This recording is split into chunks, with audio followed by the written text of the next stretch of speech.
Wylder's Hand, Joseph Sheridan Le Fanu.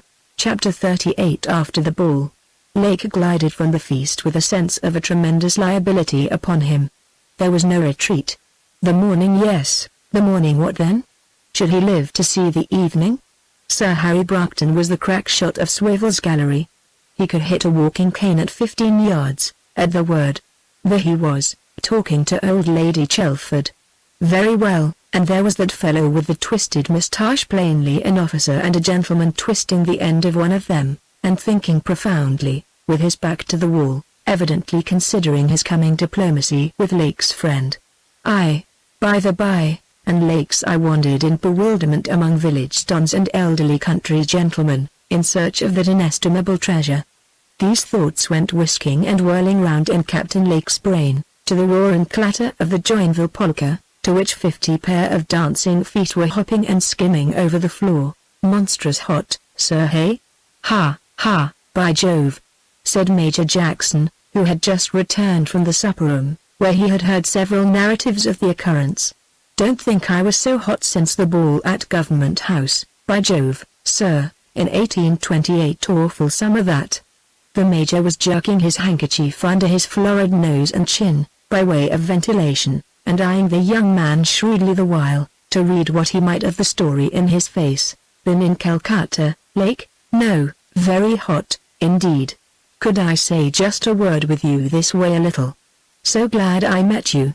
And they edged into a little nook of the lobby, where they had a few minutes' confidential talk, during which the Major looked grave and consequential, and carried his head high, nodding now and then with military decision. Major Jackson whispered an abrupt word or two in his ear, and threw back his head, eyeing Lake with grave and sly defiance.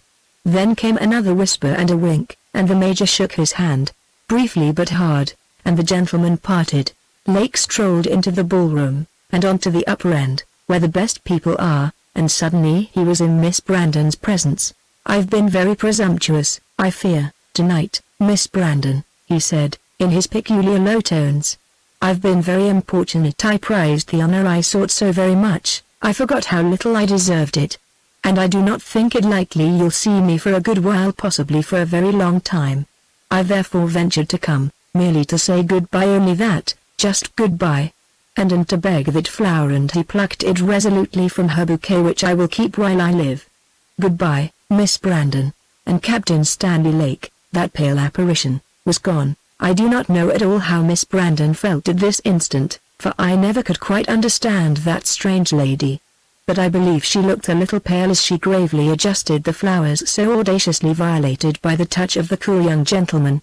I can't say whether Miss Brandon deigned to follow him with her dark, dreamy gaze. I rather think not. And 3 minutes afterwards he had left the town hall. The Brandon party did not stay very late, and they dropped Rachel at her little dwelling. How very silent Dorcas was, thought Rachel, as they drove from Gillingden. Perhaps others were thinking the same of Rachel. Next morning, at 7:30, a dozen or so of rustics, under command of Major Jackson, arrived at the back entrance of Brandon Hall, bearing Stanley Lake upon a shutter, with glassy eyes, that did not seem to see, sunken face, and a very blue tinge about his mouth. The Major fussed into the house, and saw and talked with Larcom, who was solemn and bland upon the subject, and went out, first, to make personal inspection of the captain, who seemed to him to be dying. He was shot somewhere in the shoulder or breast, they could not see exactly where, nor disturb him as he lay. A good deal of blood had flowed from him, upon the arm and side of one of the men who supported his head. Lake said nothing, he only whispered rather indistinctly one word, water, and was not able to lift his head when it came, and when they poured it into and over his lips, he sighed and closed his eyes. It is not a bad sign, bleeding so freely, but he looks devilish shaky, you see. I've seen lots of our fellows hit, you know, and I don't like his looks, poor fellow. You'd better see Lord Chelford this minute. He could not stand being brought all the way to the town. I'll run down and send up the doctor, and he'll take him on if he can bear it. Major Jackson did not run. Though I have seen, with an astonishment that has never subsided, fellows just as old and as fat, and braced up. Besides, in the inflexibilities of regimentals, keeping up at double quick, at the heads of their companies, for a good quarter of a mile, before the colonel on horseback mercifully called a halt. He walked at his best pace, however, and indeed was confoundedly uneasy about his own personal liabilities. The major surprised Dr. Buddle shaving. He popped in unceremoniously. The fat little doctor received him in drawers and a very tight web-worsted shirt, standing by the window, at which dangled a small looking-glass. "By George, sir, they've been at mischief," burst forth the major, and the doctor, razor in hand, listened with wide-open eyes and half his face lathered, to the story. Before it was over the doctor shaved the unshorn side, and, the major still in the room, completed his toilet in hot haste. Honest Major Jackson was very uncomfortable. Of course, Buddle could not give any sort of opinion upon a case which he had not seen, but it described uglily, and the major consulted in broken hints, with an uneasy wink or two, about a flight to Burloin. "Well, it will be no harm to be ready, but take no step till I come back," said the doctor, who had stuffed a great roll of lint and plaister, and some other medicinals, into one pocket, and his leather case of instruments, forceps, probe, scissors, and all the other steel and silver horrors, into the other. So he strutted forth in his great coat, unnaturally broad about the hips, and the major, devilish uncomfortable, accompanied him at a smart pace to the great gate of Brandon. He did not care to enter, feeling a little guilty, although he explained on the way all about the matter. How devilish stiff Brockton's man was about it. And, by Jove, sir, you know what was to be said. For Lake, like a fool, chucked a lot of grapes in his face for nothing. By George. The doctor, short and broad, was now stumping up the straight avenue, under the noble trees that roofed it over, and Major Jackson sauntered about in the vicinity of the gate, more interested in Lake's safety than he would have believed possible a day or two before. Lord Chelford, being an early man, was, notwithstanding the ball of the preceding night, dressing, when Street Ange, his Swiss servant, knocked at his door with a dozen pocket handkerchiefs, a bottle of eau de cologne, and some other properties of his métier. Street Ange could not wait until he had laid them down, but broke out with, "Oh, Miles Law!" Qu'est-il refi ? La pauvre capitaine. Il est tuile saint he dies d'un coup de pistolet. He comes to say better from beating himself in duel intertint dans la poitrine la pauvre gentilhomme. Of a blow of the pistol, and so on, the young nobleman gathering the facts as best he might. "Is Larcom there, in the gallery, Miles Law? Ask him to come in." So Monsieur Larcom entered, and bowed ominously. "You've seen him, Larcom.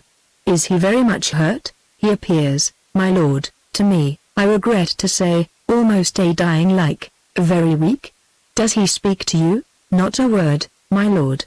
Since he got a little water he's quite quiet, poor fellow." "Where have you put him?" "In the housekeeper's lobby, my lord. I rather think he's a dying. He looks uncommon bad, and I and Mrs. Estabrook, the housekeeper, my lord, thought you would not like he should die out of doors. Has she got your mistress's directions?" "Miss Brandon is not called up, my lord, and Mrs. Estabrook is unwilling to hallam her, so she thought it better I should come for orders to your lordship, which she thinks also the poor young gentleman is certainly a dying. Is there any vacant bedroom near where you have placed him?" "What does Mrs., the housekeeper, say?" "She thinks, my lord, the room opposite, where Mr. Sled, the architect, slept, when would answer very nice. It is roomy and hairy, and no steps. Major Jackson, who is gone to the town to fetch the doctor, my lord, says Mr. Lake won't a bear carriage, and so the room on the level, my lord, would, perhaps, be more convenient." "Certainly, tell her so. I will speak to Miss Brandon when she comes down."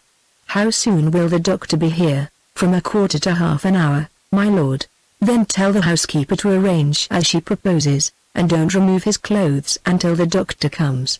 Everyone must assist."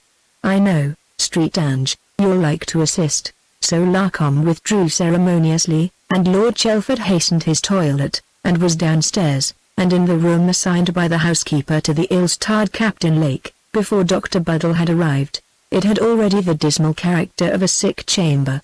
Its light was darkened, its talk was in whispers, and its toings and froings on tiptoe. An obsolete chambermaid had been already installed as nurse. Little Mrs. Estabrook, The housekeeper was fussing hither and thither about the room noiselessly, so this gay, astute man of fashion had fallen into the dungeon of sudden darkness, and the custody of old women, and lay helpless in the stocks, awaiting the judgment of Buddle. Ridiculous little pudgy Buddle, how awful on a sudden are you grown the interpreter of death in this very case. My case, thought that seemingly listless figure on the bed, my case, I suppose it is fatal. I am to go out of this room in a long cloth-covered box. I am going to try, alone and forever, the value of those theories of futurity and the unseen which I have quietly scouted all my days. Oh, that the Prophet Buddle were here, to end my tremendous suspense, and to announce a reprieve from heaven. While the wounded captain lay on the bed, with his clothes on, and the coverlet over him, and that clay-colored apathetic face, with closed eyes, upon the pillow, without sigh or motion, not a whispered word escaped him, but his brain was appalled, and his heart died within him in the unspeakable horror of death. Lord Chelford, too, having looked on Lake with silent, but awful misgivings, longed for the arrival of the doctor, and was listening and silent when Buddle's short step and short respiration were heard in the passage. So Larcom came to the door to announce the doctor in a whisper, and Buddle fussed into the room, and made his bow to Lord Chelford, and his brief compliments and condolences. "Not asleep?" he inquired, standing by the bed. The captain's lips moved a disclaimer, "I suppose," but no sound came, so the doctor threw open the window shutters, and clipped Stanley Lake's exquisite coat ruthlessly through with his scissors, and having cleared the room of all useless hands, he made his examination. It was a long visit. Buddle in the hall afterwards declined breakfast. He had a board to attend. He told Lord Chelford that the case was a very nasty one. In fact, the chances were against the captain, and he, Buddle, would wish a consultation with a London surgeon. Whoever Lord Chelford lead most confidence in, Sir Francis Sedley, he thought, would be very desirable, but, of course, it was for the family to decide. If the messenger caught the 11:15 up train at Dollington, he would be in London at 6, and could return with the doctor by the down mail train, and so reach Dollington at 4 next morning, which would answer, as he would not operate sooner. As the doctor toddled towards Gillingden, with sympathetic Major Taxon by his side, before they entered the town they were passed by one of the Brandon men riding at a hard canter for Dollington. "London?" shouted the doctor, as the man touched his hat in passing. "Yes, sir, glad o' that," said the Major, looking after him. "So am I," said the learned Buddle. "I don't see how we're to get the bullet out of him, without mischief. Poor devil, I'm afraid he'll do no good." The ladies that morning had tea in their rooms. It was near 12 o'clock when Lord Chelford saw Miss Brandon. She was in the conservatory amongst her flowers, and on seeing him stepped into the drawing-room. "I hope, Dorcas, you are not angry with me. I've been, I'm afraid, very impertinent, but I was called on to decide for you, in your absence, and they all thought poor Lake could not be moved on to Gillingden without danger. You did quite rightly, Chelford, and I thank you," said Miss Brandon, coldly, and she seated herself, and continued, "Pray, what does the doctor really say? He speaks very seriously. Does he think there is danger?" "Very great danger." Miss Brandon looked down, and then, with a pale gaze suddenly in Chelford's face. "He thinks he may die?" said she. "Yes," said Lord Chelford, in a very low tone, returning her gaze solemnly. "And nobody to advise but that village doctor, Buddle. That's hardly credible, I think. Pardon me. At his suggestion I have sent for Sir Francis Sedley, from town, and I hope he may arrive early tomorrow morning. Why, Stanley Lake may die today. He does not apprehend that. But it is necessary to remove the bullet, and the operation will be critical, and it is for that specially that Sir Francis is coming down. It is to take place tomorrow, and he'll die in that operation." "You know he'll die," said Dorcas, pale and fierce. "I assure you, Dorcas, I have been perfectly frank. He looks upon poor Lake as in very great danger, but that is all." "What brutes you men are!" said Dorcas, with a wild scorn in her look and accent, and her cheeks flushed with passion. "You knew quite well last night there was to be this wicked duel in the morning, and you a magistrate, a Lord Lieutenant. What are you? You connived at this bloody conspiracy, and he your own cousin, Chelford, your cousin." Chelford looked at her, very much amazed. "Yes, You are worse than Sir Harry Brockton, for you're no fool, and worse than that wicked old man, Major Jackson, who shall never enter these doors again, for he was employed trusted in their brutal plans. But you had no excuse and every opportunity, and you have allowed your cousin Stanley to be murdered. You do me great injustice, Dorcas. I did not know, or even suspect, that a hostile meeting between poor Lake and Brockton was thought of. I merely heard that there had been some trifling altercation in the supper room, and when, intending to make peace between them, I alluded to it, just before we left, and Brockton said it was really nothing, quite blown over, and that he could not recollect what either had said. I was entirely deceived. You know I speak truth, quite deceived. They think it fair, you know, to dupe other people in such affairs, and I will also say," he continued, a little haughtily, "that you might have spared your censure until at least you had heard what I had to say. I do believe you, Chelford. You are not vexed with me. Won't you shake hands?" He took her hand with a smile. "And now," said she, "Chelford, ought not we to send for poor Rachel, her only brother? Is not it sad?" "Certainly. Shall I ask my mother, or will you write?" "I will write," she said. Chapter 39, in which Miss Rachel Lake come to Brandon, and Dr. Buddle calls again. In about an hour afterwards, Rachel Lake arrived in the carriage which had been dispatched for her with Dorcas's note. She was a good deal muffled up, and looked very pale, and asked whether Miss Brandon was in the room, whither she glided rapidly upstairs. It was a sort of boudoir or dressing room, with a few pretty old portraits and miniatures, and a number of Louis Quatorze looking-glasses hung round, and such pretty quaint cabriole gilt and pale green furniture. Dorcas met her at the door, and they kissed silently. "How is he, Dorcas?" "Very ill, dear, I'm afraid." "Sit down, darling." Rachel was relieved, for in her panic she almost feared to ask if he were living. "Is there immediate danger?" "The doctor says not, but he is very much alarmed for tomorrow." "Oh, Dorcas, darling, he'll die." "I know it." "Oh, merciful heaven. How tremendous. You will not be so frightened in a little time. You have only just heard it, Rachel dearest, and you are startled." "I was so myself. I'd like to see him, Dorcas. Sit here a little and rest, dear. The doctor will make his visit immediately, and then we can ask him. He's a good-natured little creature, poor old Buddle, and I am certain if it can safely be, he won't prevent it." "Where is he, darling? Where is Stanley?" So Dorcas described as well as she could. "Oh, poor Stanley. Oh, Stanley, poor Stanley," gasped Rachel, with white lips. "You have no idea, Dorcas, no one can, how terrific it is. Oh, poor Stanley, poor Stanley. Drink this water, darling. You must not be so excited, Dorcas. Say what the doctor may, see him I must. There is time to think of that, darling. Has he spoken to anyone?" "Very little, I believe.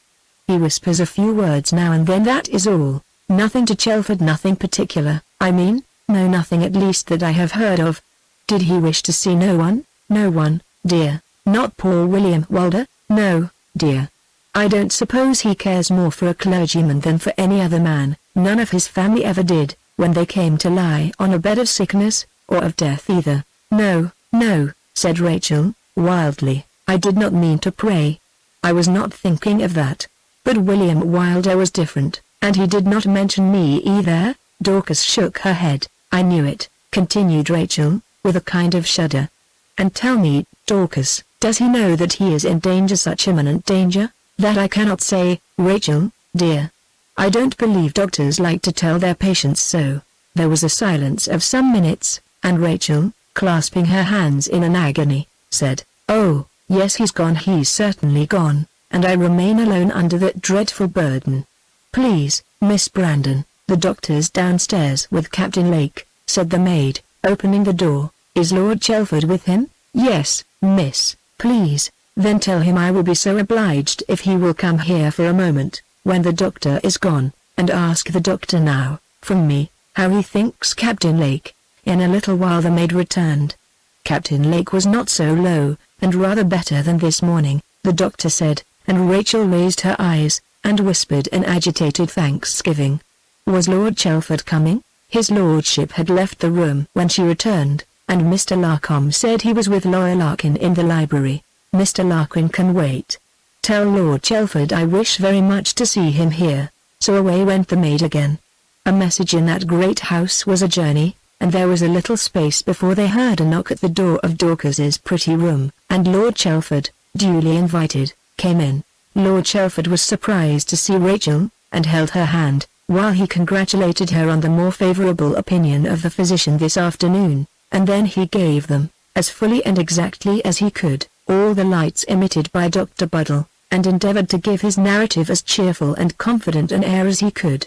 Then, at length, he recollected that Mr. Larkin was waiting in the study. "I quite forgot Mr. Larkin," said he. "I left him in the library, and I am so very glad we have had a pleasant report upon poor Lake this evening, and I am sure we shall all feel more comfortable on seeing Sir Francis Sedley.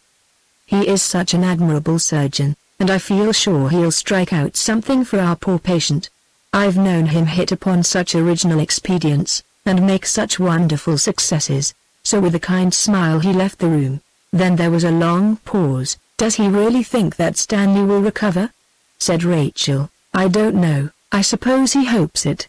"I don't know, Rachel, what to think of anyone or anything. What wild beasts they are. How swift to shed blood, as poor William Wylder said last Sunday. Have you any idea what they quarrelled about? None in the world. It was that odious Sir Harry Bracton, was not it? Why so odious, Rachel? How can you tell which was in the wrong?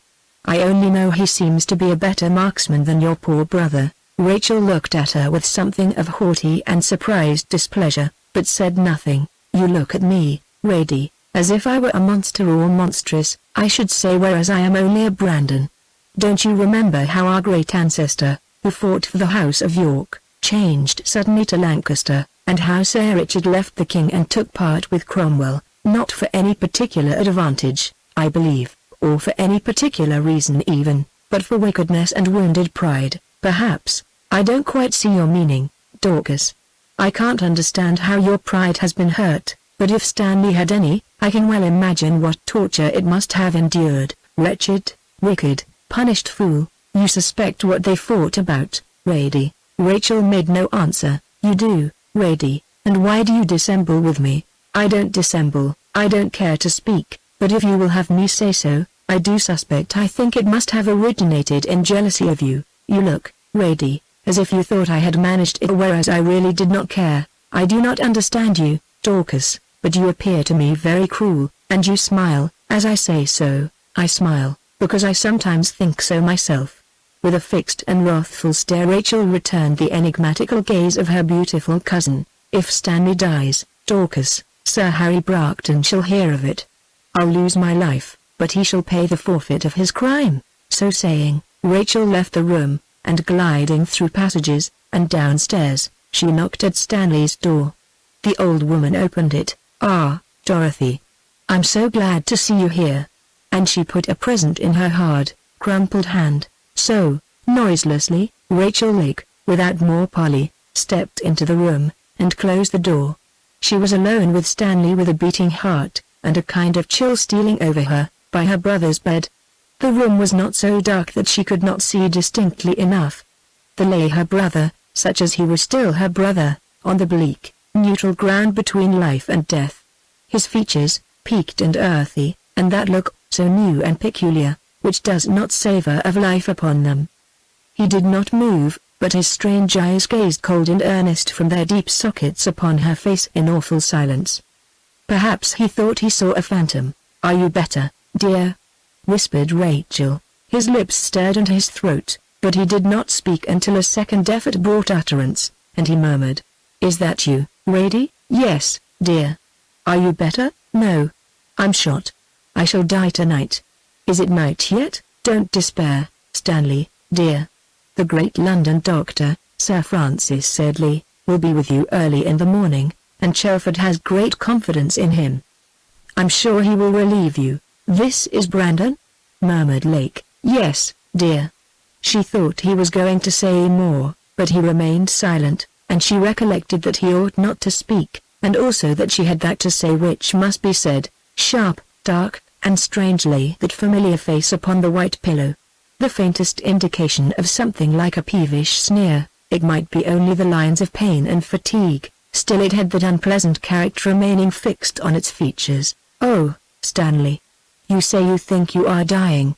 Won't you send for William Wylder and Chelford, and tell all you know of Mark? She saw he was about to say something, and she leaned her head near his lips, and she heard him whisper, "It won't serve Mark. I'm thinking of you, Stanley, I'm thinking of you," to which he said either yes or so. She could not distinguish. I view it now quite differently. You said, in the park, you would tell Chelford, and I resisted, I believe, but I don't now. I had rather you did. Yes, Stanley, I conjure you to tell it all.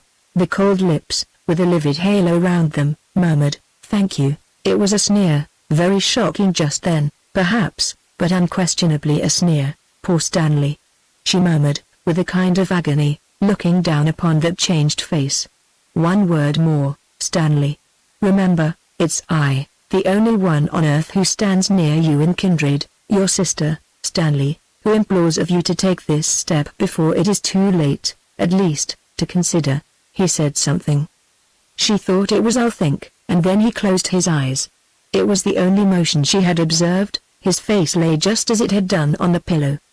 He had not stirred all the time she was there, and now that his eyelids closed, it seemed to say, "Our interview is over, the curtain has dropped," and so understanding it, with that one awful look that may be the last, she glided from the bedside, told old Dorothy that he seemed disposed to sleep, and left the room. There is something awful always in the spectacle of such a sick bed as that beside which Rachel had just stood. But not quite so dreadful is the sight as are the imaginings and the despair of absence. So reassuring is the familiar spectacle of life, even in its subsidence, so long as bodily torture and mental aberration are absent. In the meanwhile, on his return to the library, Lord Chelford found his dowager mother in high chat with the attorney, whom she afterwards pronounced a very gentlemanlike man for his line of life. The conversation, indeed, was chiefly that of Lady Chelford, the exemplary attorney contributing, for the most part, a polite acquiescence, and those reflections which most appositely pointed the moral of her ladyship's tale, which concerned altogether the vagaries of Mark Wylder, a subject which piqued her curiosity and irritated her passions.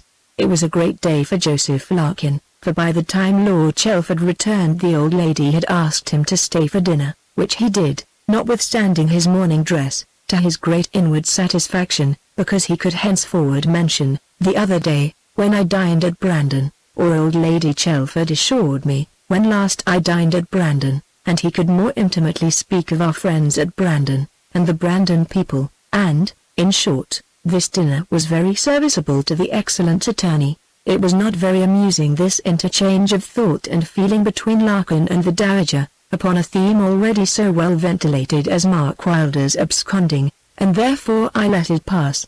After dinner, when the dowager's place knew her no more, Lord Chelford resumed his talk with Larkin. "I am quite confirmed in the view I took at first," he said. "Wylder has no claim upon me. There are others on whom much more naturally the care of his money would devolve, and I think that my undertaking the office he proposes, under his present strange circumstances, might appear like an acquiescence in the extraordinary course he has taken, and a sanction generally of his conduct, which I certainly can't approve. So, Mr. Larkin, I have quite made up my mind. I have no business to undertake this trust, simple as it is. I have only, my lord, to bow to your lordship's decision. At the same time I cannot but feel, my lord, how peculiar and painful is the position in which it places me. There are rents to be received by me, and sums handed over, to a considerable, I may say, indeed, a very large amount, and my friend Captain Lake now, unhappily, in so very precarious a state, appears to dislike the office, also, and to anticipate annoyance, in the event of his consenting to act. Altogether, your lordship will perceive that the situation is one of considerable, indeed very great embarrassment, as respects me. There is, however, one satisfactory circumstance disclosed in his last letter. His return, he says, cannot be delayed beyond a very few months, perhaps weeks, and he states, in his own rough way, that he will then explain the motives of his conduct to the entire satisfaction of all those who are cognizant of the measures which he has adopted. No more claret, thanks, no more a delicious wine, and he adds, it will then be quite understood that he has acted neither from caprice, nor from any motive other than self-preservation. I assure you, my lord, that is the identical phrase he employs: self-preservation. I all along suspected, or, rather, I mean, supposed, that Mr. Wylder had been placed in this matter under coercion, a threat. A little more wine? Asked Lord Chelford, after another interval. No more, I thank you. Your lordship's very good, and the wine, I may say, excellent, delicious claret, indeed, quite so. 90 shillings a dozen, I should venture to say, and hardly to be had at that figure, but it grows late, I rather think, and the trustees of our little Wesleyan chapel, we've got a little into debt in that quarter, I am sorry to say, and I promised to advise with them this evening at 9 o'clock. They have called me to counsel more than once, poor fellows, and so, with your lordship's permission, I'll withdraw. Lord Chelford walked with him to the steps. It was a beautiful night, very little moon, but that and the stars wonderfully clear and bright, and all things looking so soft and airy. Try one of these, said the peer, presenting his cigar case. Larkin, with a glow of satisfaction, took one of these noble cigars, and rolled it in his fingers, and smelt it. Fragrant, wonderfully fragrant. He observed, meekly, with a connoisseur's shake of the head. The night was altogether so charming that Lord Chelford was tempted. So he took his cap, and lighted his cigar, too, and strolled a little way with the attorney. He walked under the solemn trees, the same under whose airy groining Wylder and Lake had walked away together on that noteworthy night on which Mark had last turned his back upon the grand old gables and twisted chimneys of Brandon Hall. This way was rather a round, it must be confessed, to the Lodge Joe's, Larkin's peaceful retreat. But a stroll with a lord was worth more than that sacrifice, and every incident which helped to make a colourable case of confidential relations at Brandon, a point in which the good attorney had been rather weak hitherto, was justly prized by that virtuous man. If the trustees, Smith the pork butcher, old Captain Snolls, the town clerk, and the rest, had to wait some 20 minutes in the drawing-room at the lodge, so much the better. An apology was, perhaps, the best and the most modest shape into which he could throw the advertisement of his dinner at Brandon, his confidential talk with the proud old dowager, and his after-dinner ramble with that rising young peer, Lord Chelford. It would lead him gracefully into detail, and altogether the idea, the situation, the scene and prospect, was so soothing and charming, that the good attorney felt a silent exultation as he listened to Lord Chelford's 2 or 3 delighted sentences upon the illimitable wonders and mysteries glimmering in the heavens above them. The cigar was delicious, the air balmy and pleasant, his digestion happy, the society unexceptionably aristocratic. A step had just been gained, and his consideration in the town and the country round improved, by the occurrences of the evening, and his whole system, in consequence, in a state so serene, sweet and satisfactory, that I really believe there was genuine moisture in his pink, dove-like eyes, as he lifted them to the heavens, and murmured, "Beautiful, beautiful." And he mistook his sensations for a holy rapture and silent worship. Cigars, like other pleasures, are transitory. Lord Chelford threw away his stump, tendered his case again to Mr. Larkin, and then took his leave, walking slowly homewards. Chapter 40. The attorney's adventures on the way home. Mr. Joseph Larkin was now moving alone, under the limbs of the Brandon trees. He knew the path, as he had boasted to Lord Chelford, from his boyhood, and, as he pursued his way, his mind got upon the accustomed groove, and amused itself with speculations respecting the vagaries of Mark Wylder. "I wonder what his lordship thinks. He was very close," very ruminated Larkin, "no distinct ideas about it possibly, and did not seem to wish to lead me to the subject. Can he know anything? Can he possibly? Those high fellows are very knowing, often so much on the turf, and all that very sharp and very deep." He was thinking of a certain noble lord in difficulties, who had hit a client of his rather hard, and whose affairs did not reflect much credit upon their noble conductor. I dare say, deep enough, and intimate with the Lakes. He expects to be home in 2 months' time. He's a deep fellow too, he does not like to let people know what he's about. I should not be surprised if he came tomorrow. Lake and Lord Chelford may both know more than they say. Why should they both object merely to receive and fund his money? They think he wants to get them into a fix, hey? If I'm to conduct his business, I ought to know it. If he keeps a secret from me, affecting all his business relations, like this, and driving him about the world like an absconding bankrupt. How can I advise him? All this drifted slowly through his mind, and each suggestion had its collateral speculations, and so it carried him pleasantly a good way on his walk, and he was now in the shadow of the dense copsewood that mantles the deep ravine which debouches into Redmond's Dell. The road was hardly 2 yards wide, and the wood walled it in, and overhung it occasionally in thick, irregular masses. As the attorney marched leisurely onward, he saw, or fancied that he saw, now and then, in uncertain glimpses, something white in motion among the trees beside him. At first he did not mind, but it continued, and grew gradually unpleasant. It might be a goat, a white goat, but no, it was too tall for that. Had he seen it at all? Aye. There it was, no mistake now. A poacher, maybe? But their poachers were not of the dangerous sort, and there had not been a robber about Sheridan within the memory of man. Besides, why on earth should either show himself in that absurd way? He stopped, he listened, he stared suspiciously into the profound darkness. Then he thought he heard a rustling of the leaves near him, and he hallooed, "Who's there?"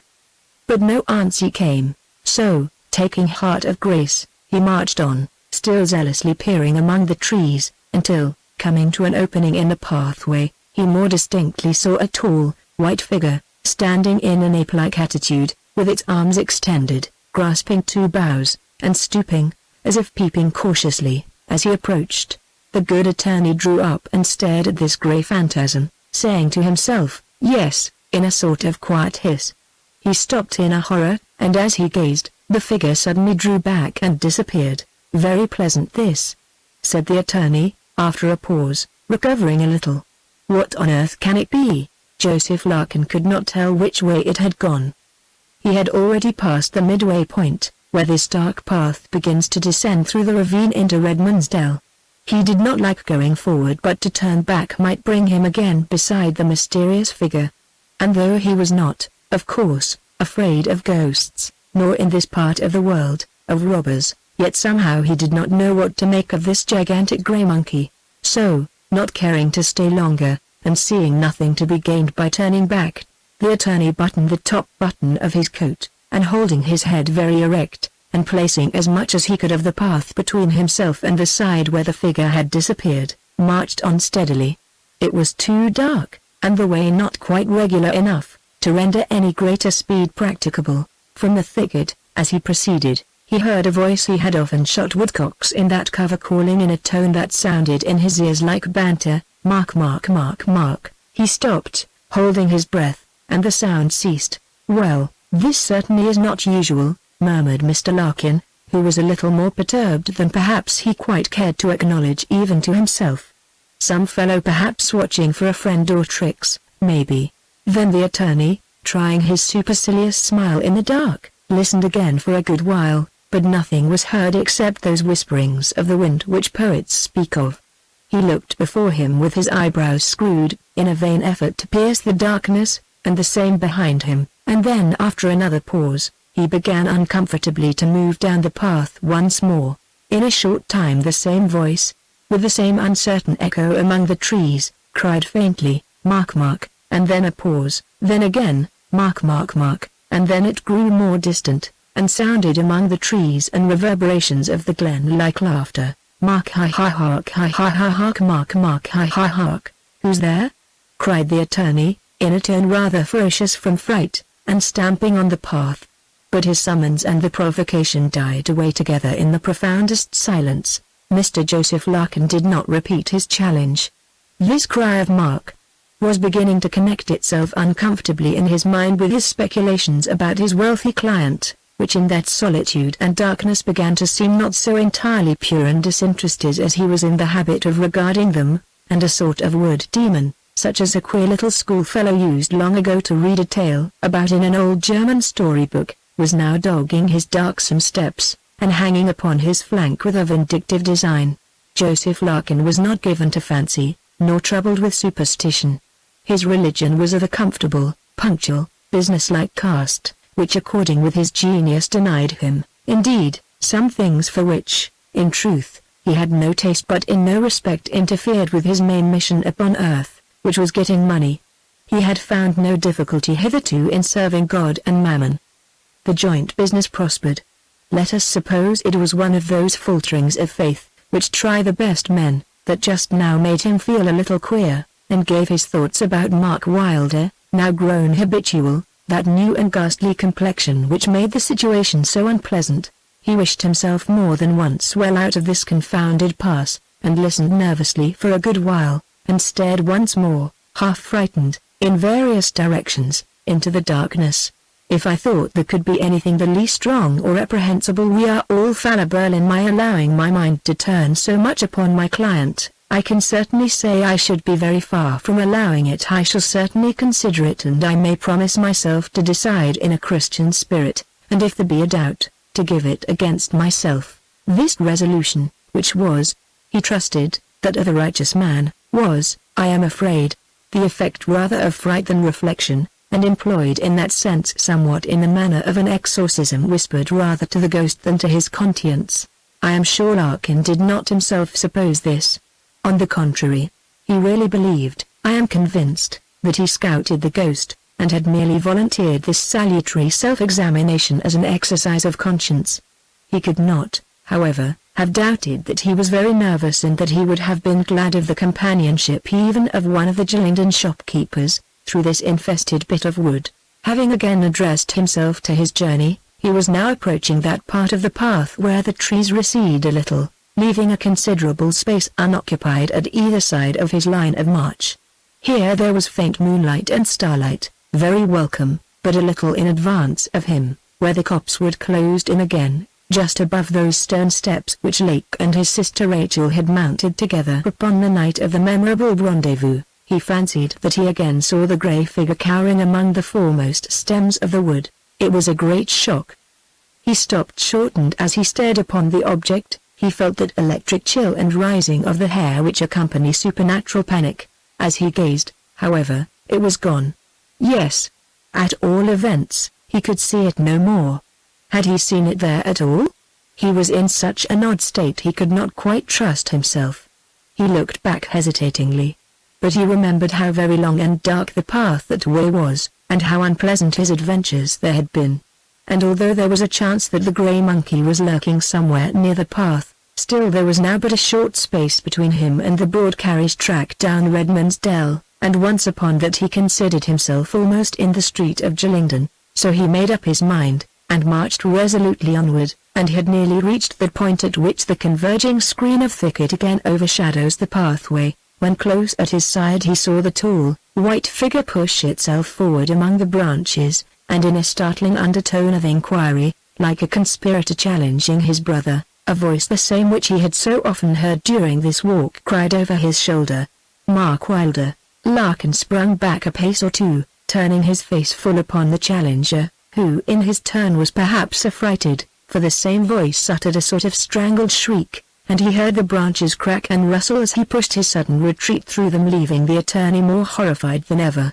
No other sound but the melancholy soughing of the night breeze, and the hoarse murmur of the stream rising from the stony channel of Redman's Dell, were now, or during the remainder of his walk through these haunted grounds, again audible. So, with rapid strides passing the dim gables of Redman's farm, he at length found himself, with a sense of indescribable relief, upon the Sheridan road, and could see the twinkling lights in the windows of the main street. Chapter 41, in which Sir Francis Sedley manipulates. At about 2 o'clock Buddle was called up, and spirited away to Brandon in a dog-cart. A hemorrhage, perhaps, a sudden shivering, and inflammation, a sinking, maybe, or delirium, some awful change, probably, for Buddle did not return. Old Major Jackson heard of it, in his early walk, at Buddle's door. He had begun to grow more hopeful. But hearing this he walked home, and replaced the dress coat and silk stockings he had ventured to remove, promptly in his valise, which he buckled down and locked, swallowed with agitated voracity some fragments of breakfast, got on his easy boots and gaiters, brushed his best hat, and locked it into its leather case, placed his rug, greatcoat, and umbrella, and a rough walking stick for service, and a gold-tipped, exquisite cane, for duty on promenades of fashion, neatly on top of his valise, and with his old white hat and shooting coat on, looking and whistling as much as possible as usual, He popped carelessly into John Hobbs's stable, where he was glad to see 3 horses standing, and he mentally chose the black cobs for his flight to Dollington. "A bloodthirsty rascal that Bracton," muttered the Major. The expenses were likely to be awful, and some allowance was to be made for his state of mind. He was under Dr. Buddle's porch, and made a flimsy rattle with his thin brass knocker. Maybe he has returned? He did not believe it, though. Major Jackson was very nervous, indeed. The up trains from Dollington were few and far between, and that diddled Crutchley would be down on him the moment the breath was out of Paul Lake. It was plain yesterday at the sessions that infernal woman, his wife, had been at him. She hates Bracton like poison, because he likes the Brandon people, and, by Jove, he'll have up every soul concerned. The devil and his wife I call them. If Paul Lake goes off anywhere between 11 and 4 o'clock, I'm nabbed, by George. The door was opened. The doctor peeped out of his parlour. "Well?" inquired the Major, confoundedly frightened. "Pretty well, thank ye. But awfully fagged up all night, and no use." "But how is he?" asked the Major, with a dreadful qualm of dismay. "Same as yesterday, no change, only a little bleeding last night, not arterial. Venous, you know, only venous." The Major thought he spoke of the goddess, and though he did not well comprehend, said he was glad of it. "Think he'll do then?" "He may, very unlikely though. A nasty case, as you can imagine. He'll certainly not go, poor fellow, before 4 o'clock p.m. I dare say, eh?" The Major's soul was at the Dollington station, and was regulating Paul Lake's departure by Bradshaw's guide. "Who knows? We expect Sir Francis this morning. Glad to have a share of the responsibility off my shoulders, I can tell you. Come in and have a chop, will you?" "No, thank you, I've had my breakfast." "You have you?" "Well, I haven't," cried the doctor, with an agreeable chuckle, shaking the Major's hand, and disappearing again into his parlour. "I found in my lodgings in London, on my return from Doncaster, some 2 months later, a copy of the county paper of this date, with a cross scrawled beside the piece of intelligence which follows. I knew that tremulous cross. It was traced by the hand of poor old Miss Hibbs, with her many faults always kind to me. It bore the Brandon postmark, and altogether had the impress of authenticity. It said: "We have much pleasure in stating that the severe injury sustained 4 days since by Captain Stanley Lake, at the time of visitor at the lodge, the picturesque residence of Josiah Larkin, Esquire, in the vicinity of Gillingden, is not likely to prove so difficult of treatment or so imminently dangerous as was at first apprehended. The gallant gentleman was removed from the scene of his misadventure to Brandon Hall, close to which the accident occurred, and at which mansion his noble relatives, Lord Chelford and the Dowager Lady Chelford, are at present staying on a visit. Sir Francis Sedley came down express from London, and assisted by our skilful county practitioner, Humphrey Buddle, Esquire, M.D. of Gillingden, operated most successfully on Saturday last, and we are happy to say the gallant patient has since been going on as favourably as could possibly have been anticipated. Sir Francis Sedley returned to London on Sunday afternoon. Within a week after the operation, Buddle began to talk so confidently about his patient, that the funereal cloud that overhung Brandon had almost totally disappeared, and Major Jackson had quite unpacked his portmanteau. About a week after the accident there came one of Mr. Mark Wylder's strange letters to Mr. Joseph Larkin. This time it was from Marseille, and bore date the 27th November. It was much the longest he had yet received, and was in the nature of a dispatch, rather than of those short notes in which he had hitherto, for the most part, communicated. Like the rest of his letters it was odd, but written, as it seemed, in better spirits. "Dear Larkin, you will be surprised to find me in this port, but I think my secret cruise is nearly over now, and you will say the plan was a master stroke, and well executed by a poor devil, with nobody to advise him. I am coiling such a web round them, and making it fast, as you may see a spider, first to this point and then to the other, that I won't leave my persecutors one solitary chance of escape. I'll draw it quietly round and round, closer and closer, till they can neither blow nor budge, and then up to the yardarm they go, with what breath is left in them. You don't know yet how I am dodging, or why my measures are taken, but I'll shorten your long face a good inch with a genuine broad grin when you learn how it all was. I may see you to tell the story in 4 weeks' time, but keep this close. Don't mention where I write from, nor even so much as my name. I have reasons for everything, which you may guess, I dare say, being a sharp chap, and it is not for nothing, be very sure, that I am running this queer rig, masquerading, hiding, and dodging, like a runaway forger, which is not pleasant anyway, and if you doubt it, only try, but needs must when the old boy drives. He is a clever fellow, no doubt, but has been sometimes outwitted before now. You must arrange about Chelford and Lake. I don't know where Lake is staying. I don't suppose at Brandon, but he won't stay in the country nor spend his money to please you or I. Therefore you must have him at your house, be sure, and I will square it with you. I think £3 a week ought to do it very handsome. Don't be a muff and give him expensive wines. A pint of sherry is plenty between you, and when he dines at his club half a pint does him. I know, but if he costs you more, I hereby promise to pay it. Won't that do? Well, about Chelford, I have been thinking he takes airs, and maybe he is on his high horse about that awkward business about Miss Brandon. But there is no reason why Captain Lake should object. He has only to hand you a receipt in my name for the amount of checks you may give him, and to lodge a portion of it where I told him, and the rest to buy consols, and I suppose he will expect payment for his no trouble. Every fellow, particularly these gentleman-like fellows, they have a pluck at you when they can.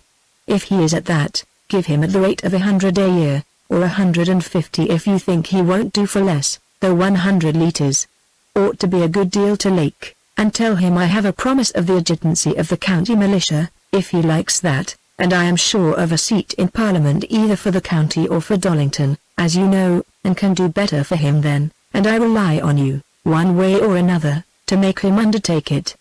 And now for myself, I think my vexation is very near ended. I have not fired a gun yet, and they little think what a raking broadside I'll give them. Any of the county people you meet, tell them I'm making a little excursion on the continent, and if they go to particularize, you may say the places I have been at. Don't let anyone know more. I wish there was any way of stopping that old cheat. It looked like dragon or devil, but was traced over with a cloud of flourishes, and only Lady Chelford's mouth was left untouched. Don't expect to hear from me so long a yarn for some time again, and don't write. I don't stay long anywhere, and don't carry my own name, and never ask for letters at the post. I've a good glass, and can see pretty far, and make a fair guess enough what's going on aboard the enemy. I remain always, dear Larkin, ever yours truly, Mark Wylder. He hardly trusts Lake more than he does me, I presume, murmured Mr. Larkin, elevating his tall bald head with an offended and supercilious air, and letting the thin, open letter fall, or rather throwing it with a slight whisk upon the table. No, I take leave to think he certainly does not.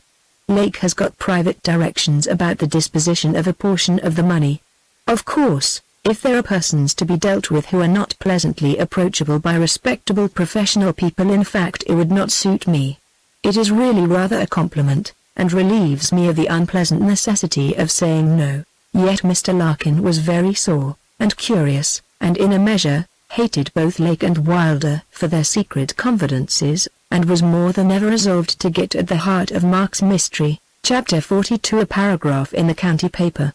The nature of his injury considered, Captain Lake recovered with wonderful regularity and rapidity. In 4 weeks he was out, rather pale and languid, but still able to walk without difficulty, leaning on a stick, for 10 or 15 minutes at a time.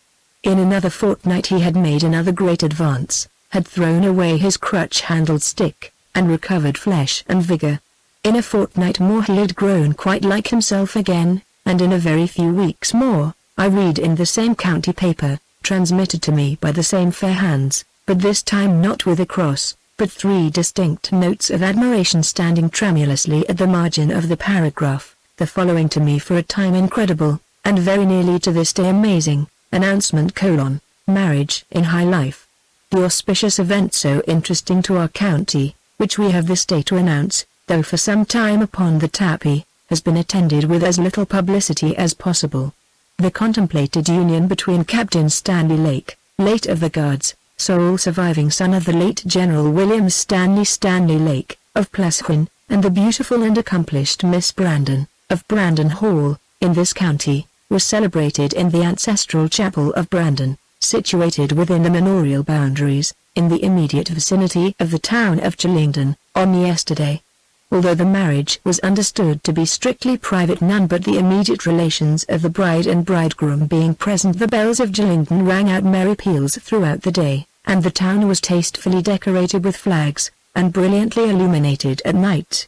A deputation of the tenantry of the Sheridan in the Longmoor estates, together with those of the Brandon estate, went in procession to Brandon Hall in the afternoon, and read a well-conceived and affectionate address, which was responded to in appropriate terms by Captain Lake, who received them, with his beautiful bride at his side, in the great gallery, perhaps the noblest apartment in that noble ancestral mansion. The tenantry were afterwards handsomely entertained under the immediate direction of Josiah Larkin, Esquire, of the Lodge, the respected manager of the Brandon estates, at the Brandon Arms, in the town of Sheridan. It is understood that the great territorial influence of the Brandon family will obtain a considerable accession in the estates of the bridegroom in the south of England. There were some more which I need not copy, being very like what we usually see on such occasions. I read this piece of intelligence half a dozen times over during breakfast. How that beautiful girl has thrown herself away, I thought. Surely the Chelfords, who have an influence there, ought to have exerted it to prevent her doing anything so mad. His estates in the south of England, indeed. Why, he can't have £300 a year clear from that little property in Devon. He is such a liar, and so absurd, as if he could succeed in deceiving anyone upon the subject. So I read the paragraph over again, and laid down the paper, simply saying, well, certainly, that is disgusting. I had heard of his duel. It was also said that it had in some way had reference to Miss Brandon. But this was the only rumoured incident which would at all have prepared one for the occurrence. I tried to recollect anything particular in his manner. There was nothing, and she positively seemed to dislike him. I had been utterly mystified, and so, I presume, had all the other lookers-on. Well, after all, 'twas no particular business of mine. At the club, I saw it in the Morning Post, and an hour after, old Joe Gablos, that prosy Argus who knows everything, recounted the details with patient precision, and in legal phrase, put in letters from 2 or 3 country houses proving his statement. So there was no doubting it longer, and Captain Stanley Lake, late of Her Majesty's Regiment of Guards, idler, scamp, coxcomb, and the beautiful Dorcas Brandon, heiress of Brandon, were man and wife. I wrote to my fair friend, Miss Kipes, and had an answer confirming, if that were needed, the public announcement, and mentioning enigmatically, that it had caused a great deal of conversation. The posture of affairs in the small world of Sheridan, except in the matter of the alliance just referred to, was not much changed. Since the voluminous dispatch from Marseille, promising his return so soon, not a line had been received from Mark Wylder. He might arrive any day or night. He might possibly have received some unexpected check, if not checkmate, in that dark and deep game on which he seemed to have staked so awfully. Mr. Joseph Larkin sometimes thought one thing, sometimes another. In the meantime, Captain Lake accepted the trust. Larkin at times thought there was a constant and secret correspondence going on between him and Mark Wylder, and that he was his agent in adjusting some complicated and villainous piece of diplomacy by means of the Fun's Secret Service money which Mark had placed at his disposal. He, Mr. Larkin, was treated like a child in this matter, and his advice never so much as asked, nor his professional honour accredited by the smallest act of confidence. Sometimes his suspicions took a different turn, and he thought that Lake might be one of those persecutors of whom Mark spoke with such mysterious hatred, and that the topic of their correspondence was, perhaps, some compromise, the subject or the terms of which would not bear the light. Lake certainly made 2 visits to London, one of them of a week's duration. The attorney, being a sharp, long-headed fellow, who knew very well what business was, knew perfectly well, too, that 2 or 3 short letters might have settled any legitimate business which his gallant friend had in the capital. But Lake was now married, and under the incantation whistled over him by the toothless Archdeacon of Mundlebury, had sprung up into a county magnate, and was worth cultivating, and to be treated tenderly. So the attorney's business was to smile and watch, and of course, to pray as heretofore but specially to watch. He himself hardly knew all that was passing in his own brain. There are operations of physical nature which go on actively without your being aware of them, and the moral respiration, circulation, insensible perspiration, and all the rest of that peculiar moral system which exhibited its type in Joseph Larkin, proceeded automatically in the immortal structure of that gentleman, being very gentlemanlike in externals, with a certain grace, amounting very nearly to elegance, and having applied himself diligently to please the county people, that proud fraternity, remembering his father's estates, condoned his poverty, and took Captain Lake by the hand, and lifted him into their superb, though not very entertaining order. There were solemn festivities at Brandon, and festive solemnities at the principal county houses in return. Though not much of a sportsman, Lake lent himself handsomely to all the sporting proceedings of the county, and subscribed in a way worthy of the old renown of Brandon Hall to all sorts of charities and galas.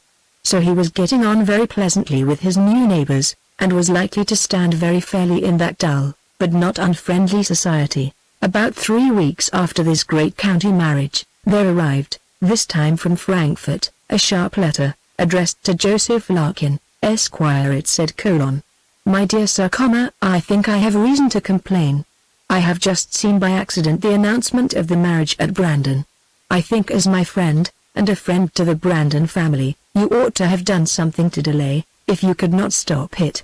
Of course, you had the settlements, and devils in it if you could not have beat about a while. It was not so quick with me and not doubled the point in a single tack, and you know the beggar has next to nothing. Anyway, it was your duty to have printed some notice that the thing was thought of. If you had put it, like a bit of news, in Galignani, I would have seen it, and known what to do. Well, that ship's blew up. But I won't let all go. The cur will begin to try for the county or for Dollington. You must quietly stop that, mind, and if he persists, just you put an advertisement in Galignani, saying Mr. Smith will take notice, that the other party is desirous to purchase, and becoming very pressing. Just you hoist that signal, and somebody will bear down, and blaze into him at all hazards. You'll see how. Things have not gone quite smooth with me since, but it won't be long till I run up my flag again, and take the command. Be perfectly civil with Stanley Lake till I come on board, that is indispensable, and keep this letter as close from every eye as sealed orders. You may want a trifle to balk else electioneering, and there's an order on Lake for 200 litres. Don't trifle about the county and borough.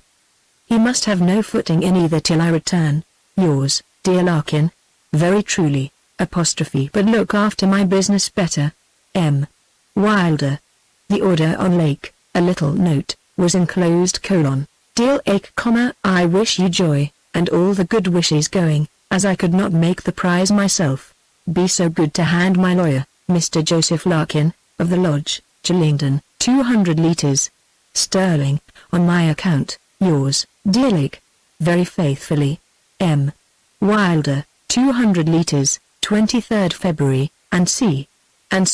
When Joseph Larkin presented this little order, it was in the handsome square room in which Captain Lake transacted business, a lofty apartment, wainscoted in carved oak, and with a great stone mantelpiece, with the Wylder arms, projecting in bold relief, in the centre, and a florid scroll, with resurgam standing forth, as sharp as the day it was chiselled nearly 300 years before.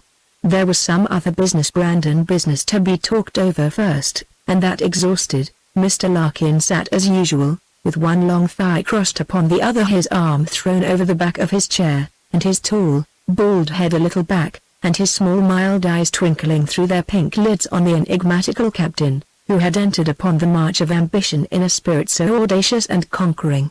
I had a line from Mr. Mark Wylder yesterday afternoon, as usual, without any address but the postmark, and good Mr. Larkin laughed a mild, little patient laugh, and lifted his open hand, and shook his head. It really is growing too absurd, a mere order upon you to hand me 200 litres. How I'm to dispose of it, I have not the faintest notion. And he laughed again. At the same time he gracefully poked the little note, between two fingers, to Captain Lake, who glanced full on him, for a second, as he took it. And how is Mark? Inquired Lake, with his odd, sly smile. as he scrawled a little endorsement on the order. "Does he say anything?" "No, absolutely nothing. He's a very strange client," said Larkin, laughing again.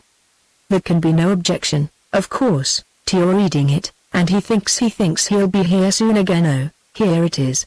Mr. Larkin had been fumbling, first in his deep waistcoat, and then in his breast pocket, as if for the letter, which was locked fast into the iron safe, with Chubb's patent lock, in his office at the lodge. But it would not have done to have kept a secret from Captain Lake, of Brandon, and therefore his not seeing the note was a mere accident. "Oh! No stupid exclamation mark, that's mullet and hocks. I have not got it with me, but it does not signify, for there's nothing in it. I hope I shall soon be favored with his directions as to what to do with the money. He's an odd fellow, and I don't know how he feels towards me, but on my part there is no feeling, I do assure you, but the natural desire to live on the friendly terms which are ties of family and our position in the county." Stanley Lake was writing the check for 200 litres. Meanwhile, and handed it to Larkin, and as the gentleman penned a receipt, the captain continued, his eyes lowered to the little vellum-bound book in which he was now making an entry: "You have handed me a large sum, Mr. Larkin, 3,276 litres. 11s. 4d. I undertook this, you know, on the understanding that it was not to go on very long, and I find my own business pretty nearly as much as I can manage. Is Wylder at all definite as to when we may expect his return?" "Oh, dear no, quite as usual. He expects to be here soon, but that is all. I so wish I had brought his note with me, but I'm positive that is all. So, this little matter settled, the lawyer took his leave." Chapter 43. An evil eye looks on the vicar. There were influences of a wholly unsuspected kind already gathering round the poor vicar, William Wylder, as worlds first begin in thinnest vapor, and whirl themselves in time into consistency and form, so do these dark machinations, which at times gather round unsuspecting mortals as points of revolution, begin nebulously and intangibly, and grow in volume and in density, till a colossal system, with its inexorable tendencies and forces, crushes into eternal darkness the center it has enveloped. "Thou shalt not covet, thou shalt not cast an eye of desire, out of the heart proceed murders." These dreadful realities shake themselves from so filmy a medium as thought. Ever since his conference with the vicar, good Mr. Larkin had been dimly thinking of a thing. The good attorney's weakness was money. It was a speck at first. A metaphysical microscope of no conceivable power could have developed its exact shape and color, a mere speck, floating, as it were, in a transparent kist, in his soul a mere germ by and by to be an impish embryo, and ripe for action. When lust hath conceived it bringeth forth sin, and sin when it is finished bringeth forth death. The vicar's troubles grew and gathered, as such troubles will, and the attorney gave him his advice, and the business of the Reverend William Wylder gradually came to occupy a good deal of his time. Here was a new reason for wishing to know really how Mark Wylder stood. William had undoubtedly the reversion of the estate, but the attorney suspected sometimes just from a faint phrase which had once escaped Stanley Lake as the likeliest solution, that Mark Wylder had made a left-handed marriage somehow and somewhere, and that a subterranean wife and family would emerge at an unlucky moment, and squat upon that remainder, and defy the world to disturb them. This gave to his plans and dealings in relation to the vicar a character of irresolution and caprice foreign to his character, which was grim and decided enough when his data were clear, and his object in sight. William Wylder, meanwhile, was troubled, and his mind clouded by more sorrows than one. Poor William Wylder had those special troubles which haunt nervous temperaments and speculative minds, when under the solemn influence of religion. What the great Luther called, without describing them, his tribulations, those dreadful doubts and apathies which at times menace and darken the radiant fabric of faith, and fill the soul with nameless horrors. The worst of these is, that unlike other troubles, they are not always safely to be communicated to those who love us best. These terrors and dubitations are infectious. Other spiritual troubles, too, there are, and I suppose our good vicar was not exempt from them any more than other Christians. The best man, the simplest man that ever lived, has his reserves. The conscious frailty of mortality owes that sad reverence to itself, and to the esteem of others. You can't be too frank and humble when you have wronged your neighbor, but keep your offenses against God to yourself, and let your battle with your own heart be waged under the eye of Him alone. The frankness of the sentimental Jean-Jacques Rousseau, and of my coarse friend, Mark Wylder, is but a damnable form of vicious egotism. A miserable sinner have I been, my friend, but details profit neither thee nor me. The inner man had best be known only to himself and his Maker. I like that good and simple Welsh parson, of Bmyres, near 200 years ago, who with a sad sort of humour, placed for motto under his portrait, done in stained glass, Nunc primum transparui. But the spiritual tribulation which came and went was probably connected with the dreadful and incessant horrors of his money trouble. The gigantic brocken spectre projected from himself upon the wide horizon of his futurity. The poor vicar. He felt his powers forsaking him. Hope, the life of action, was gone. Despair is fatalism, and can't help itself. The inevitable mountain was always on his shoulders. He could not rise, he could not stir. He could scarcely turn his head and look up beseechingly from the corners of his eyes. Why is that fellow so supine? Why is his work so ill done, when he ought most to exert himself? He disgusts the world with his hangdog looks. Alas! With the need for action, the power of action is gone. Despair, distraction, the furies sit with him. Stunned, stupid, and wild, always agitated, it is not easy to compose his sermons as finely as heretofore. He is always jotting down little sums in addition and subtraction. The cares of the world, the miseries of what the world calls difficulties and a struggle, these were for the poor vicar the worst torture, for aught we know, which an average soul out of hell can endure. Other sorrows bear healing on their wings, this one is the Promethean vulture. It is a falling into the hands of men, not of God. The worst is, that its tendencies are so godless. It makes men bitter, its promptings are blasphemous. Wherefore, he who knew all things, in describing the thorns which choke the word, places the cares of this world first, and after them the deceitfulness of riches and the lusts of other things. So if money is a root of evil, the want of it, with debt, is root, and stem, and branches. But all human pain has its intervals of relief. The pain is suspended, and the system recruits itself to endure a coming paroxysm. An hour of illusion, an hour of sleep, an hour's respite of any sort, to 6 hours of pain, and so the soul, in anguish, finds strength for its long labor, abridged by neither death nor madness. The vicar, with his little boy, Fairy, by the hand, used twice, at least, in the week to make, sometimes an hour's, sometimes only half an hour's, visit at Redmond's farm. Poor Rachel Lake made old Tamar sit at her worsteds in the window of the little drawing-room while these conversations proceeded. The young lady was so intelligent that William Wylder was obliged to exert himself in controversy with her eloquent despair, and this combat with the doubts and terrors of a mind of much more than ordinary vigor and resource, though altogether feminine, compelled him to bestir himself, and so, for the time, found him entire occupation, and thus memory and forecast, and suspense, were superseded, for the moment, by absorbing mental action. Rachel's position had not been altered by her brother's marriage. Dorcas had urged her earnestly to give up Redmond's farm, and take up her abode permanently at Brandon. This kindness, however, she declined. She was grateful, but nothing could move her. The truth was, she recoiled from it with a species of horror. The marriage had been, after all, as great a surprise to Rachel as to any of the Gylingden gossips. Dorcas, knowing how Rachel thought upon it, had grown reserved and impenetrable upon the subject. Indeed, at one time, I think, she had half made up her mind to fight the old battle over again and resolutely exercise this fatal passion. She had certainly mystified Rachel, perhaps was mystifying herself. Rachel grew more sad and strange than ever after this marriage. I think that Stanley was right, and that living in that solitary and darksome dell helped to make her hypochondriac. One evening Stanley Lake stood at her door. "I was just thinking, dear Adie," he said in his sweet low tones, which to her ear always bore a suspicion of mockery in them, "how pretty you contrive to make this bright little garden at all times of the year. You have such lots of those evergreens, and ivy, and those odd flowers."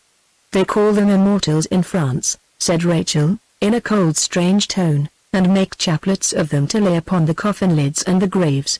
"Ah, yes, To be sure, I have seen them there and in Pere Lachaise, so they do. They have them in all the cemeteries. I forgot that. How cheerful, how very sensible. Don't you think it would be a good plan to stick up a death's head and crossbones here and there, and to split up old coffin lids for your setting sticks, and get old Wylders, the sexton, to bury your roots, and cover them in with a dust to dust, and so forth, and plant a yew tree in the middle, and stick those bits of painted board, that look so woefully like gravestones, all round it, and then let old Tamar prowl about for a ghost? I assure you, Rady, I think you, all to nothing, the perversest fool I ever encountered or heard of in the course of my life. Well, Stanley, suppose you do, I'll not dispute it. Perhaps you're right, said Rachel, still standing at the door of her little porch. Perhaps, he repeated with a sneer. I venture to say, most positively, I can't conceive any sane reason for your refusing Dorcas's entreaty to live with us at Brandon, and leave this triste, and unwholesome, and every way objectionable place. She was very kind, but I can't do it. Yes, you can't do it, simply because it would be precisely the most sensible, prudent, and comfortable arrangement you could possibly make. You won't do it, but you can and will practice all the airs and fooleries of a bad melodrama. You have succeeded already in filling Dorcas's mind with surmise and speculation, and do you think the Gillington people are either blind or dumb? You are taking, I've told you again and again, the very way to excite attention and gossip. What good can it possibly do you? You'll not believe until it happens, and when it does, you'd give your eyes you could undo it. It is so like you. I have said how very kind I thought it of Dorcas to propose it. I can't explain to her all my reasons for declining, and to you I need not. But I cannot overcome my repugnance, and I won't try. I wonder, said Stanley, with a sly look of inquiry, that you who read the Bible and a very good book it is no doubt and believe in all sorts of things. That will do, Stanley. I'm not so weak as you suppose. You know, Rady, I'm a Sadducee, and that sort of thing does not trouble me the least in the world. It is a little cold here. May we go into the drawing room? You can't think how I hate this house. We are always unpleasant in it. This auspicious remark he made, taking off his hat, and placing it and his cane on her work table. But this was not a tempestuous conference by any means. I don't know precisely what they talked about. I think it was probably the pros and cons of that migration to Brandon, against which Rachel had pronounced so firmly. I can't do it, Stanley. My motives are unintelligible to you, I know, and you think me obstinate and stupid, but, be I what I may, my objections are insurmountable. And does it not strike you that my staying here, on the contrary, would tend to prevent the kind of conversation you speak of? Not the least, dear Rady, that is, I mean, it could have no possible effect, unless the circumstances were first supposed, and then it could be of no appreciable use. And your way of life and your looks for both are changed are likely, in a little prating village, where every human being is watched and discussed incessantly, to excite conjecture, that is all, and that is everything. It had grown dark while Stanley sat in the little drawing-room, and Rachel stood on her doorstep, and saw his figure glide away slowly into the thin mist and shadow, and turn upward to return to Brandon, by that narrow ravine where they had held rendezvous with Mark Wylder, on that ill-omened night when trouble began for all. To Rachel's eyes, that disappearing form looked like the moping spirit of guilt and regret, haunting the scene of the irrevocable. When Stanley took his leave after one of these stolen visits, somehow, they always seemed to her the solitary mistress of Redmond's Farm invariably experienced the nervous reaction which follows the artificial calm of suppressed excitement. Something of panic or horror, relieved sometimes by a gush of tears, sometimes more slowly and painfully subsiding without that hysterical escape. She went in and shut the door, and called Tamar. But Tamar was out of the way. She hated that little drawing-room in her present mood. Its associations were odious and even ghastly, so she sat herself down by the kitchen fire, and placed her pretty feet, cold now, upon the high steel fender, and extended her cold hands towards the embers, leaning back in her rude chair. And so she got the girl to light candles, and asked her a great many questions, and obliged her, in fact, to speak constantly, though she seemed to listen but little. And when at last the girl herself, growing interested in her own narrative about a kidnapper, grew voluble and animated, and looked round upon the young lady at the crisis of the tale. She was surprised to remark, on a sudden, that she was gazing vacantly into the bars, and when Marjorie, struck by her fixed and melancholy countenance, stopped in the midst of a sentence, the young lady turned and gazed on her wistfully, with large eyes and pale face, and sighed heavily. Chapter 44, in which old Tamar lifts up her voice in prophecy. Certainly Stanley Lake was right about Redmond's Dell. Once the sun had gone down behind the distant hills, it was the darkest, the most silent, and the most solitary of nooks. It was not, indeed, quite dark yet. The upper sky had still a faint grey twilight halo, and the stars looked wan and faint. But the narrow walk that turned from Redmond's Dell was always dark in Stanley's memory, and Sadducees, although they believe neither in the resurrection nor the judgment, are no more proof than other men against the resurrections of memory and the penalties of association and of fear. Captain Lake had many things to think of. Some pleasant enough as he measured pleasure, others troublesome. But as he mounted the stone steps that conducted the passenger up the steep acclivity to the upper level of the dark and narrow walk he was pursuing, one black sorrow met him and blotted out all the rest. Captain Lake knew very well and gracefully practiced the art of not seeing inconvenient acquaintances in the street. But here in this narrow way there met him full a hated shadow whom he would fain have cut, by looking to right or left, or up or down, but which was not to be evaded, would not only have his salutation but his arm, and walked a horror of great darkness, by his side through this solitude, committed to a dreadful game, in which the stakes had come to exceed anything his wildest fears could have anticipated, from which he could not, according to his own canons, by any imaginable means recede. Here was the spot where the dreadful battle had been joined, and his covenant with futurity sealed. The young captain stood for a moment still on reaching the upper platform. A tiny brook that makes its way among briars and shingle to the more considerable mill stream of Redmond's Dell, sent up a hoarse babbling from the darkness beneath. Why exactly he halted there he could not have said. He glanced over his shoulder down the steps he had just scaled. Had there been light his pale face would have shown just then a malign anxiety, such as the face of an ill-conditioned man might wear, who apprehends danger of treading on a snake. He walked on, however, without quickening his pace, waving very slightly from side to side his ebony walking cane, thin as a pencil, as if it were a wont to beckon away the unseen things that haunt the darkness. And now he came upon the wider plateau, from which, the close copse receding, admitted something more of the light, faint as it was, that lingered in the heavens. A tall grey stone stands in the center of this space. There had once been a boundary and a stile there. Stanley knew it very well, and was not startled as the attorney was the other night when he saw it.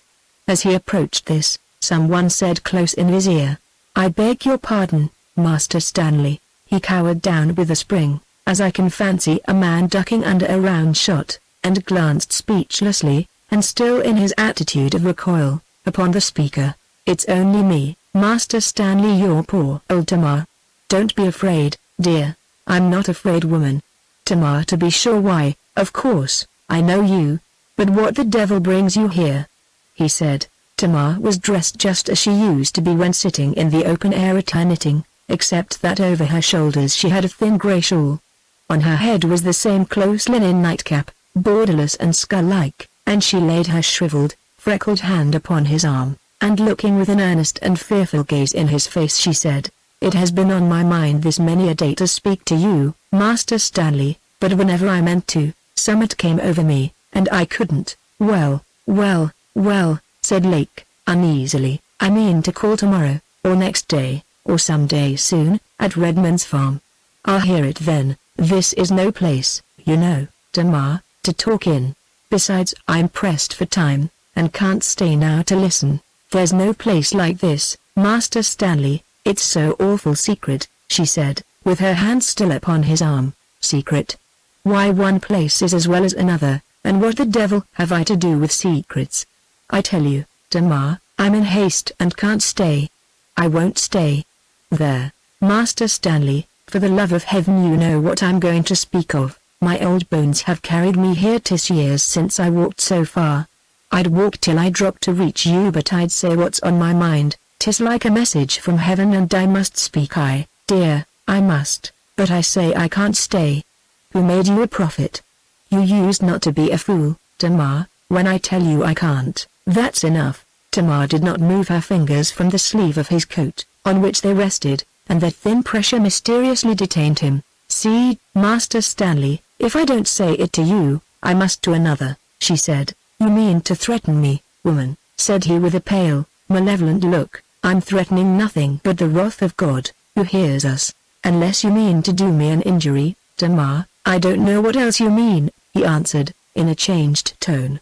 Old Tamar will soon be in her coffin, and this night far in the past, like many another, and 'twill be everything to you, one day, for weal or woe, to hearken to her words now, Master Stanley. Why, Tamar, haven't I told you I'm ready to listen to you? I'll go and see you upon my honor I will tomorrow, or next day, at the dell. What's the good of stopping me here? Because, Master Stanley, something told me 'tis the best place. We're quiet, and you're more like to weigh my words here, and you'll be alone for a while after you leave me, and can ponder my advice as you walk home by the path. Well, whatever it is, I suppose it won't take very long to say let us walk onto the stone there, and then I'll stop and hear it. But you must not keep me all night, he said, very peevishly. It was only 20 steps further on, and the woods receded round it, so as to leave an irregular amphitheater of some 60 yards across, and Captain Lake, glancing from the corners of his eyes, this way and that, without raising or turning his face, stopped listlessly at the time-worn white stone, and turning to the old crone, who was by his side, he said, "Well, then, you have your way, but speak low, please, if you have anything unpleasant to say." Tamar laid her hand upon his arm again, and the old woman's face afforded Stanley Lake no clue to the coming theme. Its expression was quite as usual, not actually discontent or peevishness, but crimped and puckered all over with unchanging lines of anxiety and suffering. Neither was there any flurry in her manner. Her bony arm and discolored hand, once her fingers lay upon his sleeve, did not move, only she looked very earnestly in his face as she spoke. "You'll not be angry, Master Stanley, dear? Though if you be, I can't help it, for I must speak. I've heard it all. I heard you and Miss Rady speak on the night you first came to see her, after your sickness, and I heard you speak again, by my room door, only a week before your marriage, when you thought I was asleep. So I've heard it all, and though I mayn't understand all the ins and outs on't, I know it well in the main. Oh, Master Stanley, Master Stanley. How can you go on with it? Come, Tamar, what do you want of me? What do you mean? What the dear's it all about? Oh. Well, you know, Master Stanley, what it's about. Well, there is something unpleasant, and I suppose you have heard a smattering of it in your muddled way, but it is quite plain you don't in the least understand it, when you fancy I can do anything to serve anyone in the smallest degree connected with that disagreeable business, or that I am personally in the least to blame in it, and I can't conceive what business you had listening at the keyhole to your mistress and me, nor why I am wasting my time talking to an old woman about my affairs, which she can neither understand nor take part in. Master Stanley, it won't do. I heard it. I could not help hearing. I little thought you had any such matter to speak, and you spoke so sudden-like, I could not help it. You were angry, and raised your voice. What could old Tamar do? I heard it all before I knew where I was. I really think, Tamar, you've taken leave of your wits. You're quite in the clouds. Come, Tamar, tell me, once for all, only drop your voice a little, if you please, what the plague has got into your old head. Come, I say, what is it? He stooped and leaned his ear to Tamar, and when she had done, he laughed. The laugh, though low, sounded wild and hollow in that dark solitude. Really, dear Tamar, you must excuse my laughing. You dear old witch, how the plague could you take any such frightful nonsense into your head? I do assure you, upon my honor, I never heard of so ridiculous a blunder. Only that I know you are really fond of us, I should never speak to you again. I forgive you. But listen no more to other people's conversation. I could tell you how it really stands now, only I have not time, but you'll take my word of honor for it, you have made the most absurd mistake that ever an old fool tumbled into. No, Tamar, I can't stay any longer now, but I'll tell you the whole truth when next I go down to Redmond's farm. In the meantime, you must not plague poor Miss Rady with your nonsense. She has too much already to trouble her, though of quite another sort. Good night, foolish old Tamar. Oh, Master Stanley, it will take a deal to shake my mind, and if it be so, as I say, what's to be done next? What's to be done? Oh, what is to be done? I say good night, old Tamar, and hold your tongue, do you see? Oh, Master Stanley, Master Stanley. My poor child, my child that I nursed! ! Anything would be better than this. Sooner or later judgment will overtake you, so sure as you persist in it.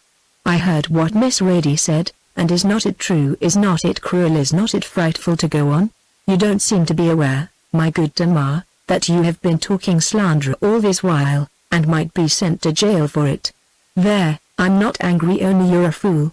Good night. He shook her hand, and jerked it from him with suppressed fury, passing on with a quickened pace. And as he glided through the dark, towards splendid old Brandon, he ground his teeth, and uttered 2 or 3 sentences which no respectable publisher would like to print. Chapter 45. Deep and Shallow.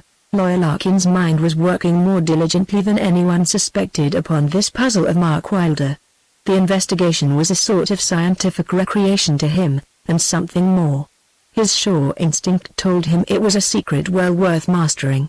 He had a growing belief that Lake, and perhaps he only except Wylder himself, knew the meaning of all this mysterious marching and counter-marching. Of course, all sorts of theories were floating in his mind, but there was none that would quite fit all the circumstances. The attorney, had he asked himself the question, what was his object in these inquisitions, would have answered, I am doing what few other men would.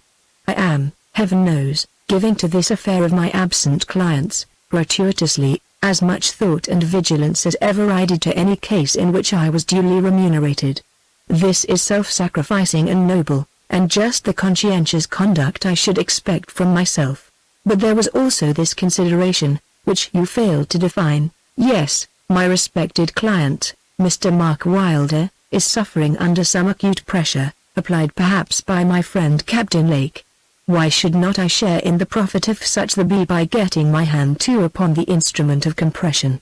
It is worth trying. Let us try. The Reverend William Wylder was often at the lodge now. Larkin had struck out a masterly plan. The vicar's reversion, a very chimerical contingency, he would by no means consent to sell. His little man, little Ferriot. No, he could not. The attorney only touched on this, remarking in a friendly way, but then, you know, it is so mere a shadow. This indeed, poor William knew very well. But though he spoke quite meekly, the attorney looked rather black, and his converse grew somewhat dry and short. This sinister change was sudden, and immediately followed the suggestion about the reversion, and the poor vicar was a little puzzled, and began to consider whether he had said anything gauche or offensive. It would be so very painful to appear ungrateful.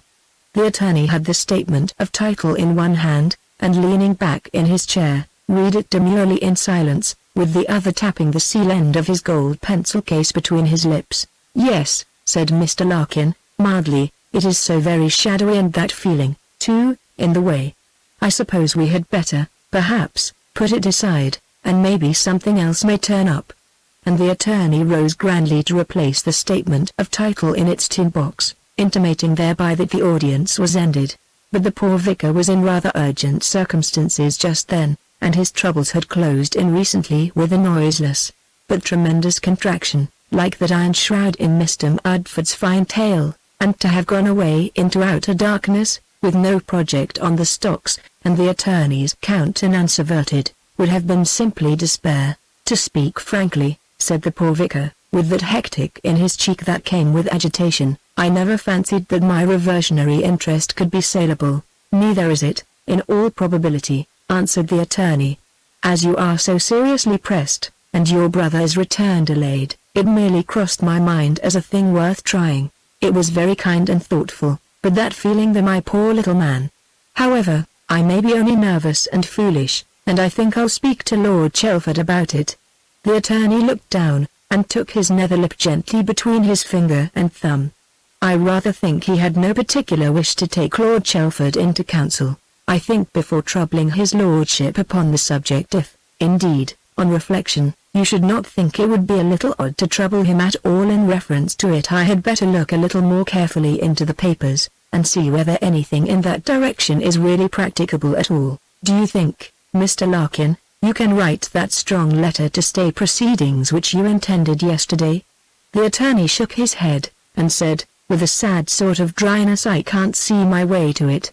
The vicar's heart sank with a flutter, and then swelled, and sank another bit, and his forehead flushed. There was a silence. "You see, Mr. Wylder, I relied, in fact, altogether upon this arrangement, and I don't see that anything is likely to come of it."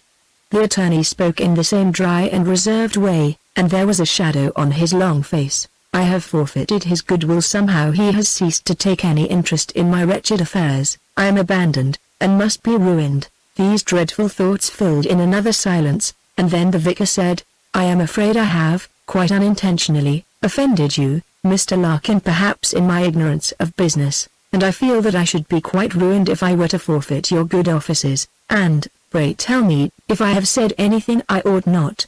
"Oh, no, nothing, I assure you," replied Mr. Larkin, with a lofty and gentle dryness.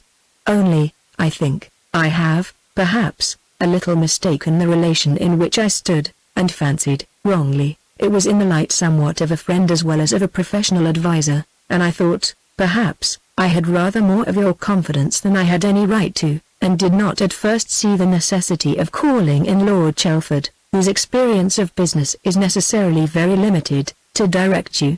You remember, my dear Mr. Wylder, that I did not at all invite these relations, and I don't think you will charge me with want of zeal in your business. Oh, my dear Mr. Larkin, my dear sir, you have been my preserver, my benefactor, in fact, under heaven, very nearly my last and only hope. Well, I had hoped I was not remiss or wanting in diligence."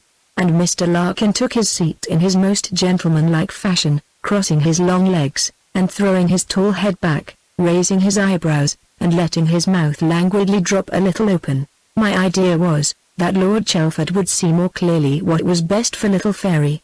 I am so very slow and so silly about business, and you so much my friend. I have found you so that you might think only of me. I should, of course, consider the little boy," said Mr. Larkin, condescendingly, "a most interesting child. I'm very fond of children myself, and should, of course, put the entire case as respected him as well as yourself to the best of my humble powers before you. Is there anything else just now you think of, for time presses, and really we have ground to apprehend something unpleasant tomorrow? You ought not, my dear sir. Pray permit me to say you really ought not to have allowed it to come to this." The poor vicar sighed profoundly, and shook his head, a contrite man. They both forgot that it was arithmetically impossible for him to have prevented it, unless he had got some money. "Perhaps," said the vicar, brightening up suddenly, and looking in the attorney's eyes for answer, "perhaps something might be done with the reversion, as a security, to borrow a sufficient sum, without selling." The attorney shook his high head, and whiskers grey and foxy, and meditated with the seal of his pencil case between his lips. "I don't see it," said he, with another shake of that long head. "I don't know that any lender, in fact, would entertain such a security. If you wish it I will write to Burlington, Smith, and Company, about it. They are largely in policies and post-obits. It is very sad, indeed.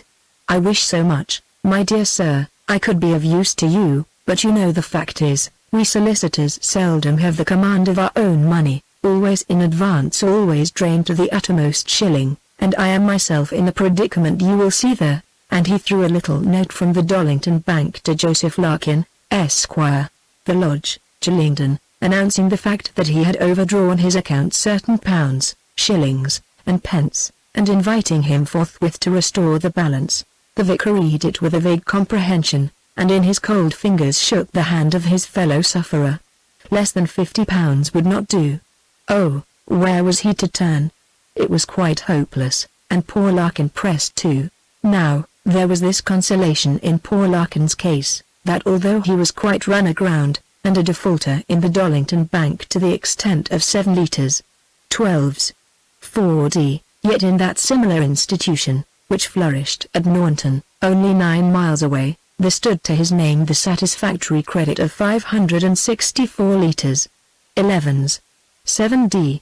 One advantage which the good attorney derived from his double account with the rival institutions was, that whenever convenient he could throw one of these certificates of destitution and impotence sadly under the eyes of a client in want of money like poor Will Wylder. The attorney had no pleasure in doing people ill turns. But he had come to hear the distresses of his clients as tranquilly as doctors do the pangs of their patients. As he stood meditating near his window, he saw the poor vicar, with slow limbs and downcast countenance, walk under his laburnums and low rustinesses towards his little gate, and suddenly stop and turn round, and make about a dozen quick steps, like a man who has found a bright idea, towards the house, and then come to a thoughtful halt, and so turn and recommence his slow march of despair homeward. At 5 o'clock it was dark now. There was a tread on the doorsteps, and a double tattoo at the tiny knocker. It was the lawyer. Mr. Larkin entered the vicar's study, where he was supposed to be busy about his sermon. "My dear sir, thinking about you, and I have just heard from an old humble friend, who wants high interest, and of course is content to take security somewhat personal in its nature. I have written already. He's in the hands of Burlington, Smith, and Company. I have got exactly 55 litres since I saw you, which makes me all right at Dollington, and here's my cheque for 50 litres, which you can send, or perhaps I had better send by this night's post to those Cambridge people. It settles that, and you give me a line on this stamp, acknowledging the 50 litres, on account of money to be raised on your reversion. So that's off your mind, my dear sir. Oh, Mr. Larkin, my, you don't know, sir, what you have done for me, the agony. Oh, thank God. What a friend is raised up." And he clasped and wrung the long hands of the attorney, and I really think there was a little moisture in that gentleman's pink eyes for a moment or two. When he was gone, the vicar returned from the doorstep, radiant not to the study but to the parlour. "Oh, Willie, darling, you look so happy. You were uneasy this evening," said his little ugly wife, with a beautiful smile, jumping up and clasping him. "Yes, darling, I was very uneasy, but thank God, it is over."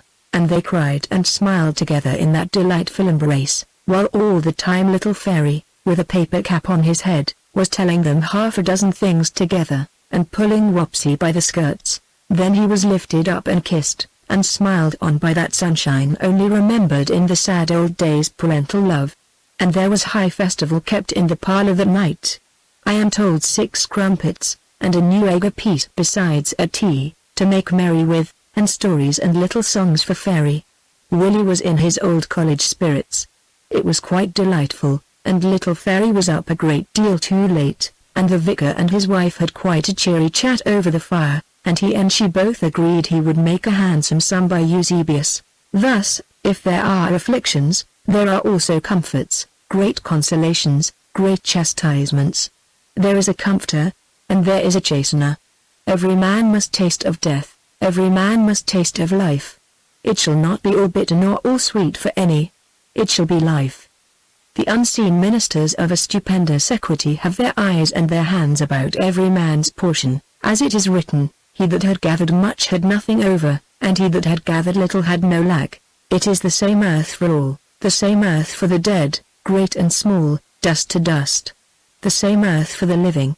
Thorns, also, and thistles shall it bring forth, and God provides the flowers too. Chapter 46. Debate and Interruption. Rachel beheld the things which were coming to pass like an awful dream. She had begun to think, and not without evidence, that Dorcas, for some cause or caprice, had ceased to think of Stanley as she once did. And the announcement, without preparation or apparent courtship, that her brother had actually won this great and beautiful heiress, and that, just emerged from the shades of death, he, a half-ruined scapegrace, was about to take his place among the magnates of the county, and, no doubt, to enter himself for the bold and splendid game of ambition, the stakes of which were now in his hand, towered before her like an incredible and disastrous illusion of magic. Stanley's uneasiness lest Rachel's conduct should compromise them increased. He grew more nervous about the relations between him and Mark Wylder, in proportion as the world grew more splendid and prosperous for him. Where is the woman who will patiently acquiesce in the reserve of her husband who shares his confidence with another? How often had Stanley Lake sworn to her there was no secret, that he knew nothing of Mark Wylder beyond the charge of his money, and making a small payment to an old Mrs. Dutton, in London, by his direction, and that beyond this, he was as absolutely in the dark as she or Chelford. What, then, did Rachel mean by all that escaped her, when he was in danger? How could he tell? He really believed she was a little, ever so little crazed. He supposed she, like Dorcas, fancied he knew everything about Wylder. She was constantly hinting something of the kind, and begging of him to make a disclosure. Disclosure of what? It was enough to drive one mad, and would make a capital fuss. Rachel has a ridiculous way of talking like an oracle, and treating as settled fact every absurdity she fancies. She is very charming and clever, of course, so long as she speaks of the kind of thing she understands. But when she tries to talk of serious business, poor lady, she certainly does talk such nonsense. She can't reason, she runs away with things. It is the most tiresome thing you can conceive. But you have not said, Stanley, that she does not suspect the truth. Of course, I say it, I have said it. I swear it, if you like. I've said plainly, and I'm ready to swear it. Upon my honor and soul, I know no more of his movements, plans, or motives, than you do. If you reflect, you must see it. We were never good friends, Mark and I. It was no fault of mine, but I never liked him, and he, consequently, I suppose, never liked me. There was no intimacy or confidence between us. I was the last man on earth he would have consulted with. Even Larkin, his own lawyer, is in the dark. Rachel knows all this. I have told her 50 times over, and she seems to give way at the moment. Indeed, the thing is too plain to be resisted. But as I said, poor lady, she can't reason, and by the time I see her next, her old fancy possesses her. I can't help it, because with more reluctance than I can tell, I at length consent, at Larkin's entreaty, I may say, to bank and fund his money. But Dorcas's mind retained its first impression. Sometimes his plausibilities, his vehemence, and his vows disturbed it for a time, but there it remained like the picture of a camera obscura, into which a momentary light has been admitted, unseen for a second, but the images return with the darkness, and group themselves in their old colors and places again. Whatever it was, Rachel probably knew it. There was a painful confidence between them, and there was growing in Dorcas's mind a feeling towards Rachel which her pride forbade her to define. She did not like Stanley's stealthy visits to Redmond's farm, she did not like his moods or looks after those visits, of which he thought she knew nothing. She did not know whether to be pleased or sorry that Rachel had refused to reside at Brandon, neither did she like the stern gloom that overcast Rachel's countenance when Stanley was in the room, nor those occasional walks together, up and down the short yew walk, in which Lake looked so cold and angry, and Rachel so earnest. What was this secret? How dared her husband mask from her what he confided to another? How dared Rachel confer with him, influence him, perhaps, under her very eye, walking before the windows of Brandon, that Brandon which was hers, and to which she had taken Stanley, passing her gate a poor and tired wayfarer of the world, and made him what? Oh, mad caprice! Oh, fit retribution! A wild voice was talking this way, to and fro, and up and down, in the chambers of memory. But she would not let it speak from her proud lips. She smiled, and to outward seeming, was the same, but Rachel felt that the fashion of her countenance towards her was changed. Since her marriage she had not hinted to Rachel the subject of their old conversations. Burning beneath her feeling about it was now a deep-rooted anger and jealousy. Still she was Stanley's sister, and to be treated accordingly. The whole household greeted her with proper respect, and Dorcas met her graciously, and with all the externals of kindness. The change was so little, that I do not think any but she and Rachel saw it, and yet it was immense. There was a dark room, a sort of anteroom, to the library, with only 2 tall and narrow windows, and hung with old Dutch tapestries, representing the battles and sieges of men in periwigs, pikemen, dragoons in buff coats, and musketeers with matchlocks, all the grim faces of soldiers, generals, drummers, and the rest, grown pale and dusky by time, like armies of ghosts. Rachel had come one morning to see Dorcas, and, awaiting her appearance, sat down in this room. The door of the library opened, and she was a little surprised to see Stanley enter. "Why, Stanley," They told me you were gone to Naunton. Oh. Did they? Well, you see, I'm here, Rady. Somehow he was not very well pleased to see her. I think you'll find Dorcas in the drawing room, or else in the conservatory, he added. I am glad, Stanley, I happened to meet you. Something must be done in the matter I spoke of immediately.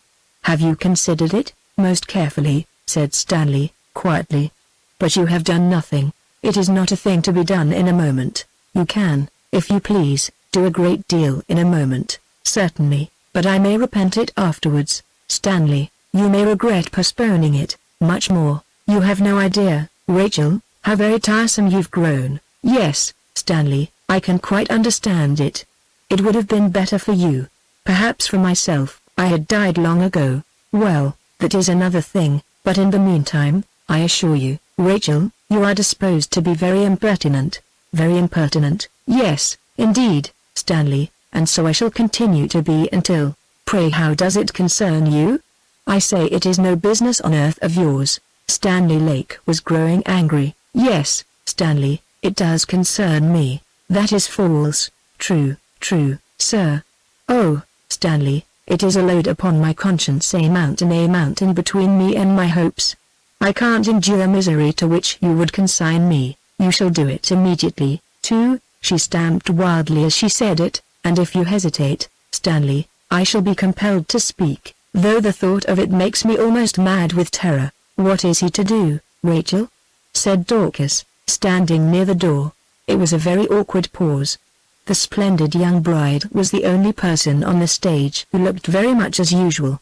Stanley turned his pale glare of fury from Rachel to Dorcas, and Dorcas said again, "What is it, Rachel, darling?" Rachel, with a bright blush on her cheeks, stepped quickly up to her, put her arms about her neck and kissed her, and over her shoulder she cried to her brother, "Tell her, Stanley," and so she quickly left the room and was gone. "Well, Dorky, love, what's the matter?"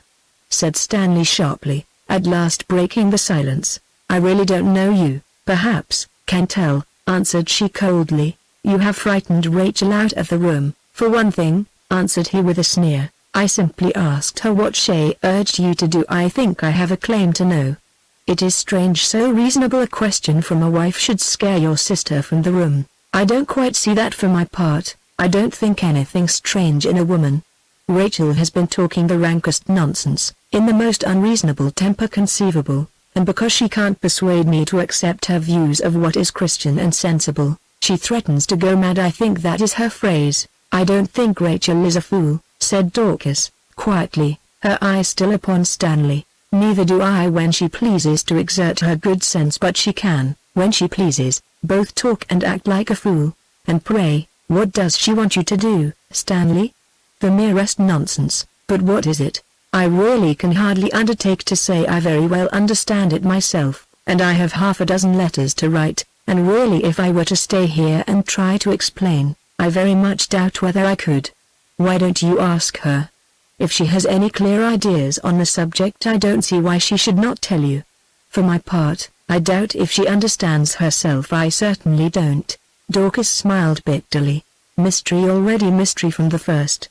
I am to know nothing of your secrets. You confer and consult in my house, you debate and decide upon matters most nearly concerning, for aught I know, my interests and my happiness, certainly deeply affecting you, and therefore which I have a right to know, and my entering the room is the signal for silence, a guilty silence, for departure and for equivocation. Stanley, you are isolating me. Beware I may entrench myself in that isolation. You are choosing your confidant, and excluding me. Rest assured you shall have no confidence of mine while you do so." Stanley Lake looked at her with a gaze at once peevish and inquisitive. "You take a wonderfully serious view of Rachel's nonsense." "I do, certainly. You women have a marvelous talent for making mountains of molehills. You and Rady are adepts in the art. Never was a poor devil so lectured about nothing as I between you.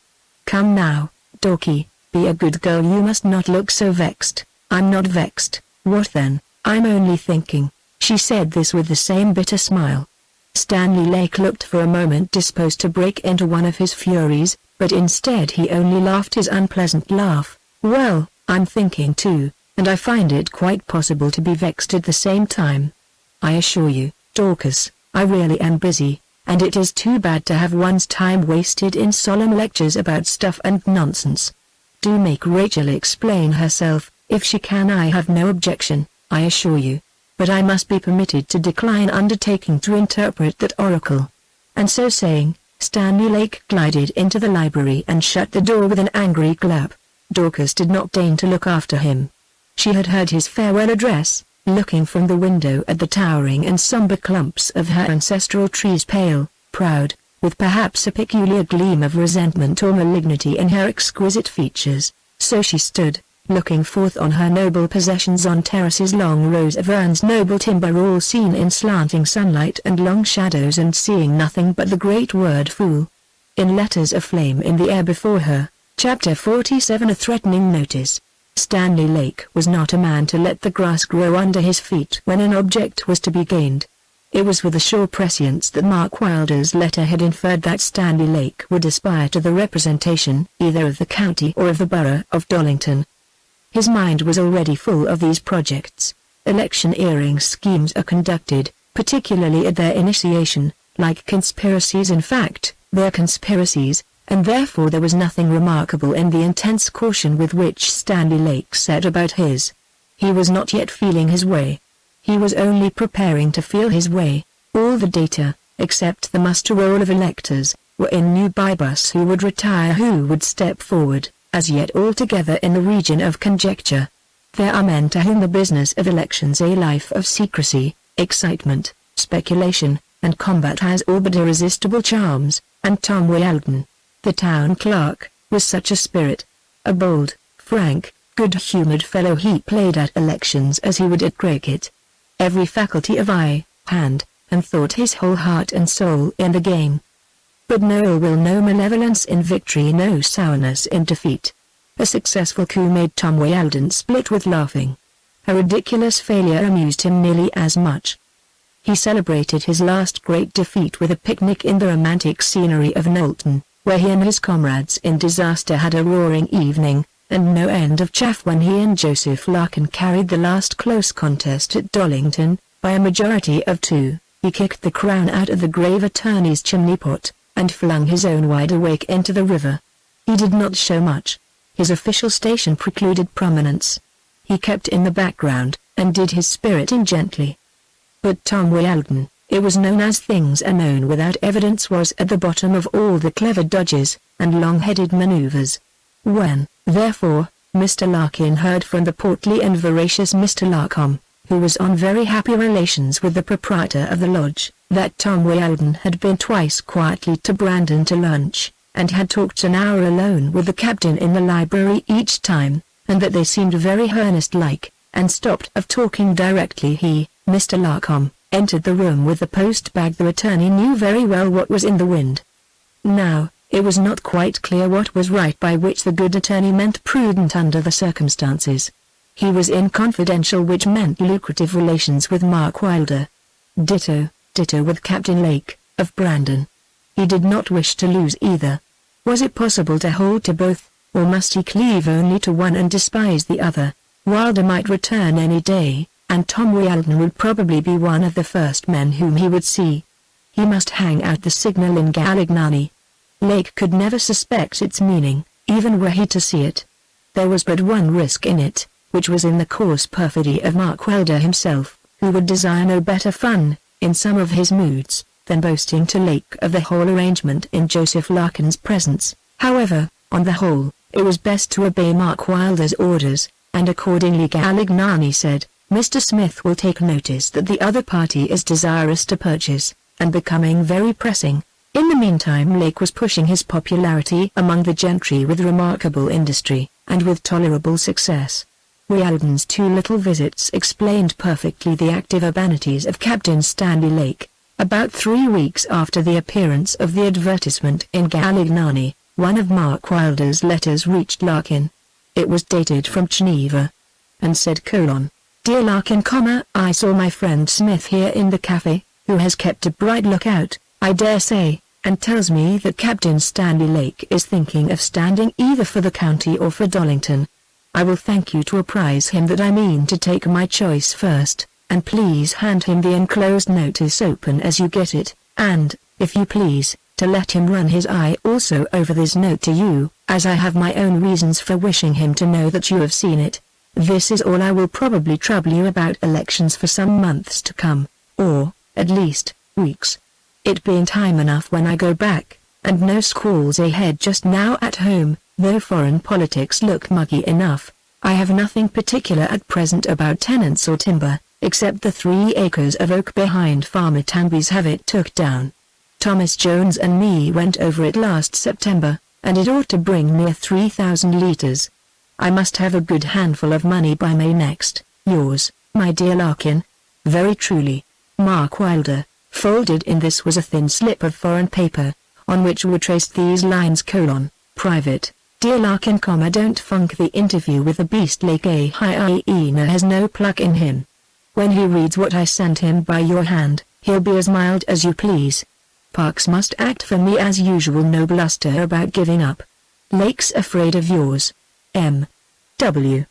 Within was what he called his notice to Stanley Lake, and it was thus conceived: Private, dear Lake, I understand you are trying to make all safe for next election in Dollington or the county. Now, understand at once, that I won't permit that. There is not a country gentleman on the grand jury who is not your superior, and there is no extremity I will not make you feel, and you know what I mean if you dare despise this first and not unfriendly warning. Yours truly, Mark Wylder. Now there certainly was need of Wylder's assurance that nothing unpleasant should happen to the conscious bearer of such a message to an officer and a gentleman. Joseph Larkin did not like it. Still there was a confidence in his own conciliatory manners and exquisite tact. Something, too, might be learned by noting Lake's looks, demeanor, and language under this direct communication from the man to whom his relations were so mysterious. Larkin looked at his watch. It was about the hour when he was likely to find Lake in his study. The attorney withdrew the little private enclosure, and slipped it, with a brief endorsement, into the neat sheaf of Wylder's letters, all similarly noted, and so locked it up in the iron safe. He intended being perfectly ingenuous with Lake, and showing him that he had no secrets, no concealments, all open as the day, by producing the letter in which the notice was enclosed, and submitting it for Captain Lake's perusal.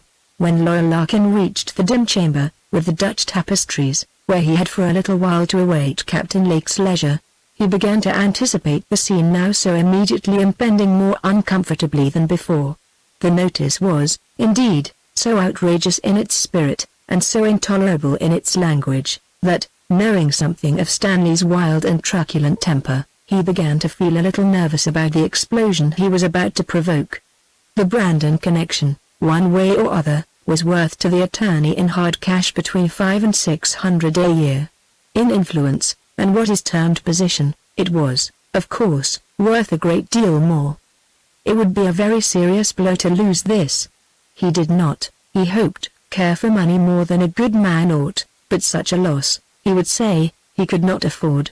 Precisely the same, however, was to be said of his connection with Mark Wylder, and in fact, of late years, Mr. Joseph Larkin, of the Lodge, had begun to put by money so fast that he was growing rapidly to be a very considerable man indeed. Everything, as he said, was doing very nicely, and it would be a deplorable thing to mar, by any untoward act, this pilgrim's quiet and prosperous progress. In this stage of his reverie he was interrupted by a tall, powdered footman, in the Brandon livery, who came respectfully to announce that his master desired to see Mr. Larkin.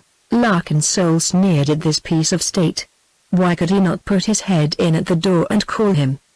But still I think it impressed him, and that, diplomatically, Captain Lake was in the right to environ himself with the ceremonial of a Lord of Brandon. "Well, Larkin, how do you do? Anything about Raikes's lease?" said the great Captain Lake, rising from behind his desk, with his accustomed smile, and extending his gentlemanlike hand. "No, sir, nothing, Captain Lake. He has not come, and I don't think we should show any anxiety about it," replied the attorney, taking the captain's thin hand rather deferentially. "I've had such a letter from my client, Mr. Mark Wylder.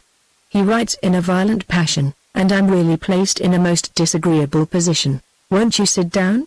Thanks so well, I thought, on the whole. Having received the letter and the enclosure, which I must say very much surprises me, very much indeed." And Larkin looked reprovingly on an imaginary Mark Wylder, and shook his head a good deal. "He has not appointed another man of business?" "Oh, dear, no," said Larkin, quickly, with a faint, supercilious smile. "No, nothing of that kind. The thing, in fact, there has been some gossiping fellow. Do you happen to know a person at all versed in Shillington matters, or, perhaps, a member of your club named Smith?" "Smith? I don't, I think, recollect any particular Smith, just at this moment. And what is Smith doing or saying?" "Why, he has been talking over election matters. It seems Mr. Wylder has met him in Geneva, from whence he dates, and he says, oh, here's the letter, and you'll see it all there." He handed it to Lake, and kept his eye on him while he read it. When he saw that Lake, who bit his lip during the perusal, had come to the end, by his glancing up again at the date, Larkin murmured, "Something, you see, has gone wrong with him. I can't account for the temper otherwise so violent." "Quite so," said Lake, quietly, "and where is the notice he speaks of here?" "Why, really, Captain Lake, I did not very well know. It is such a production I could not say whether you would wish it presented, and in any case you will do me the justice to understand that for my part I really don't know how to speak of it." "Quite so," repeated Lake, softly, taking the thin, neatly folded piece of paper which Larkin, with a sad inclination of his body, handed to him. Lake, under the lawyer's small, vigilant gaze, quietly read Mark Wylder's awful threatenings through, twice over, and Larkin was not quite sure whether there was any change of countenance to speak of as he did so. "This is dated the 29th, said Lake, in the same quiet tone. "Perhaps you will be so good as to write a line across it, stating the date of your handing it to me. Of course I can see no objection. I may mention, I suppose, that I do so at your request." And Larkin made a neat little endorsement to that effect, and he felt relieved.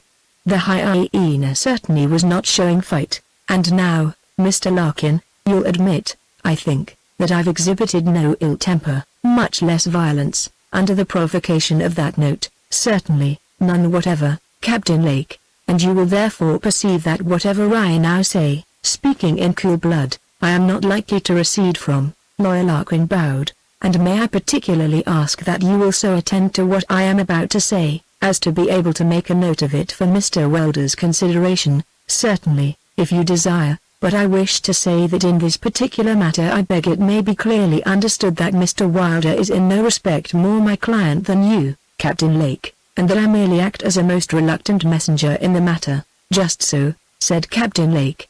"Now, as to my thinking of representing either county or borough," he resumed, after a little pause, holding Mark Wylder's notice between his finger and thumb, and glancing at it from time to time, as a speaker might at his notes, "I am just as well qualified as he in every respect, and if it lies between him and me, I will undoubtedly offer myself, and accompany my address with the publication of this precious document which he calls his notice, the composition, in all respects, of a ruffian, and which will inspire every gentleman who reads it with disgust, abhorrence, and contempt. His threat I don't understand. I despise his machinations.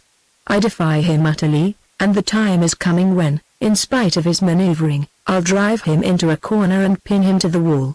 He very well knows that, flitting and skulking from place to place, like an escaped convict, he is safe in writing what insults he pleases through the post. I can't tell how or where to find him. He is not only no gentleman, but no man, a coward as well as a ruffian.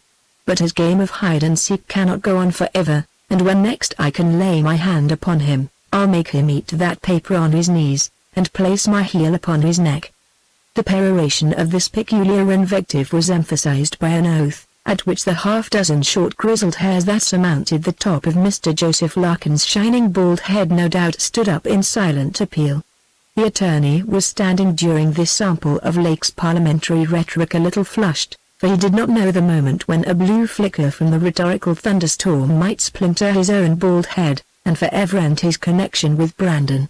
There was a silence, during which pale Captain Lake locked up Mark Wylder's warning, and the attorney twice cleared his voice. "I need hardly say, Captain Lake, how I feel in this business." "Quite so," said the captain, in his soft low tones. "I assure you I altogether acquit you of sympathy with anything so utterly ruffianly," and he took the hand of the relieved attorney with a friendly condescension. "The only compensation I exact for your involuntary part in the matter is that you distinctly convey the tenor of my language to Mr. Wylder, on the first occasion on which he affords you an opportunity of communicating with him. And as to my ever again acting as his trustee though, yes, I forgot." He made a sudden pause, and was lost for a minute in annoyed reflection. "Yes, I must for a while. It can't last very long, he must return soon, and I can't well refuse to act until at least some other arrangement is made. There are quite other persons and I can't allow them to starve." So saying, he rose, with his peculiar smile, and extended his hand to signify that the conference was at an end. "And I suppose," he said, "we are to regard this little conversation, for the present, as confidential?" "Certainly, Captain Lake, and permit me to say that I fully appreciate the just and liberal construction which you have placed upon my conduct, a construction which a party less candid and honorably minded than yourself might have failed to favor me with." And with this pretty speech Larkin took his hat, and gracefully withdrew. Chapter 48, in which I go to Brandon, and see an old acquaintance in the tapestry room. To my surprise, a large letter, bearing the Gillingden postmark, and with a seal as large as a florin, showing, had I examined the heraldry, the Brandon arms with the Lake bearings quartered thereon, and proving to be a very earnest invitation from Stanley Lake, found me in London just about this time. I paused. I was doubtful about accepting it, for the business of the season was just about to commence in earnest, and the country had not yet assumed its charms. But I now know very well that from the first it was quite settled that down I should go. I was too curious to see the bride in her new relations, and to observe something of the conjugal administration of Lake, to allow anything seriously to stand in the way of my proposed trip. There was a postscript to Lake's letter which might have opened my eyes as to the motives of this pressing invitation, which I pleased myself by thinking, though penned by Captain Lake, came in reality from his beautiful young bride. This small appendix was thus conceived: P.S. Tom Wylder, as usual, deep in elections, under the rose, begs you kindly to bring down whatever you think to be the best book or books on this subject, and he will remit to your bookseller. Order them in his name, but bring them down with you. So I was a second time going down to Brandon as honorary counsel, without knowing it. My invitations, I fear, were obtained, if not under false pretenses, at least upon false estimates, and the laity rated my legal lore too highly. I reached Brandon rather late. The bride had retired for the night. I had a very late dinner, in fact a supper in the parlor. Lake sat with me chatting, rather cleverly, not pleasantly. Wylder was at Brandon about sessions business, and as usual full of election stratagems and calculations. Stanley volunteered to assure me he had not the faintest idea of looking for a constituency. I really believe, and at this distance of time I may use strong language in a historical sense, that Captain Lake was the greatest liar I ever encountered with. He seemed to do it without a purpose, by instinct, or on principle, and would contradict himself solemnly twice or thrice in a week, without seeming to perceive it. I dare say he lied always, and about everything. But it was in matters of some moment that one perceived it. What object could he gain, for instance, by the fib he had just told me? On second thoughts this night he coolly apprised me that he had some idea of sounding the electors. So, my meal ended, we went into the tapestry room where, the night being sharp, a pleasant bit of fire burned in the grate, and Wylder greeted me. My journey, though by rail, and as easy as that of the Persian gentleman who skimmed the air, seated on a piece of carpet, predisposed me to sleep.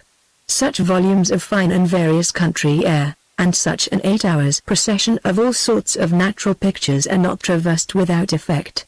Sitting in my well-stuffed chair, my elbows on the cushioned arms, the conversation of Lake and the town clerk now and then grew faint, and their faces faded away, and little fights and fragments of those light and pleasant dreams, like fairy tales, which visit such stolen naps, superseded with their picturesque and musical illusions the realities and recollections of life. Once or twice an odd, a little too deep or sudden, called me up. But Lake was busy about the Dollington constituency, and the town clerk's bluff face was serious and thoughtful. It was the old question about Rogers, the brewer, and whether Lord Addlestone and Sir William could not get him, or else it had gone on to the great railway contractor, Dobbs, and the question how many votes his influence was really worth, and, somehow, I never got very far into the pros and cons of these discussions, which soon subsided into the fairy tale I have mentioned, and that sweet perpendicular sleep all the sweeter, like everything else, for being contraband and irregular.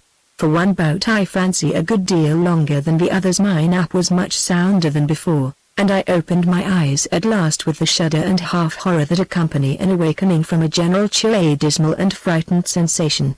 I was facing a door about 20 feet distant, which exactly as I opened my eyes, turned slowly on its hinges, and the figure of Uncle Lorne, in his loose flannel habiliments, ineffaceably traced upon my memory, like every other detail of that ill-omened apparition, glided into the room, and crossing the thick carpet with long, soft steps, passed near me, looking upon me with a malign sort of curiosity for some 2 or 3 seconds, and sat down by the declining fire, with a sidelong glance still fixed upon me. I continued gazing on this figure with a dreadful incredulity, and the indistinct feeling that it must be an illusion and that if I could only wake up completely, it would vanish. The fascination was disturbed by a noise at the other end of the room, and I saw Lake standing close to him, and looking both angry and frightened. Tom Wylder, looking odd, too, was close at his elbow, and had his hand on Lake's arm, like a man who would prevent violence. I do not know in the least what had passed before, but Lake said, "How the devil did he come in?" "Hush!" was all that Tom Wylder said, looking at the gaunt spectre with less of fear than inquisitiveness. "What are you doing here, sir?" demanded Lake, in his most unpleasant tones. "Prophesying," answered the phantom. "You had better write your prophecies in your room, sir, had not you ? And give them to the Archbishop of Canterbury to proclaim, when they are finished. We are busy here just now, and don't require revelations, if you please."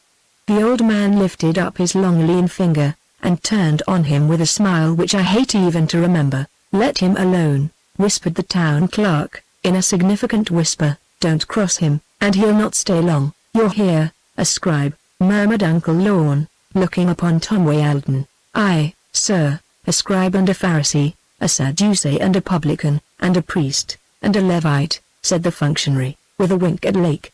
"Thomas Wylder, sir, happy to see you, sir, so well and strong, and likely to enlighten the religious world for many a day to come. It's a long time, sir, since I had the honor of seeing you, and I'm always, of course, at your command." "Sure," said Lake, angrily. The town clerk pressed his arm with a significant side nod and a wink, which seemed to say, "I understand him, can't you let me manage him?"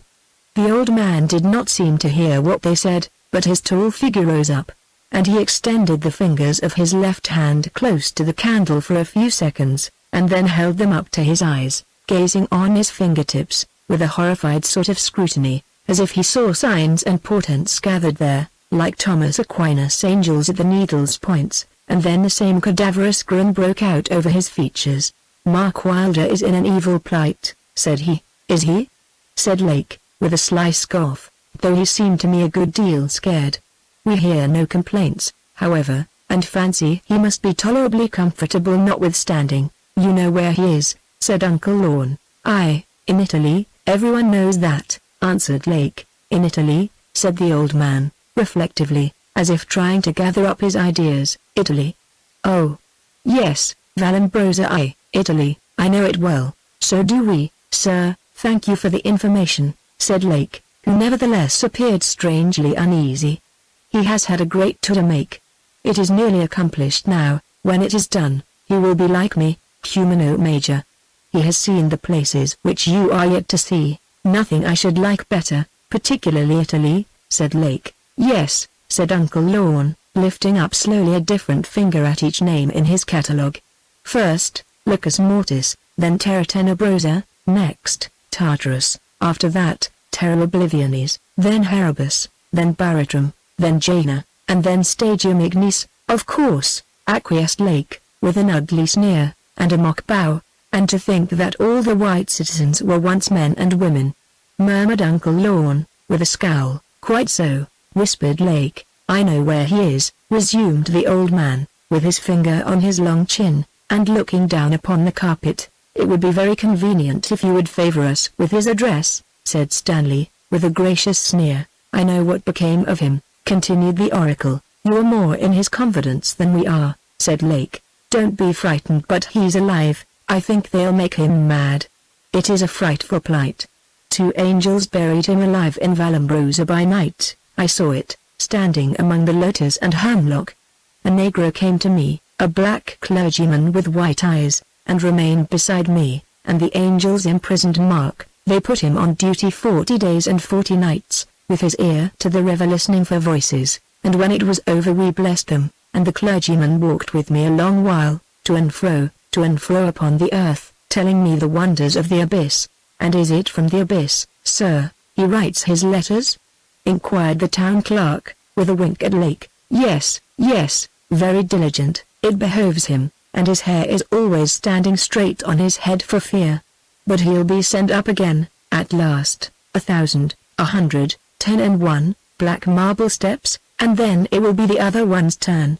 So it was prophesied by the black magician, I thought. "Sir, you mentioned just now he was a clergyman," suggested Mr. Wylder, who evidently enjoyed this wonderful yarn. "Clergyman and the magician both, and the chief of the lying prophets with thick lips. He'll come here some night and see you," said Uncle Lorne, looking with a cadaverous apathy on Lake, who was gazing at him in return, with a sinister smile. "Maybe it was a vision, sir," suggested the town clerk. "Yes, sir, a vision, maybe," echoed the cavernous tones of the old man, "but in the flesh or out of the flesh. I saw it." "You have had revelations, sir." "I've heard," said Stanley's mocking voice. "Many," said the seer, "but a prophet is never honored. We live in solitude and privations. The world hates us, they stone us, they cut us asunder, even when we are dead.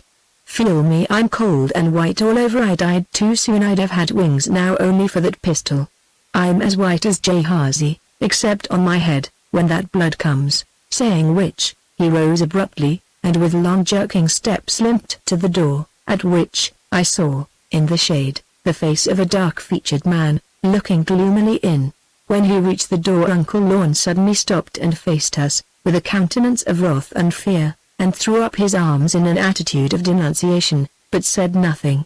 I thought for a moment the gigantic spectre was about to rush upon us in an access of frenzy, but whatever the impulse, it subsided or was diverted by some new idea. His countenance changed, and he beckoned as if to someone in the corner of the room behind us, and smiled his dreadful smile, and so left the apartment. "That d.d. old madman is madder than ever," said Lake, in his fellest tones, looking steadfastly with his peculiar gaze upon the closed door. "German is with him, but he'll burn the house or murder someone yet. It's all d.d. nonsense keeping him here. Did you see him at the door? He was on the point of assailing some of us. He ought to be in a madhouse. He used to be very quiet," said the town clerk, who knew all about him. "Oh, very quiet, yes, of course, very quiet, and quite harmless to people who don't live in the house with him, and see him but once in half a dozen years. But you can't persuade me it is quite so pleasant for those who happen to live under the same roof, and are liable to be intruded upon as we have been tonight every hour of their existence." "Well, certainly it is not pleasant, especially for ladies," admitted the town clerk. "No, not pleasant, and I've quite made up my mind it shan't go on. It is too absurd, really, that such a monstrous thing should be enforced. I'll get a private act, next session, and regulate those absurd conditions in the will. The old fellow ought to be under restraint, and I rather think it would be better for himself that he were." "Who is he?" I asked, speaking for the first time. "I thought you had seen him before now," said Lake. "So I have, but quite alone, and without ever learning who he was," I answered. "Oh, he is the gentleman, Julius, for whom in the will, under which we take, those very odd provisions are made, such as I believe no one but a Wylder or a Brandon would have dreamed of. It is an odd state of things to hold one's estate under condition of letting a madman wander about your house and place, making everybody in it uncomfortable and insecure, and exposing him to the imminent risk of making away with himself, either by accident or design. I happen to know what Mark Wylder would have done, for he spoke very fiercely on the subject. Perhaps he consulted you? No. No? Well, he intended locking him quietly into the suite of 3 apartments, you know, at the far end of the old gallery, and giving him full command of the mulberry garden by the little private stair, and putting a good iron door to it, so that my beloved brother, Julius, at present afflicted in mind, Lake quoted the words of the will, with an unpleasant sneer, should have had his apartments and his pleasure grounds quite to himself. And would that arrangement of Mr. Wylder's have satisfied the conditions of the will? Said the town clerk. I rather think, with proper precautions, it would. Mark Wylder was very shrewd, and would not have run himself into a fix, answered Lake. I don't know any man shrewder. He is, certainly. And Lake looked at us, as he added these last words, in turn, with a quick, suspicious glance, as if he had said something rash, and doubted whether we had observed it. After a little more talk, Lake and the town clerk resumed their electioneering conference, and the lists of electors were passed under their scrutiny, name by name, like slides under the microscope. There is a great deal in nature, physical and moral, that had as well not be ascertained. It is better to take things on trust, with something of distance and indistinctness. What we gain in knowledge by scrutiny is sometimes paid for in a ghastly sort of disgust. It is marvelous in a small constituency of 300 average souls, what a queer moral result one of these business-like and narrow investigations which precede an election will furnish. How you find them rated and classified, what odd notes you make to them in the margin, and after the trenchant and rapid vivisection, what sinister scars and seams remain, and how gaunt and repulsive old acquaintances stand up from it. The town clerk knew the constituency of Dollington at his fingers' ends, and Stanley Lake quietly enjoyed, as certain minds will, the nefarious and shabby metamorphosis which every now and then some familiar and respectable burgess underwent, in the spell of half a dozen dry sentences whispered in his ear, and all this minute information is trustworthy and quite without malice. I went to my bedroom, and secured the door, lest Uncle Lorne, or Julius, should make me another midnight visit. So that mystery was cleared up. Neither ghost nor spectral illusion, but flesh and blood, though in my mind there has always been a horror of a madman akin to the ghostly or demoniac. I do not know how late Tom Wylder and Stanley Lake sat up over their lists, but I dare say they were in no hurry to leave them, for a dissolution was just then expected, and no time was to be lost. When I saw Tom Wylder alone next day in the street of Gillingden, he walked a little way with me, and, said Tom, with a grave wink, don't let the captain up the be hard on the poor old gentleman. He's quite harmless, he would not hurt a fly. I know all about him, for Jack Ford and I spent 5 weeks in the hall, about 12 years ago, when the family were away and thought the keeper was not kind to him. He's quite gentle, and sometimes he'd make you die o' laughing. He fancies, you know, he's a prophet, and says he's that old Sir Lorne Brandon that shot himself in his bedroom. Well, he is a rum one, and we used to draw him out, poor Jack and me. I never laughed so much, I don't think, in the same time, before or since. But he's as innocent as a child, and you know them directions in the will is very strong, and they say Joseph Larkin does not like the captain a bit too well, and he has the will off, every word of it, and I think, if Captain Lake does not take care, he may get into trouble, and maybe it would not be amiss if you gave him a hint. Tom Wylder, indeed, was a good-natured fellow, and if he had had his way, I think the world would have gone smoothly enough with most people. Chapter 49 Larcom, the butler, visits the attorney. Now I may as well mention here an occurrence which, seeming very insignificant, has yet a bearing upon the current of this tale, and it is this. About 4 days after the receipt of the dispatches to which the conference of Captain Lake and the attorney referred, there came a letter from the same prolific correspondent, dated 20th March, from Genoa, which altogether puzzled Mr. Larkin. It commenced thus: Genoa, 20th March. Dear Larkin, I hope you did the 3 commissions all right. Wylder won't refuse, I reckon, but don't let Lake guess what the 150 litres is for. Pay Martin for the job when finished, it is under 60 litres. Mind, and get it looked at first. There was a great deal more, but these were the passages which perplexed Larkin. He unlocked the iron safe, and took out the sheaf of Wylder's letters, and conned the last one over very carefully. "Why," said he, holding the text before his eyes in one hand and with the fingers of the other touching the top of his bald forehead, "Tom Wylder is not once mentioned in this, nor in any of them, and this palpably refers to some direction. And 150 litres. No such sum has been mentioned. And what is this job of Martin's? Is it Martin of the China Kilns, or Martin of the bank? That, too, plainly refers to a former letter, not a word of the sort. This is very odd indeed." Larkin's fingertips descended over his eyebrow, and scratched in a miniature way there for a few seconds, and then his large long hand descended further to his chin, and his underlip was, as usual in deep thought, fondled and pinched between his finger and thumb. "There has plainly been a letter lost, manifestly. I never knew anything wrong in this Gillington office.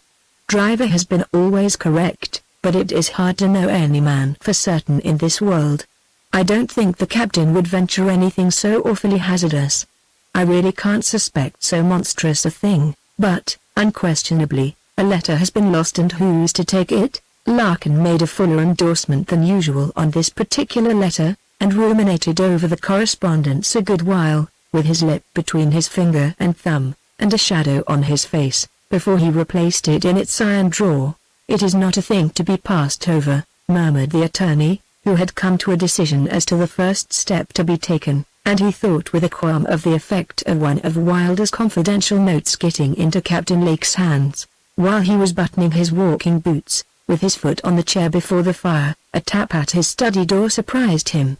A hurried glance on the table satisfying him that no secret paper or dispatch lay there, he called, "Come in," and Mr. Larkham, the grave butler of Brandon, wearing outside his portly person a black garment then known as a zephyr, a white choker, and black trousers, and well-polished, but rather splay shoes, and, on the whole, his fat and serious aspect considered, being capable of being mistaken for a church dignitary, or at least for an eminent undertaker, entered the room with a solemn and gentlemanlike reverence. "Oh, Mr. Larkham.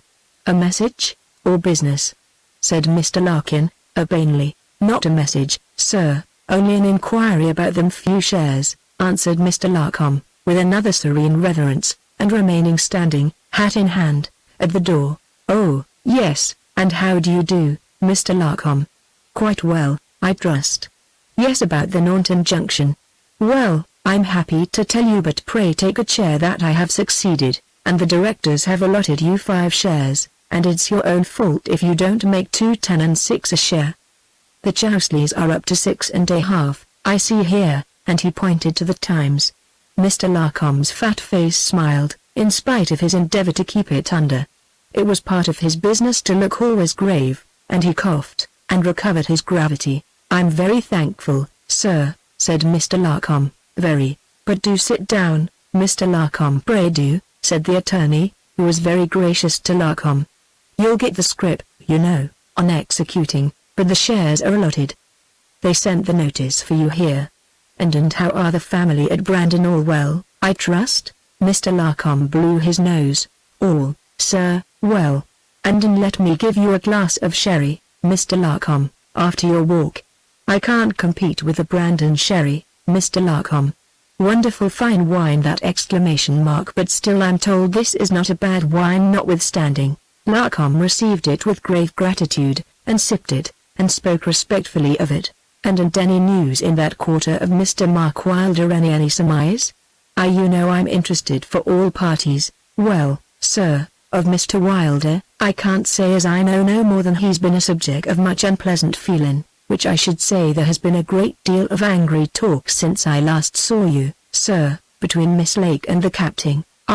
Yes, you mentioned something of the kind, and your own impression, that Captain Lake, which I trust may turn out to be so, knows where Mr. Mark Wylder is at present staying.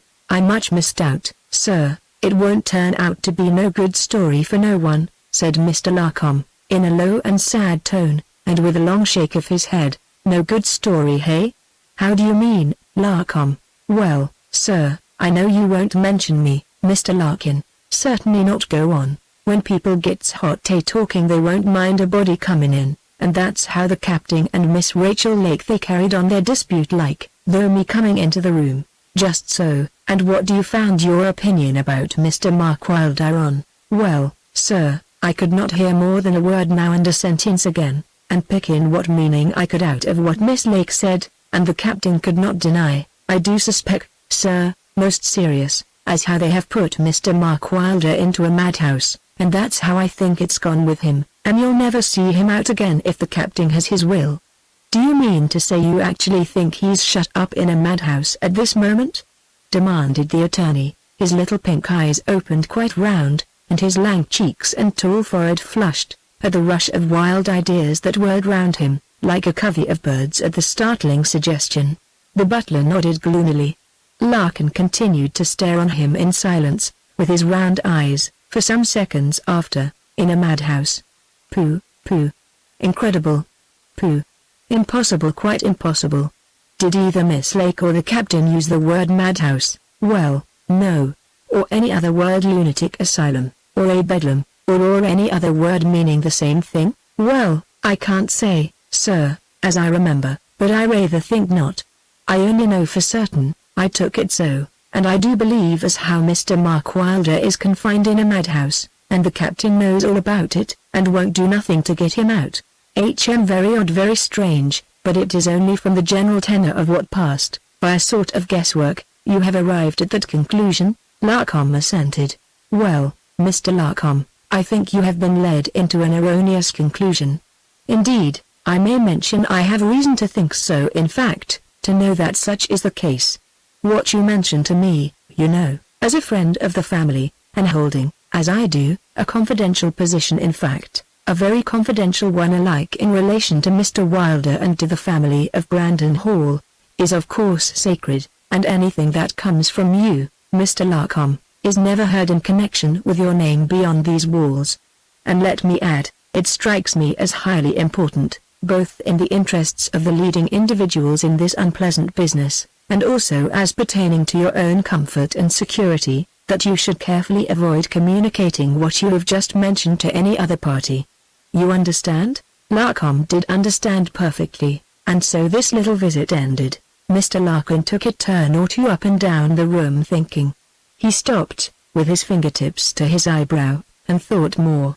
Then he took another turn, and stopped again, and threw back his head, and gazed for a while on the ceiling, and then he stood for a time at the window, with his lip between his finger and thumb. No, it was a mistake, it could not be. It was Mark Wylder's penmanship, he could swear to it. There was no trace of madness in his letters, nor of restraint. It was not possible even that he was wandering from place to place under the coercion of a couple of keepers. No, Wylder was an energetic and somewhat violent person, with high animal courage, and would be sure to blow up and break through any such machination. No, no, with Mark Wylder it was quite out of the question, altogether visionary and impracticable. Persons like Larkham do make such absurd blunders, and so misapprehend the conversation of educated people. Notwithstanding all which, there remained in his mind an image of Mark Wylder, in the straw and darkness of a solitary continental madhouse, squalid, neglected, and becoming gradually that which he was said to be. And he always shaped him somehow after the outlines of a grisly print he remembered in his boyish days, of a maniac chained in a Sicilian cell, grovelling under the lash of a half-seen jailer, and with his teeth buried in his own arm. Quite impossible. Mark Wylder was the last man in the world to submit to physical coercion. The idea, besides, could not be reconciled with the facts of the case. It was all a blundering chimera. Mr. Larkin walked down direct to Sheridan, and paid a rather awful visit to Mr. Driver, of the post office. A foreign letter, addressed to him, had most positively been lost. He had called to mention the circumstance, lest Mr. Driver should be taken by surprise by official investigation. Was it possible that the letter had been sent by mistake to Brandon to Captain Lake? Lake and Larkin, you know, might be mistaken. At all events, it would be well to make your clerks recollect themselves. Mr. Larkin knew that Driver's clerks were his daughters. It is not easy to meet with a young fellow that is quite honest. But if they knew that they would be subjected to a sifting examination on oath, on the arrival of the commissioner, they might possibly prefer finding the letter, in which case there would be no more about it. Mr. Driver knew him, Mr. Larkin, and he might tell his young men if they got the letter for him they should hear no more of it.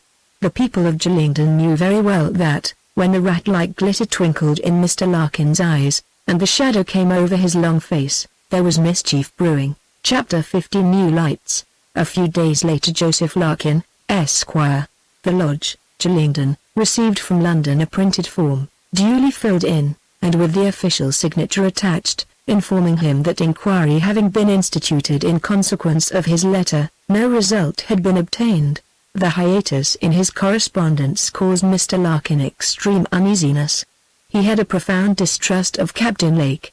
In fact, he thought him capable of everything. And if there should turn out to be anything not quite straight going on at the post office of Sheridan, hitherto an unimpeached institution, he had no doubt whatsoever that that dark and sinuous spirit was at the bottom of it. Still, it was too prodigious, and too hazardous to be probable, but the captain had no sort of principle, and a desperately strong head.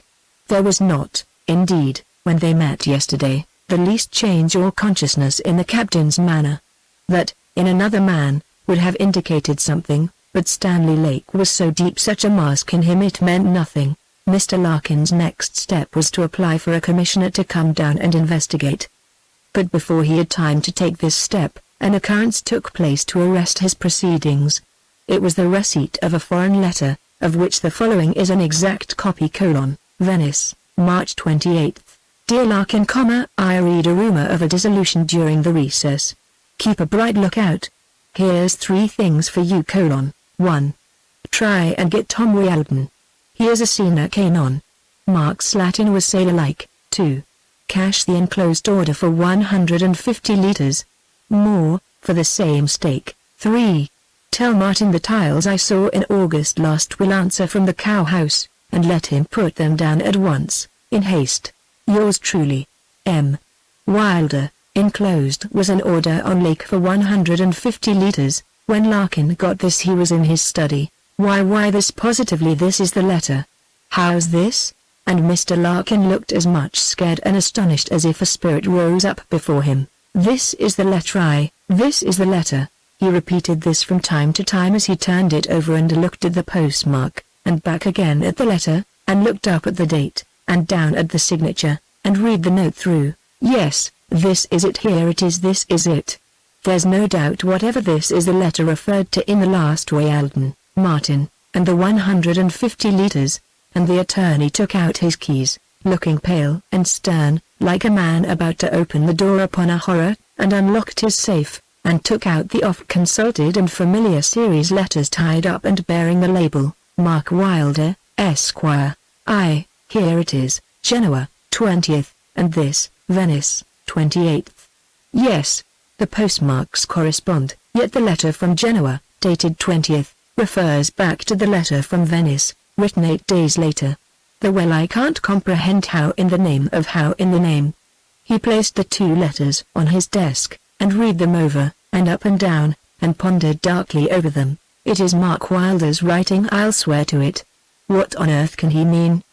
He can't possibly want to confuse us upon dates, as well as places, because that would simply render his letters, for purposes of business, nugatory, and there are many things he wishes attended to. Joseph Larkin rose from his desk, ruminating, and went to the window, and placed the letter against the pane. I don't think he had any definite motive in doing this, but something struck him that he had not remarked before. There was something different in the quality of the ink that wrote the number of the date, 28th, from that used in the rest of the letter. What can that mean? Muttered Larkin, with a sort of gasp at his discovery, and shading his eyes with his hand, he scrutinized the numerals 28th, again semicolon, a totally different ink.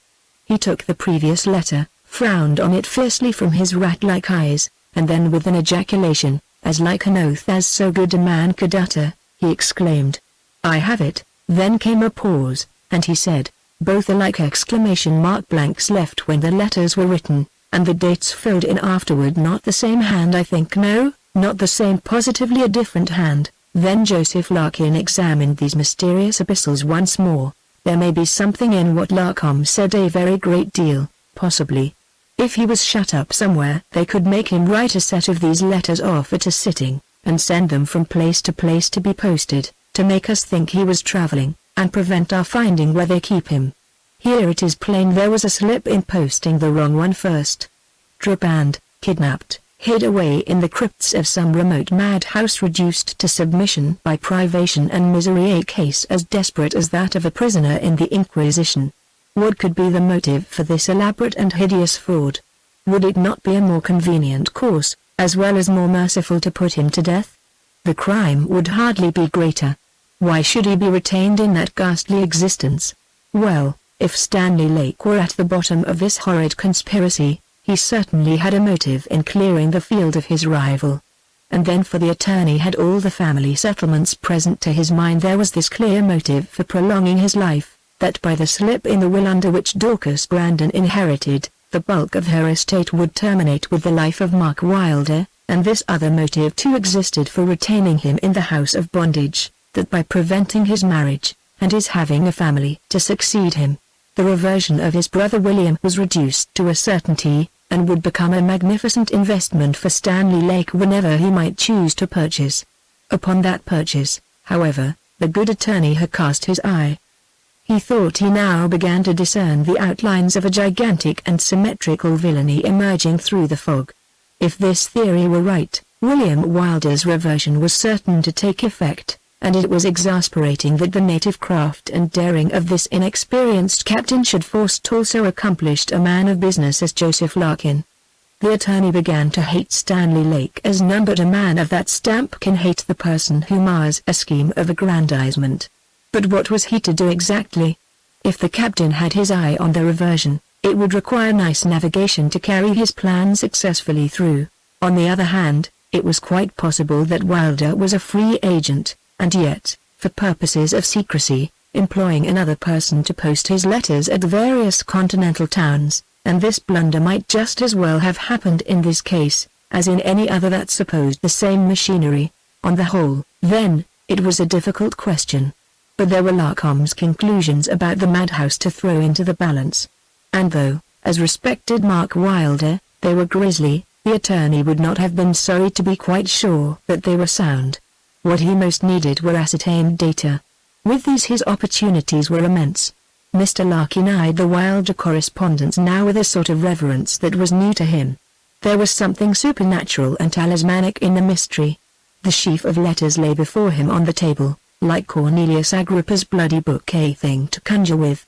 What prodigies might it not accomplish for its happy possessor, if only he could read it aright, and command the spirits which its spells might call up before him. Yes, it was a stupendous secret. Who knew to what it might conduct?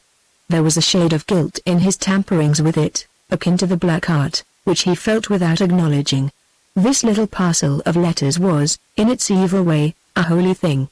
While it lay on the table, the room became the holy of holies in his dark religion, and the lank attorney, with tall bald head, shaded face, and hungry dangerous eyes, a priest or a magician. The attorney quietly bolted his study door, and stood erect, with his hands in his pockets, looking sternly down on the letters. Then he took a little gazetteer off a tiny shelf near the bell rope, where was a railway guide, an English dictionary, a French ditto, and a Bible, and with his sharp penknife he deftly sliced from its place in the work of reference the folded map of Europe. It was destined to illustrate the correspondence, and Larkin sat down before it and surveyed, with a solemn stare, the wide scene of Mark Wylder's operations, as a general would the theatre of his rival's strategy. Referring to the letters as he proceeded, with a sharp pen in red ink, he made his natty little note upon each town or capital in succession, from which Wylder had dated a dispatch. Boulogne, for instance, a neat little red cross over the town, and beneath, 12th of October, 1854, Brighton, ditto, 20th of October, 1854, Paris, ditto, 17th of November, 1854, Marseille, ditto, 26th of November, 1854, Frankfurt, ditto, 22nd of February, 1855, Geneva, ditto, 10th of March, 1855, Genoa, ditto, 20th of March, 1855, Venice, ditto, 28th of March, 1855. I may here mention that in the preceding notation I have marked the days and the months exactly, but the years fancifully. I don't think that Mr. Larkin had read The Wandering Jew. He had no great taste for works of fancy. If he had, he might have been reminded, as he looked down upon the wild field of tactics just noted by his pen, of that globe similarly starred all over with little red crosses, which M. Rodin was wont to consult. Now he was going into this business as he did into others, methodically. He, therefore, read what his gazetteer had to say about these towns and cities, standing, for better light, at the window. But though, the type being small, his eyes were more pink than before, he was nothing wiser, the information being of that niggardly historical and statistical kind which availed nothing in his present scrutiny. He would get Murray's handbooks, and all sorts of works. He was determined to read it up. He was going into this as into a great speculative case, in which he had a heavy stake, with all his activity, craft, and unscrupulousness. It might be the making of him. His treasure, his oracle, his book of power, the labelled parcel of Wylder's letters, with the annotated map folded beside them he replaced in their red-taped ligature in his iron safe, and with Chubb's key in his pocket, took his hat and cane. The day was fine and walked forth for Brandon and the captain's study, a pleasant day, a light air, a frosty sun. On the green the vicar, with his pretty boy by the hand, passed him, not 100 yards off, like a ship at sea. There was a waving of hands, and smiles, and a shouted beautiful day. What a position that poor fellow has got himself into. Good Mr. Larkin thought, with a shrug of compassion, to himself. That reversion. Why, it's nothing. I really don't know why I think about it at all. If it were offered me this moment, positively I would not have it. Anything certain, anything would be better. Little Fairy grew grave, in spite of the attorney's smiles, whenever he saw him. He was now saying, as holding his Wopsy's hand. He capered round in front, looking up in his face. Why has Mr. Larkin no teeth when he laughs? Is he ever angry when he laughs? Is he, Wopsy, oh, Wopsy, is he? Would you let him whip me, if I was naughty? I don't like him. Why does Mama say he is a good man, Wopsy? Because, little man, he is a good man, said the vicar, recalled by the impiety of the question. The best friend that Wopsy ever met with in his life. But you would not give me to him, Wopsy? Give you, darling? Note no one but to God, my little man, for richer, for poorer, you're my own, you're Wopsy's little man. And he lifted him up, and carried him in his arms against his loving heart, and the water stood in his eyes, as he laughed fondly into that pretty face. But little man by this time was struggling to get down and give chase to a crow grubbing near them for dainties, with a muddy beak, and Wopsy's eyes followed, smiling, the wild vagaries of his little fairy. In the meantime Mr. Larkin had got among the noble trees of Brandon, and was approaching the lordly front of the hall. His mind was busy. He had not very much fact to go upon. His theories were built chiefly of vapor, and every changing light or breath, therefore, altered their coloring and outlines. Maybe Mark Wylder is mad, and wandering in charge of a keeper. Maybe he is in some mad doctor's house, and not mad, maybe in England, and there writes these letters which are sent from one continental town to another to be posted, and thus the appearance of locomotion is kept up. Perhaps he has been inveigled into the hands of ruffians, and is living as it were under the vault of an inquisition, and compelled to write whatever his jailers dictate. Maybe he writes not under physical but moral coercion. Be the fact how it may, those Lakes, brother and sister, have a guilty knowledge of the affair. I will be firm. It is my duty to clear this matter up. If I can, we must do as we would be done by. Chapter 51. A fracas in the library. It was still early in the day. Larkin received him gravely in the hall. Captain Lake was at home, as usual, up to 1 o'clock in the library, the most diligent administrator that Brandon had perhaps ever known. Well, Larkin, letters perpetually, you see. Quite well, I hope? Won't you sit down? No bad news? You look rather melancholy. Your other client is not ill? Nothing sad about Mark Wylder, I hope? No, nothing sad, Captain Lake, nothing but a good deal that is strange. Oh, is there? Said Lake, in his soft tones, leaning forward in his easy chair, and looking on the shining points of his boots. I have found out a thing, Captain Lake, which will no doubt interest you as much as it does me. It will lead, I think, to a much more exact guess about Mr. Mark Wylder." There was a sturdy emphasis in the attorney's speech which was far from usual, and indicated something. "Oh, you have? May one hear it?" said Lake, in the same silken tone, and looking down, as before, on his boots. "I've discovered something about his letters," said the attorney, and paused. "Satisfactory, I hope?" said Lake as before. "Foul play, sir. Foul play is there?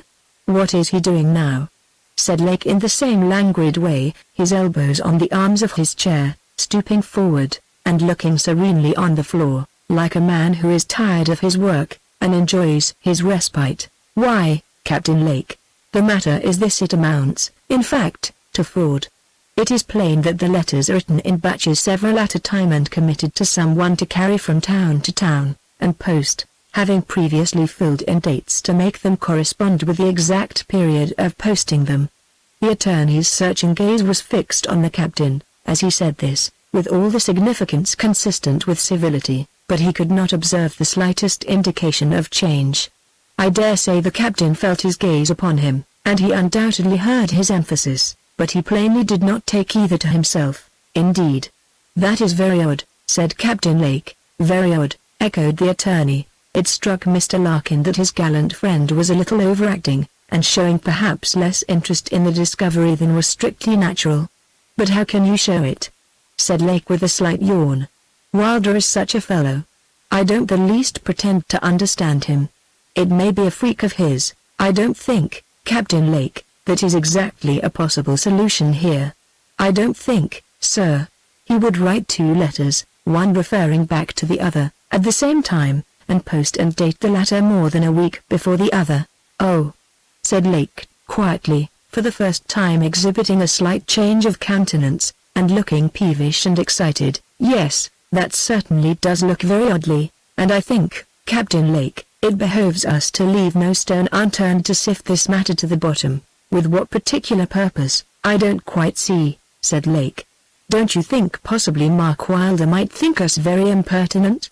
"I think, Captain Lake, on the contrary, we might be doing that gentleman the only service he is capable of receiving, and I know we should be doing something toward tracing and exposing the machinations of a conspiracy." "A conspiracy? I did not quite see your meaning." "Then, you really think there is a conspiracy formed by him or against him?" "Which, against him, Captain Lake? Did the same idea never strike you?" "Not, I think, that I can recollect, in none of your conversations upon the subject with members of your family?" continued the attorney with a grave significance. "I say, sir, I don't recollect," said Lake, glaring for an instant in his face very savagely. "And it seems to me, that sitting here, you fancy yourself examining some vagrant or poacher at Gillingden Sessions. And pray, sir, have you no evidence in the letters you speak of but the insertion of dates, and the posting them in inverse order, to lead you to that strong conclusion?" "None, as supplied by the letters themselves," answered Larkin, a little doggedly, "and I venture to think that is rather strong." "Quite so, to a mind like yours," said Lake, with a faint gleam of his unpleasant smile thrown upon the floor, "but other men don't see it, and I hope, at all events, there's a likelihood that Mark Wylder will soon return and look after his own business. I'm quite tired of it, and of," he was going to say, "you of everything connected with it. This delay is attended with more serious mischief. The vicar, his brother, had a promise of money from him, and is disappointed in very great embarrassments, and, in fact, were it not for some temporary assistance, which I may mention although I don't speak of such things I afforded him myself, he must have been ruined." "It is very sad," said Lake, "but he ought not to have married without an income." "Very true, Captain Lake, there's no defending that it was wrong, but the retribution is terrible," and the righteous man shook his tall head. "Don't you think he might take steps to relieve himself considerably?" "I don't see it, Captain Lake," said the attorney, sadly and dryly. "Well, you know best, but are not the resources?" "I don't see, Captain Lake, what you point at. I'll give him something for his reversion, if he chooses, and make him comfortable for his life." The attorney, somehow, didn't seem to take kindly to this proposition. We know he had imagined for himself some little flirtation on this behalf, and cherished a secret tenderer for the same reversion. Perhaps he had other plans, too. At all events it flashed the same suspicion of Lake upon his mind again, and he said, "I don't know, sir, that the Reverend Mr. Wylder would entertain anything in the nature of a sale of his reversion. I rather think the contrary. I don't think his friends would advise it, and why not? It was never more than a contingency, and now they say Mark Wylder is married, and has children. They tell me he was seen at Ancona," said Lake tranquilly. "They tell you? Who are they?" said the attorney, and his dove's eyes were gone again, and the rat's eyes unequivocally looking out of the small pink lids. They, repeated Captain Lake. "Why, of course, sir, I use the word in its usual sense, that is, there was a rumor when I was last in town, and I really forget who told me. Someone, 2 or 3, perhaps. Do you think it's true, sir?" persisted Mr. Larkin. "No, sir, I don't," said Captain Lake, fixing his eyes for a moment with a frank stare on the attorney's face, "but it is quite possible it may be true. If it is, you know, sir," said Joseph Larkin, "the reversion would be a bad purchase at a halfpenny." "I don't believe it either, sir," resumed the attorney, after a little interval, "and I could not advise the party you named, sir, to sell his remainder for a song. You'll advise as you please, sir, and no doubt not without sufficient reason," retorted Captain Lake. There was a suspicion of a sneer not in his countenance, not in his tone, not necessarily in his words, but somehow a suspicion, which stung the attorney like a certainty, and a pinkish flush tinged his forehead. Perhaps Mr. Larkin had not yet formed any distinct plans, and was really in considerable dubitation. But as we know, perceiving that the situation of affairs, like all uncertain conjunctures, offered manifestly an opportunity for speculation, he was, perhaps, desirous, like our old friend, Sindbad, of that gleam of light which might show him the gold and precious stones with which the floor of the catacomb was strewn. "You see, Captain Lake, to speak quite frankly, there's nothing much like being perfectly frank and open, although you have not treated me with confidence, which, of course, was not called for in this particular instance. I may as well say, in passing, that I have no doubt on my mind you know a great deal more than you care to tell about the fate of Mr. Mark Wylder. I look upon it, sir, that party has been made away with, old villain!" exclaimed Lake, starting up, with a sudden access of energy, and his face looked whiter still than usual. "Perhaps it was only the light." "It won't do, sir," said Larkin, with a sinister quietude. "I say there's been foul play. I think, sir, you've got him into some foreign madhouse, or place of confinement, and I won't stop till it's sifted to the bottom. It is my duty, sir." Captain Lake's slender hand sprang on the attorney's collar, coat and waistcoat together, and his knuckles, hard and sharp, were screwed against Mr. Larkin's jawbone, as he shook him, and his face was like a drift of snow, with 2 yellow fires glaring in it. It was ferine and spectral, and so tremendously violent, that the long attorney, expecting nothing of the sort, was thrown out of his balance against the chimney-piece. "You old miscreant! I'll pitch you out of the window. I say, let go." "You're mad, sir," said the attorney, disengaging himself with a sudden and violent effort, and standing, with the back of a tall chair grasped in both hands, and the seat interposed between himself and Captain Lake. He was twisting his neck uncomfortably in his shirt collar, and for some seconds was more agitated, in a different way, than his patron was. The fact was, that Mr. Larkin had a little mistaken his man. He had never happened before to see him in one of his violent moods, and fancied that his apathetic manner indicated a person more easily bullied. There was something, too, in the tone and look of Captain Lake which went a good way to confound and perplex his suspicions, and he half fancied that the master stroke he had hazarded was a rank and irreparable blunder. Something of this, I am sure, appeared in his countenance, and Captain Lake looked awfully savage, and each gentleman stared the other full in the face, with more frankness than became 2 such diplomatists. "Allow me to speak a word, Captain Lake, you old miscreant," repeated the candescent captain. "Allow me to say, you misapprehend, you infernal old cur. I mean no imputation upon you, sir. I thought you might have committed a mistake any man may. Perhaps you have. I have acted, Captain Lake, with fidelity in all respects to you, and to every client for whom I've been concerned.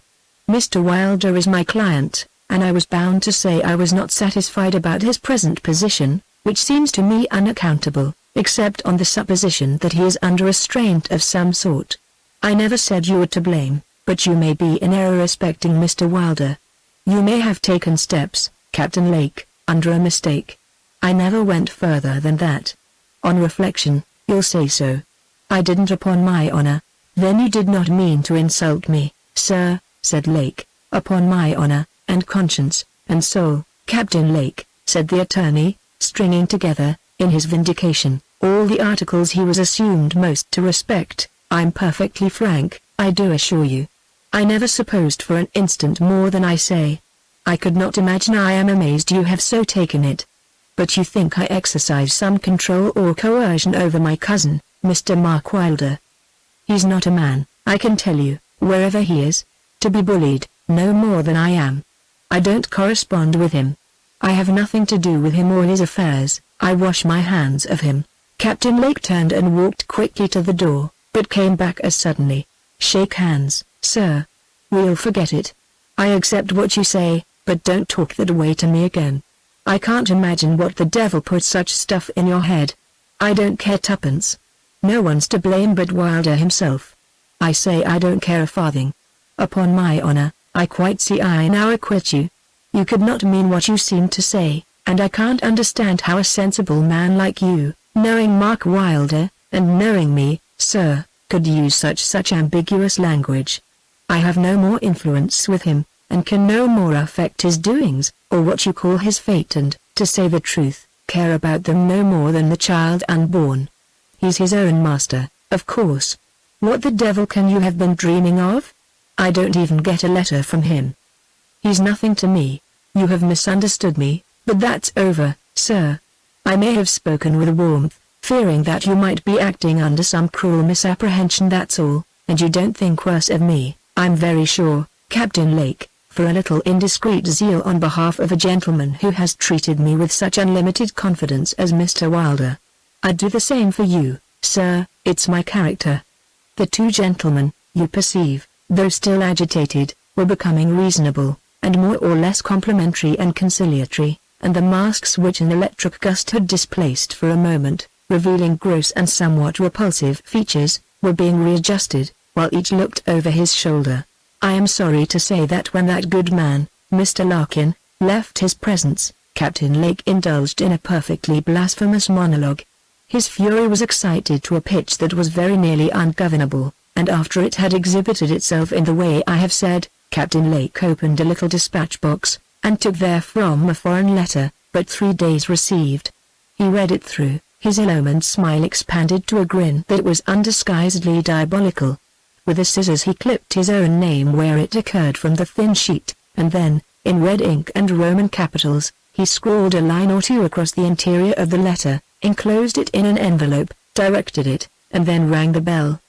He ordered the tax cart and 2 horses to drive tandem. The captain was rather a good whip, and he drove at a great pace to Dollington, took the train on to Charteris, there posted his letter, and so returned, his temper continuing savage all that evening, and in a modified degree in the same state for several days after. Chapter 52. An old friend looks into the garden at Redman's farm. Lady Chelford, with one of those sudden changes of front which occur in female strategy, on hearing that Stanley Lake was actually accepted by Dorcas, had assailed both him and his sister, whom heretofore she had a good deal petted and distinguished, with a fury that was startling. As respects Rachel, we know how unjust was the attack. And when the Dowager opened her fire on Rachel, the young lady replied with a spirit and dignity to which she was not at all accustomed, so soon as Dorcas obtained a hearing, which was not for some time, for she, as a miserable and ridiculous victim and idiot, was nearly as deep in disgrace as those shameless harpies the Lakes. She told the whole truth, as respected all parties, with her superb and tranquil frankness. Lady Chelford ordered her horses, and was about to leave Brandon next morning. But rheumatism arrested her indignant flight, and during her week's confinement to the room, her son contrived so that she consented to stay for the odious ceremony, and was even sourly civil to Miss Lake, who received her advances quite as coldly as they were made. To Miss Lake, Lord Chelford, though not in set terms, yet in many pleasant ways, apologized for his mother's impertinence. Dorcas had told him also the story of Rachel's decided opposition to the marriage.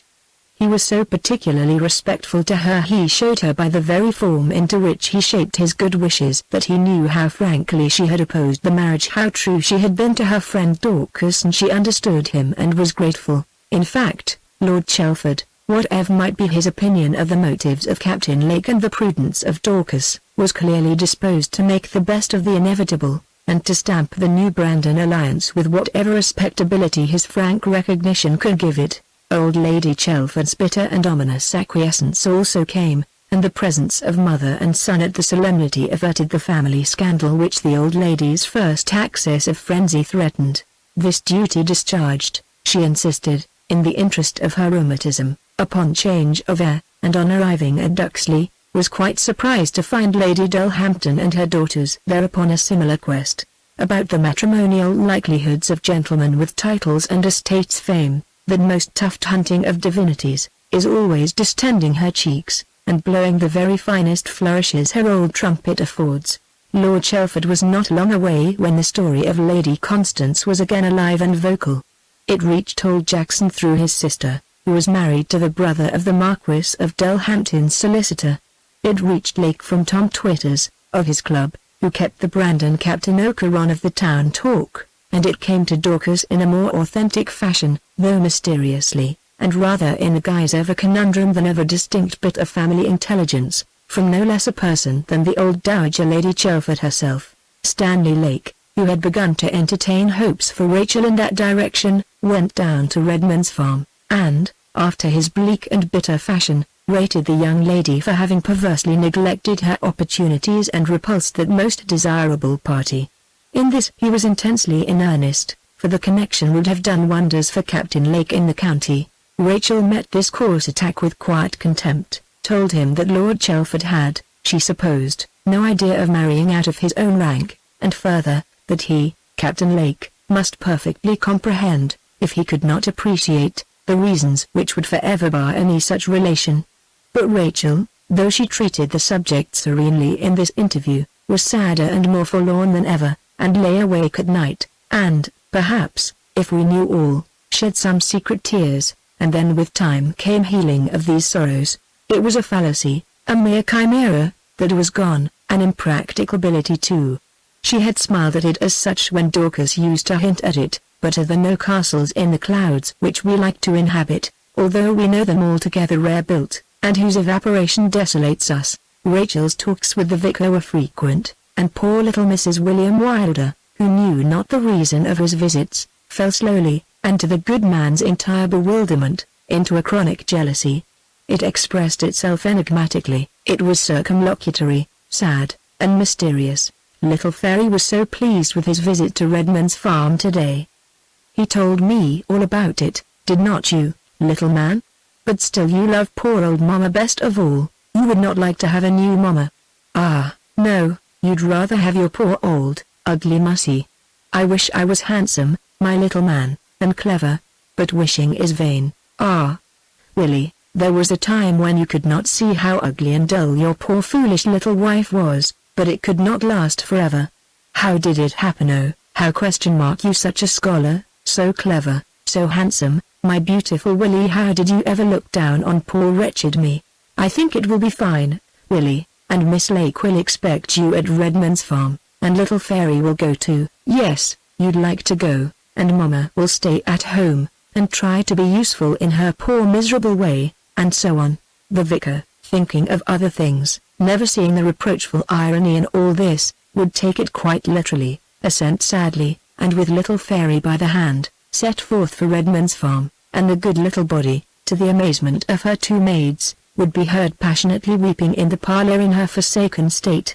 At last there came a great upbraiding, a great eclaircissement, and laughter, and crying, and hugging, and the poor little woman, quite relieved, went off immediately, in her gratitude, to Rachel, and paid her quite an affectionate little visit. Jealousy is very unreasonable. But have we no compensation in this, that the love which begets it is often as unreasonable?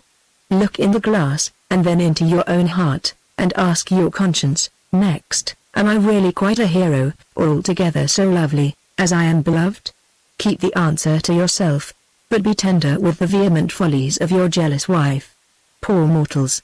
It is but a short time we have to love, and be jealous, and love again. One night, after a long talk in the morning with good William Wylder, and great dejection following, all on a sudden, Rachel sat up in her bed, and in a pleasant voice, and looking more like herself than she had for many months, she said, I think I have found the true way out of my troubles, Tamar. At every sacrifice to be quite honest, and to that, Tamar, I have made up my mind at last, thank God. Come, Tamar, and kiss me, for I am free once more. So the night passed peacefully. Rachel changed. Rachel, still though more like her early self, was now in the tiny garden of Redmond's farm.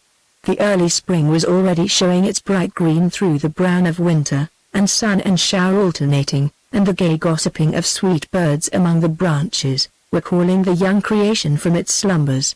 The air was so sharp, so clear, so sunny, the mysterious sense of coming life so invigorating, and the sounds and aspect of nature so rejoicing, that Rachel, with her gauntlets on, her white basket of flower seeds, her trowel, and all her garden implements beside her, felt her own spring of life return, and rejoiced in the glad hour that shone round her. Lifting up her eyes, she saw Lord Chelford looking over the little gate. What a charming day, said he, with his pleasant smile, raising his hat, and how very pleasant to see you at your pretty industry again. As Rachel came forward in her faded gardening costume, an old silk shawl about her shoulders, and hoodwise over her head, somehow very becoming, there was a blush, he could not help seeing it on her young face, and for a moment her fine eyes dropped, and she looked up, smiling a more thoughtful and sadder smile than in old days. The picture of that smile, so gay and fearless, and yet so feminine, rose up beside the sadder smile that greeted him now, and he thought of Undine without and Undine with a soul. I am afraid I am a very impertinent, at least a very inquisitive wayfarer, but I could not pass by without a word, even at the risk of interrupting you. And the truth is, I believe, if it had not been for that chance of seeing and interrupting you, I should not have passed through Redmond Dell today. He laughed a little as he said this, and held her hand some seconds longer than is strictly usual in such a greeting. You are staying at Brandon? Said Rachel, not knowing exactly what to say. Yes, Dorcas, who was always very good to me, made me promise to come whenever I was at Dragley. I arrived yesterday, and they tell me you stay so much at home, that possibly you might not appear in the upper world for 2 or 3 days, so I had not patience, you see.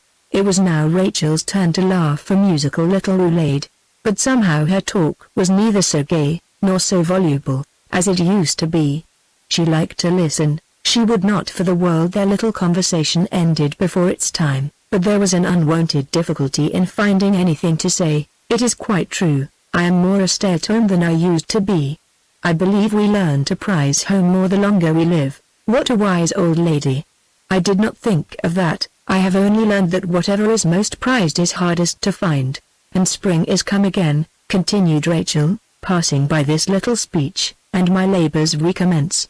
And though the day is longer, there is more to do in it, you see. I don't wonder at your being a stay-at-home, for, to my eyes, it is the prettiest spot of earth in all the world, and if you find it half as hard to leave it as I do, your staying here is quite accounted for. This little speech, also, Rachel understood quite well, though she went on as if she did not. And this little garden costs, I assure you, a great deal of wise thought. In sowing my annuals I have so much to forecast and arrange, suitability of climate, for we have sun and shade here, succession of bloom and contrast of color, and ever so many other important things. I can quite imagine it, though it did not strike me before, he said, looking on her with a smile of pleasant and peculiar interest, which somehow gave a reality to this playful talk. It is quite true, and I should not have thought of it. It is very pretty, and he laughed a gentle little laugh, glancing over the tiny garden.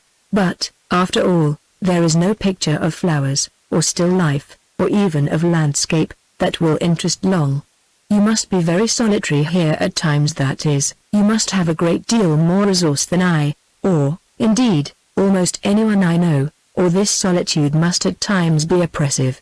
I hope so, at least, for that would force you to appear among us sometimes.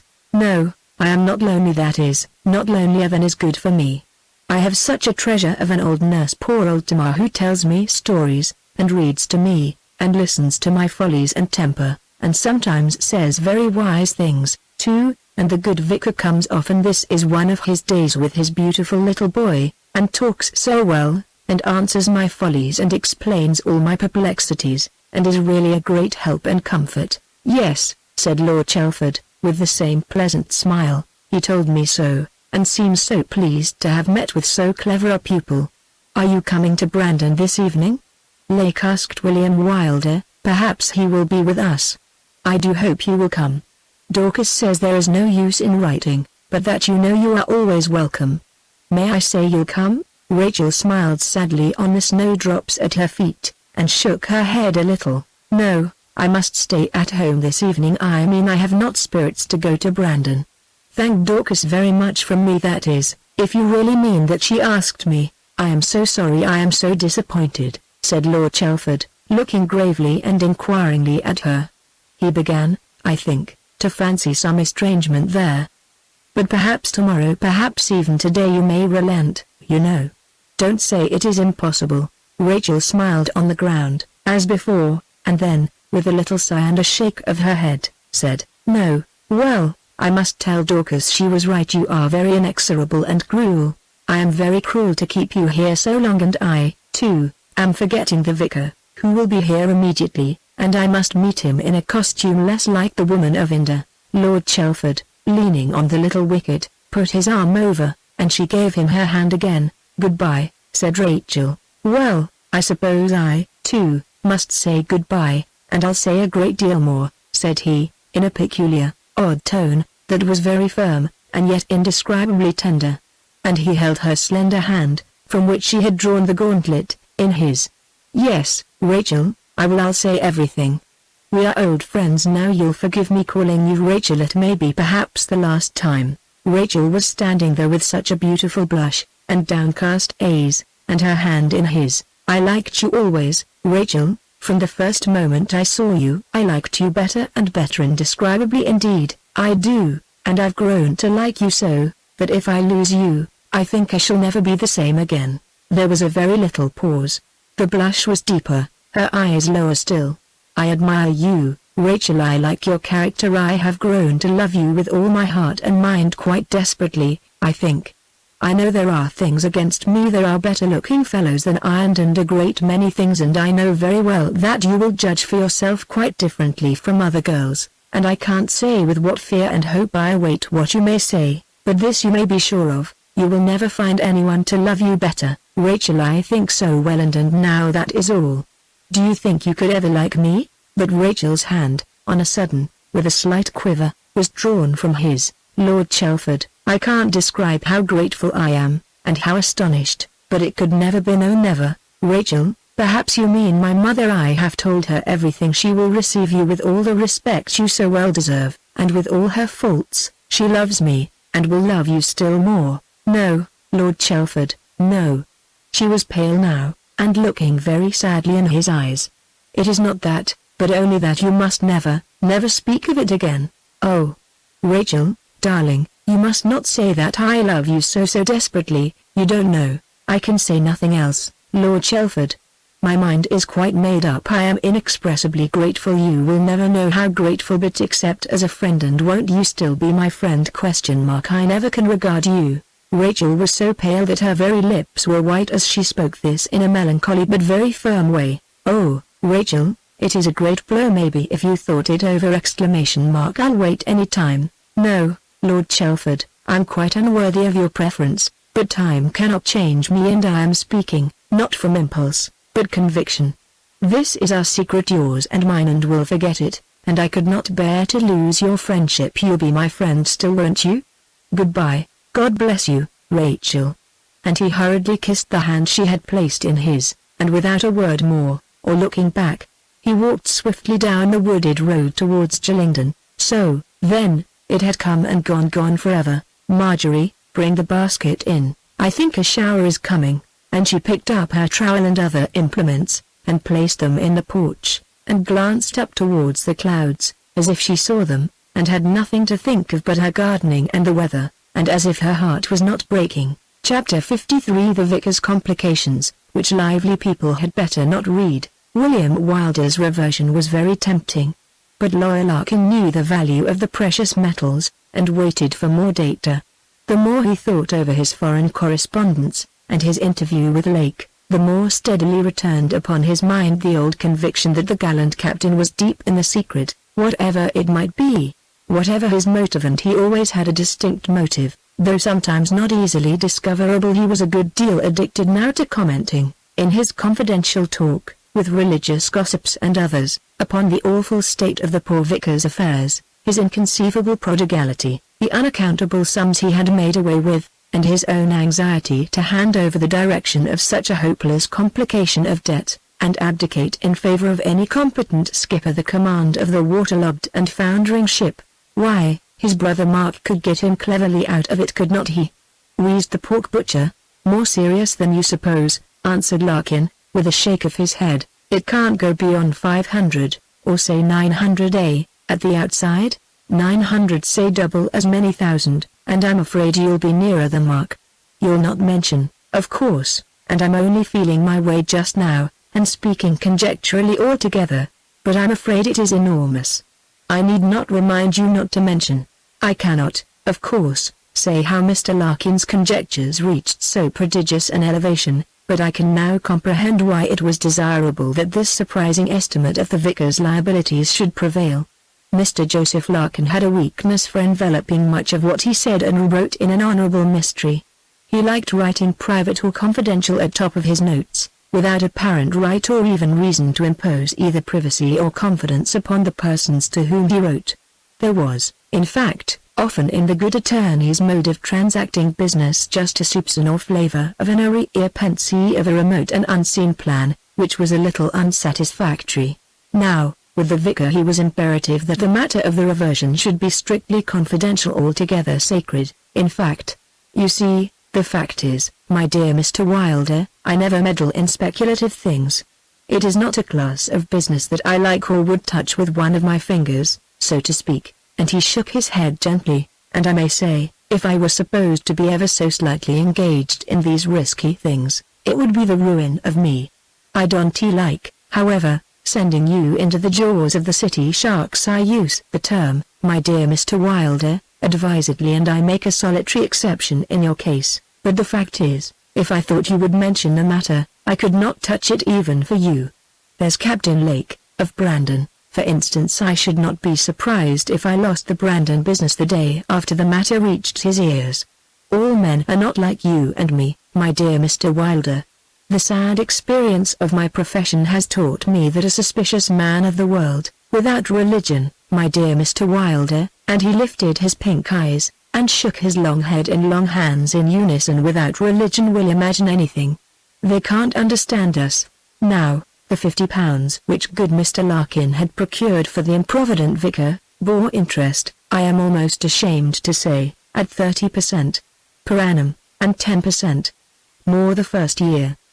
But you are to remember that the security was altogether speculative, and Mr. Larkin, of course, made the best terms he could.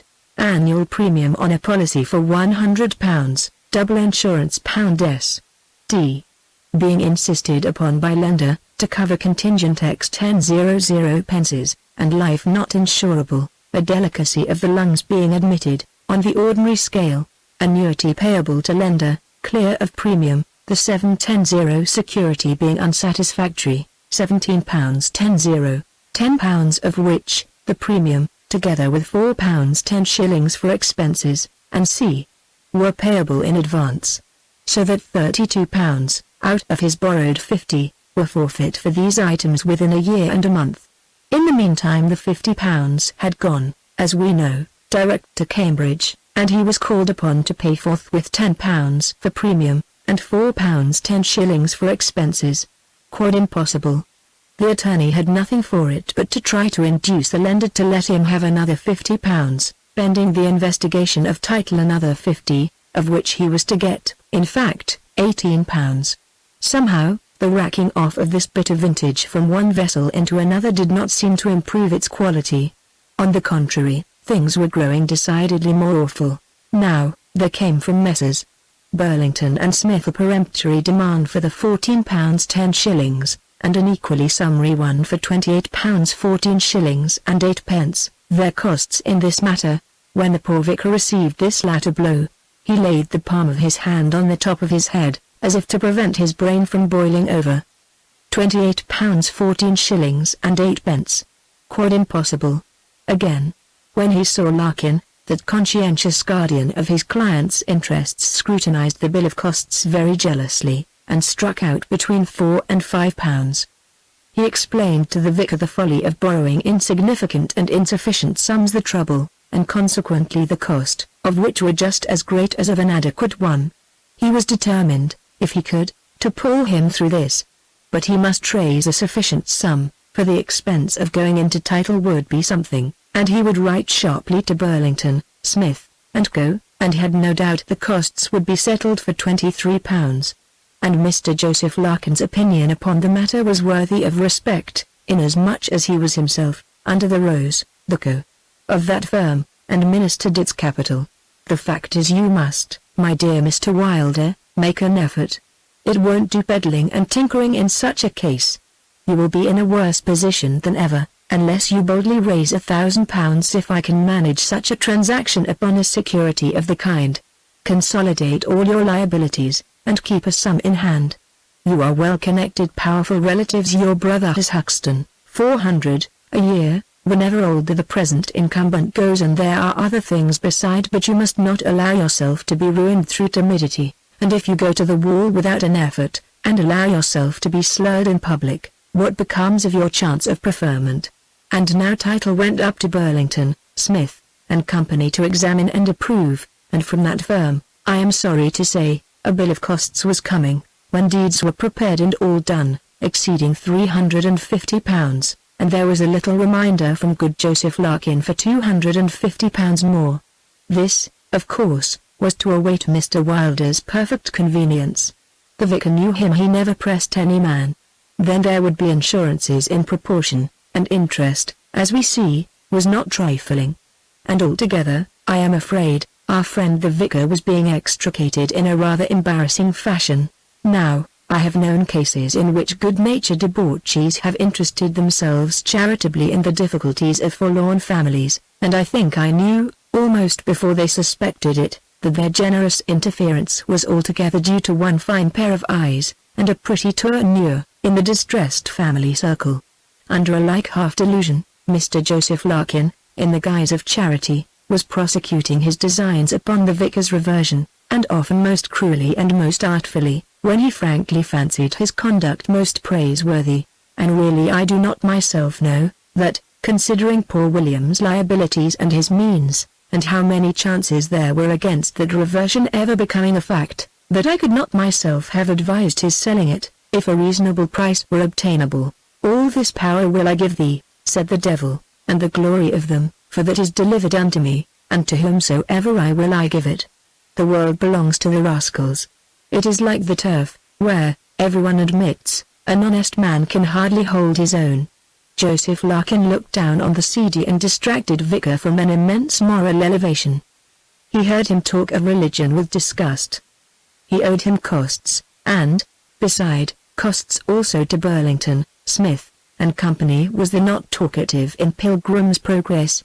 I believe there are few things more provoking than that a man who owes you money, and can't pay the interest, should pretend to religion to your face, except, perhaps, his giving sixpence in charity.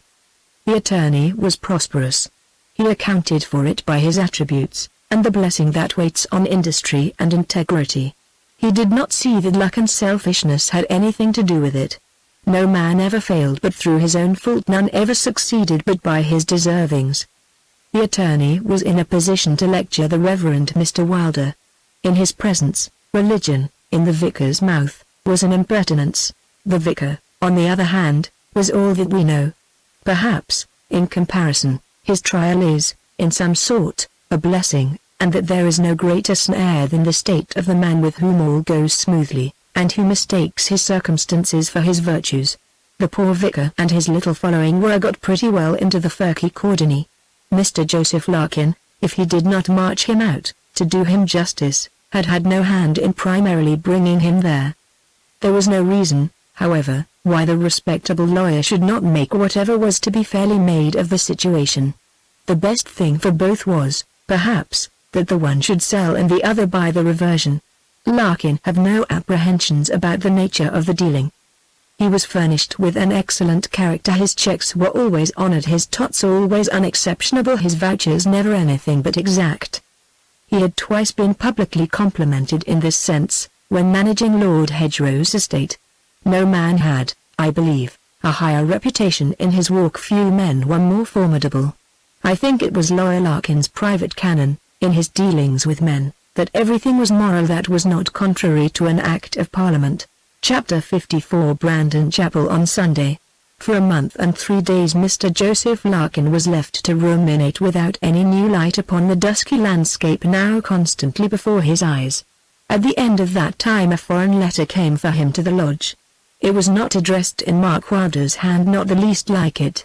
Mark's was a bold, free hand, and if there was nothing particularly elegant, neither was there anything that could be called vulgar in it.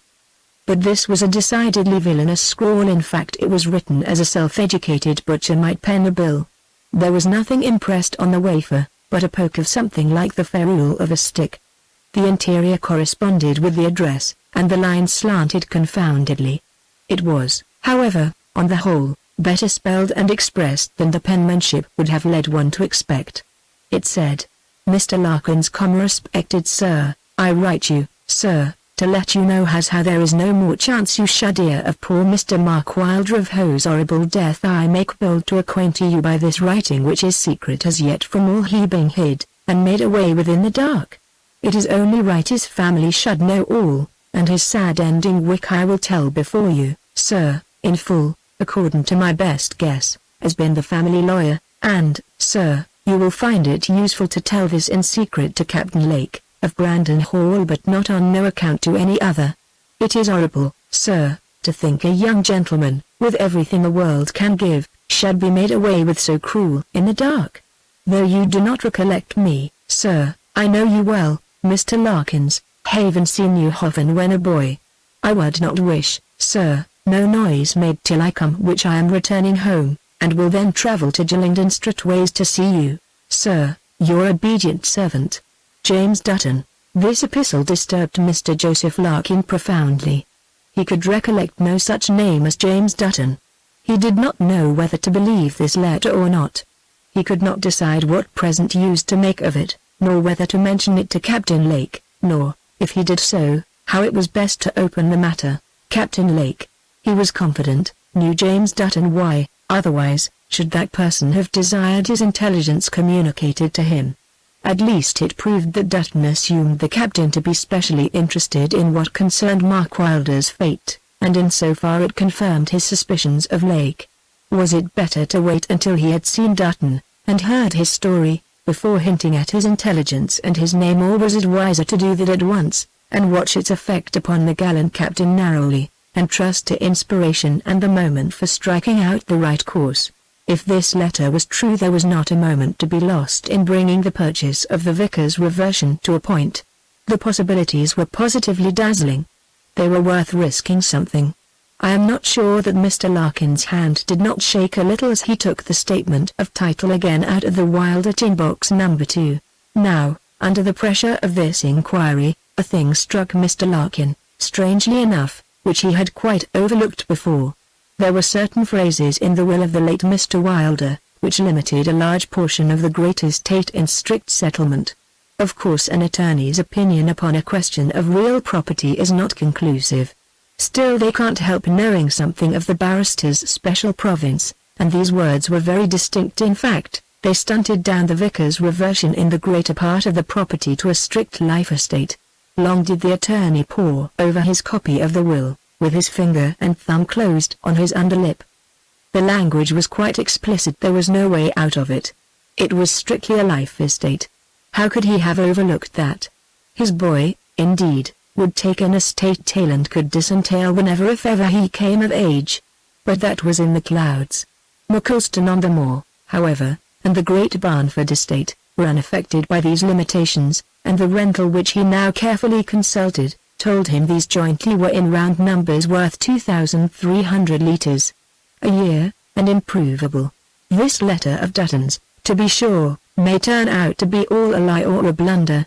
But it may prove to be strictly true, and in that case it will be everything that the deeds should be executed and the purchase completed before the arrival of this person, and the public notification of Mark Wylder's death. What a world it is, to be sure, thought Mr. Larkin, as he shook his long head over Dutton's letter. How smoothly and simply everything would go, if only men would stick to truth. Here's this letter, how much time and trouble it costs me, how much opportunity possibly sacrificed, simply by reason of the incurable mendacity of men. And he knocked the back of his finger bitterly on the open page. Another thought now struck him for the first time. Was there no mode of hedging, so that whether Mark Wylder were living or dead the attorney should stand to win? Down came the Brandon boxes. The prudent attorney turned the key in the door, and forth came the voluminous marriage settlement of Stanley Williams Lake, of Slobberley, in the county of Devon, late Captain, and C. of the second part, and Dorcas Adderley Brandon, of Brandon Hall, in the county of C. of the second part, and so forth. And as he read this pleasant composition through, he 2 or 3 times murmured approvingly, "Yes, yes, yes." His recollection had served him quite rightly. There was the Five Oaks estate, specially excluded from settlement, worth 1,400 litres a year, but it was conditioned that the said Stanley Williams Lake was not to deal with the said lands, except with the consent in writing of the said Dorcas, and C., who was to be a consenting party to the deed. If there was really something unsound in the state of Lake's relations, and that he could be got to consider Lawyer Larkin as a friend worth keeping, that estate might be at a bargain, yes, a great bargain. Larkin walked off to Brandon, but there he learned that Captain Brandon Lake, as he now chose to call himself, had gone that morning to London, business, I venture to say, and he went into that electioneering without ever mentioning it either, so thought Larkin, and he did not like this. It looked ominous, and like an incipient sliding away of the Brandon business. Well, no matter, all things worked together for good. It was probably well that he should not be too much shackled with considerations of that particular kind in the important negotiation about Five Oaks. That night he posted a note to Burlington, Smith, and Co., and by Saturday night's post there came down to the sheriff an execution for 123 litres, and some odd shillings, upon a judgment on a warrant to confess, at the suit of that firm, for costs and money advanced, against the poor vicar, who never dreamed, as he conned over his next day's sermon with his solitary candle, that the blow had virtually descended, and that his homely furniture, the silver spoons his wife had brought him, and the 2 shelves half full of old books which he had brought her, and all the rest of their little frugal trumpery, together with his own thin person, had passed into the hands of Messrs. Burlington, Smith, and Company.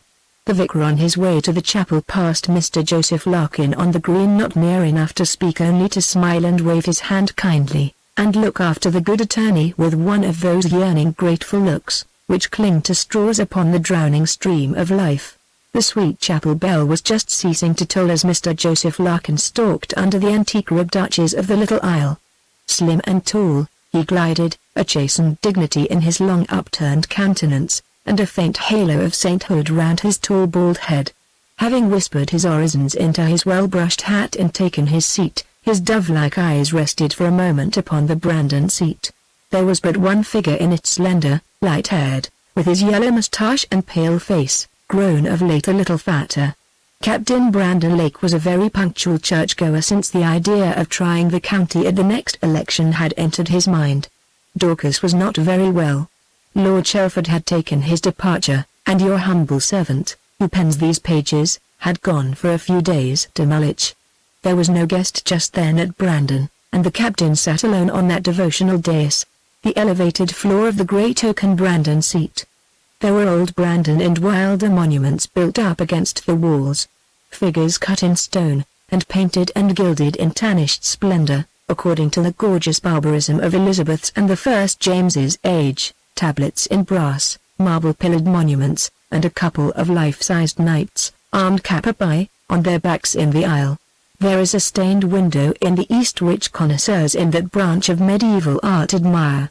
There is another very fine one over the Brandon pew, a freak, perhaps, of some of those old Brandons or Wylders, who had a strange spirit of cynicism mingling in their profligacy and violence. Reader, you have looked on Hans Holbein's Dance of Death, that grim, phantasmal pageant, symbolic as a dream of Pharaoh, and perhaps you bear in mind that design called the Elector, in which the prince, emerging from his palace gate, with a cloud of courtiers behind, is met by a poor woman, her little child by the hand, appealing to his compassion, despising whom he turns away with a serene disdain.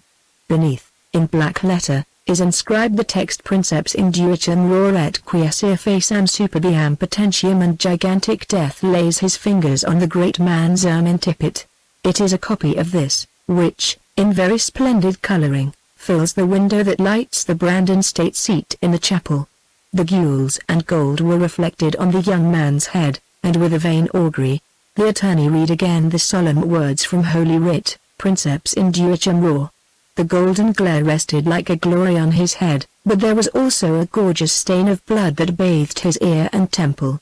His head was busy enough at that moment, though it was quite still, and his sly eyes rested on his prayer book, for Sparks, the millionaire clothier, who had purchased Beverley, and was a potent voice in the Dollington Bank, and whose politics were doubtful, and relations amphibious, was sitting in the pew nearly opposite, and showed his red, fat face and white whiskers over the oak wainscoting. Joseph Larkin, like the rest of the congregation, was by this time praying, his elbows on the edge of the pew, his hands clasped, his thumbs under his chin, and his long face and pink eyes raised heavenward, with now and then a gentle downward dropping of the latter. He was thinking of Captain Lake, who was opposite, and, like him, praying. He was thinking how aristocratic he looked and how well, in externals, he became the Brandon seat, and there were one or two trifles in the captain's attitude and costume of which the attorney, who, as we know, was not only good, but elegant, made a note. He respected his audacity and his mystery, and he wondered intensely what was going on in that small skull under the light and glossy hair, and anxiously guessed how vitally it might possibly affect him, and wondered what his schemes were after the election quiescer facam superbiam potentium, and more darkly about his relations with Mark Wylder Princeps inducem ror. His eye was on the window now and then it dropped, with a vague presage, upon the sleek head of the daring and enigmatical captain, reading the litany, from battle, murder, and sudden death, good Lord deliver us, and he almost fancied he saw a yellow skull over his shoulder glowering cynically on the prayer book. So the good attorney prayed on, to the edification of all who saw, and mothers in the neighboring seats were specially careful to prevent their children from whispering or fidgeting. When the service was over, Captain Lake went across to Mr. Sparks, and asked him to come to Brandon to lunch. But the clothier could not, and his brougham whirled him away to Naunton Friars. So Stanley Lake walked up the little aisle toward the communion table, thinking, and took hold of the railing that surrounded the brass monument of Sir William de Brandon, and seemed to gaze intently on the effigy, but was really thinking profoundly of other matters, and once or twice his sly sidelong glance stole ominously to Joseph Larkin, who was talking at the church door with the good vicar. In fact, he was then and there fully apprising him of his awful situation, and poor William Wylder, looking straight at him, with white face and damp forehead, was listening stunned, and hardly understanding a word he said, and only the dreadful questions rising to his mouth, "Can anything be done? Will the people come today?" Mr. Larkin explained the constitutional respect for the Sabbath. "It would be better, sir, the publicity of an arrest." It was a hard word to utter. "In the town would be very painful. It would be better, I think, that I should walk over to the prison. It is only 6 miles, and see the authorities there, and give myself up." And his lip quivered. He was thinking of the leave-taking of poor Dolly and little Fairy. "I've a great objection to speak of business today," said Mr. Larkin, holily, "but I may mention that Burlington and Smith have written very sternly, and the fact is, my dear sir, we must look the thing straight in the face, They are determined to go through with it, and you know my opinion all along about the fallacy. You must excuse me, seeing all the trouble it has involved you in, the infatuation of hesitating about the sale of that miserable reversion, which they could have disposed of on fair terms. In fact, sir, they look upon it that you don't want to pay them, and of course, they are very angry. I'm sure I was wrong. I'm such a fool. I must only go to the sheriff the first thing the morning and beg of him to hold over that thing, you know, until I have heard from Burlington and Smith, and I suppose I may say to them that you see the necessity of disposing of the reversion, and agree to sell it if it be not too late. The vicar assented. Indeed, he had grown, under this urgent pressure, as nervously anxious to sell as he had been to retain it. And they can't come today? Certainly not.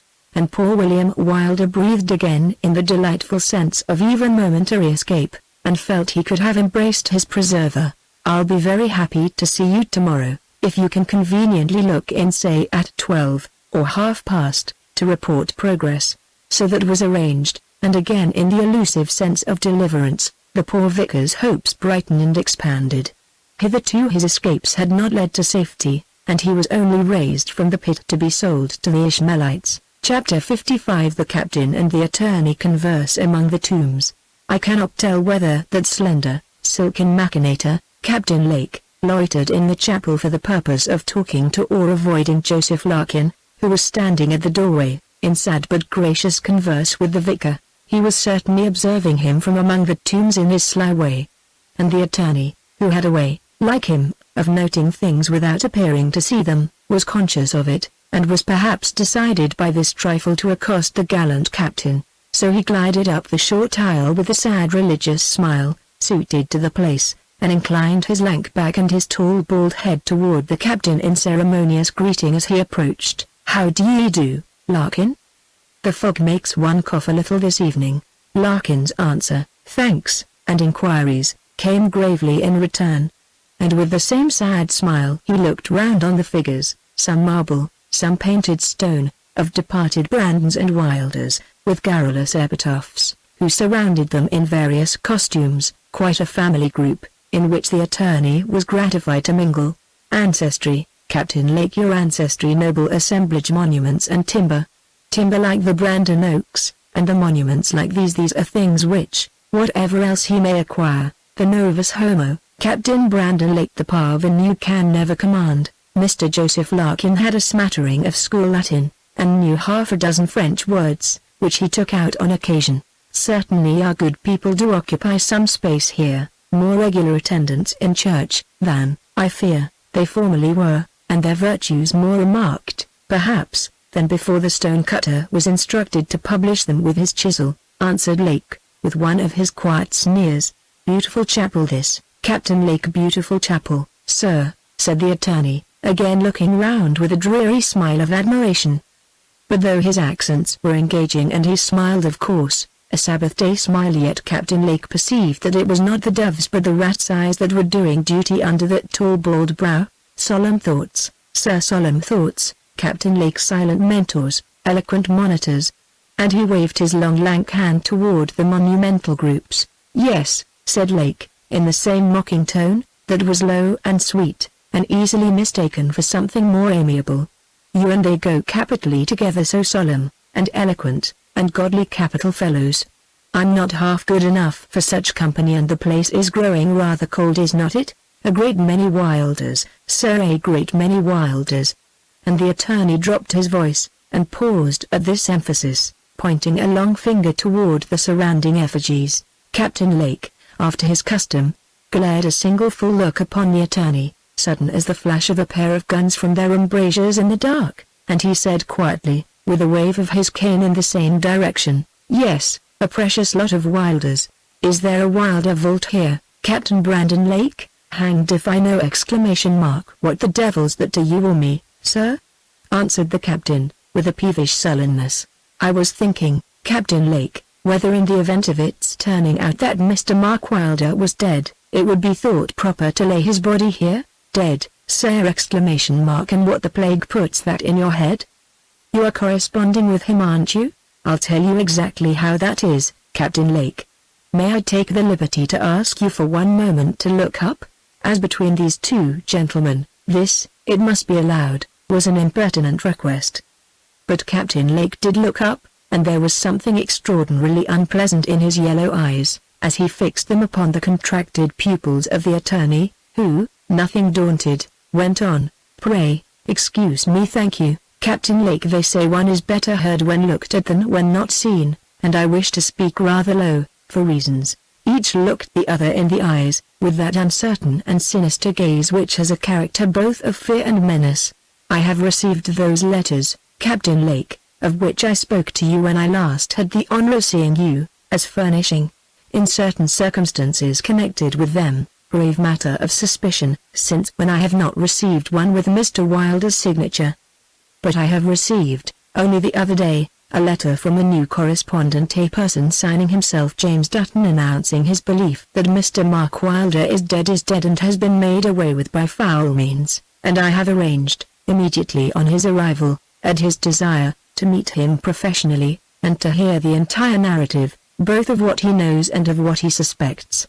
As Joseph Larkin delivered this with stern features and emphasis, the captain's countenance underwent such a change as convinced the attorney that some indescribable evil had befallen Mark Wylder, and that Captain Brandon Lake had a guilty knowledge thereof.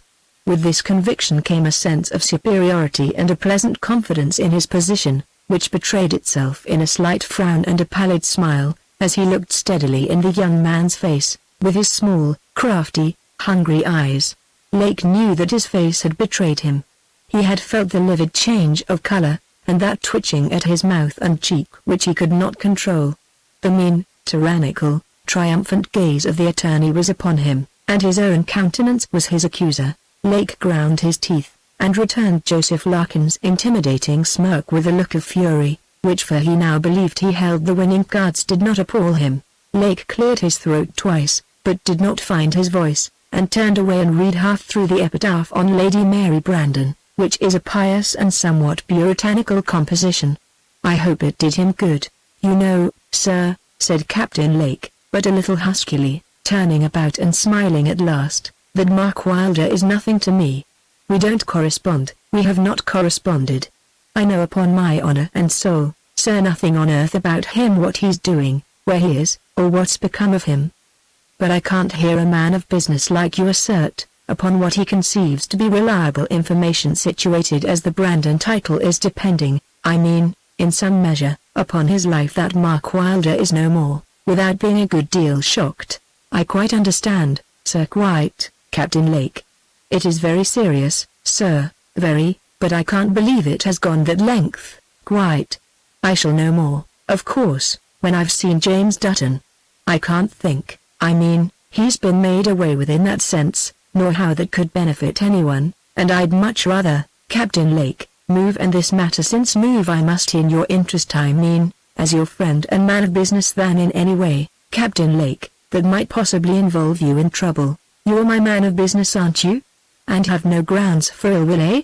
said the captain, dryly. "No ill will, certainly, quite the reverse. Thank heaven, I think I may truly say, I bear ill will to no man living, and wish you, Captain Lake, nothing but good, sir, nothing but good, except a hasty word or two. I know no reason you should not," said the captain, in the same tone. "Quite so. But, Captain Brandon Lake, there is nothing like being completely above board. It has been my rule through life, and I will say it would not be frank and candid to say anything else, that I have of late been anything but satisfied with the position which, ostensibly your professional adviser and confidential man of business, I have occupied. Have I been consulted? I put it to you, have I been trusted?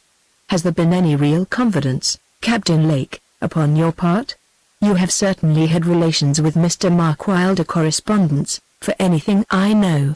You have entertained the project of purchasing the Reverend William Wylder's reversion, and you have gone into electioneering business, and formed connections of that sort, without once doing me the honor to confer with me on the subject. Now, the plain question is, do you wish to retain my services? Certainly, said Captain Lake, biting his lip, with a sinister little frown. Then, Captain Lake, upon the same principle, and speaking quite above board, you must dismiss at once from your mind the idea that you can do so upon the terms you have of late seen fit to impose. I am speaking frankly when I say there must be a total change.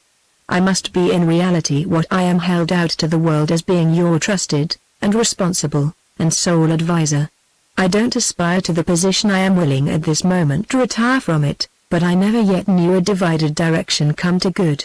It is an office of great responsibility, and I for one will not consent to touch it on any other conditions than those I have taken the liberty to mention. These are easily complied with. In fact, I undertake to show you they have never been disturbed, answered Lake, rather sullenly. So that being understood, I suppose we have nothing particular to add? And Captain Lake extended his gloved hand to take leave, but the attorney looked down and then up, with a shadow on his face, and his lip in his finger and thumb, and he said, "That's all very well, and a sine qua non, so far as it goes. But, my dear Captain Lake, let us be plain. You must see, my dear sir, with such rumors, possibly about to get afloat, and such persons about to appear, as this James Dutton, that matters are really growing critical, and there's no lack of able solicitors who would on speculation, undertake a suit upon less evidence, perhaps, than may be forthcoming, to upset your title, under the will, through Mrs. Dorcas Brandon Lake, your joint title in favor of the reversioner." Lake only bit his lip and shook his head. The attorney knew, however, that the danger was quite appreciated, and went on, "You will, therefore, want a competent man who has the papers at his fingers' ends, and knows how to deal ably, sir, with a fellow of James Dutton's stamp at your elbow. The fact is, to carry you safely through you will need pretty nearly the undivided attention of a well-qualified, able, and confidential practitioner, and I need not say, such a man is not to be had for nothing." Lake nodded a seeming assent, which seemed to say, "I have found it so. Now, my dear Captain Lake, I just mention this, I put it before you, that is, because you know the county is not to be contested for nothing, and you'll want a very serious sum of money for the purpose, and possibly a petition, and I can, one way or another, make up, with an effort, about £15,000 litres. Now it strikes me that it would be a wise thing for you, the wisest thing, perhaps, my dear Captain Lake, you ever did, to place me in the same boat with yourself. I don't exactly see. I'll make it quite clear." The attorney's tall forehead had a little pink flush over it at this moment, and he was looking down a little and poking the base of Sir William de Brandon's monument with the point of his umbrella. "I wish, Captain Lake, to be perfectly frank, and, as I said, above board. You'll want the money, and you must make up your mind to sell Five Oaks." Captain Lake shifted his foot, as if he had found it on a sudden on a hot flag. "Sell Five Oaks, that's £1,400 a year," said he. "Hardly so much, but nearly, perhaps, £43,000 were offered for it. Old Chudworth offered it about 10 years ago. Of course, Captain Lake, if you are looking for a fancy price from me, I must abandon the idea. I was merely supposing a dealing between friends, and in that sense I ventured to name the extreme limit to which I could go. Little more than 5%, for my money, if I insure and possibly to defend an action before I've been 6 months in possession.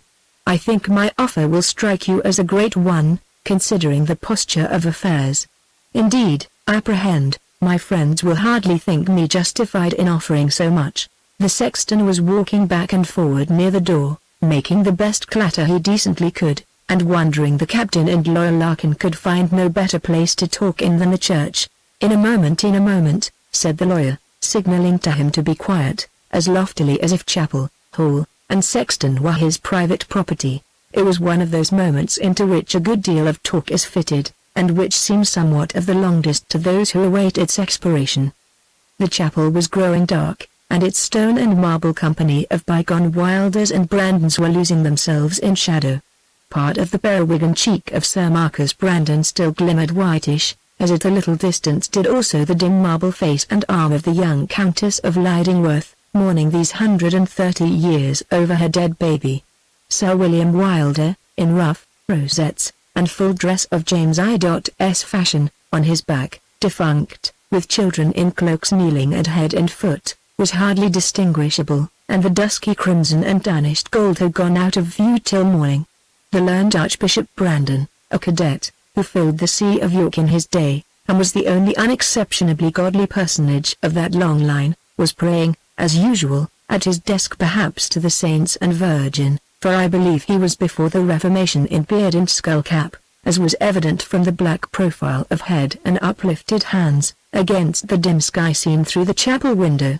A dusky glow from the west still faintly showed Hans Holbein's proud elector, in the Brandon window, fading, with death himself, and the dread inscription, Princeps Inducem Raw, into utter darkness. The ice once broken, Joseph Larkin urged his point with all sorts of arguments, always placing the proposed transaction in the most plausible lights and attitudes, and handling his subject in round and flowing sentences. This master of persuasion was not aware that Captain Lake was arguing the question for himself, on totally different grounds, and that it was fixed in his mind pretty much in these terms: that old villain wants an exorbitant bribe. Is he worth it? He knew what the lawyer thought. He did not know that Five Oaks was held by the lawyers to be possibly without those unfortunate limitations which affected all the rest of the estate. It was only a moot point, but the doubt had led Mr. Joseph Larkin to the selection. "I'll look in upon you between 8 and 9 in the morning, and I'll say yes or no then," said the captain, as they parted under the old stone porch. The attorney with a graceful inclination, a sad smile, and a wave of his hand, the captain with his hands in the pockets of his loose coat, and a sidelong glance from his yellow eyes. The sky, as he looked toward Brandon, was draped in black cloud, intensely black, meeting a black horizon except for one little rent of deep crimson which showed westward behind those antique gables and lordly trees, like a lake of blood. Chapter 56 The Brandon Conservatory. Captain Lake did look in at the lodge in the morning, and remained an hour in conference with Mr. Joseph Larkin. I suppose everything went off pleasantly. For although Stanley Lake looked very pale and vicious as he walked down to the iron gate of the lodge among the evergreens and base mats, the good attorney's countenance shone with a serene and heavenly light, so pure and bright, indeed, that I almost wonder his dazzled servants, sitting along the wall while he read and expounded that morning, did not respectfully petition that a veil, after the manner of Moses, might be suspended over the seraphic effulgence. Somehow his Times did not interest him at breakfast. These parliamentary wrangles, commercial speculations, and foreign disputes, are they not, after all, but melancholy and dreary records of the merest worldliness, and are there not moments when they become almost insipid? Joseph Larkin tossed the paper upon the sofa. French politics, relations with Russia, commercial treaties, party combinations, how men can so wrap themselves up in these things. And he smiled ineffable pity over the crumpled newspaper on the poor souls in that sort of worldly limbo. In which frame of mind he took from his coat pocket a copy of Captain Lake's marriage settlement, and read over again a covenant on the captain's part that, with respect to this particular estate of Five Oaks, he would do no act, and execute no agreement, deed, or other instrument whatsoever, in any wise affecting the same, without the consent in writing of the said Dorcas Brandon, and a second covenant binding him and the trustees of the settlement against executing any deed, and c. without a similar consent, and especially directing, that in the event of alienating the estate, the said Dorcas must be made an assenting party to the deed. He folded the deed, and replaced it in his pocket with a peaceful smile and closed eyes, murmuring, "I'm much mistaken if the grey mare's the better horse in that stud." He laughed gently, thinking of the captain's formidable and unscrupulous nature, exhibitions of which he could not fail to remember. "No, no, Miss Dorky won't give us much trouble." He used to call her Miss Dorky, playfully to his clerks. It gave him consideration, he fancied. And now with this Five Oaks to begin with £1,400 a year, a great capability, immensely improvable. He would stake half he's worth on making it more than £2,000 within 5 years, and with other things at his back, an able man like him might before long look as high as she. And visions of the grand jury rose dim and splendid, an heiress and a seat for the county. Perhaps he and Lake might go in together, though he'd rather be associated with the Honourable James Clutworth, or young Lord Griddlestone. Lake, you see, wanted weight, and, notwithstanding his connections, was, it could not be denied, a new man in the county. So Wylder, Lake, and Joseph Larkin had each projected for himself pretty much the same career, and probably each saw glimmering in the horizon the golden round of a coronet. and I suppose other modest men are not always proof against similar flatteries of imagination. Joseph Larkin had also the vicar's business and reversion to attend to. The Reverend William Wylder had a letter containing 3 lines from him at 8 o'clock, to which he sent an answer, whereupon a solicitor dispatched a special messenger, one of his clerks to Dollington, with a letter to the sheriff's deputy, from whom he received duly a reply, which necessitated a second letter with a formal undertaking, to which came another reply, whereupon he wrote to Burlington, Smith, and Co., acquainting them respectfully, in diplomatic fashion, with the attitude which affairs had assumed. With this went a private and confidential, non-official, note to Smith, desiring him to answer stiffly and press for an immediate settlement, and to charge costs fairly, as Mr. William Wylder would have ample funds to liquidate them. Smith knew what fairly meant, and his entries went down accordingly. By the same post went up to the same firm a proposition and afterthought sanctioned by a second miniature correspondence with his client, now sailing before the wind, to guarantee them against loss consequent against staying the execution in the sheriff's hands for a fortnight, which, if they agreed to, they were further requested to send a draft of the proposed undertaking by return, at foot of which, in pencil, he wrote, N.B. Yes. This arrangement necessitated his providing himself with a guarantee from the vicar, and so the little account as between the vicar and Joseph Larkin, solicitor, and the vicar and the Messrs. Burlington, Smith, and Co., solicitors, grew up and expanded with a tropical luxuriance. About the same time while Mr. Joseph Larkin, was thinking over Miss Dorky's share in the deed, with a complacent sort of interest, anticipating a struggle, but sure of victory, that beautiful young lady was walking slowly from flower to flower, in the splendid conservatory which projects southward from the house, and rears itself in glacial arches high over the short sward and flowery patterns of the outer garden of Brandon. The unspeakable sadness of wounded pride was on her beautiful features, and there was a fondness in the gesture with which she laid her fingers on these exotics and stooped over them, which gave to her solitude a sentiment of the pathetic. From the high glass doorway, communicating with the drawing-rooms, at the far end, among towering ranks of rare and gorgeous flowers, over the encaustic tiles, and through this atmosphere of perfume, did Captain Stanley Lake, in his shooting coat, glide, smiling, toward his beautiful young wife. She heard the door close, and looking half over her shoulder, in a low tone indicating surprise, she merely said, "Oh," receiving him with a proud sad look, "Yes, Dorky, I'm here at last. I've been for some weeks so insufferably busy," and he laid his white hand lightly over his eyes, as if they and the brain within were alike weary. "How charming this place is, the temple of Flora, and you the divinity," and he kissed her cheek. "I'm now emancipated for, I hope, a week or 2. I've been so stupid and inattentive. I'm sure, Dorky, you must think me a brute. I've been shut up so in the library, and keeping such tiresome company you've no idea, but I think you'll say it was time well spent. At least I'm sure you'll approve the result, and now that I have collected the facts, and can show you, darling, exactly what the chances are, you must consent to hear the long story. And when you have heard, give me your advice." Dorcas smiled, and only plucked a little flowery tendril from a plant that hung in a natural festoon above her. "I assure you, darling, I am serious. You must not look so incredulous, and it is the more provoking, because I love you so.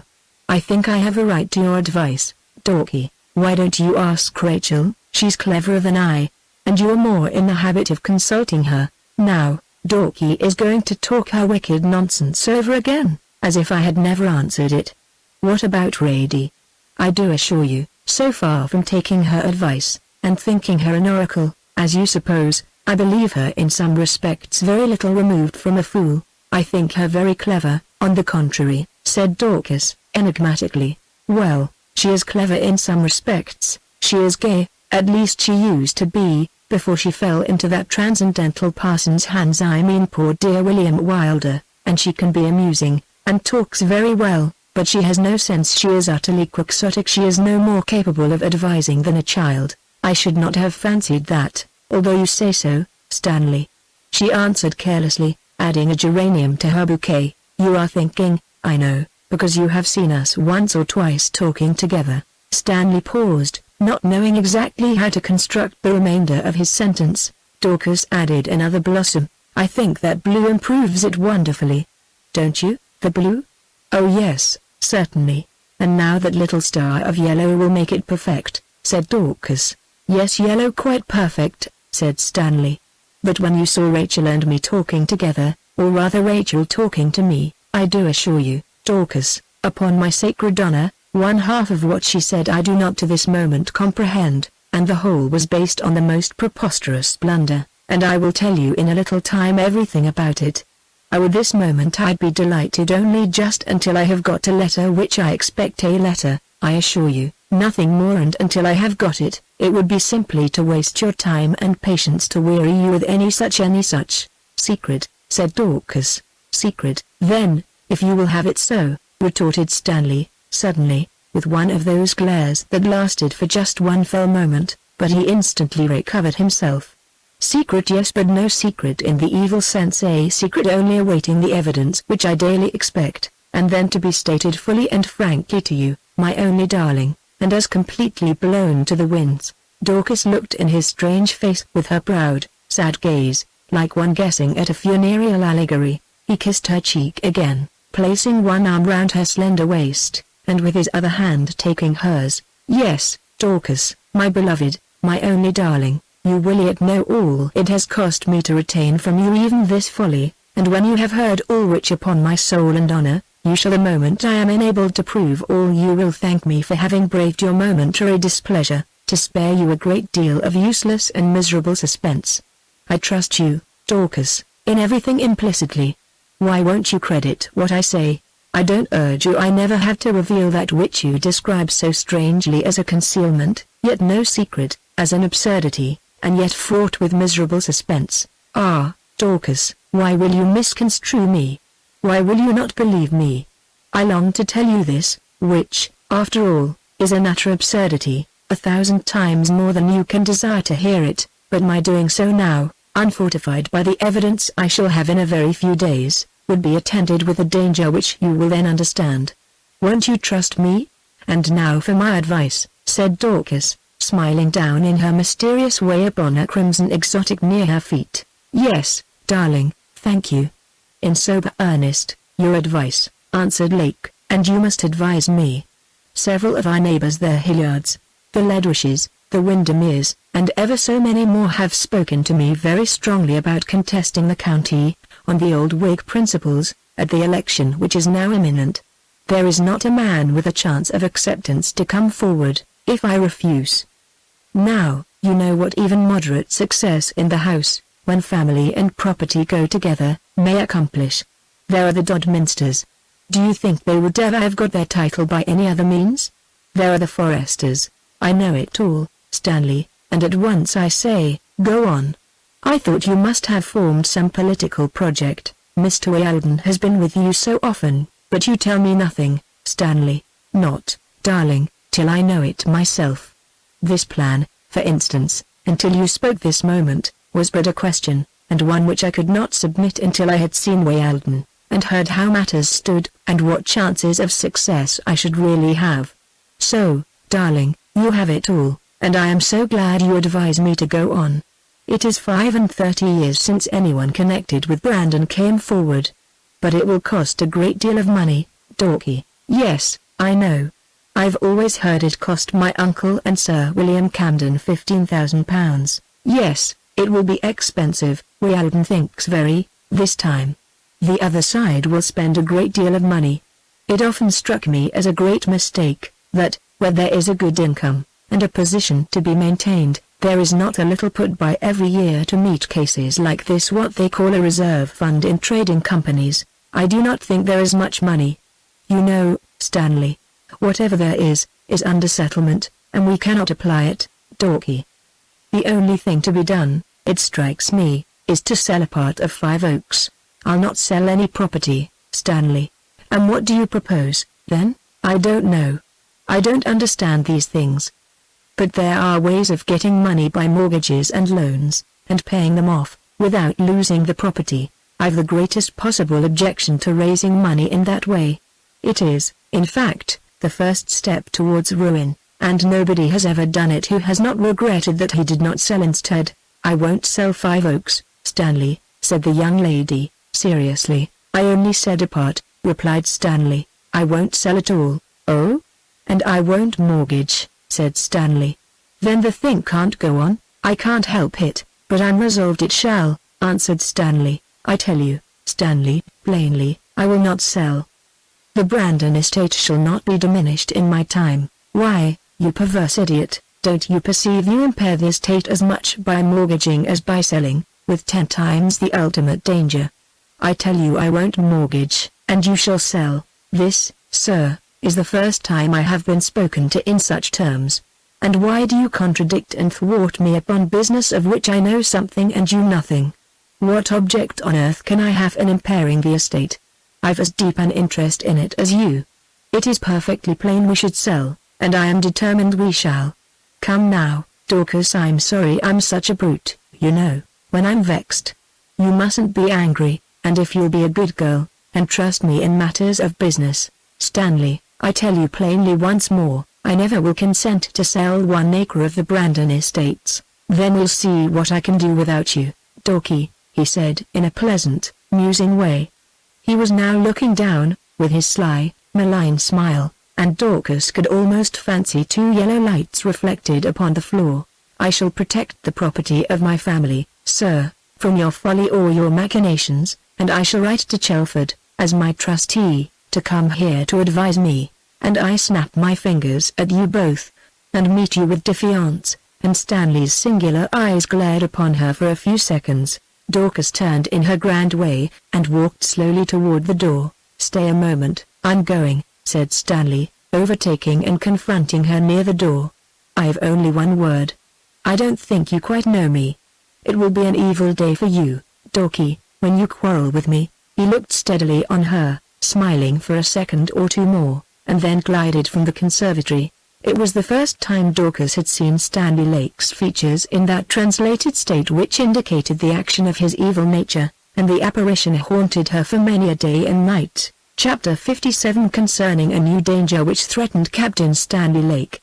The ambitious captain walked out, sniffing, white, and incensed. There was an air of immovable resolution in the few words which Dorcas had spoken which rather took him by surprise. The captain was a terrorist. He acted instinctively on the theory that any good that was to be got from human beings was to be extracted from their fears. He had so operated on Mark Wylder, and so sought to coerce his sister Rachel. He had hopes, too, of ultimately catching the good attorney napping, and leading him too, bound and docile, into his ergastulum, although he was himself just now in jeopardy from that quarter. James Dutton, too. Sooner or later he would get Master Jim into a fix, and hold him also spellbound in the same sort of nightmare. It was not from malice. The worthy attorney had much more of that leaven than he.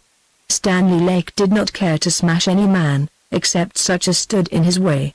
He had a mercantile genius, and never exercised his craft, violence and ferocity, on men or objects, when no advantage was obtainable by so doing.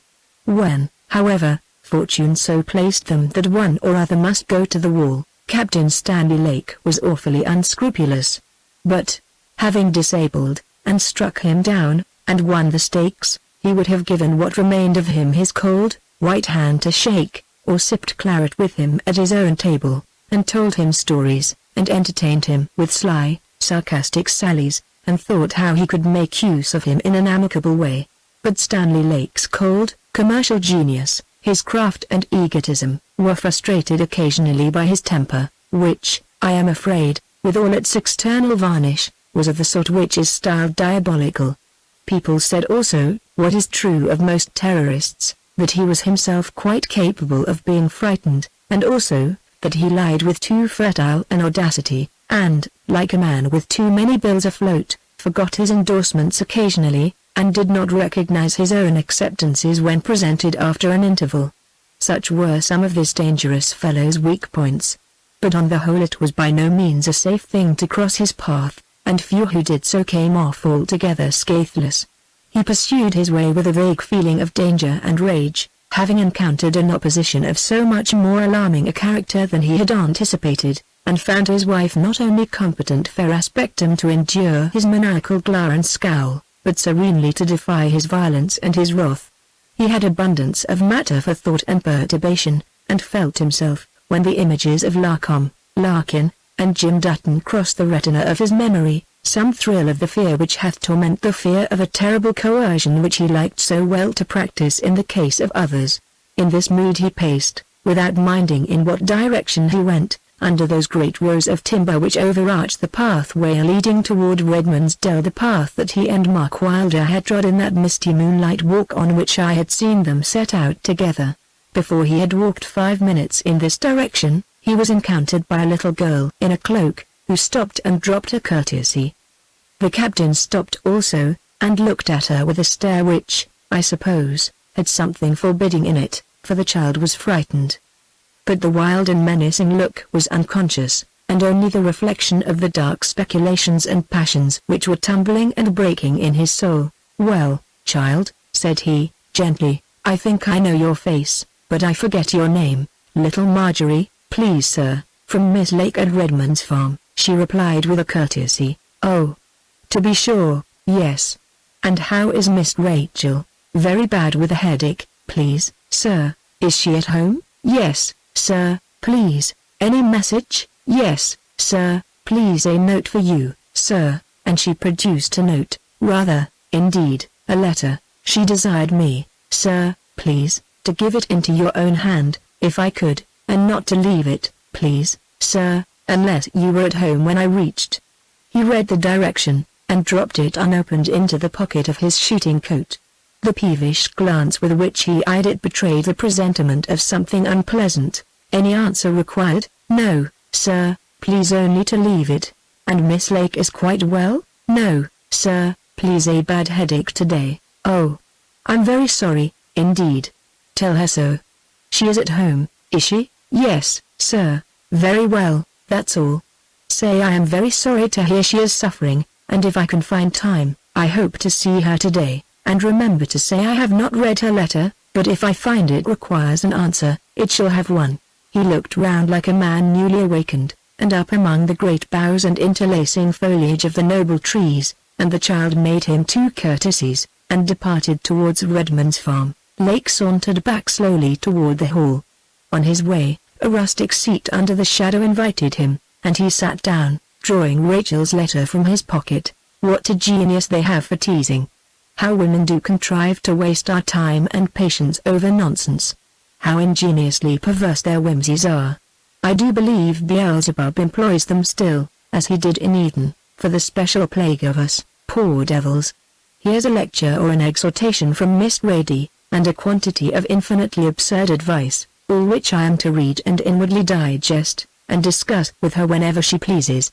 I've a great mind to burn it quietly." But he applied his match, instead, to his cigar, and having got it well lighted, he leaned back, and broke the seal, and read this letter, which, I suspect, notwithstanding his preliminary thoughts, he fancied might contain matter of more practical import: "I write to you, my beloved and only brother, Stanley, in an altered state of mind, and with clearer views of duty than, I think, I have ever had before." "Just as I conjectured," muttered Stanley, with a bitter smile, as he shook the ashes off the top of his cigar. "A woman's homily," he read on, and a livid frown gradually contracted his forehead as he did so.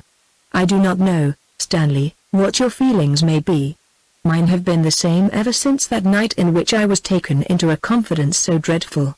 The circumstances are fearful, but far more dreadful to me, the mystery in which I have lived ever since. I sometimes think I have only myself to blame.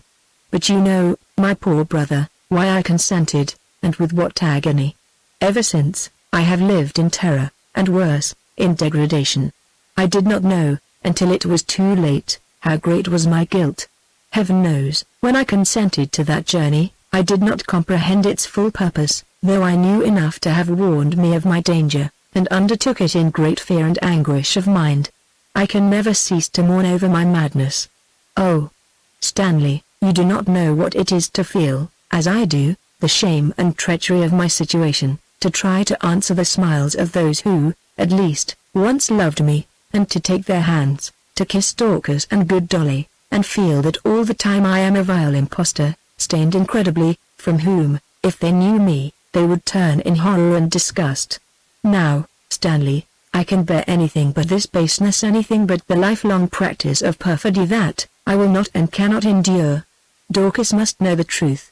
That there is a secret jealously guarded from her, she does know. No woman could fail to perceive that, and there are few, Stanley, who would not prefer the certainty of the worst, to the anguish of such relations of mystery and reserve with a husband. She is clever, she is generous, and has many noble qualities. She will see what is right, and do it. Me she may hate, and must despise, but that were to me more endurable than friendship gained on false pretenses. I repeat, therefore, Stanley, that Dorcas must know the whole truth. Do not suppose, my poor brother, that I write from impulse. I have deeply thought on the subject. Deeply, repeated Stanley, with a sneer.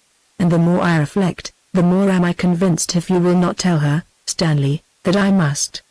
But it will be wiser and better, terrible as it may be, that the revelation should come from you, whom she has made her husband. The dreadful confidence would be more terrible from any other. Be courageous then, Stanley, you will be happier when you have disclosed the truth, and released, at all events, one of your victims, your sorrowful and only sister, Rachel. On finishing the letter, Stanley rose quickly to his feet. He had become gradually so absorbed in reading it, that he laid his cigar unconsciously beside him, and suffered it to go out. With downcast look, and an angry contortion, he tore the sheets of notepaper across, and was on the point of reducing them to 1,000 little snowflakes, and giving them to the wind, when, on second thoughts, he crumpled them together, and thrust them into his breast pocket. His excitement was too intense for foul terms, or even blasphemy. With the edge of his nether lip nipped in his teeth, and his clenched hands in his pockets, he walked through the forest trees to the park, and in his solitudes hurried onward as if his life depended on his speed. Gradually he recovered his self-possession. He sat down under the shade of a knot of beech trees, overlooking that ill-omened Dan, which we have often mentioned, upon a lichen-stained rock, his chin resting on his clenched hand, his elbow on his knee, and the heel of his other foot stamping out bits of the short, green sod. "That D.D. girl deserves to be shot for her treachery," was the first sentence that broke from his white lips. It certainly was an amazing outrage upon his self-esteem, that the secret which was the weapon of terror by which he meant to rule his sister Rachel, should, by her slender hand, be taken so easily from his grasp, and lifted to crush him. The captain's plans were not working by any means so smoothly as he had expected. That sudden stab from Joseph Larkin, whom he always despised, and now hated, whom he believed to be a fifth-rate, pluckless rogue, without audacity, without invention, whom he was on the point of tripping up, that he should have turned short and garroted the gallant captain, was a provoking turn of fortune.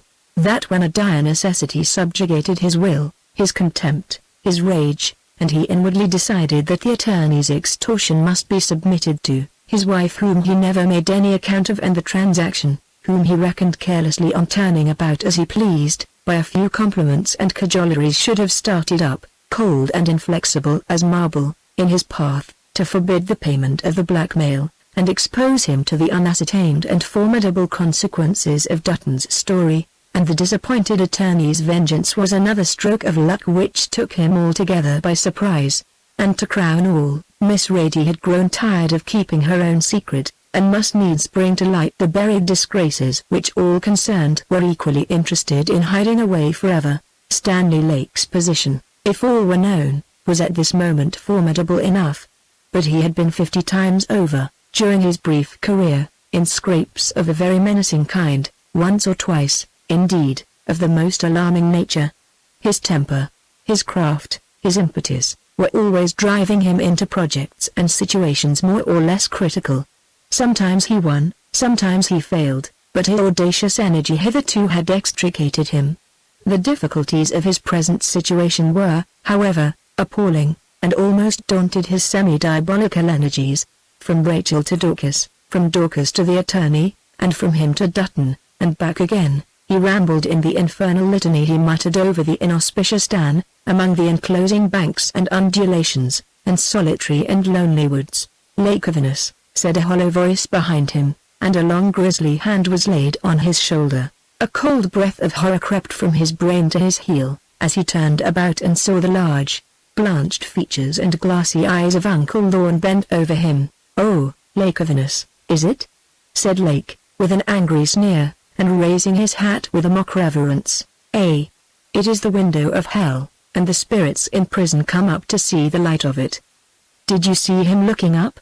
said Uncle Lorne, with his pallid smile. "Oh, of course, Napoleon Bonaparte leaning on old Dr. Simcoe's arm," answered Lake. It was odd, in the sort of ghastly banter in which he played off this old man, how much hatred was perceptible. "No, not he. It is Mark Wylder," said Uncle Lorne. "His face comes up like a white fish within a fathom of the top. It makes me laugh. That's the way they keep holiday. Can you tell by the sky when it is holiday in hell?" "I can." And he laughed, and rubbed his long fingers together softly. "Look. Ha. Ha! Exclamation mark. Look.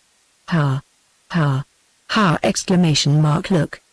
He resumed, pointing with his cadaverous forefinger towards the middle of the pool. "I told you this morning it was a holiday," and he laughed very quietly to himself. "Look how his nostrils go like a fish's gills.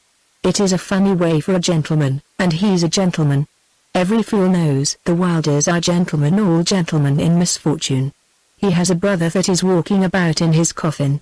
Mark has no coffin, it is all marble steps, and a wicked seraph received him, and blessed him till his hair stood up. Let me whisper you." "No, not just at this moment, please," said Lake, drawing away, disgusted, from the maniacal leer and titter of the gigantic old man. I another time some night there's aurora borealis in the sky. You know this goes underground all the way to Vallombrosa?" "Thank you, I was not aware." "That's very convenient. Had you not better go down and speak to your friend in the water?" "Young man, I bless you for remembering," said Uncle Lorne, solemnly. "What was Mark Wylder's religion, that I may speak to him comfortably?" "An Anabaptist, I conjecture, from his present situation," replied Lake. "No, that's in the lake of fire, where the wicked seraphim and cherubim baptize, and anabaptize, and hold them under, with a great stone laid across their breasts.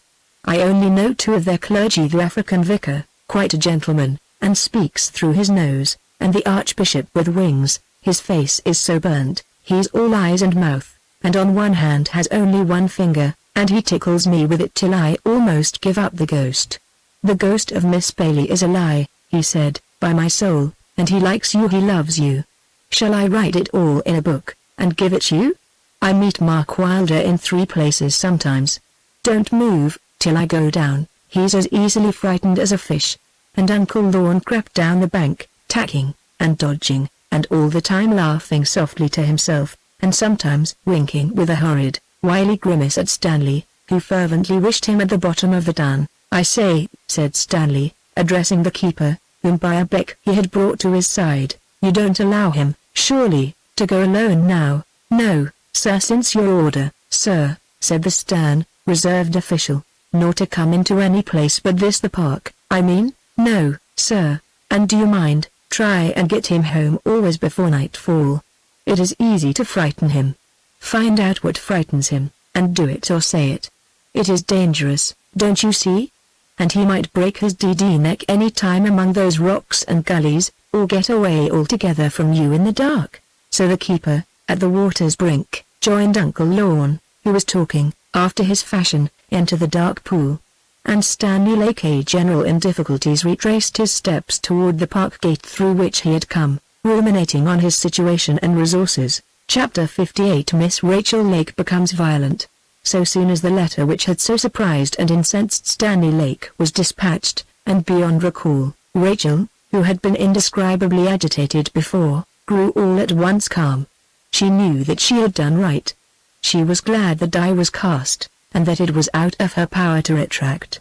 She kneeled at her bedside, and wept and prayed, and then went down and talked with old Tamar, who was knitting in the shade by the porch. Then the young lady put on her bonnet and cloak, and walked down to Sheridan, with an anxious, but still a lighter heart, to see her friend, Dolly Wylder. Dolly received her in a glad sort of fuss. "I'm so glad to see you, Miss Lake. Call me Rachel, and won't you let me call you Dolly?" "Well, "Rachel, dear," replied Dolly, laughing, "I'm delighted you're come. I have such good news, but I can't tell it till I think for a minute. I must begin at the beginning. Anywhere, everywhere, only if it is good news, let me hear it at once.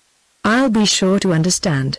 Well, Rachel, dear, you know I may tell you now the vicar, my dear Willie, he and I, we've been in great trouble. Oh, such trouble heaven only knows." And she dried her eyes quickly. "Money, my dear," and she smiled with a bewildered shrug. "Some debts at Cambridge, no fault of his. You can't imagine what a saving darling he is, but these were a few old things that mounted up with interest, my dear, you understand, and law costs so, you can't think. And indeed, dear Miss, well, Rachel, I forgot. I sometimes thought we must be quite ruined."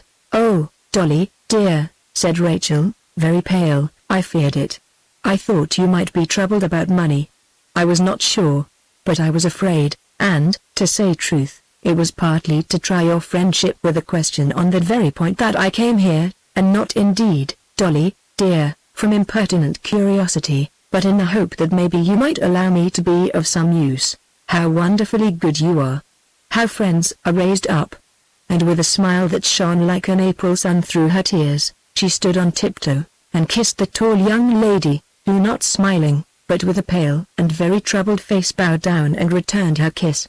"You know, dear, before he went, Mark promised to lend dear Willie a large sum of money. Well, he went away in such a hurry, that he never thought of it, and though he constantly wrote to Mr. Larkin, you have no idea, my dear Miss Lake, what a blessed angel that man is. Oh, such a friend as has been raised up to us in that holy and wise man, words cannot express. But what was I saying? Oh, yes, Mark, you know it was very kind, but he has so many things on his mind it quite escaped him, and he keeps, you know, wandering about on the continent, and never gives his address, so he can't, you see, be written to, and the delay. But, Rachel, darling, are you ill?" She rang the bell, and opened the window, and got some water. "My darling, you walked too fast here.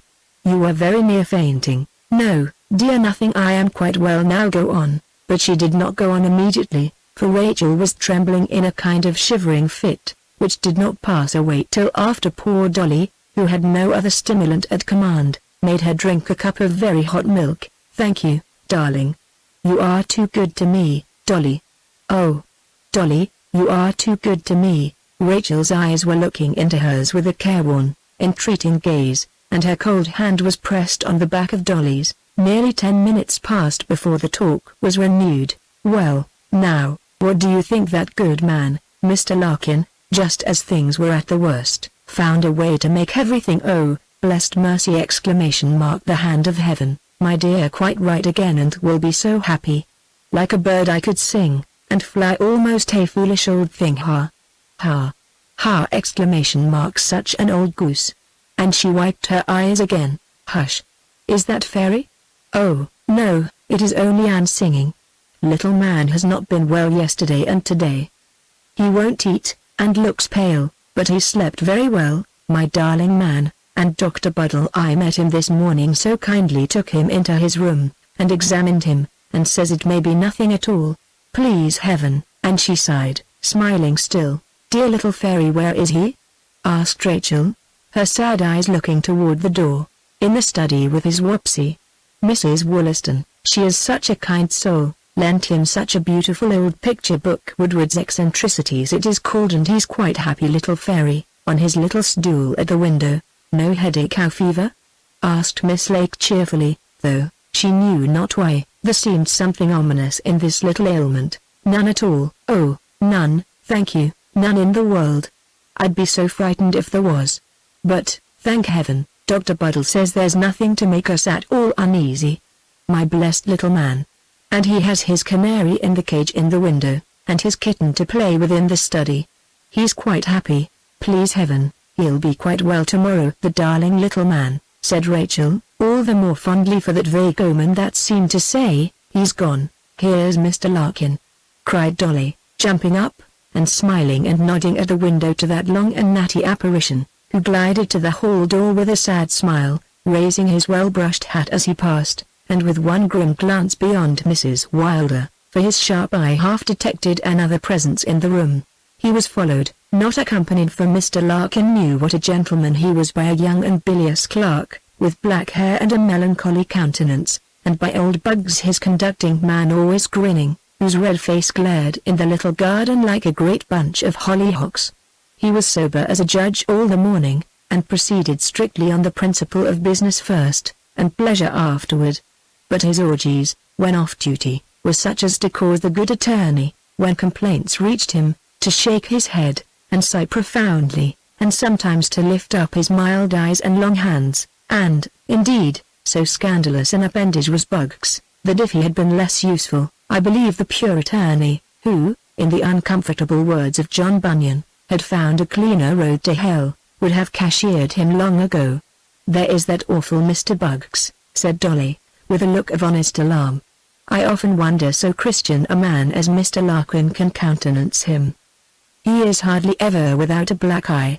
He has been 3 nights together without once putting off his clothes. Think of that, and, my dear, on Friday week he fell through the window of the Fancy Emporium, at 2 o'clock in the morning, and Dr. Buddle says if the cut on his jaw had been half an inch lower, he would have cut some artery, and lost his life. Wretched man." "They have come about law business, Dolly?" inquired the young lady, who had a profound, instinctive dread of Mr. Larkin. "Yes, my dear, a most important windfall. Only for Mr. Larkin, it never could have been accomplished, and, indeed, I don't think it would ever have been thought of. I hope he has someone to advise him," said Miss Lake, anxiously. I think Mr. Larkin a very cunning person, and you know your husband does not understand business. Is it Mr. Larkin, my dear?" "Mr. Larkin? Why, my dear, if you knew him as we do, you'd trust your life in his hands. But there are people who know him still better, and I think they fancy he is a very crafty man.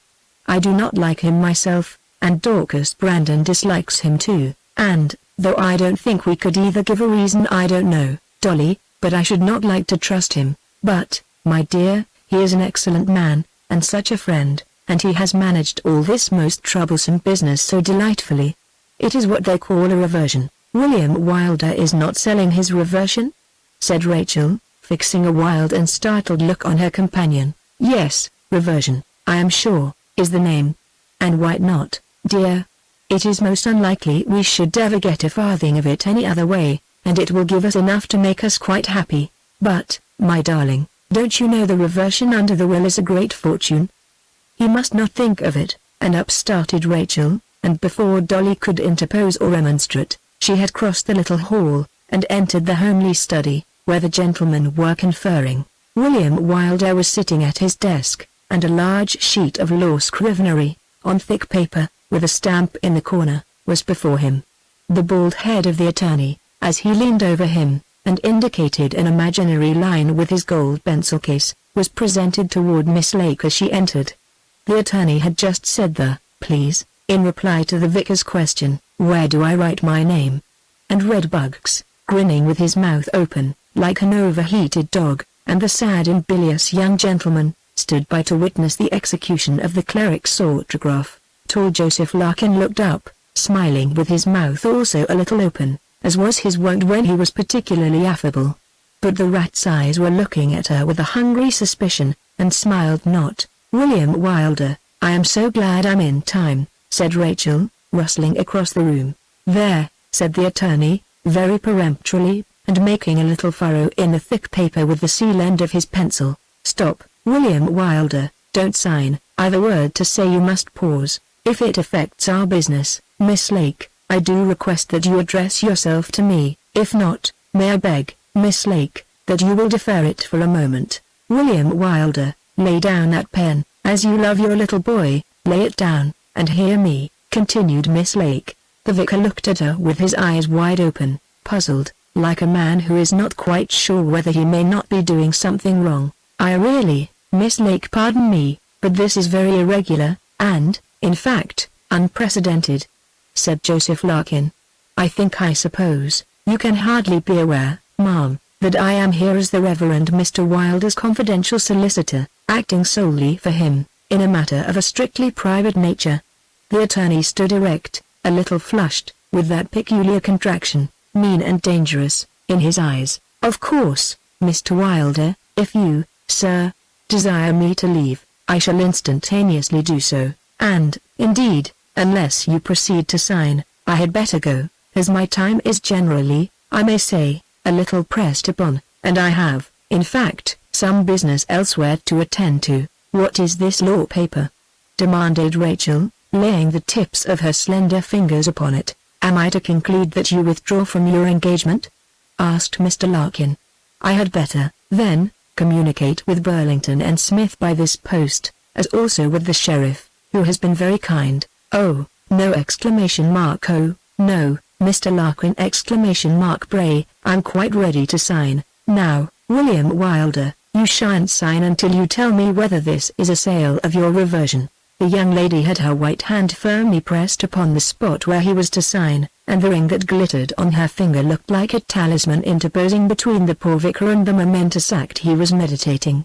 "I think, Miss Lake, it is pretty plain you are not acting for yourself here. You have been sent, ma'am," said the attorney, looking very vicious, and speaking a little huskily and hurriedly. "I quite conceive by whom." "I don't know what you mean, sir," replied Miss Lake, with grave disdain. "You have been commissioned, ma'am, I venture to think, to come here to watch the interests of another party." "I say, sir, I don't in the least comprehend you." "I think it is pretty obvious, ma'am." "Miss Lake, I beg pardon, you have had some conversation with your brother," answered the attorney, with a significant sneer. "I don't know what you mean, sir, I repeat.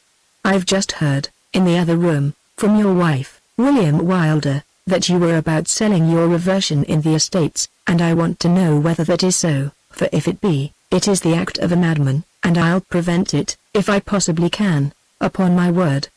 "Possibly," said the vicar, his eyes very wide open, and looking with a hesitating gaze from Rachel to the attorney. "There may be something in it which neither you nor I know. Does it not strike you? Had we not better consider?" "Consider what, sir?" said the attorney, with a snap, and losing his temper somewhat. "It is simply, sir, that this young lady represents Captain Lake, who wishes to get the reversion for himself." "That is utterly false, sir," said Miss Lake, flashing and blushing with indignation. "You, William, are a gentleman, and such inconceivable meanness cannot enter your mind."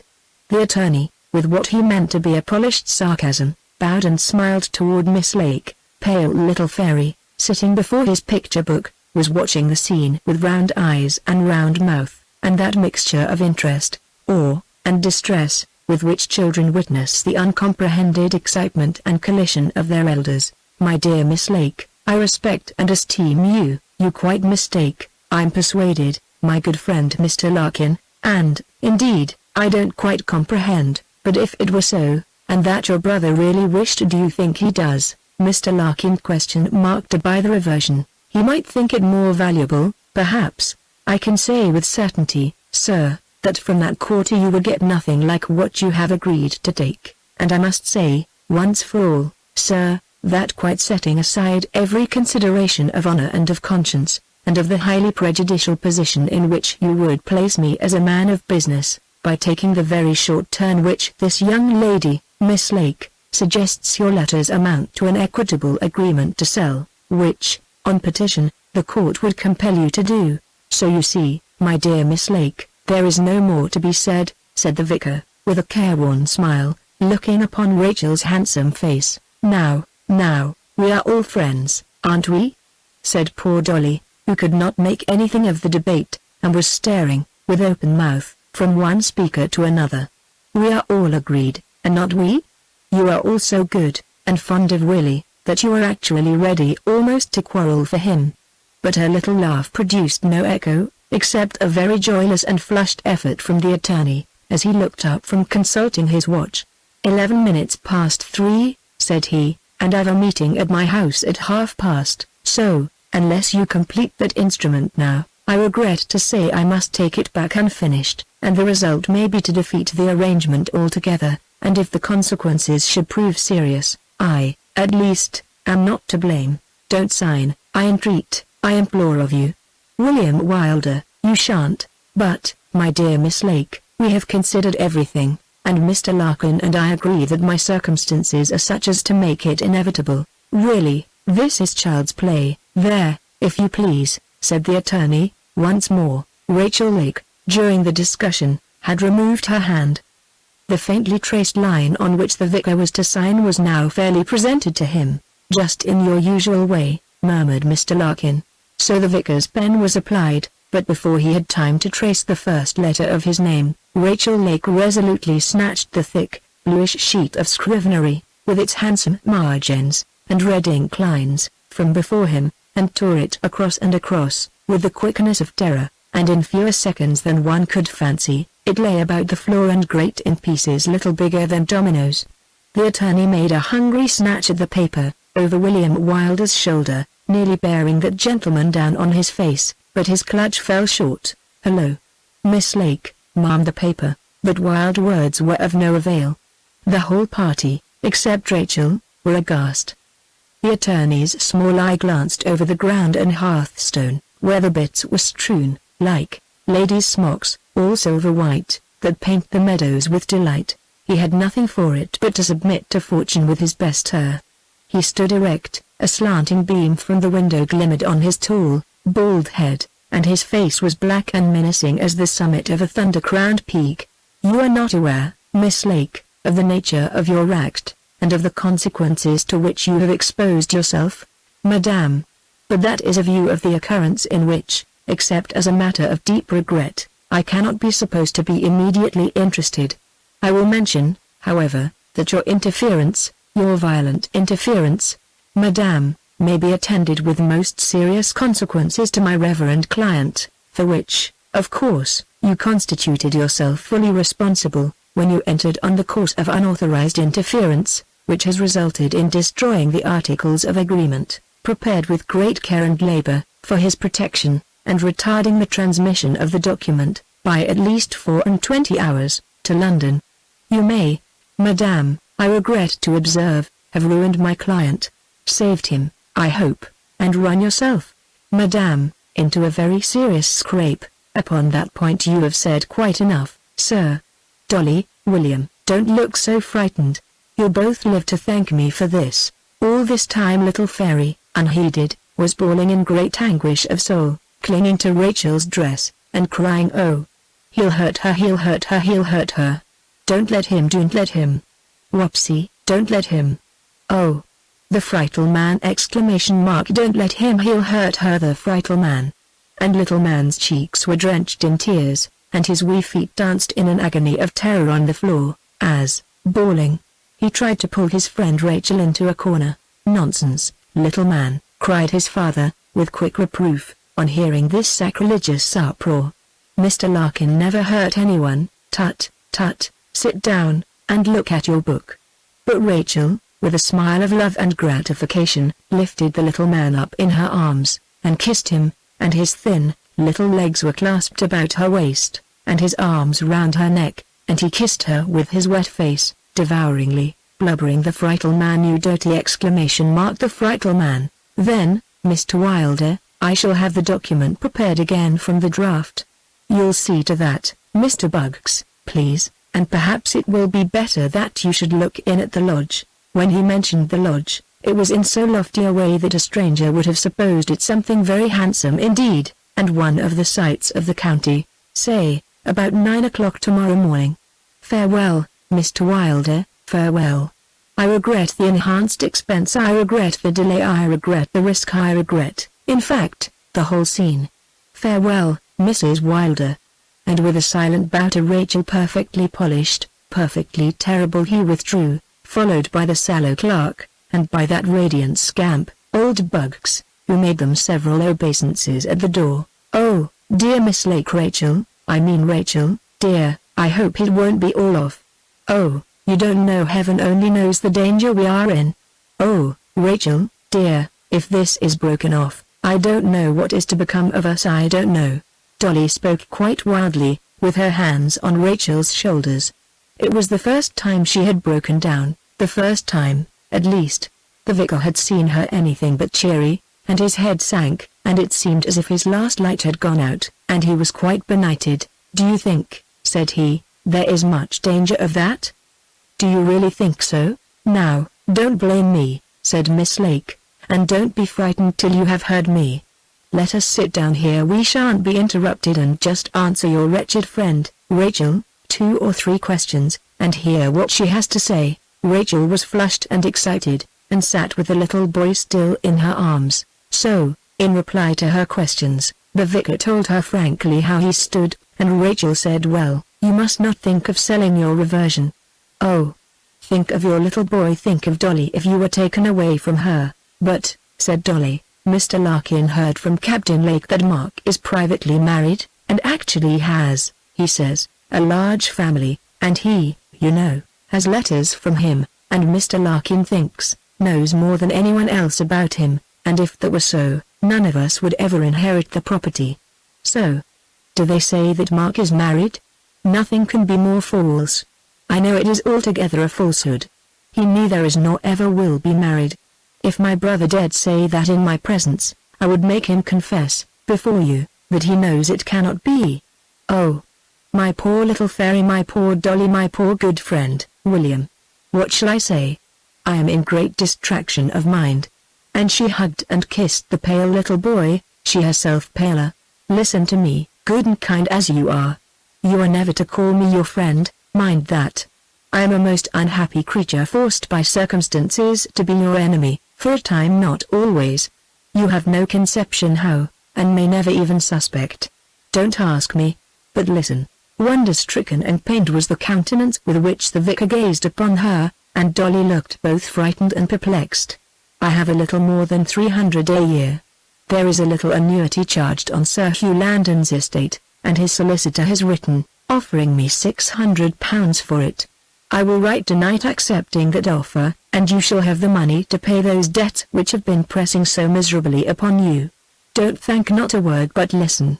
I would so like, Dolly, to come and live with you. We could unite our incomes. I need only bring poor old Tamar with me, and I can give up Redmond's farm in September next. I should be so much happier, and I think my income and yours joined would enable us to live without any danger of getting into debt.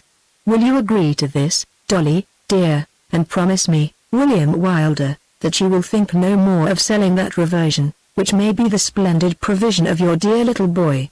Don't thank me, don't say anything now, and oh, don't reject my poor entreaty. Your refusal would almost make me mad. I would try, Dolly, to be of use. I think I could. Only try me." She fancied she saw in Dolly's face, under all her gratitude, some perplexity and hesitation, and feared to accept a decision then.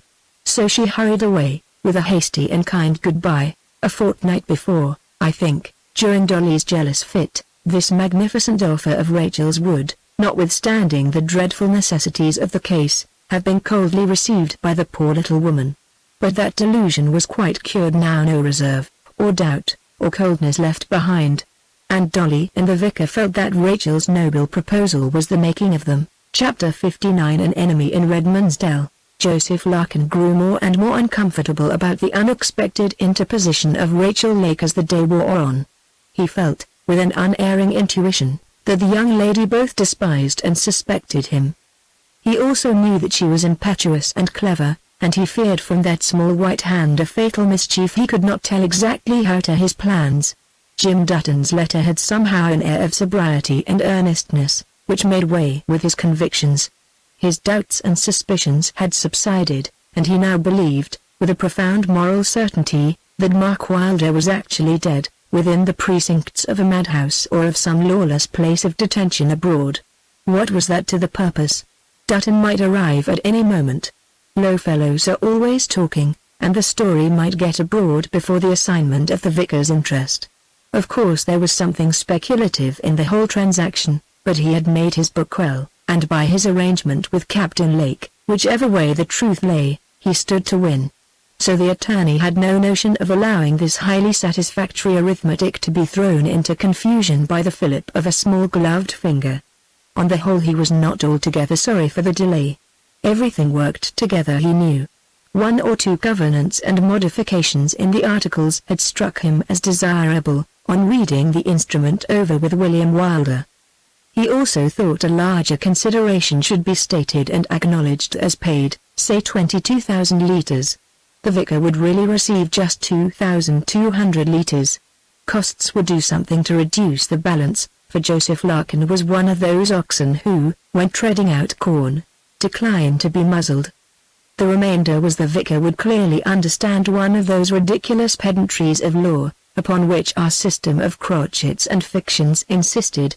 And William Wylder, whose character, simply and sensitively honourable, Mr. Larkin appreciated, was to write to Burlington and Smith a letter, for the satisfaction of their speculative and nervous client, pledging his honour, as a gentleman, and his conscience, as a Christian, that in the event of the sale being completed, he would never do, countenance, or permit, any act or proceeding, whatsoever, tending on any ground to impeach or invalidate the transaction. "I've no objection, have I, to write such a letter?" asked the vicar of his adviser. "Why, I suppose you have no intention of trying to defeat your own act, and that is all the letter would go to. I look on it as wholly unimportant, and it is really not a point worth standing upon for a second." So that also was agreed to. Now while the improved instrument was in preparation, the attorney strolled down in the evening to look after his clerical client, and keep him straight for the meeting at which he was to sign the articles next day. It was by the drowsy faded light of a late summer's evening that he arrived at the quaint little parsonage.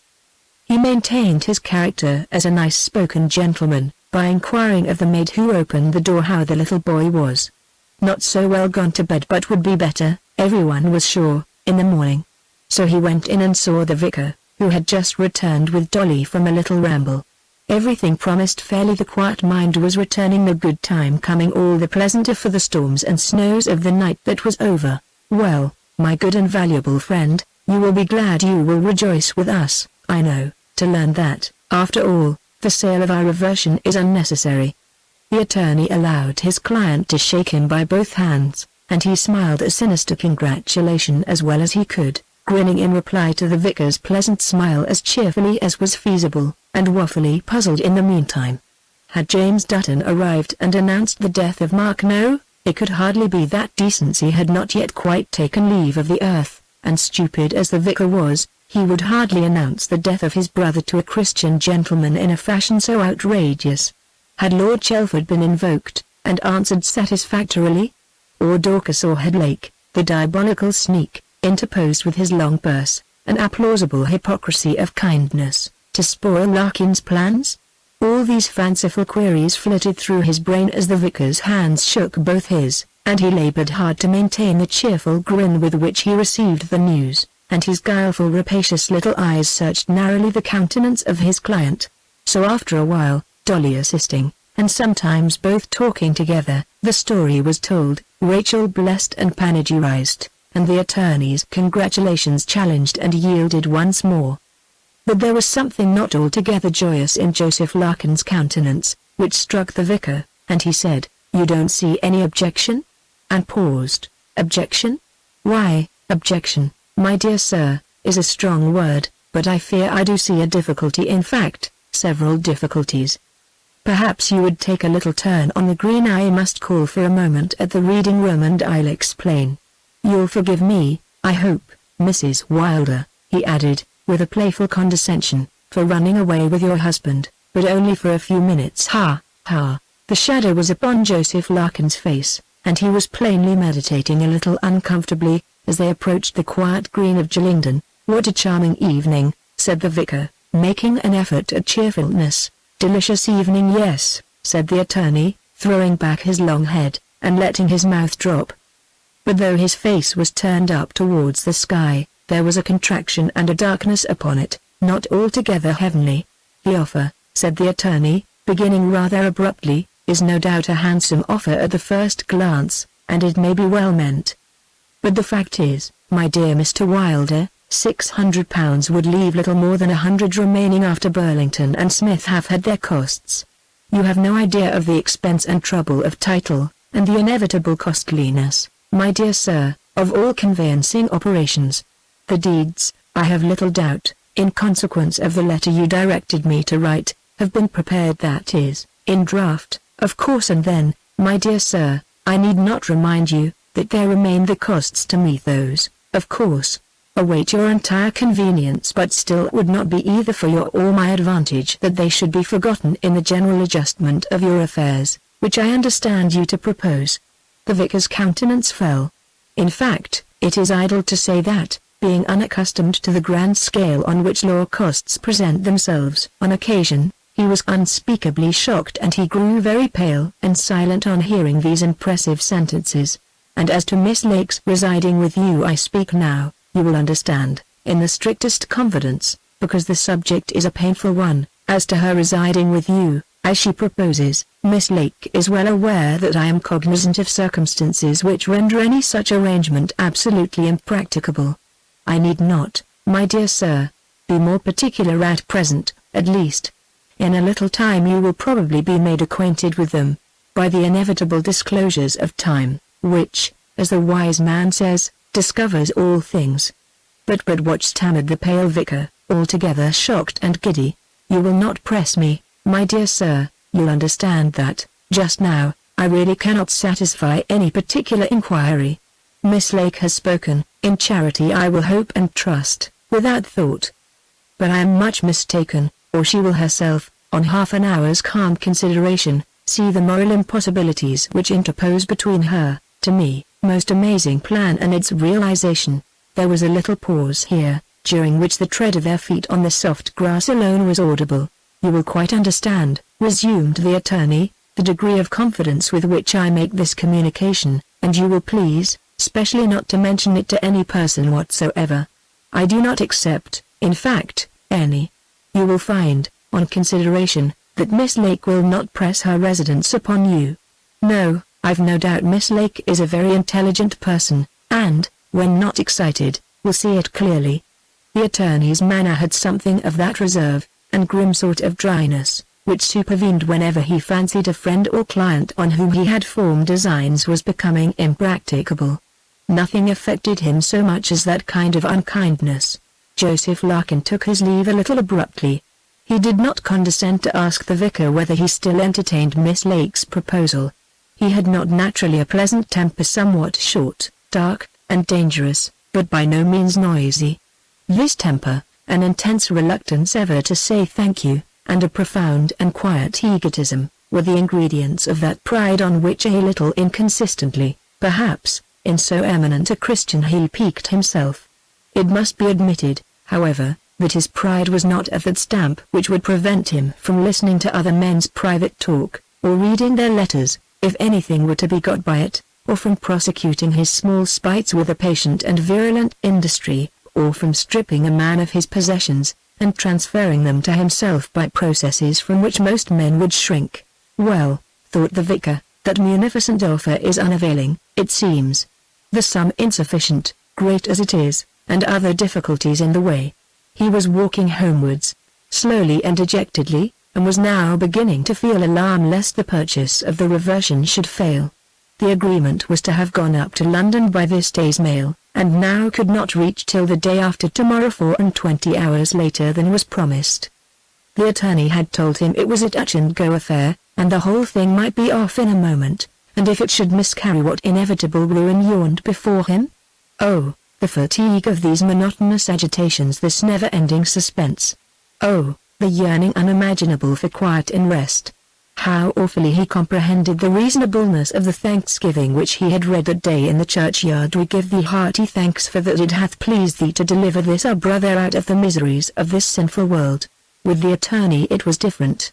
Making the most of his height, which he fancied added much to the aristocratic effect of his presence, with his head thrown back, and swinging his walking cane easily between his finger and thumb by his side, he strode languidly through the main street of Sheridan, in the happy belief that he was making a sensation among the denizens of the town, and so he moved on to the mill road, on which he entered, and was soon deep in the shadows of Redmond's Dell. He opened the tiny garden gate of Redmond's farm, looking about him with a supercilious benevolence, like a man conscious of bestowing a distinction. He was inwardly sensible of a sort of condescension in entering so diminutive and homely a place, a kind of half-amusing disproportion between Joseph Larkin, Esquire, of the Lodge, worth, already, £27,000, and on the high road to greatness, and the trumpery little place in which he found himself. Old Tamar was sitting in the porch, with her closed Bible upon her knees. There was no longer light to read by. She rose up, like the grim, white woman who haunts yon wood. Before him, her young lady had walked up to Brandon, taking the little girl with her, and she supposed would be back again early. Mr. Larkin eyed her for a second to ascertain whether she was telling lies. He always thought everyone might be lying. It was his primary impression here. But there was a recluse and unearthly character in the face of the crone which satisfied him that she would never think of fencing with such weapons with him. Very good. Mr. Larkin would take a short walk, and as his business was pressing, he would take the liberty of looking in again in about half an hour, if she thought her mistress would be at home then. So, although the weird white woman who leered after him so strangely as he walked with his most lordly air out of the little garden, and down the darkening road towards Sheridan, could not say, he resolved to make trial again. In the meantime Rachel had arrived at Brandon Hall. Dorcas, whom, if the truth were spoken, she would rather not have met, encountered her on the steps. She was going out for a lonely, twilight walk upon the terrace, where many a beautiful Brandon of other days, the sunshine of whose smile glimmered only on the canvas that hung upon those ancestral walls, and whose sorrows were hid in the grave and forgotten by the world, had walked in other days, in the pride of beauty, or in the sadness of desertion. Dorcas paused upon the doorsteps, and received her sister-in-law upon that elevation. "Have you really come all this way, Rachel, to see me this evening?" she said, and something of sarcasm thrilled in the cold, musical tones. "No, Dorcas," said Rachel, taking her proffered hand in the spirit in which it was given, and with the air rather of a defiance than of a greeting. "I came to see my brother." "You are frank, at all events, Rachel, and truth is better than courtesy, but you forget that your brother could not have returned so soon." "Returned?" said Rachel. "I did not know he had left home. It's strange he should not have consulted you." "I, of course, knew nothing of it until he had been more than an hour upon his journey." Rachel Lake made no answer but a little laugh. "He'll return tomorrow, and perhaps your meeting may still be in time. I was thinking of a few minutes' walk upon the terrace, but you are fatigued. You had better come in and rest." "No, Dorcas, I won't go in." "But, Rachel, you are tired. You must come in with me, and drink tea, and then you can go home in the brougham," said Dorcas, more kindly. "No, Dorcas, no, I will not drink tea nor go in, but I am tired, and as you are so kind, I will accept your offer of a carriage." Larkin had, that moment, appeared in the vestibule, and received the order. "I'll sit in the porch, if you will allow me." "Dorcas, you must not lose your walk. Then you won't come into the house, you won't drink tea with me, and you won't join me in my little walk, and why not any of these?" Dorcas smiled coldly, and continued, "Well, I shall hear the carriage coming to the door, and I'll return and bid you good night. It is plain, Rachel, you do not like my company." "True, Dorcas, I do not like your company. You're unjust, you have no confidence in me, you prejudge me without proof, and you have quite ceased to love me. Why should I like your company?" Dorcas smiled a proud and rather sad smile at this sudden change from the conventional to the passionate, and the direct and fiery charge of her kinswoman was unanswered. She stood meditating for a minute. "You think I no longer love you, Rachel, as I did? Perhaps young ladies' friendships are never very enduring, but, if it be so, the fault is not mine." "No, Dorcas, the fault is not yours, nor mine. The fault is in circumstances. The time is coming, Dorcas, when you will know all, and, maybe, judge me mercifully. In the meantime, Dorcas, you cannot like my company, because you do not like me, and I do not like yours, just because, in spite of all, I do love you still, and in yours I only see the image of a lost friend. You may be restored to me soon, maybe never, but till then, I have lost you." "Well," said Dorcas, "it may be there is a wild kind of truth in what you say, Rachel, and no matter time, as you say, and light. I don't understand you, Rachel, but there is this in you that resembles me. We both hate hypocrisy, and we are both, in our own ways, proud. I'll come back, when I hear the carriage, and see you for a moment, as you won't stay, or come with me, and bid you goodbye." So Dorcas went her way, and alone, on the terrace, looking over the stone balustrade over the rich and somber landscape, dim and vaporous in the twilight, she still saw the pale face of Rachel, paler than she liked to see it. Was she ill? And she thought how lonely she would be if Rachel were to die. How lonely she was now. There was a sting of compunction, a yearning, and then started a few bitter and solitary tears. In one of the great stone vases that are ranged along the terrace, there flourished a beautiful and rare rose. I forget its name. Some of my readers will remember. It is first to bloom, first to wither. Its fragrant petals were now strewn upon the terrace underneath. One blossom only remained untarnished, and Dorcas plucked it, and with it in her fingers, she returned to the porch where Rachel remained. "You see, I have come back a little before my time," said Dorcas. "I have just been looking at the plant you used to admire so much, and the leaves are shed already, and it reminded me of our friendship, Rady, but I am sure you are right, it will all bloom again, after the winter, you know, and I thought I would come back, and say that, and give you this relic of the bloom that is gone, the last token," and she kissed Rachel, as she placed it in her fingers, "a token of remembrance and of hope. I will keep it, Dorky. It was kind of you," and their eyes met regretfully. And I think, I do trust you, Rady," said the heiress of Brandon, "and I hope you will try to like me until till spring comes, you know. And, I wish," she sighed softly, "I wish we were as we used to be. I am not very happy, and here's the carriage," and it drew up close to the steps, and Rachel entered, and her little handmaid up in the seat behind, and Dorcas and Rachel kissed their hands, and smiled, and away the carriage glided, and Dorcas, standing on the steps, looked after it very sadly. And when it disappeared, she sighed again heavily, still looking in its track, and I think she said, "Darling." Chapter 60. Rachel Lake before the accuser. Twilight was darker in Redmond Dell than anywhere else.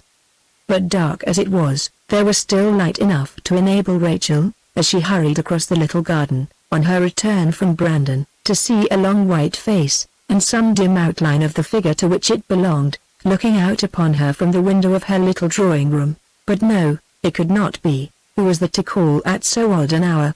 She must have left something, a bag, or a white basket upon the window sash.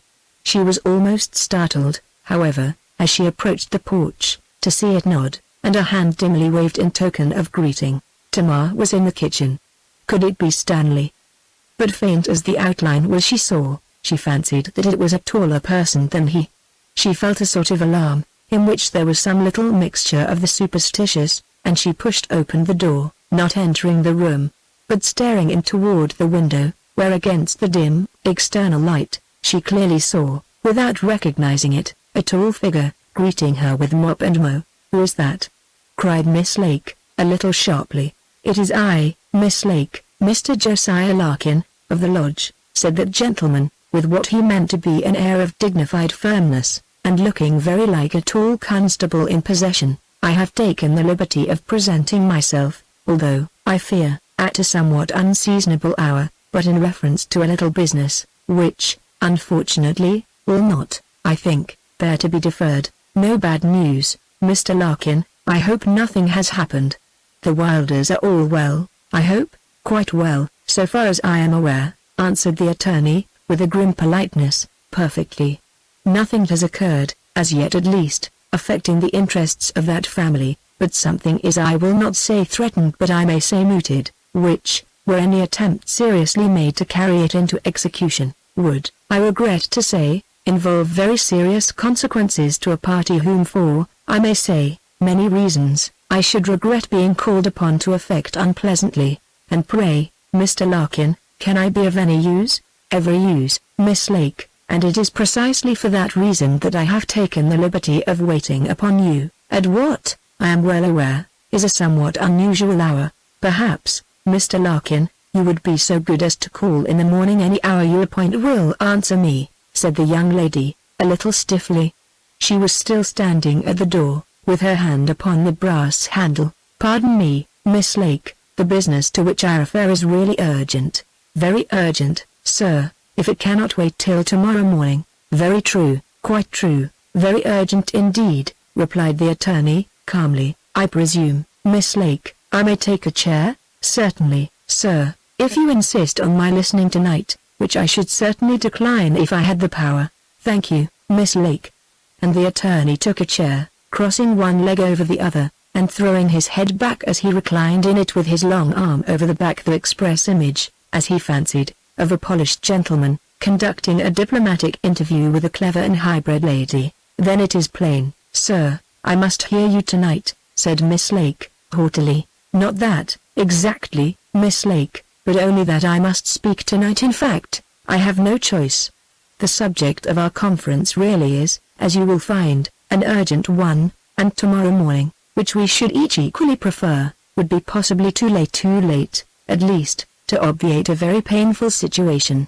You will make it, I am sure, as short as you can, sir," said the young lady, in the same tone. "Exactly my wish, Miss Lake," replied Mr. Joseph Larkin. "Bring candles, Marjorie." And so the little drawing-room was illuminated, and the bald head of the tall attorney, and the gloss on his easy, black frock coat, and his gold watch chain, and the long and large gloved hand, depending near the carpet, with the glove of the other in it. And Mr. Joseph Larkin rose with a negligent and lordly case, and placed a chair for Miss Lake, so that the light might fall full upon her features, in accordance with his usual diplomatic arrangement, which he fancied, complacently, no one had ever detected. He himself resuming his easy pose upon his chair, with his back, as much as was practicable, presented to the candles, and the long, bony fingers of the arm which rested on the table, negligently shading his observing little eyes, and screening off the side light from his expressive features. These arrangements, however, were disconcerted by Miss Lake's sitting down at the other side of the table, and quietly requesting Mr. Larkin to open his case. "Why, really, it is hardly a 5 minutes matter, Miss Lake. It refers to the vicar, the Reverend William Wylder, and his respectable family, and a proposition which he, as my client, mentioned to me this evening. He stated that you had offered to advance a sum of 600 litres for the liquidation of his liabilities. It will, perhaps, conduce to clearness to dispose of this part of the matter first. May I therefore ask, at this stage, whether the Reverend William Wylder rightly conceived you, when he so stated your meaning to me?" "Yes, certainly, I am most anxious to assist them with that little sum, which I have now an opportunity of procuring." "Exactly, yes. Well, Miss Lake, that is, of course, very kind of you, very kind, indeed, and creditable to your feelings, but, as Mr. William Wylder's solicitor, and as I have already demonstrated to him, I must now inform you, that the sum of £600 would be absolutely useless in his position. No party, Miss Lake, in his position, ever quite apprehends, even if he could bring himself fully to state, the aggregate amount of his liabilities. I may state, however, to you, without betraying confidence, that 10 times that sum would not avail to extricate him, even temporarily, from his difficulties. He sees the thing himself now, but drowning men will grasp, we know, at straws.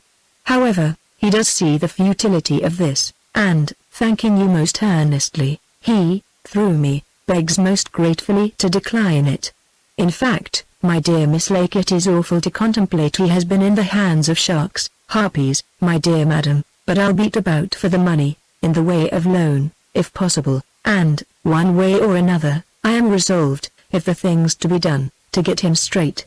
There was here a little pause, and Mr. Larkin, finding that Miss Lake had nothing to say, simply added, "And so, for these reasons, and with these views, my dear Miss Lake, we beg, most respectfully, and I will say gratefully, to decline the proffered advance, which, I will say, at the same time, does honor to your feelings." "I am sorry," said Miss Lake, "you have had so much trouble in explaining so simple a matter.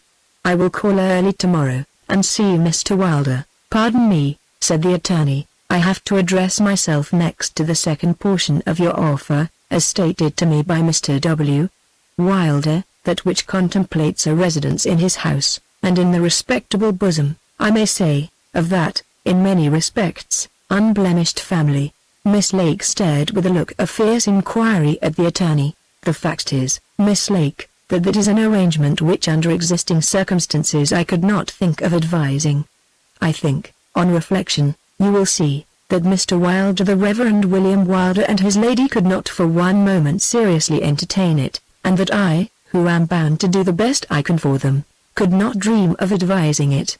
I fancy it is a matter of total indifference, Sir, what you may and what you may not advise in a matter quite beyond your province I don't in the least understand, or desire to understand you, and thinking your manner impertinent and offensive, I beg that you will now be so good as to leave my house." Miss Rachel was very angry, although nothing but her bright color and the vexed flash of her eye showed it. "How most unfortunate indeed, Miss Lake, if my manner could in the least justify the strong and undue language in which you have been pleased to characterize it. But I do not resent it, is not my way. Beareth all things, Miss Lake, beareth all things. I hope I try to practice the precept, but the fact of being misunderstood shall not deter me from the discharge of a simple duty. If it is part of your duty, sir, to make yourself intelligible, may I beg that you will do it without further delay. My principal object in calling here was to inform you, Miss Lake, that you must quite abandon the idea of residing in the vicar's house, as you proposed, unless you wish me to state explicitly to him and to Mrs. Wylder the insurmountable objections which exist to any such arrangement. Such a task, Miss Lake, would be most painful to me. I hesitate to discuss the question even with you, and if you give me your word of honor that you quite abandon that idea, I shall on the instant take my leave, and certainly, for the present, trouble you no further upon a most painful subject. And now, sir, as I have no intention whatever of tolerating your incomprehensibly impertinent interference, and don't understand your meaning in the slightest degree, and do not intend to withdraw the offer I have made to good Mrs. Wylder, you will I hope perceive the uselessness of prolonging your visit, and be so good as to leave me in unmolested possession of my poor residence. If I wished to do you an injury, Miss Lake, I should take you at your word. I wish to spare you. Your countenance, Miss Lake, you must pardon my frankness, it is my way. Your countenance tells only too plainly that you now comprehend my allusion." There was a confidence and significance in the attorney's air and accent, and a peculiar look of latent ferocity in his evil countenance, which gradually excited her fears, and fascinated her gaze. "Now, Miss Lake, we are sitting here in the presence of him who is the searcher of hearts, and before whom nothing is secret. Your eye is upon mine and mine on yours, and I ask you, do you remember the night of the 29th of September last? That mean, pale, taunting face. The dreadful accents that vibrated within her. How could that ill-omened man have divined her connection with the incidents, the unknown incidents of that direful night? The lean figure in the black frock coat, and black silk waistcoat, with that great gleaming watch chain, the long, shabby, withered face, and flushed, bald forehead, and those paltry little eyes, in their pink setting, that nevertheless fascinated her like the gaze of a serpent. How had that horrible figure come there? Why was this meeting? Whence his knowledge? An evil spirit incarnate he seemed to her. She blanched before it, every vestige of color fled from her features. She stared, she gaped at him with a strange look of imbecility, and the long face seemed to enjoy and protract its triumph. Without removing his gaze he was fumbling in his pocket for his notebook, which he displayed with a faint smile, grim and pallid. "I see you do remember that night as well you may, Miss Lake," he ejaculated, in formidable tones, and with a shake of his bald head. "Now, Miss Lake, you see this book. It contains, madame, the skeleton of a case. The bones and joints, ma'am, of a case. I have it here, noted and prepared. There is not a fact in it without a note of the name and address of the witness who can prove it. The witness, observe me." Then there was a pause of a few seconds, during which he still kept her under his steady gaze. "On that night, Miss Lake, the 29th September, you drove in Mr. Mark Wylder's tax cart to the Dollington station, where, notwithstanding your veil, and your caution, you were seen and recognized. The same occurred at Charteris. You accompanied Mr. Mark Wylder in his midnight flight to London, Miss Lake. Of your stay in London I say nothing. It was protracted to the 2nd October, when you arrived in the down train at Dollington at 12 o'clock at night, and took a cab to the White House, where you were met by a gentleman answering the description of your brother, Captain Lake. Now, Miss Lake, I have stated no particulars, but do you think that knowing all this, and knowing the fraud by which your absence was covered, and perfectly understanding, as every man conversant with this sinful world must do, the full significance of all this, I could dream of permitting you, Miss Lake, to become domesticated as an inmate in the family of a pure-minded, though simple and unfortunate clergyman? It may become my duty," he resumed, "to prosecute a searching inquiry, Madame, into the circumstances of Mr. Mark Wylder's disappearance. If you have the slightest regard for your own honor, you will not precipitate that measure, Miss Lake, and so sure as you persist in your unwarrantable design of residing in that unsuspecting family, I will publish what I shall then feel called upon by my position to make known, for I will be no party to seeing an innocent family compromised by admitting an inmate of whose real character they have not the faintest suspicion, and I shall at once set in motion a public inquiry into the circumstances of Mr. Mark Wylder's disappearance." Looking straight in his face, with the same expression of helplessness, she uttered at last a horrible cry of anguish that almost thrilled that callous Christian. "I think I'm going mad." And she continued staring at him all the time. "Pray compose yourself, Miss Lake. There's no need to agitate yourself. Nothing of all this need occur if you do not force it upon me. Nothing. I beg you'll collect yourself. Shall I call for water, Miss Lake?" The fact is the attorney began to apprehend hysterics, or something even worse, and was himself rather frightened. But Rachel was never long overwhelmed by any shock. Fear was not for her. Her brave spirit stood her instead, and nothing rallied her so surely as the sense that an attempt was being made to intimidate her. "What have I heard? What have I endured? Listen to me, you cowardly libeller. It is true that I was at Dollington, and at Charteris, on the night you name. Also true that I went to London. Your hideous slander is garnished with 2 or 3 bits of truth, but only the more villainous for that. All that you have dared to insinuate is utterly false. Before him who judges all, and knows all things, utterly and damnably false." The attorney made a bow. It was his best. He did not imitate a gentleman happily, and was never so vulgar as when he was finest. One word of her wild protest he did not believe. His bow was of that grave but mocking sort which was meant to convey it. Perhaps if he had accepted what she said it might have led him to new and sounder conclusions. Here was light, but it glared and flashed in vain for him. Miss Lake was naturally perfectly frank. Pity it was she had ever had a secret to keep. These frank people are a sore puzzle to gentlemen of Lawyer Larkin's quaint and sagacious turn of mind. They can't believe that anybody ever speaks quite the truth. When they hear it they don't recognize it, and they wonder what the speaker is driving at. The best method of hiding your opinion or your motives from such men, is to tell it to them. They are owls. Their vision is formed for darkness, and light blinds them. Rachel Lake rang her bell sharply, and old Tamar appeared. "Show Mr. Show him to the door," said Miss Lake. The attorney rose, made another bow, and threw back his head, and moved in a way that was oppressively gentlemanlike to the door, and speedily vanished at the little wicket. Old Tamar holding her candle to lighten his path, as she stood, white and cadaverous, in the porch. "She's a little bit noisy tonight," thought the attorney, as he descended the road to Gillingden, "but she'll be precious sober by tomorrow morning, and I venture to say we shall hear nothing more of that scheme of hers. A reputable inmate, truly, and a pleasant éclaircissement." This was one of his French words, and pronounced by him with his usual accuracy, precisely as it is spelt a pleasant éclaircissement whenever that London excursion and its creditable circumstances come to light. Chapter 61, in which Dame Dutton is visited. Duly next morning the rosy-fingered Aurora drew the golden-crimson curtains of the east, and the splendid Apollo, stepping forth from his chamber, took the reins of his unrivaled team, and driving four in hand through the sky, like a great swell as he is, took small note of the staring hucksters and publicans by the roadside, and sublimely overlooked the footsore and ragged pedestrians that crawl below his level. It was, in fact, one of those brisk and bright mornings which proclaim a universal cheerfulness, and mock the miseries of those dismal wayfarers of life, to whom returning light is a renewal of sorrow, who, bowing toward the earth, resume their despairing march, and limp and groan under heavy burdens, until darkness, welcome, comes again, and their eyelids drop, and they lie down with their loads on, looking up a silent supplication, and wishing that death would touch their eyelids in their sleep, and their journey end where they lie. Captain Lake was in London this morning. We know he came about electioneering matters, but he had not yet seen Leverett. Perhaps on second thoughts he rightly judged that Leverett knew no more than he did of the matter.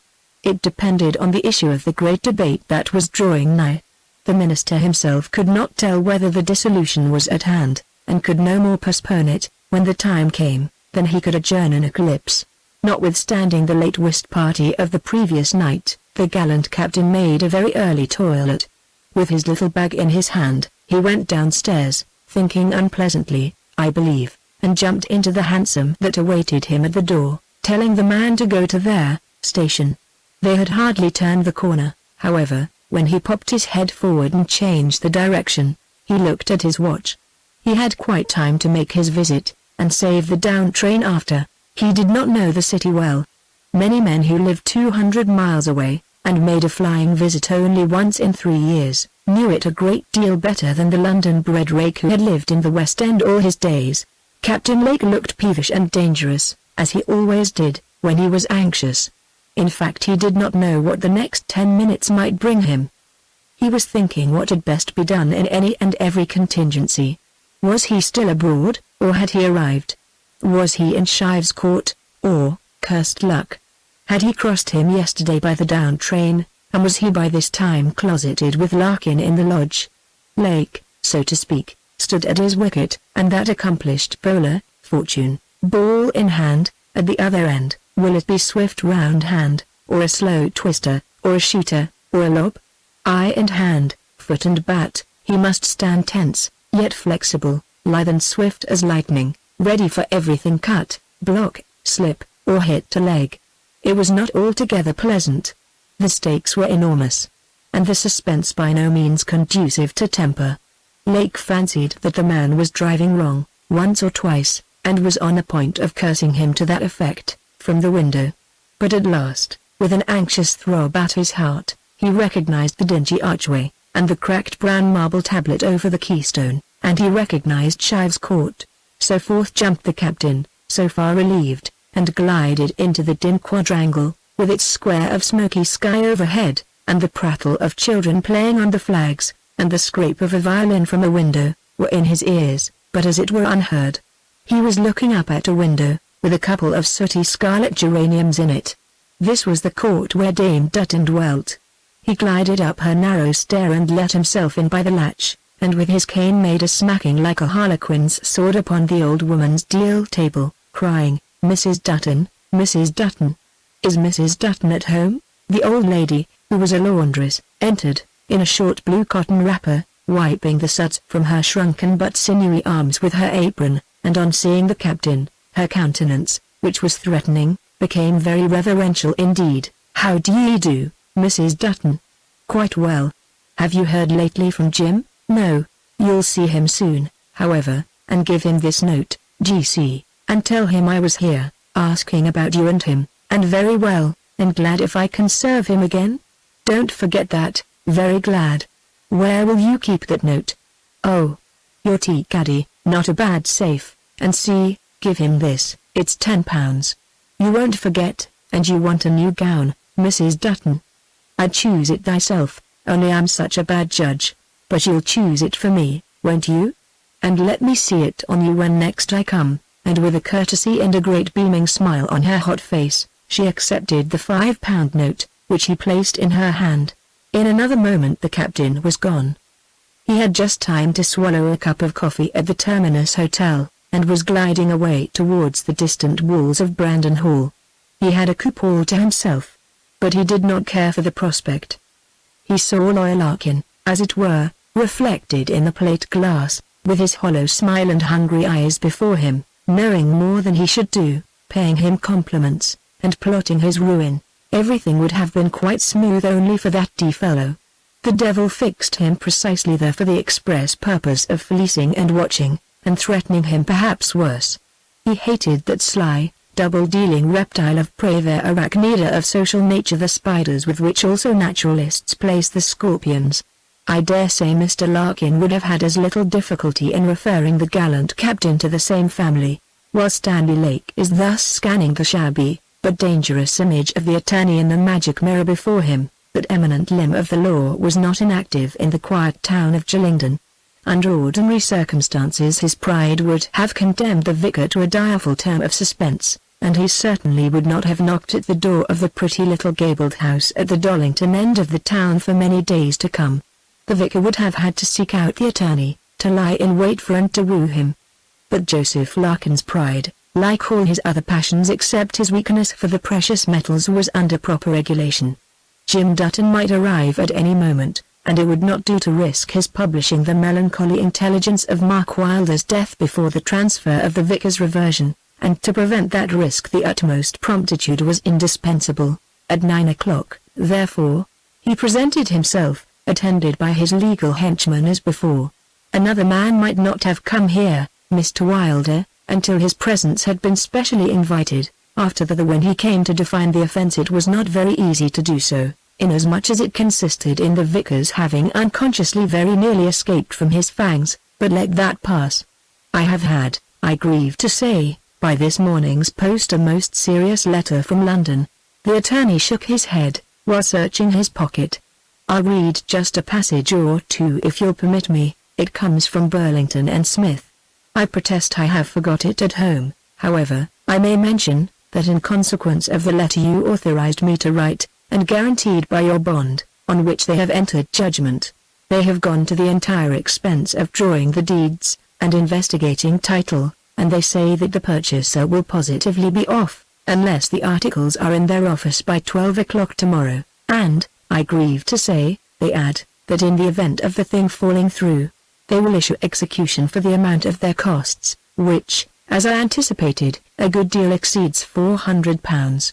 I have, therefore, my dear Mr. Wylder, casting aside all unpleasant feeling, called to entreat you to end and determine any hesitation you may have felt, and to execute without one moment's delay the articles which are prepared, and which must be in the post office within half an hour. Then Mr. Joseph Larkin entered pointedly and briefly into Miss Lake's offer, which he characterized as wholly nugatory, illusory, and chimerical, told him he had spoken on the subject, yesterday evening, to the young lady, who now saw plainly that there really was nothing in it, and that she was not in a position to carry out that part of her proposition, which contemplated a residence in the vicar's family. This portion of his discourse he dismissed rather slightly and mysteriously, but he contrived to leave upon the vicar's mind a very painful and awful sort of uncertainty respecting the young lady of whom he spoke. Then he became eloquent on the madness of further indecision in a state of things so fearfully menacing, freely admitting that it would have been incomparably better for the vicar never to have moved in the matter, than, having put his hand to the plough, to look back as he had been doing. If he declined his advice, there was no more to be said, but to bow his head to the storm, and that ponderous execution would descend in wreck and desolation. So the vicar, very much flushed, in panic and perplexity, and trusting wildly to his protesting lawyer's guidance, submitted. Bugs and the bilious youngster entered with the deed, and the articles were duly executed, and the vicar signed also a receipt for the fanciful part of the consideration, and upon it and the deed he endorsed a solemn promise, in the terms I have mentioned before, that he would never take any step to question, set aside, or disturb the purchase, or any matter connected therewith. Then the attorney, now in his turn flushed and very much elated, congratulated the poor vicar on his emancipation from his difficulties, and now that it was all done and over, told him, what he had never told him before, that, considering the nature of the purchase, he had got a splendid price for it. The good man had also his agreement from Lake to sell 5 oaks. The position of the good attorney, therefore, in a commercial point of view, was eminently healthy and convenient. For less than half the value of 5 oaks alone, he was getting that estate, and a vastly greater one beside, to be succeeded to on Mark Wylder's death. No wonder, then, that the good attorney was more than usually bland and happy that day. He saw the pork butcher in his back parlour, and had a few words to say about the chapel trust, and his looks and talk were quite edifying. He met 2 little children in the street, and stopped and smiled as he stooped down to pat them on the heads, and asked them whose children they were, and gave one of them a halfpenny. And he sat afterwards, for nearly 10 minutes, with lean old Mrs. Mullock, in her little shop, where toffee, toys, and penny books for young people were sold, together with baskets, teacups, straw mats, and other adult wear, and he was so friendly and talked so beautifully, and although, as he admitted in his lofty way, there might be differences in fortune and position, yet were we not all members of one body.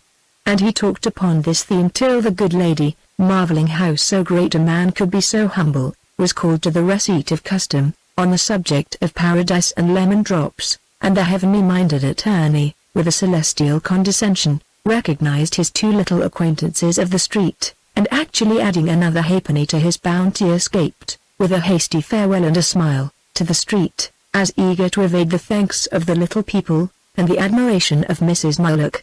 It is not to be supposed, that having got one momentous matter well off his mind, the good attorney was to be long rid of anxieties. The human mind is fertile in that sort of growth.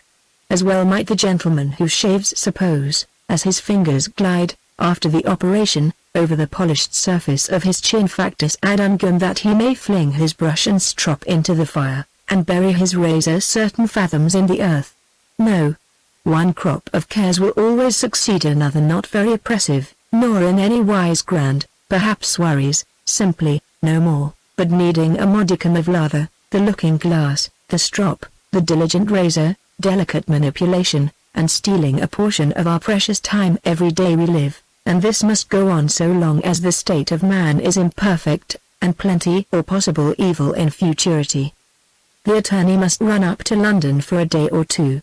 What if that mysterious, and almost illegible brute, James Dutton, should arrive while he was away? Very unpleasant, possibly. For the attorney intended to keep the gentleman very quiet.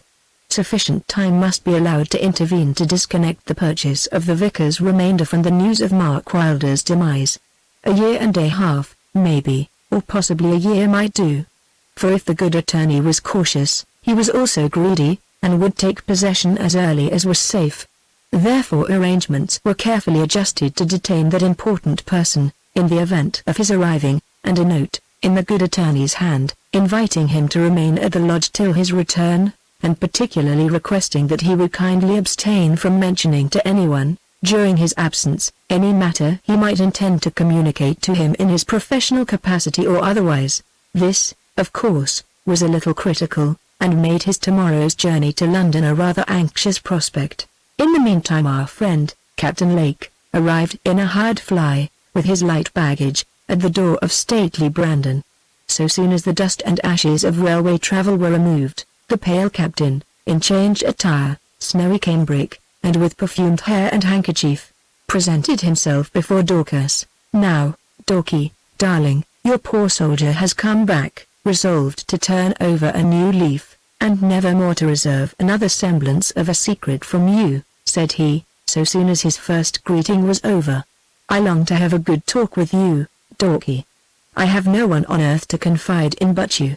I think," he said, with a little sigh, "I would never have been so reserved with you, darling, if I had had anything pleasant to confide, but all I have to say is trist and tiresomely a story of difficulties and petty vexations.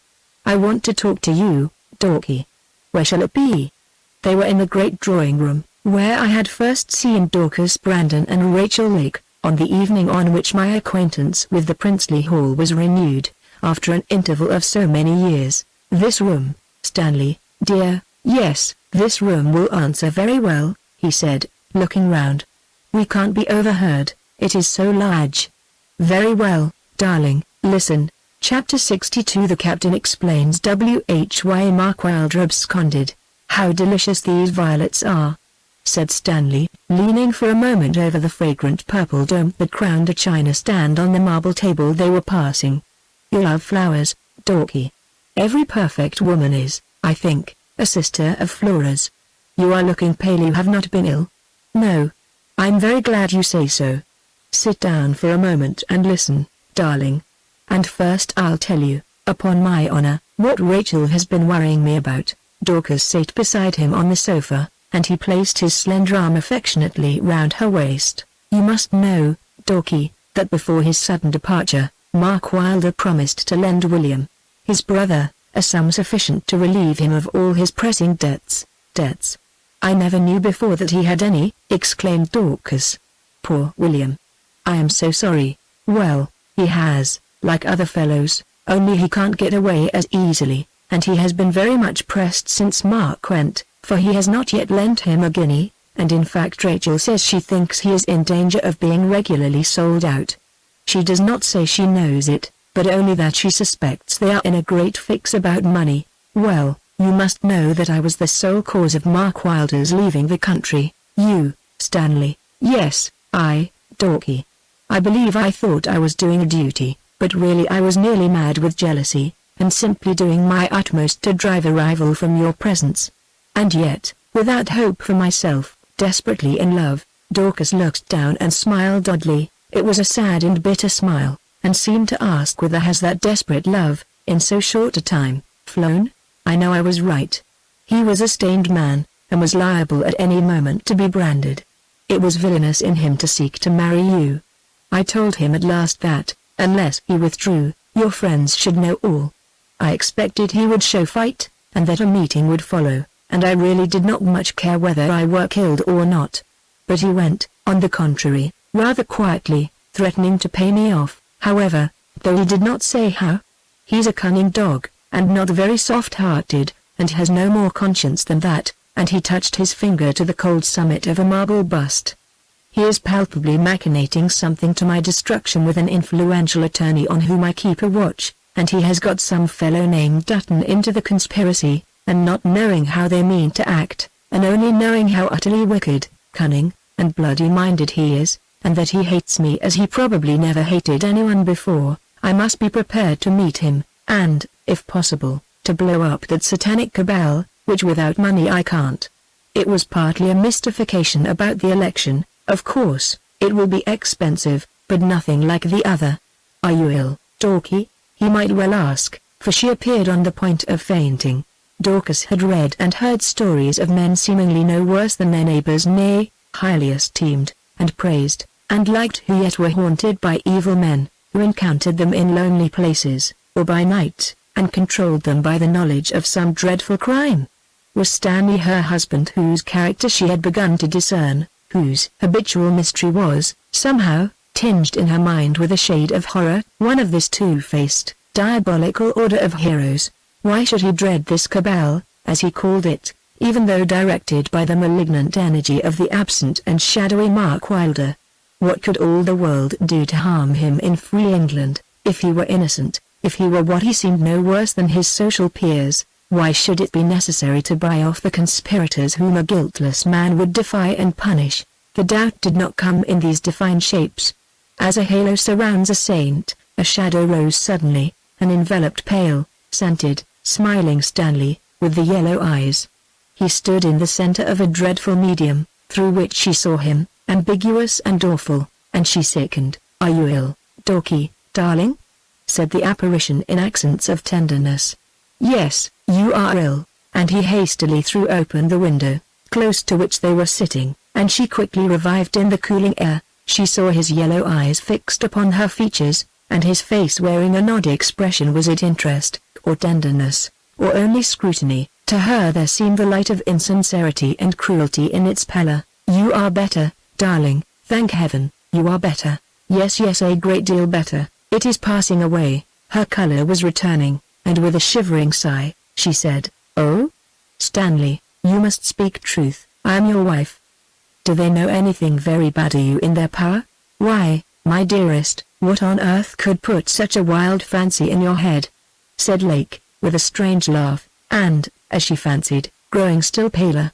"Do you suppose I am a highwayman in disguise, or a murderer, like what's his name, Eugene Aram? I must have expressed myself very ill, if I suggested anything so tragical. I protest before heaven, my darling, there is not one word or act of mine I need fear to submit to any court of justice or of honor on earth."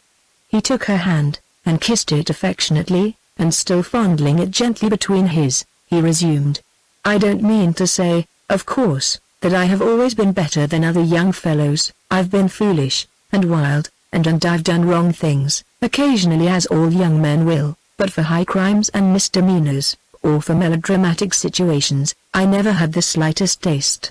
There's no man on earth who can tell anything of me, or put me under any sort of pressure, thank heaven, and simply because I have never in the course of my life done a single act unworthy of a gentleman, or in the most trifling way compromised myself. I swear it, my darling, upon my honor and soul, and I will swear it in any terms the most awful that can be prescribed in order totally and forever to remove from your mind so amazing a fancy."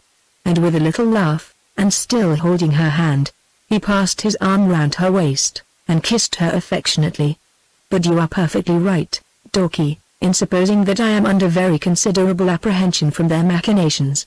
Though they cannot slur our fair fame, it is quite possible they may very seriously affect our property. Mr. Larkin is in possession of all the family papers. I don't like it, but it is too late now. The estates have been back and forward so often between the Brandons and Wylders, I always fancy there may be a screw loose, or a franable link somewhere, and he's deeply interested for Mark Wylder." "You are better, darling, I think you are better," he said, looking in her face, after a little pause. "Yes, dear Stanley, much better, but why should you suppose any plot against our title? Mark Wylder is in constant correspondence with that fellow Larkin. I wish we were quietly rid of him. He is such an unscrupulous dog. I assure you, I doubt very much if the deeds are safe in his possession. At all events, he ought to choose between us and Mark Wylder. It is monstrous his being solicitor for both. The Wylders and Brandons have always been contesting the right to these estates, and the same thing may arise again any day. But tell me, Stanley, how do you want to apply money? What particular good can it do us in this unpleasant uncertainty?" "Well, Dorky, believe me, I have a sure instinct in matters of this kind. Larkin is plotting treason against us. Wylder is inciting him, and will reap the benefit of it. Larkin hesitates to strike, but that won't last long. In the meantime, he has made a distinct offer to buy Five Oaks. His doing so places him in the same interest with us, and, although he does not offer its full value, still I should sleep sounder if it were concluded, and the fact is, I don't think we are safe until that sale is concluded." Dorcas looked for a moment earnestly in his face, and then down, in thought. "Now, Dorky, I have told you all. Who is to advise you, if not your husband? Trust my sure conviction, and promise me, Dorcas, that you will not hesitate to join me in averting, by a sacrifice we shall hardly feel, a really stupendous blow." He kissed her hand, and then her lips, and he said, "You will, Dorky, I know you will. Give me your promise, Stanley. Tell me once more, are you really quite frank when you tell me that you apprehend no personal injury from these people apart, I mean, from the possibility of Mr. Larkin's conspiring to impeach our rights in favor of Mr. Wylder? Personal injury? None in life, my darling, and there is really no secret, nothing. Tell your wife nothing you fear coming to light? I swear again, nothing. Won't you believe me, darling? Then, if it be so, Stanley, I think we should hesitate long before selling any part of the estate, upon a mere conjecture of danger. You or I may overestimate that danger, being so nearly affected by it. We must take advice, and first, we must consult Chelford. Remember, Stanley, how long the estate has been preserved. Whatever may have been their crimes and follies, those who have gone before us never impaired the Brandon estate, and, without full consideration, without urgent cause, I, Stanley, will not begin. Why, it is only 5 Oaks, and we shall have the money. You forget, said Stanley. 5 Oaks is an estate in itself, and the idea of dismembering the Brandon inheritance seems to me like taking a plank from a ship. All will go down when that is done. But you can't dismember it, it is only a life estate. Well, perhaps so, but Chelford told me that one of the London people said he thought 5 Oaks belonged to me absolutely. In that case the inheritance is dismembered already. I will have no share in selling the old estate, or any part of it, to strangers, Stanley, except in a case of necessity, and we must do nothing precipitately, and I must insist, Stanley, on consulting Chelford before taking any step. He will view the question more calmly than you or I can, and we owe him that respect, Stanley. He has been so very kind to us. Chelford is the very last man whom I would think of consulting, answered Stanley, with his malign and peevish look. And why? Asked Dorcas. Because he is quite sure to advise against it, answered Stanley, sharply. He is one of those quixotic fellows who get on very well in fair weather, while living with a duke or duchess, but are sure to run you into mischief when they come to the inns and highways of common life. I know perfectly, he would protest against a compromise. Discharge Larkin, fight him, and see us valiantly stripped of our property by some cursed law quibble, and think we ought to be much more comfortable so, than in this house, on the terms of a compromise with a traitor like Larkin.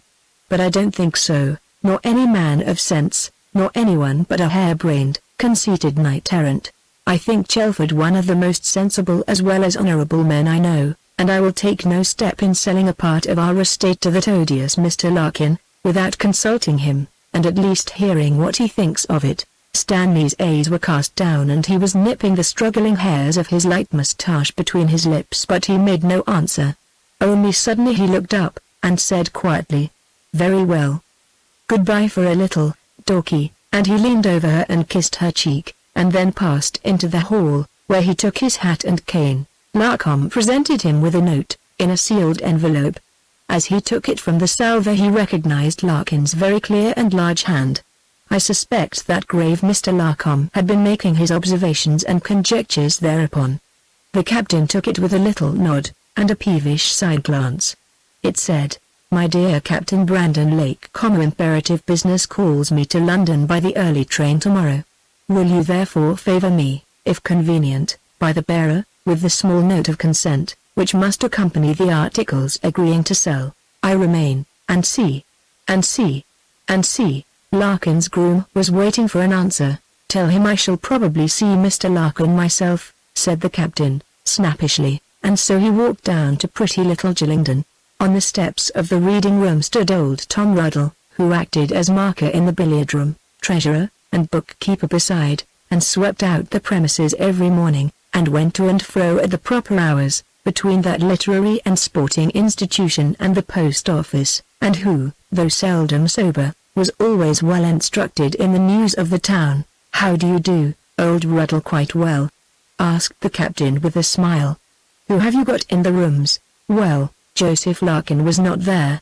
Indeed, he seldom showed in those premises, which he considered decidedly low, dropping in only now and then, like the great county gentlemen, on sessions days, to glance at the papers, and gossip on their own high affairs. But Ruddle had seen Mr. Joseph Larkin on the green, not 5 minutes since, and thither the gallant captain bent his steps. Chapter 63 The Ace of Hearts. "So you are going to London tomorrow, is not it?" said Captain Lake, when on the green of Sheridan, where visitors were promenading, and the militia bands playing lusty polkas, he met Mr. Joseph Larkin, in lavender trousers and kid gloves, new hat, metropolitan black frock coat, and shining French boots, the most elegant as well as the most Christian of provincial attorneys. "Ah, yes, I think should my engagements permit of starting early tomorrow.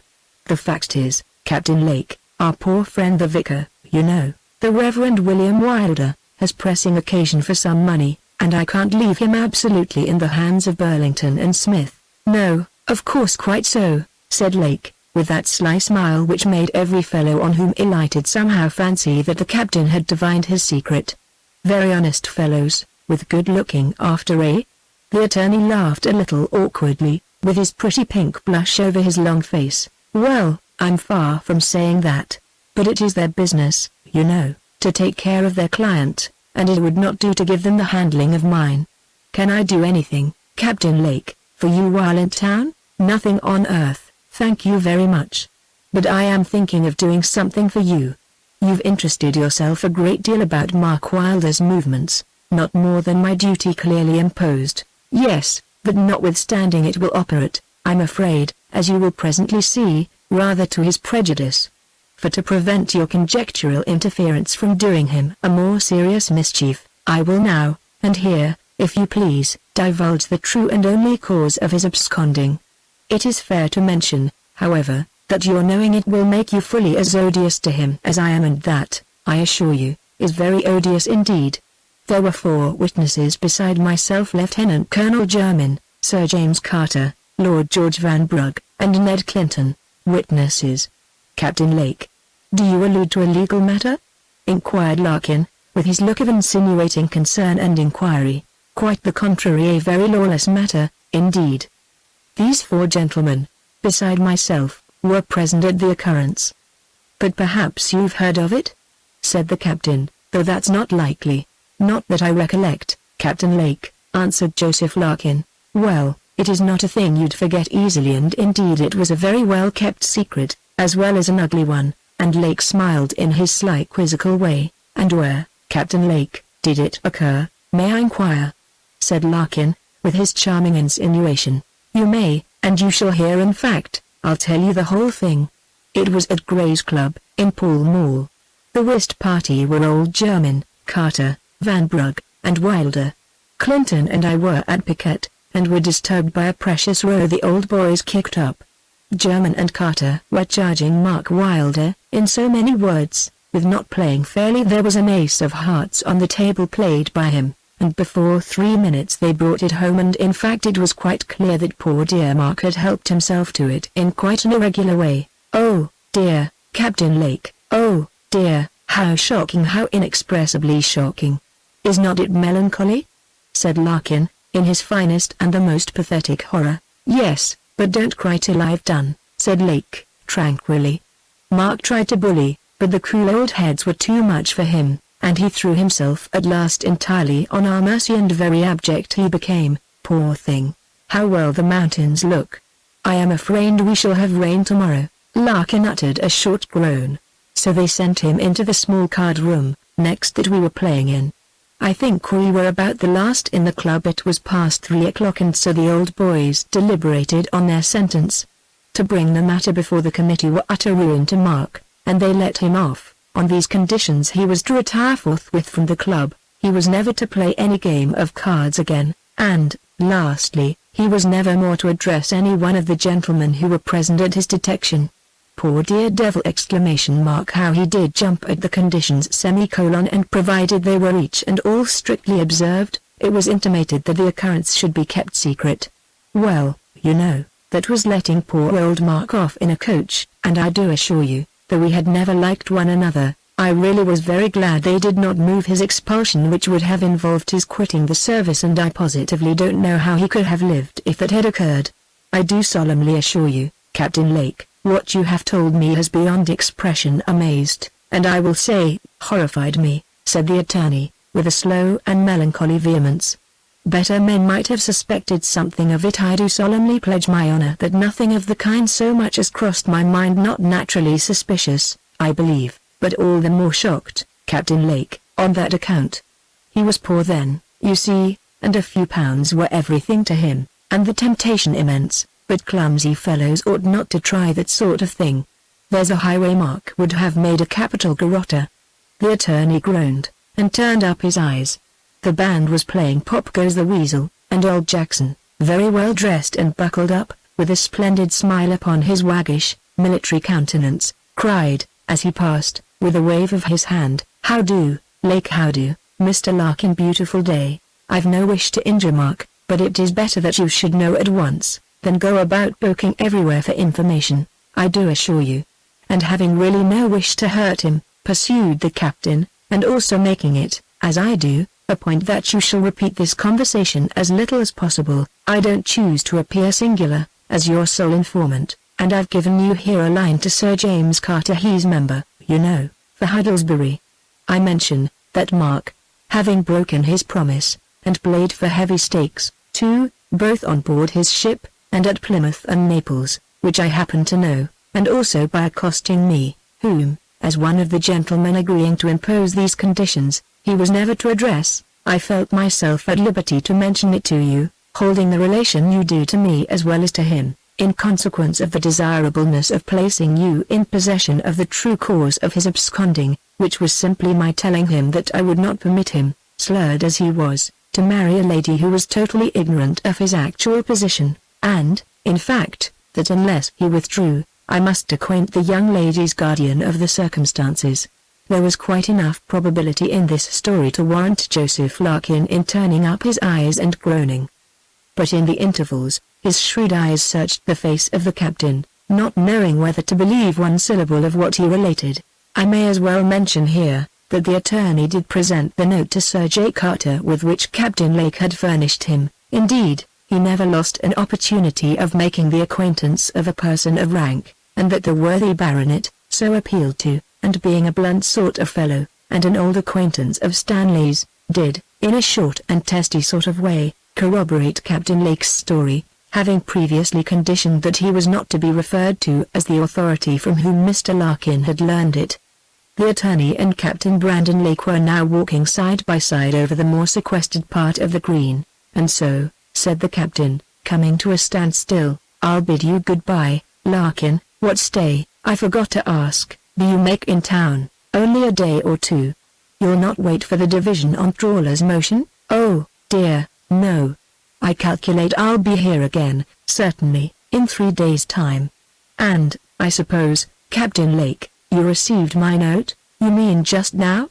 "Oh, yes, of course it is all right, but one day is as good as another, and you have got my agreement signed." "Pardon me, Captain Brandon Lake, the fact is, one day, in this case, does not answer as well as another, for I must have drafts of the deeds prepared by my conveyancer in town, and the note is indispensable.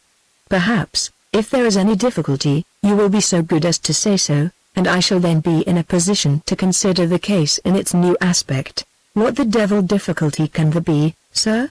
"I can't see it, any more than what hurry can possibly exist about it," said Lake, stung with a momentary fury. It seemed as though everyone was conspiring to perplex and torment him, and he, like the poor vicar, though for very different reasons, had grown intensely anxious to sell. He had grown to dread the attorney, since the arrival of Dutton's letter. He suspected that his journey to London had for its object a meeting with that person. He could not tell what might be going on in the dark, but the possibility of such a conjunction might well dismay him. On the other hand, the more Mr. Larkin relied upon the truth of Dutton's letter, the cooler he became respecting the purchase of 5 Oaks. It was, of course, a very good thing, but not his first object. The vicar's reversion in that case was everything, and of it he was now sure. "There is no difficulty about the note, sir, it contains but 4 lines, and I've given you the form. No difficulty can exist but in the 1/4, and the fact is," he added, steadily, "unless I have that note before I leave tomorrow morning, I'll assume that you wish to be off, Captain Lake, and I will adapt myself to circumstances." "You may have it now," said the captain, with a fierce carelessness. "D.D. nonsense. Who could have fancied any such stupid hurry? Send in the morning, and you shall have it." And the captain rather savagely turned away, skirting the crowd who hovered about the band, in his leisurely and now solitary ramble. The captain was sullen that evening at home. He was very uncomfortable. His heart was failing him for the things that were coming to pass. One of his maniacal tempers, which had often before thrown him, as it were, off the rails, was at the bottom of his immediate troubles. This proneness to sudden accesses of violence and fury was the compensation which abated the effect of his ordinary craft and self-command. He had done all he could to obviate the consequences of his folly in this case. He hoped the attorney might not succeed in discovering Jim Dutton's whereabouts. At all events, he had been beforehand, and taken measures to quiet that person's dangerous resentment. But it was momentous in the critical state of things to give this dangerous attorney a handsome share in his stake to place him, as he had himself said, in the same boat, and enlist all his unscrupulous astuteness in maintaining his title, and if he went to London disappointed, and that things turned out unluckily about Dutton, it might be a very awful business indeed. Dinner had been a very dull tete-a-tete. Dorcas sat stately and sad looking from the window toward the distant sunset horizon, piled in dusky gold and crimson clouds, against the faded, green sky, a glory that is always melancholy and dreamy. Stanley sipped his claret, his eyes upon the cloth. He raised them and looked out, too, and the ruddy light tinted his pale features. A gleam of good humor seemed to come with it, and he said, "I was just thinking, Dorky, that for you and me, alone, these great rooms are a little dreary. Suppose we have tea in the tapestry room." "The Dutch room, Stanley, I think so. I should like it very well." "So, I am certain, would Rachel. I've written to her to come. I hope she will. I expect her at 9. The brougham will be with her. She wrote such an odd note today, addressed to you, but I opened it. Here it is." She did not watch his countenance, or look in his direction, as he read it. She addressed herself, on the contrary, altogether to her Lilliputian white lapdog, Snow, and played with his silken ears, and chatted with him as ladies will. A sealed envelope broken. That scoundrel, Larcom, knew perfectly it was meant for me. He was on the point of speaking his mind, which would hardly have been pleasant to hear, upon this piece of detective impertinence of his wife's. He could have smashed all the glass upon the table. But he looked serene, and leaned back with the corner of Rachel's note between two fingers. It was a case in which he clearly saw he must command himself. Chapter 64. In the Dutch room, his heart misgave him. He felt that a crisis was coming, and he read, "I cannot tell you, my poor brother, how miserable I am. I have just learned that a very dangerous person has discovered more about that dreadful evening than we believed known to anybody in Sheridan. I am subjected to the most agonizing suspicions and insults. Would to heaven I were dead. But living, I cannot endure my present state of mind longer. Tomorrow morning I will see Dorcas, poor Dorcas! And tell her all. I am weary of urging you, in vain, to do so. It would have been much better. But although, after that interview, I shall, perhaps, never see her more, I shall yet be happier, and, I think, relieved from suspense, and the torments of mystery. So will she. At all events, it is her right to know all, and she shall. Your outcast and miserable sister." On Stanley's lips his serene, unpleasant smile was gleaming, as he closed the note carelessly. He intended to speak, but his voice caught. He cleared it, and sipped a little claret. For a clever girl she certainly does write the most wonderful rubbish. Such an effusion. And she sends it tossing about, from hand to hand, among the servants.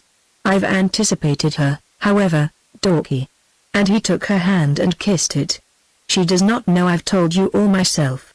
Stanley went to the library, and Dorcas to the conservatory, neither very happy, each haunted by an evil augury, and a sense of coming danger.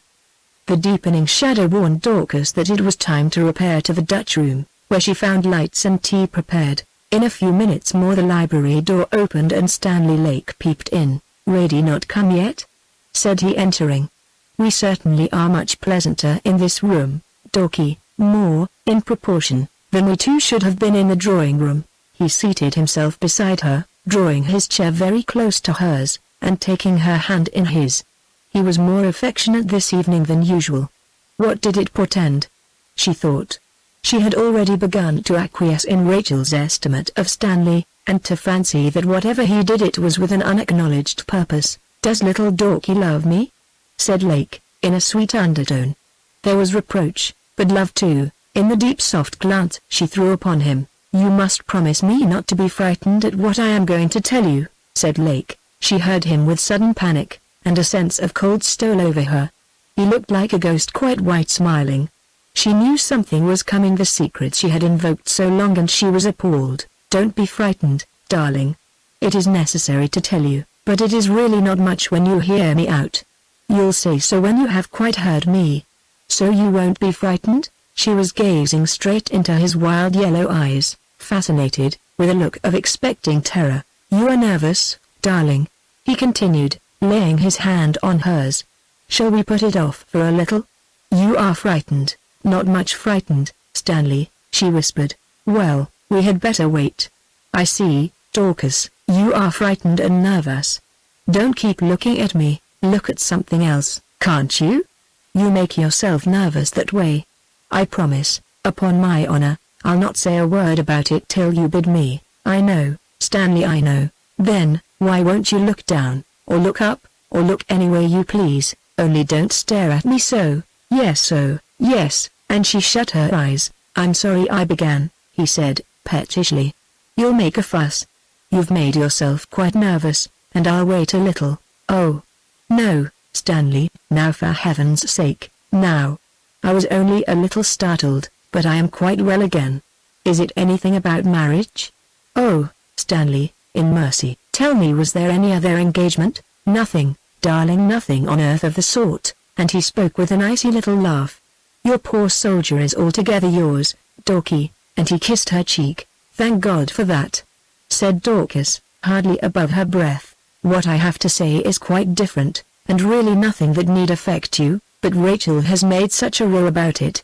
50 fellows, I know, are in much worse fixes, and though it is not of so much consequence, still I think I should not have told you, only, without knowing it, you were thwarting me, and helping to get me into a serious difficulty by your obstinacy, or what you will, about 5 Oaks.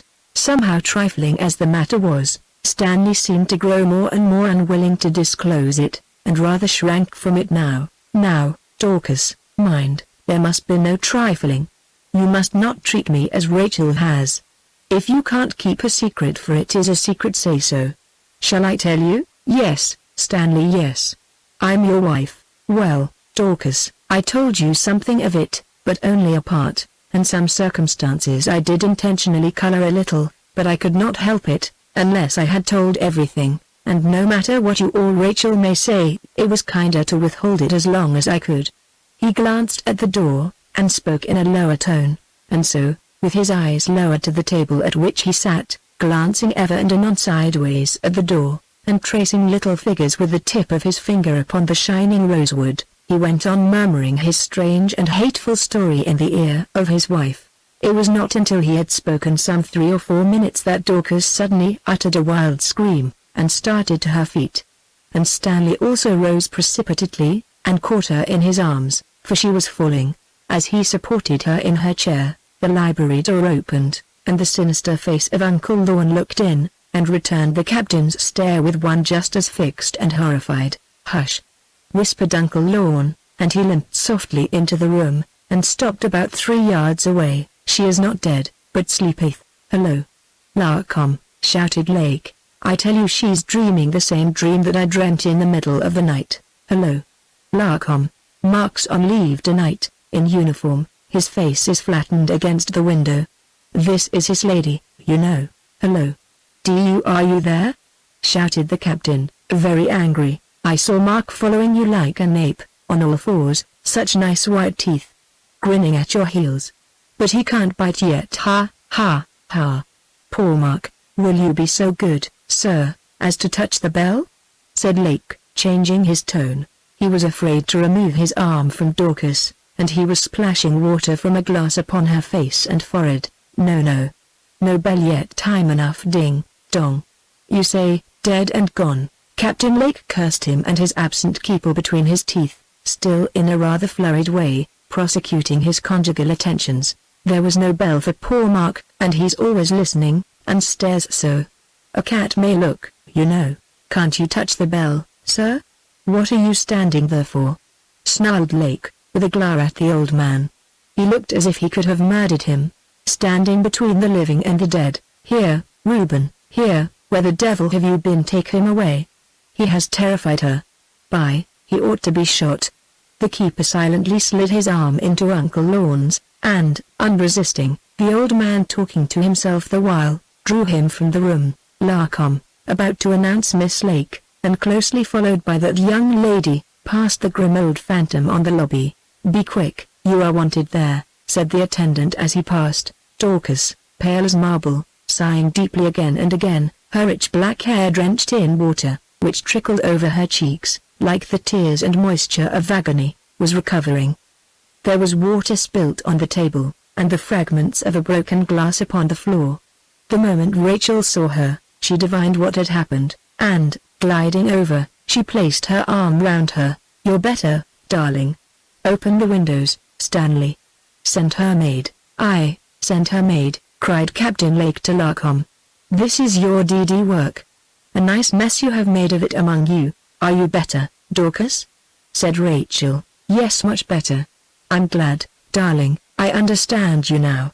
Ready, kiss me." Next morning, before early family prayers, while Mr. Joseph Larkin was locking the dispatch box which was to accompany him to London, Mr. Larcom arrived at the lodge. He had a note from Mr. Larkin's hand, which he must himself deliver, and so he was shown into the gentleman's official cabinet, and received with the usual lofty kindness. "Well, Mr. Larcom, pray sit down.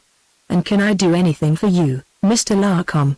said the good attorney, waving his long hand toward a vacant chair. "A note, sir. Oh, yes, very well." And the tall attorney rose, and, facing the rural prospect at his window, with his back to Mr. Larcom, he read, with a faint smile, the few lines, in a delicate hand, consenting to the sale of 5 Oaks. He had to look for a time at the distant prospect to allow his smile to subside. and to permit the conscious triumph which he knew beamed through his features to discharge itself and evaporate in the light and air before turning to Mr. Larcom, which he did with an air of sudden recollection. "Ah, all right, I was forgetting, I must give you a line." So he did, and hid away the note in his dispatch box, and said, "The family all quite well, I hope?" Whereat Larcom shook his head. "My mistress," he always called her so, "and late the captain has been talking on Hoffle, last night, whatever come betwixt 'em. She was fainted outright in her chair in the Dutch room, and he said it was the old gentleman, old Flannels, we calls him, for shortness, but Lord bless you, she's too used to him to be frightened, and that's only a make-believe, and Miss Dipples, her maid, she says as how she was worse upstairs, and she's made up again with Miss Lake, which she was very glad, no doubt, of the making friends, I do suppose, but it's been a bad row, and I suspect most he's used violence, compulsion, I suppose." "You mean constrained?" suggested Larkin, very curious. "Well, that may be, sir, but I must suspect she's been hurted somehow. She got them crying fits upstairs, you know, and the captain, he's awful bad-tempered this morning, and he never looked near her once, after his sister came, and he left them together, talking and crying, and he locked himself into the library, like one as knowed he'd done something to be ashamed on, half the night. It's not happy, Larcom, I'm much afraid, it's not happy," and the attorney rose, shaking his tall bald head, and his hands in his pockets, and looked down in meditation. "In the Dutch room, after tea, I suppose?" said the attorney. "Before tea, sir, just as Miss Lake arrived in the brougham," and so on. But there was no more to be learned, and Mr. Larcom returned and attended the captain very reverentially at his solitary breakfast. Mr. Joseph Larkin was away for London, and a very serene companion he was, if not very brilliant. Everything was going perfectly smoothly with him. A celestial gratitude glowed and expanded within his breast. His angling had been prosperous hitherto, but just now he had made a miraculous draught, and his nets and his heart were bursting. Delightful sentiment, the gratitude of a righteous man, a man who knows that his heart is not set upon the things of the world, who has, like King Solomon, made wisdom his first object, and who finds riches added thereto.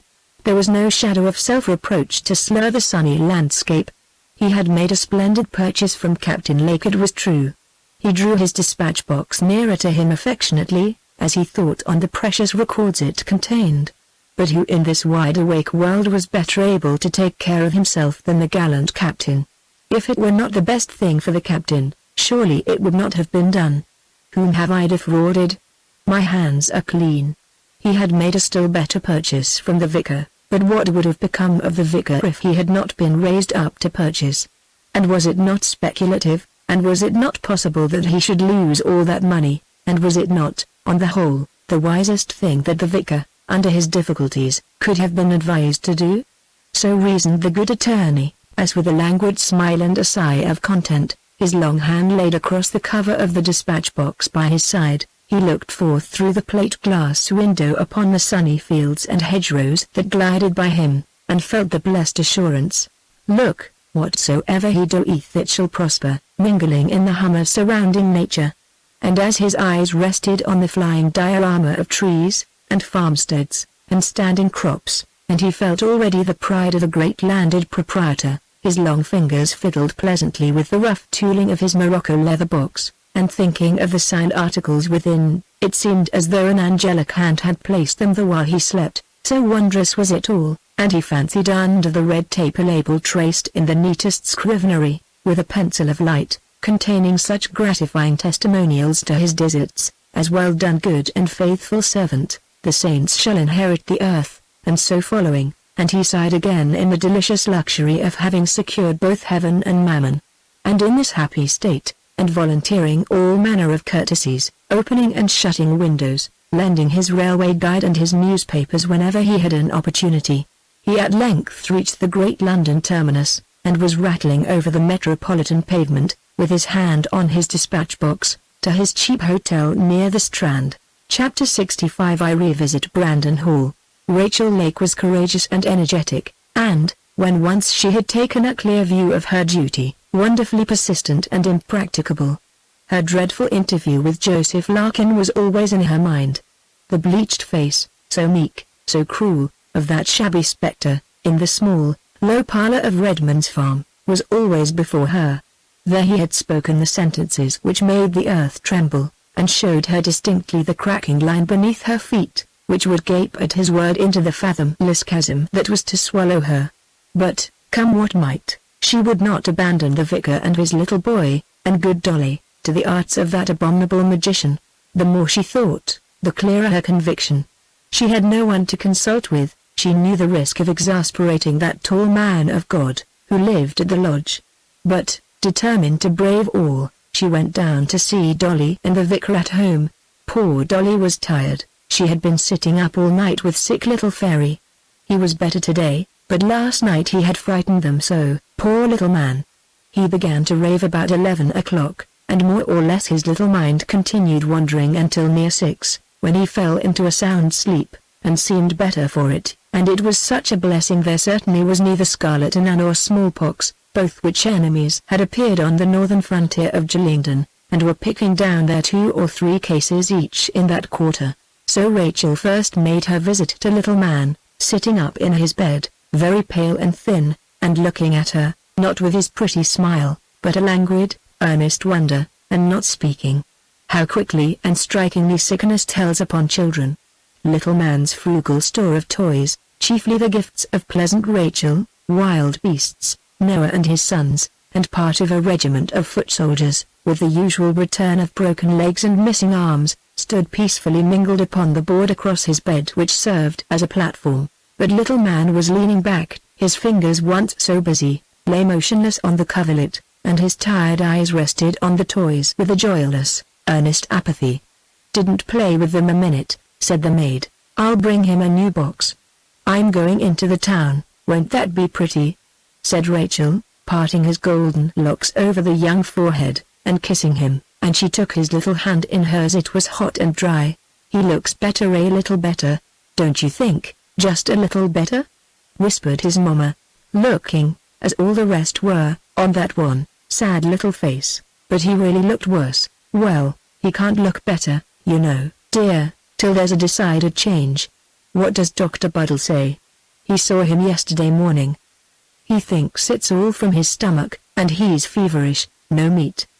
Indeed he won't eat anything, and you see the light hurts his eyes." There was only a chink of the shutter open, but it is always so when he is ever so little ill, my precious little man, and I know if he thought it anything the least serious, Dr. Buddle would have looked in before now. He's so very kind. I wish my darling could get a little sleep.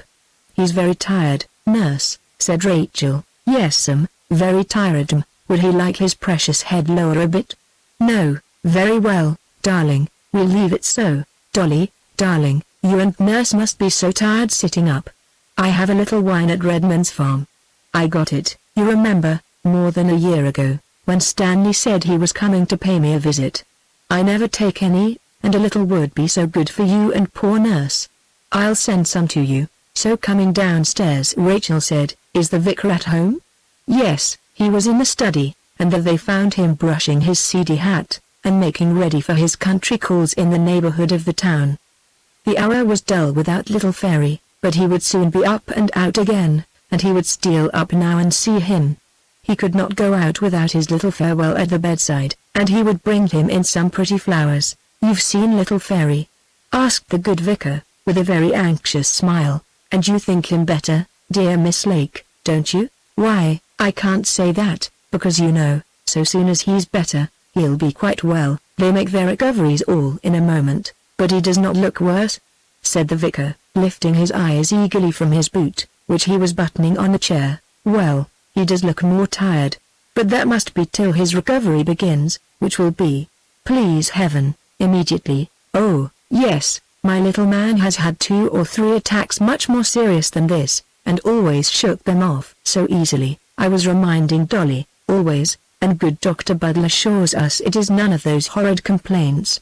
And so they talked over the case of the little man, who with Noah and his sons, and the battered soldiers and animals before him, was fighting, though they only dimly knew it, silently in his little bed, the great battle of life or death. Mr. Larkin came to me the evening before last," said Rachel, "and told me that the little sum I mentioned now don't say a word till you have heard me was not sufficient, so I want to tell you what I have quite resolved on. I have been long intending some time or other to change my place of residence. Perhaps I shall go to Switzerland, and I have made up my mind to sell my rent charge on the Dulchester estate. It will produce, Mr. Young says, a very large sum, and I wish to lend it to you, either all or as much as will make you quite comfortable. You must not refuse.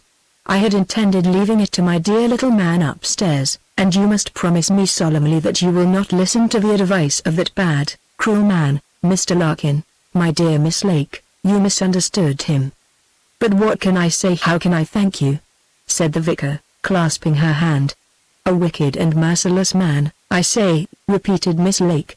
"From my observation of him, I am certain of two things. I am sure that he has some reason for thinking that your brother, Mark Wylder, is dead, and secondly, that he is himself deeply interested in the purchase of your reversion.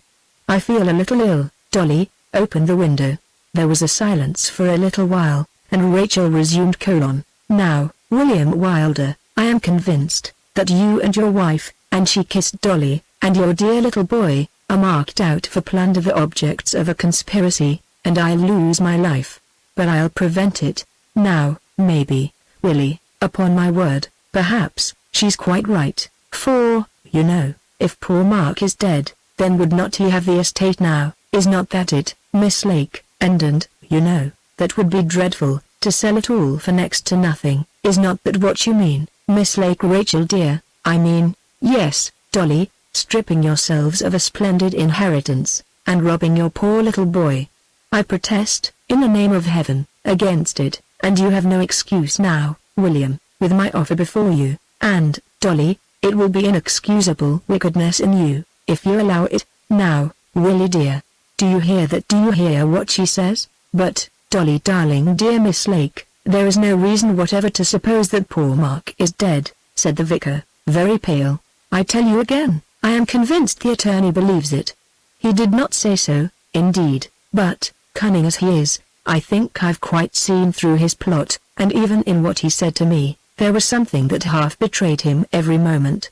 And, Dolly, if you allow this sale, you deserve the ruin you are inviting, and the remorse that will follow you to your grave. Do you hear that, Willie?"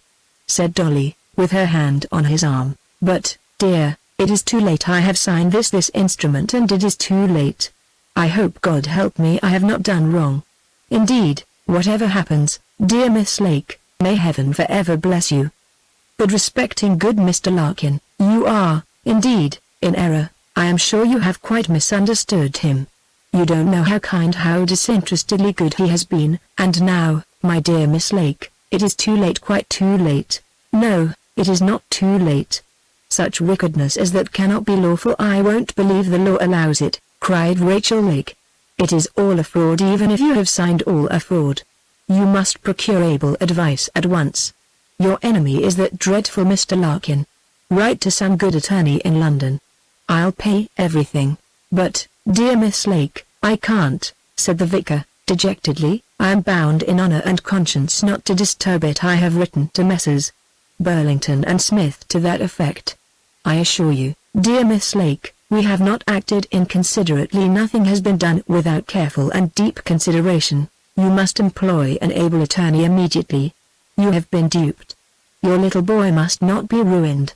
But I do assure you, I have so pledged myself by the letter I have mentioned, that I could not know. It is quite impossible," he added, as he recollected the strong and pointed terms in which he had pledged his honour and conscience to the London firm, to guarantee them against any such disturbance as Miss Lake was urging him to attempt. "I am going into the town, Dolly, and so are you," said Rachel, after a little pause. "Let us go together." And to this Dolly readily assented, and the vicar, evidently much troubled in mind, having run up to the nursery to see his little man, the two ladies set out together. Rachel saw that she had made an impression upon Dolly, and was resolved to carry her point. So, in earnest terms, again she conjured her, at least, to lay the whole matter before some friend on whom she could rely, and Dolly, alarmed and eager, quite agreed with Rachel, that the sale must be stopped, and she would do whatever dear Rachel bid her. But do you think Mr. Larkin really supposes that poor Mark is dead? I do, dear. I suspect he knows it. And what makes you think that, Rachel, darling? I can't define. I've no proofs to give you. One knows things, sometimes. I perceived it and I think I can't be mistaken, and now I've said all, and pray ask me no more upon that point. Rachel spoke with a hurried and fierce impatience, that rather startled her companion. It is wonderful that she showed her state of mind so little. There was, indeed, something feverish, and at times even fierce, in her looks and words. But few would have guessed her agony, as she pleaded with the vicar and his wife, or the awful sense of impending consequences that closed over her like the shadow of night. The moment the excitement of her pleading was over, Rachel, "Are you mad?" Fly, fly, fly, was always sounding in her ears. The little street of Sheridan, through which they were passing, looked strange and dreamlike. And as she listened to Mrs. Crinkle's babble over the counter, and chose his toys for poor little Fairy, she felt like one trifling on the way to execution. But her warnings and entreaties, I have said, were not quite thrown away, for, although the vicar was inflexible, she had prevailed with his wife, who, at parting, again promised Rachel, that if she could do it, the sale should be stopped. When I returned to Brandon, a few mornings later, Captain Lake received me joyfully at his solitary breakfast. He was in an intense electioneering excitement. The evening papers for the day before lay on the breakfast table. A move of some sort suspected the opposition prints, all hinting at tricks and ambuscades. They are whipping their men up awfully. Old Wattles, not half recovered, went by the early train yesterday, Wylder tells me. It will probably kill him. Stower went up the day before. Lee says he saw him at Charteris. He never speaks, only of Oaten, a fellow that never appears till the minute. Brittle, the member for Stony Markford, was in the next carriage to me yesterday, and he's a slow coach, too, I threw in. It does look as if the division was nearer than they pretend. Just so. I heard from Jibes last evening what a hand that fellow writes, only a dozen words. Look out for squalls, and keep your men in hand. I've sent for Wylder. I wish the morning papers were come. I'm 11:15. What are you? The post's in at Dollington 50 minutes before we get our letters here. Nonsense, it's all that heavy bus of drivers. I'll change that. They leave London at 5, and get to Dollington at 10:30, and driver never has them in sooner than 20 minutes past 11. Humbug. I'd undertake to take a dog cart over the ground in 20 minutes. Is Larkin here? I asked. Oh, no, run up to town. I'm so glad he's away. The clumsiest dog in England, nothing clever, no invention, only a bully. The people hate him. Wylder's my man. I wish he'd give up that town clerkship. It can't be worth much, and it's in his way. I'd make it up to him somehow. Will you just look at that? It's the Globe, only 6 lines, and tell me what you make of it. It does look like it, certainly. Wylder and I have jotted down a few names here, said Lake, sliding a list of names before me. You know some of them. I think rather a strong committee, don't you think so? Those fellows with the Red Cross before have promised. Yes, it's very strong capital. I said, crunching my toast. Is it thought the Writs will follow the dissolution unusually quickly? They must, unless they want a very late session. But it is quite possible the government may win. A week ago they reckoned upon 11, and as we were talking the post arrived. Here they are, cried Lake, and grasping the first morning paper he could seize on, he tore it open with a greater display of energy than I had seen that languid gentleman exhibit on any former occasion. Chapter 66. Lady Macbeth. Here it is, said the captain. Beaten. Then came an oath. 3 votes. How the devil was that? There it is. By Jove, no mistake. Majority against ministers. 3. Is that the Times? What does it say? A long leader, no resignation, immediate dissolution. That is what I collect from it. How on earth could they have miscalculated so? Swivel, I see, voted in the majority. That's very odd. And, by Jove, there's surplus, too, and he's good for 7 votes. Why, his own paper was backing the ministers. What a fellow that is. That accounts for it all. A difference of 14 votes. And thus we went on, discussing this unexpected turn of luck, and reading to one another snatches of the leading articles in different interests upon the subject. Then Lake, recollecting his letters, opened a large sealed envelope, with SCG in the corner. "This is from Jibes, let us see. Oh. Before the division. It looks a little fishy. He says well, so it does, we may take the division tonight. Should it prove adverse, you are to expect an immediate dissolution, this on the best authority. I write to mention this, as I may be too much hurried tomorrow." We were discussing this note when Wylder arrived. "Well, Captain, great news, sir. The best thing, I take it, could have happened, ministers, ha, ha, ha. A rotten house down with it, blow it up, 3 votes only, but as good as 300 for the purpose of the 300, grant but 3, you know, of course, they don't think of resigning. Oh, dear, no, an immediate dissolution." "Read that," said Lake, tossing Jibes' note to him. "Ha, then, we'll have the writs down hot and heavy. We must be sharp. The sheriff's all right, that's a point. You must not lose an hour in getting your committee together, and printing your address. Who's on the other side? You'll have Jennings, of course, but they are talking of 4 different men, already, to take Sir Harry Twiston's place. He'll resign, that's past a doubt now. He has his retiring address written, Lord Edward Morden read it, and he told Fitzstephen on Sunday, after church, that he'd never sit again. Here, by Jove, is a letter from Mowbray," said Lake, opening it. "All about his brother George. Here's I'm up for the county. Lord George ready to join and go halves. What shall I say? Could not have a better man.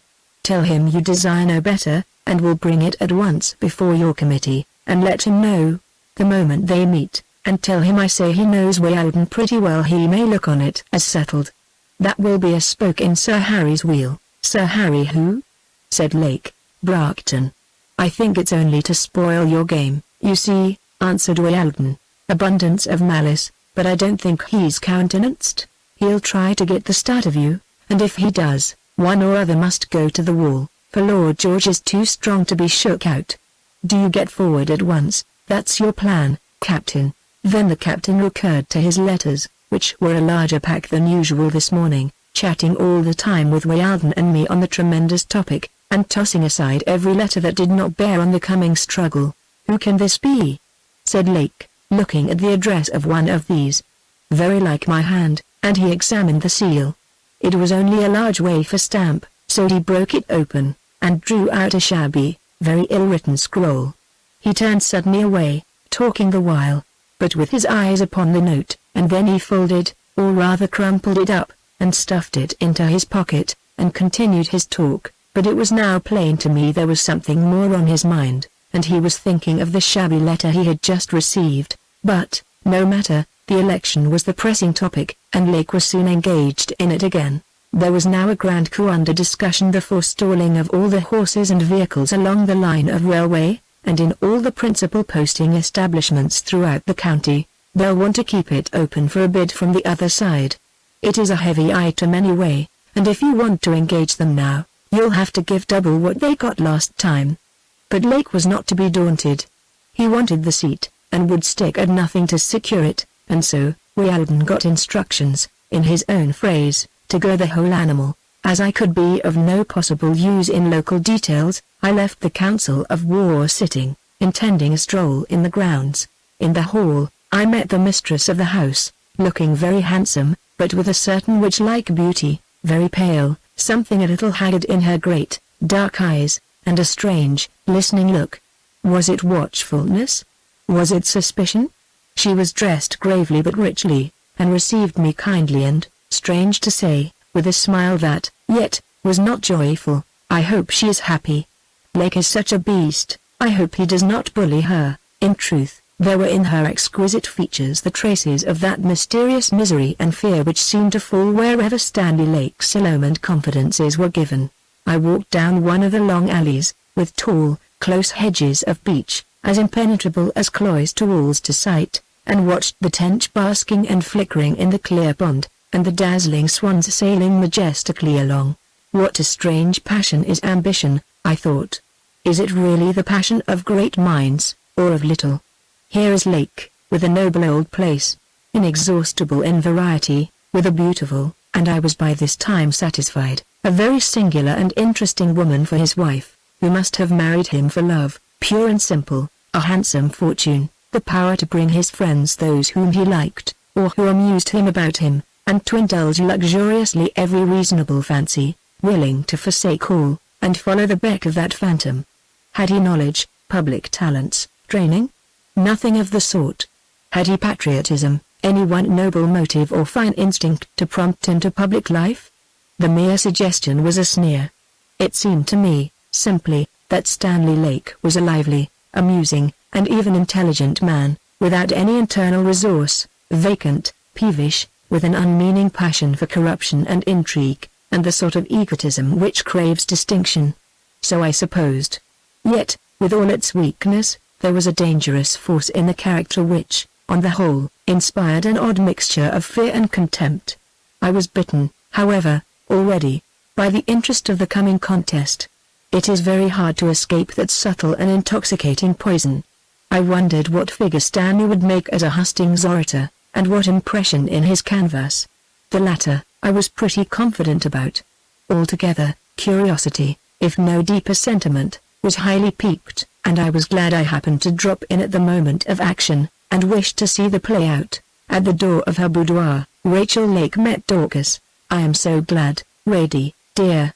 You are come. You must take off your things, and stay. You must not leave me tonight.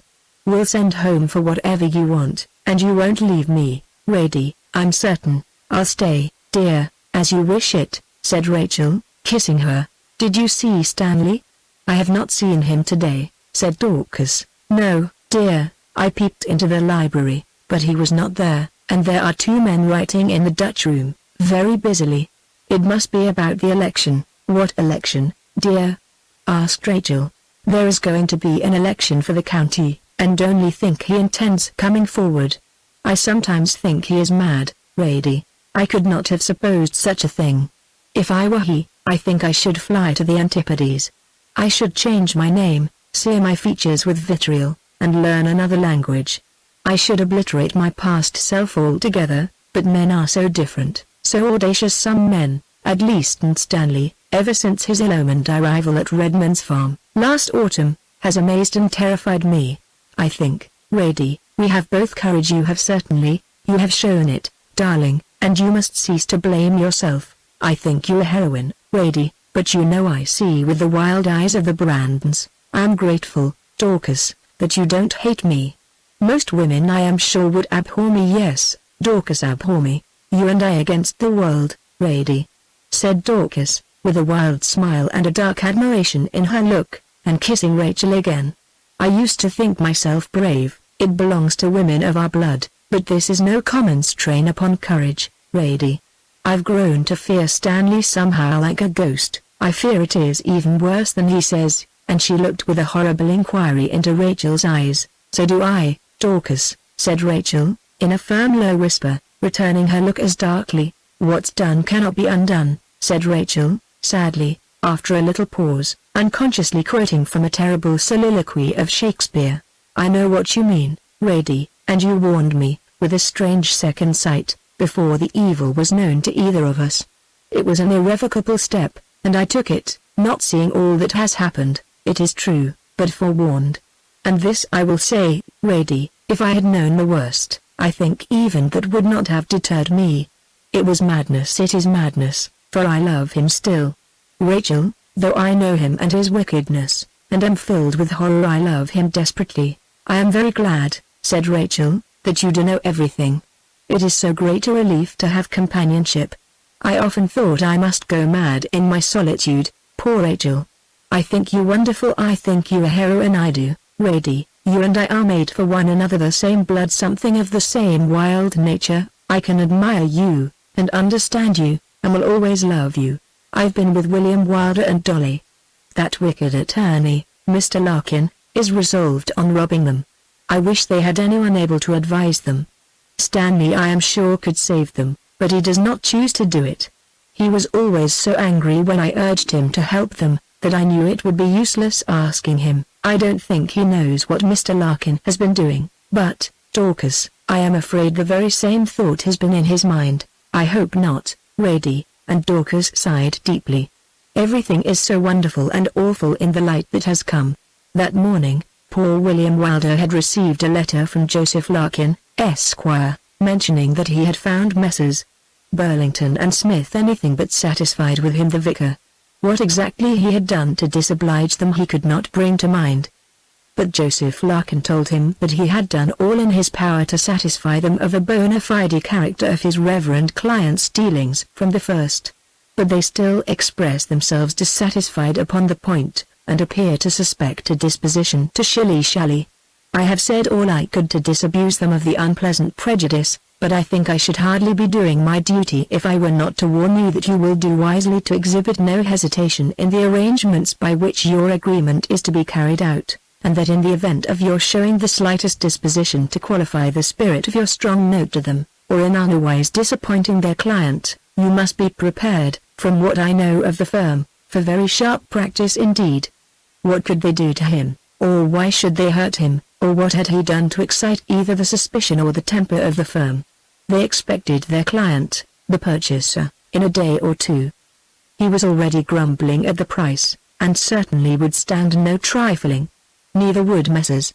Burlington and Smith, who, he must admit, had gone to very great expense in investigating title, preparing deeds, and who were noted as a very expensive house. He was aware that they were in a position to issue an execution on the guarantee for the entire amount of their costs, but he thought so extreme a measure would hardly be contemplated, notwithstanding their threats, unless the purchaser were to withdraw or the vendor to exhibit symptoms of he would not repeat their phrase irresolution in his dealing. He had, however, placed the vicar's letter in their hands, and had accompanied it with his own testimony to the honor and character of the Reverend William Wylder, which he was happy to say seemed to have considerable weight with Messrs. Burlington and Smith. There was also this passage, feeling acutely the anxiety into which the withdrawal of the purchaser must throw you, though I trust nothing of that sort may occur. I told them that rather than have you thrown upon your beam ends by such an occurrence, I would myself step in and purchase on the terms agreed on. This will, I trust, quiet them on the subject of their costs, and also prevent any low dodging on the part of the purchaser. This letter would almost seem to have been written with a supernatural knowledge of what was passing in Sheridan, and was certainly well contrived to prevent the vicar from wavering. But all this time the ladies are conversing in Dorcas's boudoir. This election frightens me, Lady, everything frightens me now, but this is so audacious. If there be powers either in heaven or hell, it seems like a defiance and an invocation. I am glad you are here, Lady. I have grown so nervous, so superstitious, I believe, watching always for signs and omens. Oh, darling, the world's ghastly for me now. I wish, Dorcas, we were away, as you used to say, in some wild and solitary retreat, living together, two recluses, but all that is visionary, quite visionary now. Dorcas sighed. You know, Rachel, the world must not see this. We will carry our heads high. Wicked men, and brave and suffering women, that is the history of our family, and men and women always quite unlike the rest of the world, unlike the human race, and somehow they interest me unspeakably. I wish I knew more about those proud, forlorn beauties, whose portraits are fading on the walls. Their spirit, I am sure, is in us, Rachel, and their pictures and traditions have always supported me. When I was a little thing, I used to look at them with a feeling of melancholy and mystery. They were in my eyes, reserved prophetesses, who could speak, if they would, of my own future, a poor support, Dorcas, a broken reed. I wish we could find another, the true one, in the present, and in the coming time. Dorcas smiled faintly, and I think there was a little gleam of a ghastly satire in it. I am afraid that part of her education which deals with futurity had been neglected. I am more likely to turn into a Lady Macbeth than a devote, said she, coldly, with the same painful smile. I found myself last night sitting up in my bed, talking in the dark about it. There was a silence for a time, and Rachel said, "It is growing late, Dorcas, but you must not go, Rachel, you must stay and keep me company, you must." "Indeed, Lady," said Dorcas. "So I will," she answered, "but I must send a line to old Tamar, and I promised Dolly to go down to her tonight. If that darling little boy should be worse, I am very unhappy about him." "And is he in danger, the handsome little fellow?" said Dorcas. "Very great danger, I fear," said Rachel. "Dr. Buddle has been very kind, but he is, I am afraid, more desponding than poor William or Dolly imagines. Heaven help them. But children recover wonderfully. What is his ailment? Gastric fever, the doctor says. I had a foreboding of evil the moment I saw him before the poor little man was put to his bed. Dorcas rang the bell. Now, Rady, if you wish to write, sit down here, or if you prefer a message, Thomas can take one very accurately, and he shall call at the vicar's, and see Dolly, and bring us word how the dear little boy is.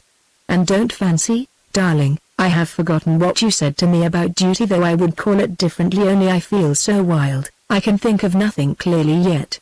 But I am making up my mind to a great and bold step, and when I am better able, I will talk it over with you, my only friend, Rachel. And she kissed her. Chapter 67. Mr. Larkin is vis-à-vis with a concealed companion. The time had now arrived when our friend Joseph Larkin was to refresh the village of Sheridan with his presence. He had pushed matters forward with wonderful dispatch. The deeds, with their blue and silver stamps, were handsomely engrossed, having been approved in draft by Crompton SQS, the eminent Queen's Counsel, on a case furnished by Joseph Larkin, Esquire, the Lodge, Brandon Manor, Sheridan, on behalf of his client, the Reverend William Wylder, and in like manner on behalf of Stanley Williams Brandon Lake, of Brandon Hall, in the county of Esquire.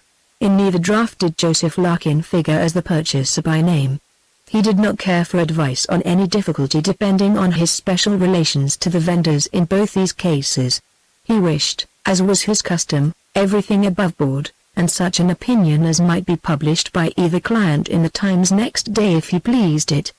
Besides these matters of Wylder and of Lake, he had also a clause to insert in a private act, on behalf of the trustees of the Baptist Chapel, at Naunton Friars, a short deed to be consulted upon on behalf of his client, Pudder Swinfen, Esquire, of Swinfen Grange, in the same county, and a deed to be executed at Shillingsworth, which he would take en route for Sheridan, stopping there for that night, and going on by next morning's train. Those little trips to town paid very fairly. In this particular case his entire expenses reached exactly £5 and what do you suppose was the good man's profit upon that small item? Precisely £62. The process is simple. Joseph Larkin made his own handsome estimate of his expenses, and the value of his time to and from London, and then he charged this in its entirety, shall we say integrity, to each client separately. In this little excursion he was concerned for no less than 5. His expenses, I say, reached exactly £5. But he had a right to go to Dondale's if he pleased, instead of that cheap hostelry near Covent Garden. He had a right to a handsome lunch and a handsome dinner, instead of that economical fusion of both meals into one, at a cheap eating house, in an out-of-the-way quarter. He had a right to his pint of high-priced wine, and to accomplish his wanderings in a cab, instead of, as the Italians say, partly on foot, and partly walking. Therefore, and on this principle, Mr. Joseph Larkin had no difficulty in acting. His savings, if the good man chose to practice self-denial, were his own, and it was a sort of problem while he stayed, and interested him curiously, keeping down his bill in matters which he would not have dreamed of denying himself at home. The only client among his wealthy supporters, who ever went in a grudging spirit into one of these little bills of Joseph Larkin's, was old Sir Mulgrave Bracton, the defunct parent of the Sir Harry, with whom we are acquainted. Don't you think, Mr. Larkin, you could perhaps reduce this, just a little? Ah, the expenses? Well, yes.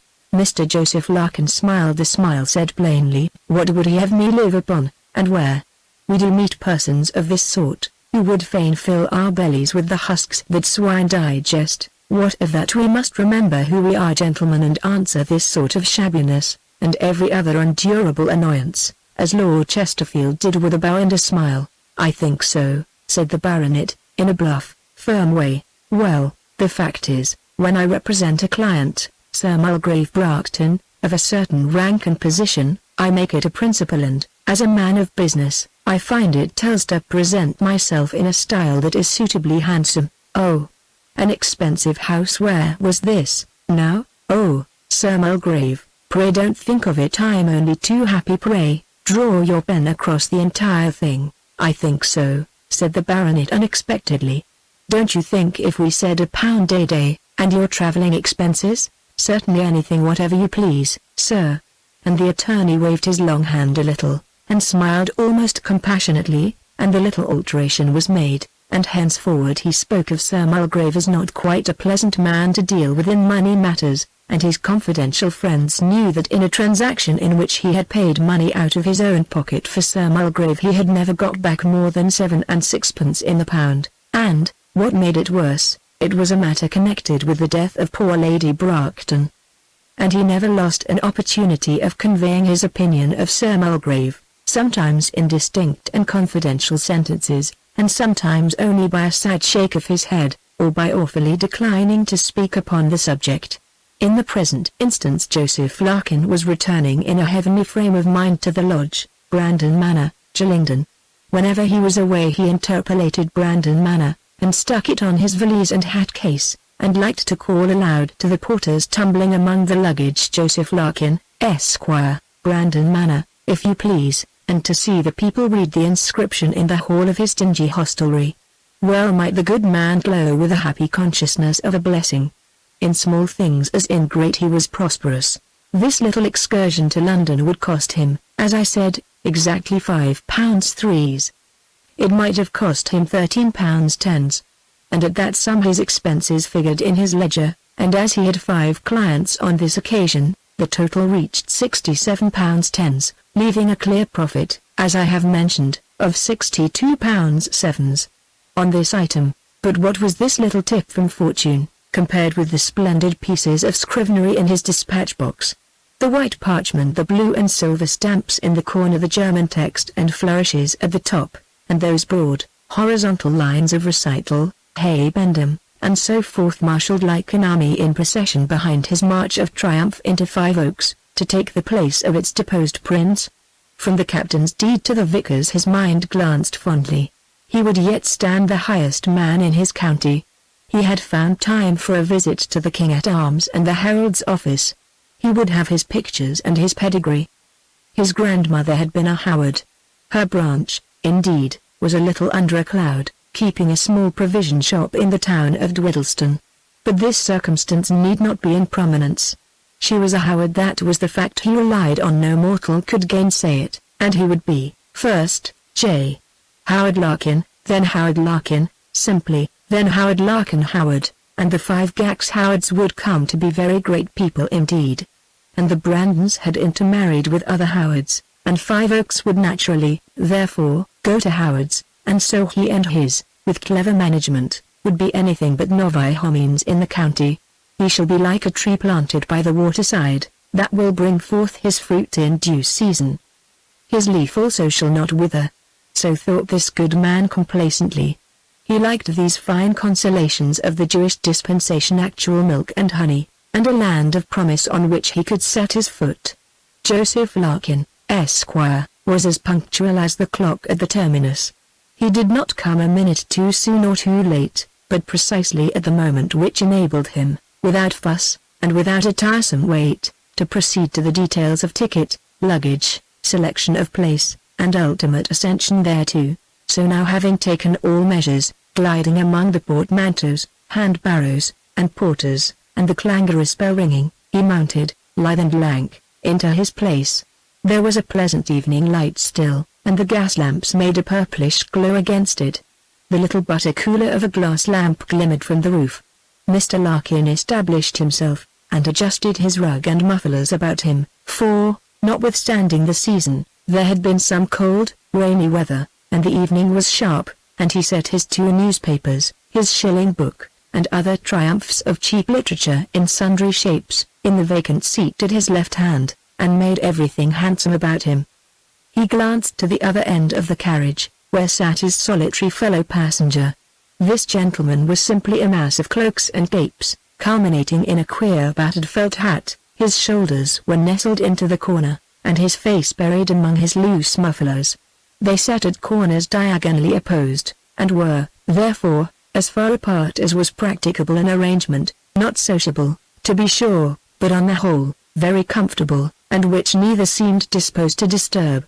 Mr. Larkin had a word to say to the porter from the window, and bought 1 more newspaper, and then looked out on the lamplit platform, and saw the officials loitering off to the clang of the carriage doors. Then came the whistle, and then the clank and jerk of the start. And so the brick walls and lamps began to glide backward, and the train was off. Joseph Larkin tried his newspaper, and read for 10 minutes, or so, pretty diligently, and then looked for a while from the window, upon receding hedgerows and farmsteads, and the level and spacious landscape, and then he leaned back luxuriously, his newspaper listlessly on his knees, and began to read. Instead, at his ease, the shapeless, wrapped-up figure diagonally opposite. The quietude of the gentleman in the far corner was quite singular. He produced neither tract, nor newspaper, nor volume, not even a pocket-book or a letter. He brought forth no cigar case, with the stereotyped, "Have you any objection to my smoking a cigar?" He did not even change his attitude ever so little. A burly roll of cloaks, rugs, capes, and loose wrappers, placed in the corner, and Tanquam cadaver, passive and motionless. I have sometimes in my travels lighted on a strangely shaped mountain, whose huge curves and somber coloring have interested me indefinably. In the rude mass at the far angle, Mr. Joseph Larkin, I fancy, found some such subject of contemplation. And the more he looked, the more he felt disposed to look. As they got on there was more night fog, and the little lamp at top shone through a halo. The fellow passenger at the opposite angle lay back, all cloaks and mufflers, with nothing distinct emerging but the felt hat at top, and the tippet was only the tip now, the shining shoe on the floor. The gentleman was absolutely motionless and silent. And Mr. Larkin, though his mind was pretty universally of the inquisitive order, began in this particular case to feel a special curiosity.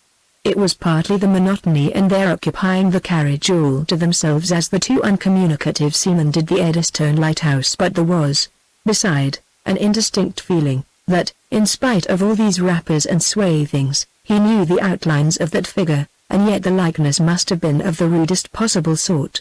He could not say that he recognized anything distinctly, only he fancied that someone he knew was sitting there, unrevealed, inside that mass of clothing. And he felt, moreover, as if he ought to be able to guess who he was. Chapter 68. The companion discloses himself. But this sort of musing and wonderment leads to nothing, and Mr. Joseph Larkin, being an active-minded man, and practical withal, in a little while shook it off, and from his breast pocket took a tiny treasure of a pocket-book, in which were some bank-notes, precious memoranda in pencil, and half a dozen notes and letters, bearing upon cases and negotiations on which, at this juncture, he was working. Into these he got, and now and then brought out a letter bearing on some point of speculation, and read it through, and then closed his eyes for 3 minutes at a time, and thought. But he had not his tin boxes there, and, with a man of his stamp, speculation, which goes upon guess as to dates and quantities, which are all ascertainable by reference to black and white, soon loses its interest. And the evidence in his pocket being pretty soon exhausted, he glanced again at his companion over the way. He had not moved all this while. He had a high stand-up collar to the cape he wore, which covered his cheeks and nose, and outside was loosely swathed a large, cream-colored, cashmere handkerchief. The battered felt hat covered his forehead and eyebrows, and left, in fact, but a narrow streak of separation between. Through this, however, for the first time, Joseph Larkin now saw the glitter of a pair of eyes gazing at him, he fancied. At all events there was the glitter, and the gentleman was awake. "Joe's," returned the gentleman's gaze. It was his lofty aristocratic stare, and he expected to see the glittering lights that peeped through the dark chink between brim and collar shut up under its rebuke. But nothing of the kind took place, and the ocular exercises of the attorney were totally ineffectual. If the fellow knew that his fixed stare was observed through his narrow embrasure, and Larkin thought he could hardly be insensible to the reproof of his return fire, he must be a particularly impertinent person. It would be ridiculous, however, to continue a contest of this kind, so the attorney lowered the window and looked out.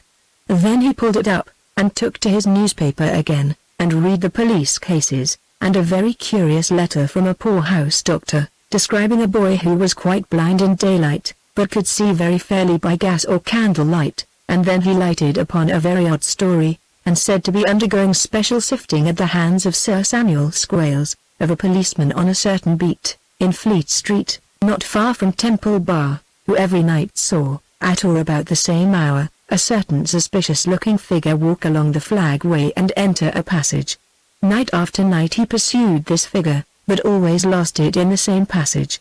On the last occasion, however, he succeeded in keeping him in view, and came up with him in a court, when he was rewarded with a sight of such a face as caused him to fall to the ground in a fit. This was the Clamp Court ghost, and I believe he was left in that debatable state, and never after either exploded or confirmed. So having ended all these studies, the attorney lifted up his eyes again, as he lowered his newspaper, and beheld the same glittering gaze fixed upon him through the same horizontal cranny. He fancied the eyes were laughing. He could not be sure, of course, but at all events the persistent stare was extremely, and perhaps determinedly, impertinent. Forgetting the constitutional canon through which breathes the genuine spirit of British liberty, he felt for a moment that he was such a king as that cat had no business to look at, and he might, perhaps, have politely intimated something of the kind, had not the enveloped offender made a slight and lazy turn which, burying his chin still deeper in his breast, altogether concealed his eyes, and so closed the offensive scrutiny.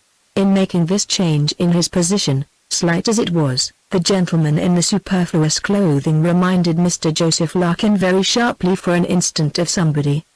There was the rub. Who could it be? The figure was once more a mere mountain of rug. What was the peculiarity in that slight movement? Something in the knee? Something in the elbow? Something in the general character? Why had he not spoken to him?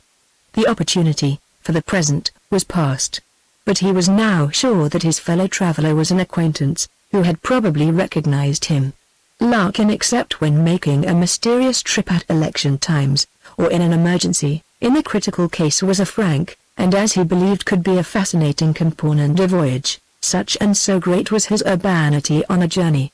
He rather liked talking with people. He sometimes heard things not wholly valueless, and once or twice had gathered hints in this way, which saved him trouble, or money, which is much the same thing. Therefore upon principle he was not averse from that direst of bores, railway conversation. And now they slackened speed, with a long, piercing whistle, and came to a standstill at East Haddon, with a jerk upon the last syllable, East Haddon, as the herald of the station declared, and Lawyer Larkin sat straight up, very alert, with a budding smile, ready to blow out into a charming radiance the moment his fellow traveler rose perpendicular, as was to be expected, and peeped from his window. But he seemed to know intuitively that Larkin intended telling him, apropos of the station, that story of the Haddon property, and Sir James Wotton's will, which as told by the good attorney and jumbled by the clatter, was perhaps a little dreary. At all events he did not stir, and carefully abstained from wakening, and in a few seconds more they were again in motion. They were now approaching Shillingsworth, where the attorney was to get out, and put up for the night, having a deed with him to be executed in that town, and so sweetening his journey with this small incident of profit. Now, therefore, looking at his watch, and consulting his timetable, he got his slim valise from under on top of the seat before him, together with his hat case, dispatch box, stick, and umbrella, and brushed off with his handkerchief some of the gritty railway dust that lay drifted in exterior folds and hollows of his coat, rebuttoned that garment with precision, arranged his shirt collar, stuffed his muffler into his coat pocket, and made generally that shrewd sacrifice to the graces with which natty men proceed their exit from the dust and ashes of this sort of sepulture. At this moment he had just 8 minutes more to go, and the glitter of the pair of eyes, staring between the muffler and the rim of the hat, met his view once more. Mr. Larkin's cigar case was open in his hand in a moment, and with such a smile as a genteel perfumer offers his wares with. He presented it toward the gentleman who was built up in the stack of garments. He merely shook his head with the slightest imaginable nod and a wave of a pudgy hand in a soiled dogskin glove, which emerged for a second from under a cape, in token that he gratefully declined the favor. Mr. Larkin smiled and shrugged regretfully, and replaced the case in his coat pocket. Hardly 5 minutes remained now. Larkin glanced round for a topic. "My journey is over for the present, sir, and perhaps you would find these little things entertaining." And he tendered with the same smile Punch, the Penny Gleaner, and Gray's Magazine, a religious serial. They were, however, similarly declined in pantomime. "He's not particularly polite, whoever he is," thought Mr. Larkin, with a sniff. However, he tried the effect of a direct observation. "So getting one seat nearer," he said. "Wonderful place Shillingsworth, sir. One does not really, until one has visited it 2 or 3 times over, at all comprehend its wealth and importance, and how justly high it deserves to hold its head amongst the provincial emporia of our productive industry." The shapeless traveller in the corner touched his ear with his pudgy dogskin fingers, and shook his hand and head a little, in token either that he was deaf, or the noise such as to prevent his hearing, and in the next moment the glittering eyes closed, and the pantomimist appeared to be asleep. And now, again, the train subsided to a standstill, and Shillingsworth resounded through the night air, and Larkin scrambled forward to the window, by which sat the enveloped gentleman, and called the porter, and, with many unheeded apologies, pulled out his various properties, close by the knees of the tranquil traveller. So, Mr. Larkin was on the platform, and his belongings stowed away against the wall of the station house. He made an inquiry of the guard, with whom he was acquainted, about his companion, but the guard knew nothing of the party, neither did the porter, to whom the guard put a similar question. So, as Larkin walked down the platform, the whistle sounded and the train glided forward, and as it passed him, the gentleman in the cloak and queer hat was looking out. A lamp shone full on him. Mr. Larkin's heart stood still for a moment, and then bounded up as if it would choke him. "It's him, by dash!" And Mr. Larkin, forgetting syntax, and propriety, and religion, altogether, and making a frantic race to keep up with the train, shouted, stop it, hollow exclamation mark, stop ho, stop." But he pleaded with the winds, and before he had reached the end of the platform, the carriage windows were flying by him with the speed of wheel spokes, and the end of the coupe, with its red lantern, sailed away through the cutting. "Forgot summit, sir," said the porter, touching his hat. "Yes, signal stop him, can you?" The porter only scratched his head, under his cap, and smiled sheepishly after the train. Joseph Larkin knew. The next moment, he had talked nonsense. Yes, I have you an engine here, express, I'll pay anything." But, no, there was no engine not nearer than the junction, and she might not be spared. "How far is the junction?" 19½ 19 miles. "They'll never bring me there, by horse, under 2 hours, they are so cursed tedious." "Why have not you a spare engine at a place like this?" "Shillingsworth. Nice management." "Are you certain? Where's the station master?" All this time he kept staring after the faint pulsations on the air that indicated the flight of the engine. But it would not do. The train, the image upon earth of the irrevocable, the irretrievable, was gone, neither to be overtaken nor recalled. The telegraph was not then, as now, whispering secrets all over England, at the rate of 200 miles a second, and 5 shillings per 20 words. Larkin would have given large money for an engine, to get up with the train that was now some 5 miles on its route, at treble, quadruple, the common cost of such a magical appliance, but all was vain. He could only look and mutter after it wildly. Vain to conjecture for what station that traveller in the battered hat was bound. Idle speculation. Mere distraction. Only that Mr. Larkin was altogether the man he was, I think he would have cursed freely. Chapter 69 of A Spec to Whom O.L.G. Tomasaw. Little fairy, all this while, continued, in our church language, sick and weak. The vicar was very sorry, but not afraid. His little man was so bright and merry, that he seemed to him the very spirit of life. He could not dream of his dying. It was sad, to be sure, the little man so many days in his bed, too languid to care for toy or story, quite silent, except when, in the night time, those weird monologues began which showed that the fever had reached his brain. The tones of his pleasant little voice, in those sad flights of memory and fancy, busy with familiar scenes and occupations, sounded wild and plaintive in his ear. And when Wopsy was mentioned, sometimes the vicar's eyes filled, but he smiled through this with a kind of gladness at the child's affection. "It will soon be over, my darling. You will be walking with Wopsy in a week again. The sun could as soon cease from shining as little fairy from living." The thought he would not allow near him. Dr. Buddle had been 6 miles away that evening with a patient, and looked in at the vicars long after the candles were lighted. He was not satisfied with little Fairy, not at all satisfied.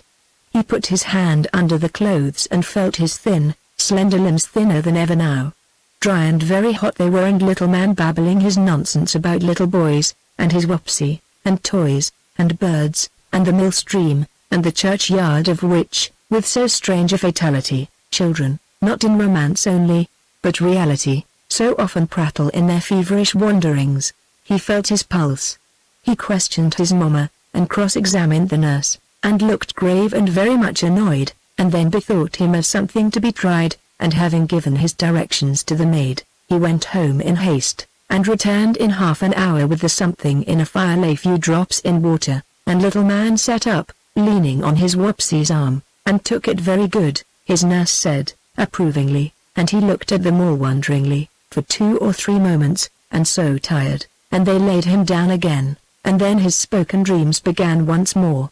Dr. Buddle was dark and short in his answers to voluble little Mrs. Wylder, though, of course, quite respectful, and the vicar saw him down the narrow stairs, and they turned into the study for a moment, and, said Buddle, in an undertone, "He's very ill, I can say nothing else," and there was a pause. The little colour he had receded from the vicar's face, for the looks and tones of good-natured Buddle were not to be mistaken. He was reading little Fairy's death warrant. "I see, Doctor, I see, you think he'll die," said the vicar, staring at him.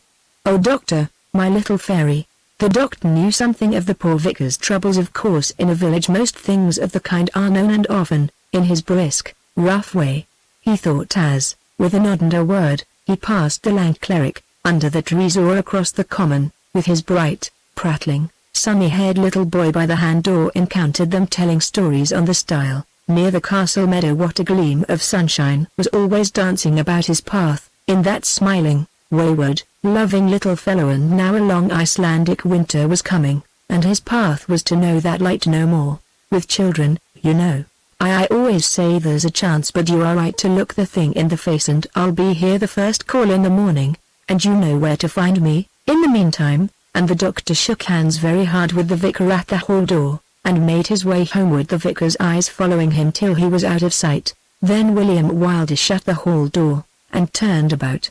Little Fairy's drum was hanging from a peg on the hat stand, the drum that was to sound no more in the garden, or up and down the hall, with the bright-haired little drummer's song. There would be no more interruption now. The vicar would write his sermons undisturbed, no more consolations claimed, no more broken toys to be mended. Some of the innocent little rubbish lay in the study. It should never move from that, nor his drum, nor that little hat and cape, hanging on their peg, with the tiny boots underneath. No more prattling at unseasonable times, no more crying, no more singing, no more laughing. All these interruptions were quiet now, and altogether gone. Little man. Little Fairy. Oh, was it possible? But memory would call up the vicar from his half-written sermon. He would miss his troublesome little man, when the sun shone out, that he used to welcome, when the birds hopped on the window-stone, to find the crumbs that little man used to strew there, and when his own little canary birdie he used to call him would sing and twitter in his cage. And the time came to walk out on his lonely visits. He must walk alone by the shop doors where the little man was so admired, and up the mill road, and in the castle meadow, and over the stile where they used to sit. Poor Dolly! Her Willie would not tell her yet.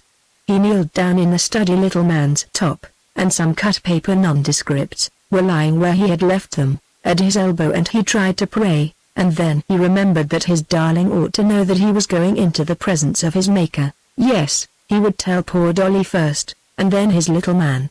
He would repeat his hymn with him, and pray. And so he went up the nursery stairs. Poor Dolly, very tired, had gone to lie down for a little. He would not disturb her, no, let her enjoy for an hour more her happy illusion. When he went into the nursery, little Fairy was sitting up, taking his medicine, the nurse's arm round his thin shoulders. He sat down beside him, weeping gently, his thin face turned a little away, and his hand on the coverlet. Little man looked wonderingly from his tired eyes on Wopsy, and his thin fingers crept on his hand, and Wopsy turned about, drying his eyes, and said, "Little man. My darling, he's like himself, sir, while he's sitting up, his little head quite right again." "My head's quite right, Wopsy," the little man whispered, sadly. "Thank God, my darling," said the vicar. The tears were running down his cheeks while he parted little Fairy's golden hair with his fingers. "When I am quite well again," whispered the little man, "won't you bring me to the castle meadow, where the wee river is, and we'll float races with daisies and buttercups the way you did on my birthday? They say that little mannequin." Suddenly the vicar stopped. "They say that little mannequin won't get well, and am I always to be sick, here in my little bed, Wopsy?" whispered little Fairy, in his dreamy, earnest way, that was new to him. "No, darling, not always sick, you'll be happier than ever, but not here. Little man will be taken by his Savior, that loves him best of all, and he'll be in heaven and only have a short time to wait, and maybe his poor Wopsy will come to him, please God, and his darling Mama, and we'll all be happy together, forever, and never be sick or sorry any more, my treasure, my little Fairy, my darling." And little man looked on him with his tired eyes, not quite understanding what it meant, nor why Wopsy was crying, and the nurse said, "He'd like to be dozing, sir, he's so tired, please." So down the poor little fellow lay, his Wopsy praying by his bedside, when, in a little time, poor Dolly returned. Her Willie took her round the waist, as on the day when she accepted him, and led her tenderly into the other room, and told her all, and they hugged and wept together. "Oh, Dolly, Dolly, oh, Willie, darling. Oh, Willie, our precious treasure, our only one." And so they walked up and down that room, his arm round her waist, and in that sorrowful embrace, murmuring amid their sobs to one another, their thoughts and remembrances of little man. How soon the treasure grows a retrospect. Then Dolly bethought her of her promise to Rachel. "She made me promise to send for her if he was worse. She loved him so, everyone loved him, they could not help. Oh, Willie, our bright darling, I think, Dolly, we could not live here. I'd like to go on some mission, and maybe come back in a great many years, maybe, Dolly, when we are old. I'd like to see the place again and in the walks, but not, I think, for a long time. He was such a darling." Perhaps the vicar was thinking of the churchyard, and how he would like, when his time came, to lie beside the golden-haired little comrade of his walks. So Dolly dispatched the messenger with a lantern, and thus it was there came a knocking at the door of Redmond's farm at that unseasonable hour. For some time old Tamar heard the clatter in her sleep, disturbing and mingling with her dreams. But in a while she wakened quite, and heard the double knocks one after another in quick succession, and huddling on her clothes, and muttering to herself all the way, she got into the hall, and standing a couple of yards away from the door, answered in shrill and querulous tones, and questioning the messenger in the same breath. How could she tell what it might or might not portend? Her alarms quickly subsided, however, for she knew the voice well, so the story was soon told. Poor little Fairy, it was doubtful if he was to see another morning, and the maid being wanted at home, old Tamar undertook the message to Brandon Hall, where her young mistress was, and sallied forth in her cloak and bonnet, under the haunted trees of Redmond's Dell. Tamar had passed the age of ghostly terrors. There are a certain sober literality and materialism in old age which abate the illusions of the supernatural as effectually as those of love, and Tamar, though not without awe, for darkness and solitude, even with no associations of a fearful kind in the locality, are suggestive and dismal to the last. Her route lay, as by this time my reader is well aware, by that narrow defile reached from Redmond's farm by a pathway which scales a flight of rude steps, the same which Stanley Lake and his sister had mounted on the night of Mark Wylder's disappearance. Tamar knew the path very well. It was on the upper level of it that she had held that conference with Stanley Lake, which obviously referred to that young gentleman's treatment of the vanished Mark. As she came to this platform, round which the trees receded a little so as to admit the moonlight, the old woman was tired. She would have gladly chosen another spot to rest in, but fatigue was imperious, and she sat down under the grey stone which stood perpendicularly there, on what had once been the step of a stile, leaning against the rude column behind her. As she sat here she heard the clank of a step approaching measuredly from the Brandon side. It was 12 o'clock now. The chimes from the Gillingdon church tower had proclaimed that in the distance some minutes before. The honest Gillingdon folk seldom heard the tower chimes tell 11, and Gentle and Simple had, of course, been long in their beds.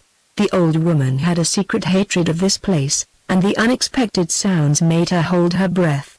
She peeped round the stone, in whose shadow she was sitting. The steps were not those of a man walking briskly with a purpose, they were the desultory strides of a stroller lounging out an hour's watch. The steps approached. The figure was visible that of a short broadish man, with a mass of cloaks, rugs, and mufflers across his arm. Carrying them with a sort of swagger, he came slowly up to the part of the pathway opposite to the pillar, where he dropped those draperies in a heap upon the grass, and availing himself of the clear moonlight, he stopped nearly confronting her. It was the face of Mark Wylder. She knew it well, but grown fat and broader, and there was but this: she could not see distinctly a purplish scar across his eyebrow and cheek.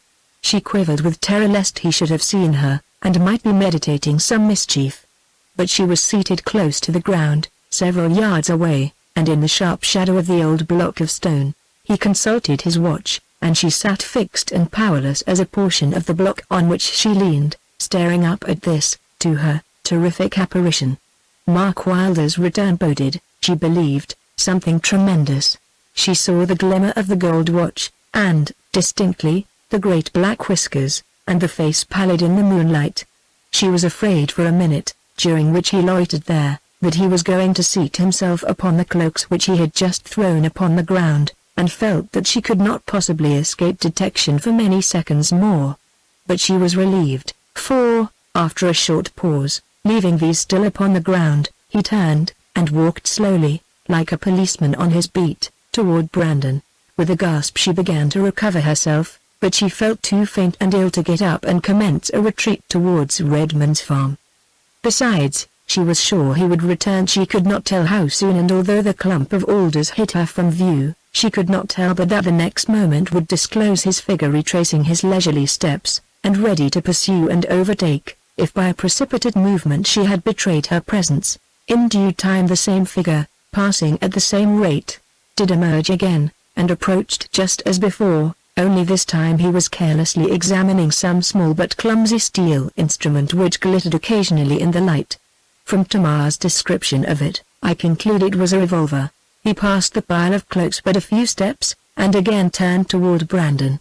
So soon as he was once more concealed by the screen of underwood, old Tamar, now sufficiently recovered, crept hurriedly away in the opposite direction, half dead with terror, until she had descended the steps, and was buried once more in friendly darkness. Old Tamar did not stop at Redmond's farm. She passed it and the mills, and never stopped till she reached the vicarage. In the hall, she felt for a moment quite overpowered, and sitting in one of the old chairs that did duty there, she uttered a deep groan, and looked with such a gaze in the face of the maid who had admitted her, that she thought the old woman was dying. Sick rooms, even when, palpably, doctors, nurses, friends, have all ceased to hope, and not to those who stand in the very nearest and the most tender relations to the patient, altogether chambers of despair. There are those who hover about the bed and note every gleam and glow of subsiding life, and will read in sunset something of the colors of the dawn, and cling wildly to these hallucinations of love, and no one has the heart to tear them from them. Just now, Dolly fancied that little man was better the darling. The treasure. Oh, precious little man. He was coming back, so, she ran down with this light of hope in her face, and saw old Tamar in the hall, and gave her a glass of the wine which Rachel had provided, and the old woman's spirit came again. She was glad, yes, very glad. She was thankful to hear the dear child was better. But there was a weight upon her soul, and a dreadful horror on her countenance still. Will you please, ma'am, write a little note? My old hand shakes so, she could hardly read my writing, to my mistress Miss Rady, ma'am. I see pen and ink on the table there. I was not able to go up to the hall, ma'am, with the message. There's something on the road I could not pass, something. What was it? Said Dolly, staring with round eyes in the old woman's woeful face, her curiosity aroused for a moment. Something, ma'am, a person I can't exactly tell, above the steps, in the blackberry path. It would cost my young mistress her life. For heaven's sake, ma'am, write, and promise, if you send for her, she shall get the note. So, Dolly made the promise, and bringing old Tamar with her into the study, penned these odd lines from her dictation, merely adjusting the grammar. Miss Rady, dear, if coming down tonight from Brandon, this is to tell you, it is as much as your life is worth to pass the blackberry walk above the steps. My old eyes have seen him there, walking back and forward, lying at catch for someone, this night the great enemy of man, you can suppose in what shape. Your dutiful and loving servant. Tamar. So, old Tamar, after a little, took her departure, and it needed a great effort to enable her to take the turn up the dark and lonely mill road, leading to Redmond's farm. So much did she dread the possibility of again encountering the person she had just described. Chapter 70 The meeting in the Long Pond Alley. I suppose there were few waking heads at this hour in all the wide parish of Gillingden, though many a usually idle one was now busy enough about the great political struggle which was to muster its native forces, both in borough and county, and agitate these rural regions with the roar and commotion of civil strife. But generals must sleep like other men, and even Tom Wylder was snoring in the fairyland of dreams. The night was very still, a sharp night, with a thin moon, like a scimitar, hanging bright in the sky, and a myriad of intense stars blinking in the heavens, above the steep roofs and spiral chimneys of Brandon Hall, and the ancient trees that surrounded it. It was late in the night, as we know. The family, according to their custom, had sought their slumbers early, and the great old house was perfectly still. One pair, at least, of eyes, however, were wide open, one head busy, and one person still in his daily costume. This was Mr. Larcom, the grave major domo, the bland and attached butler. He was not busy about his plate, nor balancing the cellar book, nor even perusing his Bible. He was seated in that small room or closet which he had, years ago, appropriated as his private apartment. It is opposite the housekeeper's room, a sequestered, philosophic retreat. He dressed in it, read his newspaper there, and saw his select acquaintance. His wardrobe stood there. The iron safe in which he kept his keys, filled one of its nooks. He had his 2 or 3 shelves of books in the recess, not that he disturbed them much, but they were a grave and gentlemanlike property, and he liked them for their binding, and the impression they produced on his visitors. There was a meditative fragrance or cigars about him, and 2 or 3 Havana stumps under the grate. The fact is, he was engaged over a letter, the writing of which, considering how accomplished a gentleman he was, he had found rather laborious and tedious. The penmanship was, I am afraid, clumsy, and the spelling here and there, irregular. It was finished, however, and he was now reading it over with care. It was thus expressed: Respect etc. In accordance with your desire, I avenue took my pen to say words. There has come a letter for a certain person this morning, with a London postmark, and I do not now hand nor sell, but bad writing, which I have not seen what contains, but I may, for as you told me often, you are answerous for welfare of our family, as I now to be no more than so I am answerous to assist you, sir. Wick my concern satisfied, but letter as troubled a certain person full, who I knew was angry, and look who full put about. Wick do not if I napen, and you may saw there is something in wind. He is all day so full peevish, you will not think worse of me speaking plain as yo desire, there being a deal to regret for friends of the old family. I fear in a certain resent marriage, if I should learn be chance contents of letter I will still write you. I remain your humble servant, John Larcom. Just as grave Mr. Larcom had ended the perusal of this bulletin, he heard a light step on the stair, at the end of the passage, which made his manly heart jump unpleasantly within his fat ribs. He thrust the unfolded letter roughly into the very depths of his breeches pocket, and blew out both candles, and then listened, as still as a mouse. What frightened him was the certainty that the step, which he well knew, was Stanley Lake's. And Stanley being a wide-awake and violent person, and his measures sharp and reckless, Mr. Larcom cherished a nervous respect for him. He listened. The captain's step came lightly to the foot of the stairs, and paused. Mr. Larcom prepared to be fast asleep in the chair, in the event of the captain's making a sudden advance, and entering his sanctum. But this movement was not executed. There was a small door at the foot of the stairs. It shut with a spring lock, of which Captain Lake had a latch key. Mr. Larcom accidentally had a cylindrical bit of steel, with a hinge in the end of it, and a few queer wards. Now, of this little door he heard the 2 iron bolts stealthily drawn, and then the handle of the spring lock turned, and the door cautiously opened, and as gently closed. Mr. Larcom's fears now naturally subsided. and curiosity as naturally supervened. He drew near his window, and it was well he had extinguished his lights, for as he did so, Captain Lake's light figure, in a grey paletot and cloth cap, glided by like a spirit in the faint moonlight.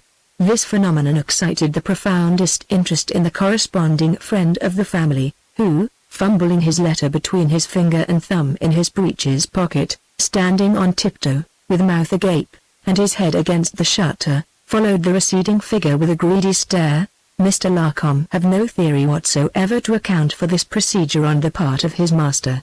It must be something very extraordinary, and well worth investigating of course, for the benefit of the family, which could have evoked the apparition which had just crossed his window.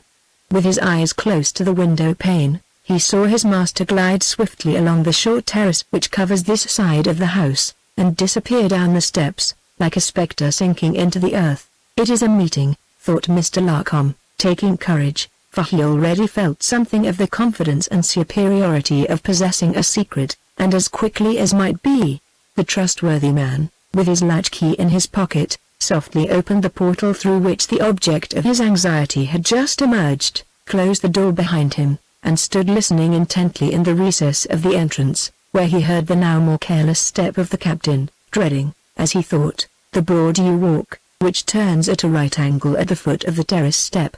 The black yew hedge was a perfect screen. Here was obviously resented a chance of obtaining the command of a secret of greater or less importance. It was a considerable stake to play for, and well worth a trifling risk. He did not hesitate to follow, but with the soft tread of a polite butler, doing his offices over the thick carpet of a drawing-room, and it was in his mind, suppose he does discover me, what then? I'm as much surprised as he. Thomas Bruin, the footman, who is under notice to leave, has twice, to the captain's knowledge, played me the same trick, and stole out through the gunroom window at night, and denied it afterwards, so I sat up to detect him, and hearing the door open, and a step, I pursued, and find I've made a mistake, and beg pardon with proper humility. Supposing the master is on the same errand, what can he say? It will bring me a present, and a hint, to say nothing of my having seen him in the yew walk at this hour. Of course he did not run through all this rigmarole in detail, but the situation, the excuse, and the result, were present to his mind, and filled him with a comfortable assurance. Therefore, with decision and caution, he followed Captain Lake's march, and reaching the yew walk, he saw the slim figure in the cap and paletot turn the corner, and enter the broad walk between the two wall-like beech hedges, which led direct to the first artificial pond, a long, narrow parallelogram, round which the broad walk passed in two straight lines, fenced with the towering beech hedges, shorn as smooth as the walls of a nunnery. When the butler reached the point at which Captain Lake had turned, he found himself all at once within 50 steps of that eccentric gentleman, who was talking, but in so low a tone, that not even the sound of the voices reached him, with a rather short, broad-shouldered person, buttoned up in a surtout, and wearing a queer, Germanesque, felt hat, battered and crushed a good deal. Mr. Larcom held his breath. He was profoundly interested. After a while, with an oath, he exclaimed, "That's him." Then, after another pause, he gasped another oath: "It is him." The square-built man in the surtout had a great pair of black whiskers, and as he stood opposite Lake, conversing, with, now and again, an earnest gesture, he showed a profile which Mr. Larcom knew very well, and now they turned and walked slowly side by side along the broad walk by the perpendicular wall of crisp brown leaves. He recognized also a certain hitch in his shoulder, which made him swear and asseverate again. He would have given something to hear what was passing. He thought uneasily whether there might not be a side path or orifice anywhere through which he might creep so as to get to the other side of the hedge and listen. But there was no way, and he must rest content with such report as his eyes might furnish. "They're not quarrelling, no ways," murmured he. And, indeed, they walked together, stopping now and again, as it seemed, very amicably. Captain Lake seemed to have most to say. "He's awful cowed, he is. I never did think to see Mr. Wylder so afeard of Lake." "He is afeard, yes, he is, that he is."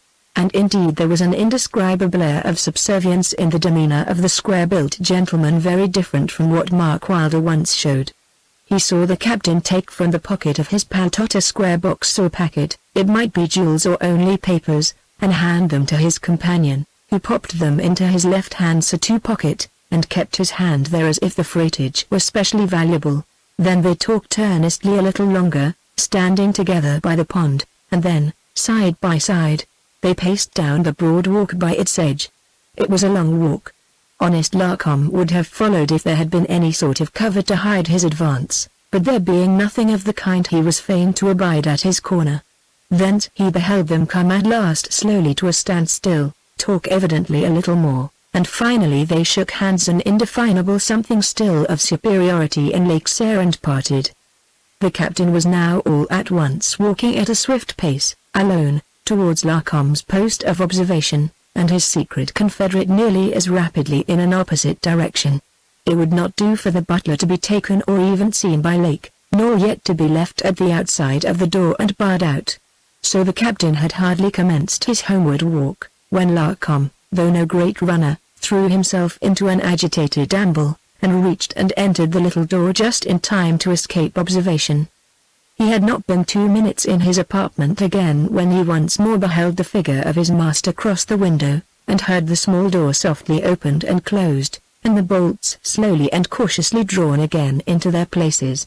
Then there was a pause. Lake was listening to ascertain whether anyone was stirring, and being satisfied, reascended the stairs, leaving the stout and courteous butler ample matter for romantic speculation. It was now the butler's turn to listen, which he did at the half-opened door of his room. When he was quite assured that all was quiet, he shut and bolted his door, closed the window shutters, and relighted his pair of wax candles. Mr. Larcom was a good deal excited. He had seen strange things that night. He was a good deal blown and heated by his run, and a little wild and scared at the closeness of the captain's unconscious pursuit. His head beside was full of amazing conjectures. After a while he took his crumpled letter from his pocket, unfolded and smoothed it, and wrote upon a blank half-page, "Respected Sir, since the above I have a much to tell most surprising, the gentleman you were anxious of tiding Mr. M. W. is come privet, and him and master met tonight near 2 in morning, in the Long Bond Alley, so is near home than we supposed. No more at present, sir, from your humble servant John Larcom. I shall go to Dillington day after tomorrow by 11 o'clock tran if you are gone, sir." When the attorney returned, between 11 and 12 o'clock next morning, this letter awaited him. It did not, of course, surprise him, but it conclusively corroborated all his inferences. Here had been Mark Wylder. He had stopped at Dollington, as the attorney suspected he would, and he had kept tryst, in the Brandon grounds, with sly Captain Lake, whose relations with him it became now more difficult than ever clearly to comprehend. Wylder was plainly under no physical coercion. He had come and gone unattended. For one reason or other he was, at least, as strongly interested as Lake in maintaining secrecy. That Mark Wylder was living was the grand fact with which he had just then to do. How near he had been to purchasing the vicar's reversion. The engrossed deeds lay in the black box there. And yet it might be all true about Mark's secret marriage. At that moment there might be a whole rosary of sons, small and great, to intercept the inheritance, and the Reverend William Wylder might have no more chance of the estates than he had of the crown. What a deliverance for the good attorney! His money was quite safe. The excellent man's religion was, we know, a little Jewish, and rested upon temporal rewards and comforts. He thought, I am sure, that a competent staff of angels were placed specially in charge of the interests of Joseph Larkin, Esquire, who attended so many services and sermons on Sundays, and led a life of such ascetic propriety.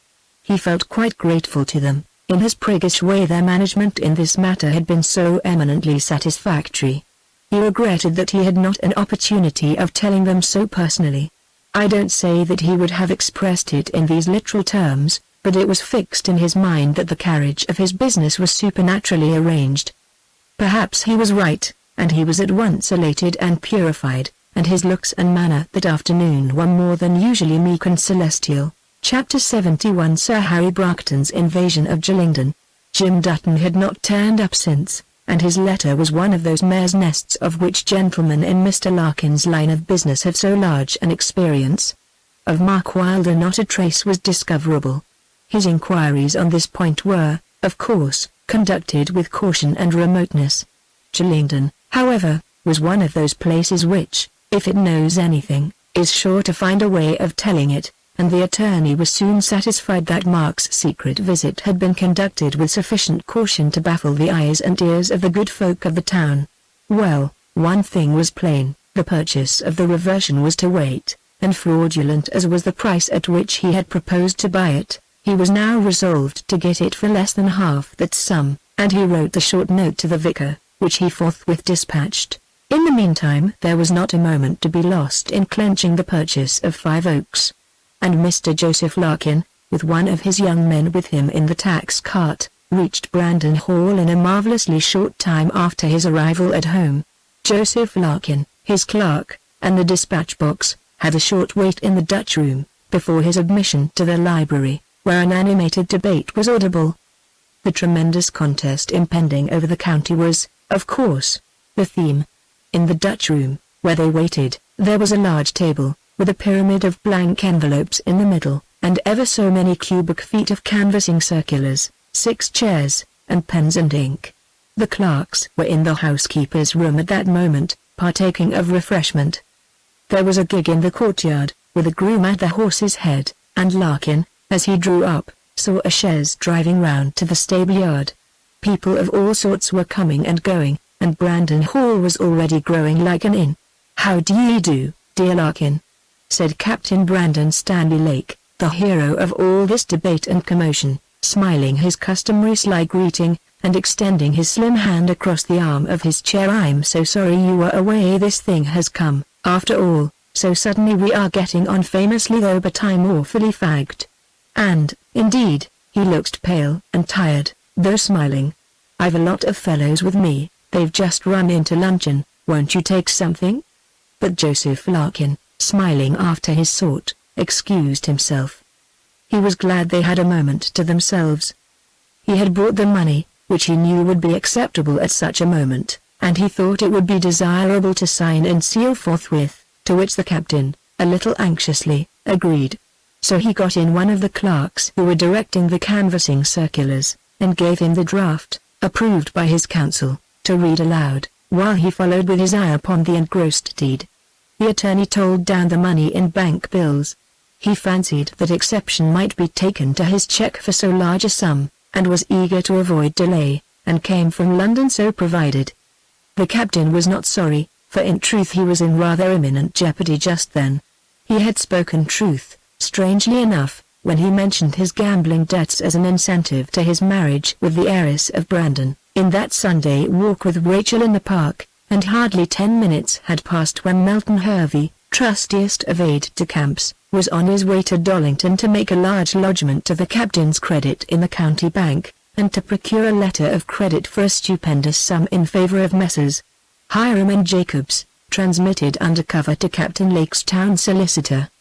The captain had signed, sealed, and delivered, murmuring that formula about hand and seal, and act and deed, and Dorcas glided in like a ghost, and merely whispering an inquiry to Lake, did likewise, the clerk deferentially putting the query, "This is your hand and seal, and see." And Joseph Larkin drawing a step or two backward.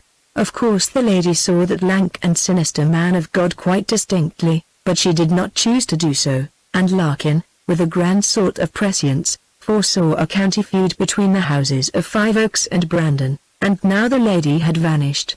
The money, carefully counted, was rolled in Lake's pocket-book, and the bright new deed which made Joseph Larkin, of the Lodge, Esquire, master of 5 Oaks, was safely locked into the box, under his long arm, and the attorney vanished, bowing very much, and concealing his elation under a solemn sort of nonchalance.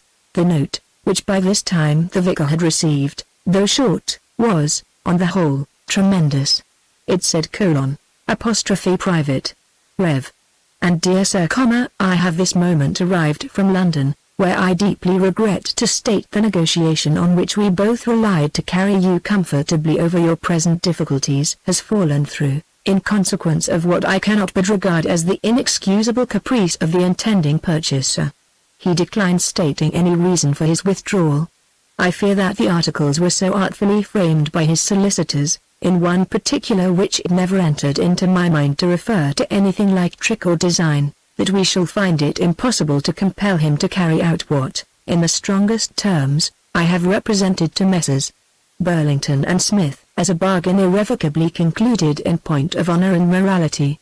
The refusal of their own client to make the proposed investment has alarmed those gentlemen, I regret to add, for the safety of their costs, which, as I before apprised you, are, though I cannot say excessive, certainly very heavy, and I fear we must be prepared for extreme measures upon their part. I have carefully reconsidered the very handsome proposal which Miss Lake was so good as to submit, but the result is that, partly on technical, and partly on other grounds, I continue of the clear opinion that the idea is absolutely impracticable, and must be peremptorily laid aside in attempting to arrive at an estimate of any resources which you may be conscious of commanding. If, under these deplorably untoward circumstances, you still think I can be of any use to you, may I beg that you will not hesitate to say how? I remain, my dear and reverend sir, with profound regrets and sympathy, yours very sincerely, Jos. H. Larkin. He had already imported the H, which was to germinate, in a little while, into Howard, when Joseph Larkin wanted to get a man's property a bargain, and he had made 2 or 3 excellent hits, though, comparatively, on a very small scale. He liked so to contrive matters as to bring his client to his knees, begging him to purchase on the terms he wished, and then Joseph Larkin came forward, in the interests of humanity, and unable to resist the importunities of a party whom he respected, he did what, at the time, appeared a very risky thing, although it has turned out tolerably safe in the long run. The screw was now twisted pretty well home upon the poor vicar, who, if he had any sense at all, would, remembering Larkin's expressions only a week before, suggest his buying, and so, the correspondence would disclose, in a manner most honorable to the attorney, the history of the purchase. But the clouds had begun to break, and the sky to clear, over the good vicar, just at the point where they had been darkest and the most menacing. Little Fairy, after all, was better. Good-natured Buddle had been there at 9, quite amazed at his being so well, still reserved and cautious, and afraid of raising hopes. But when he came back, at 11, and had completed his examination, he told them, frankly, that there was a decided change, in fact, that the little man, with, of course, great care, might do very well, and ought to recover, if nothing went wrong. Honest Buddle was delighted. He chuckled over the little man's bed. He could not suppress his grins. He was a miracle of a child. A prodigy. By George, it was the most extraordinary case he had ever met with. It was all that bottle, and that miraculous child, they seemed made for one another. From 2 o'clock, last night, the action of his skin has commenced, and never ceased since. When he was here last night, the little fellow's pulse was 144, and now down to 97. The doctor grew jocular, and who can resist a doctor's jokes, when they garnish such tidings as he was telling? Was ever so pleasant a doctor? Laughter through tears greeted these pleasantries, and oh, such transports of gratitude broke forth when he was gone. It was well for Driver, the postmaster, and his daughters, that all the circulars made up that day in Brandon Hall were not dispatched through the Sheridan post office. It was amazing how so many voters could find room to one county. Next day, it was resolved. The captain's personal canvass was to commence. The invaluable Wylder had run through the list of his tomorrow's visits, and given him an inkling of the idiosyncrasies, the feuds, and the likings of each elector in the catalogue. Busy times, sir. Tom Wylder used to remark, with a chuckle, from time to time, in the thick of the fuss and conspiration which was the breath of his nostrils, and, doubtless, so they are, and were, and ever will be, until the time-honored machinery of our election system has been overhauled, and adapted to the civilization of these days. Captain Brandon Lake was as much as possible at headquarters in these critical times, and, suddenly, Mr. Crump, the baker, and John Thomas, of the Delft, ironmongery, sponge, and umbrella shop, at the corner of Church Street, in Sheridan, were announced by the fatigued servant. They bowed, and stood, grinning, near the door, and the urbane and cordial captain, with all a candidate's good fellowship, shook them both by the hands, and heard their story, and an exciting one it was. Sir Harry Bracton had actually invaded the town of Sheridan. There was a rabble of the Wrath of Queen's Bracton along with him. He, with 2 or 3 young swells by him, had made a speech, from his barouche, outside the Silver Lion, near the green, and he was now haranguing from the steps of the courthouse. They had a couple of flags, and some music. It was a regular, planned thing, for the Queen's Bracton people had been dropping in an hour before. The shopkeepers were shutting their windows. Sir Harry was chaffing the captain, and hitting him very hard for a upstart, and, in fact, Crump was more particular in reporting the worthy baronet's language than was absolutely necessary. And it was thought that Sir Harry was going to canvass the town. The captain was very much obliged, indeed, and begged they would go into the parlour, and take luncheon, and, forthwith, Wylder took the command. The gamekeepers, the 50 haymakers in the great meadow, they were to enter the town from the top of Church Street, where they were to gather all the boys and blackguards they could. The men from the gasworks, the masons, and blacksmiths, were to be marched in by Luke Samways. Tom Wylder would, himself, in passing, give the men at the coal works a hint. Sir Harry's invasion was the most audacious thing on record, and it was incumbent on Sheridan to make his defeat memorably disgraceful and disastrous. His barouche was to be smashed, and burned on the green. His white topcoat and hat were to clothe the effigy, which was to swing over the bonfire. The captured Bracton banners were to hang in the coffee room of the Silver Lion, to inspire the roughs. What was to become of the human portion of the hostile pageant, Tom, being an official person, did not choose to hint. All these, and 50 minor measures, were ordered by the fertile Wylder in a minute, and suitable messengers on the wing to see after them. The captain, accompanied by Mr. Jekyll, myself, and a couple of the grave scriveners from the next room, were to go by the back approach in Redmond's Dell to the assembly rooms, which Crump and Thomas, already on their way in the fly, undertook to have open for their reception, and furnished with some serious politicians from the vicinity.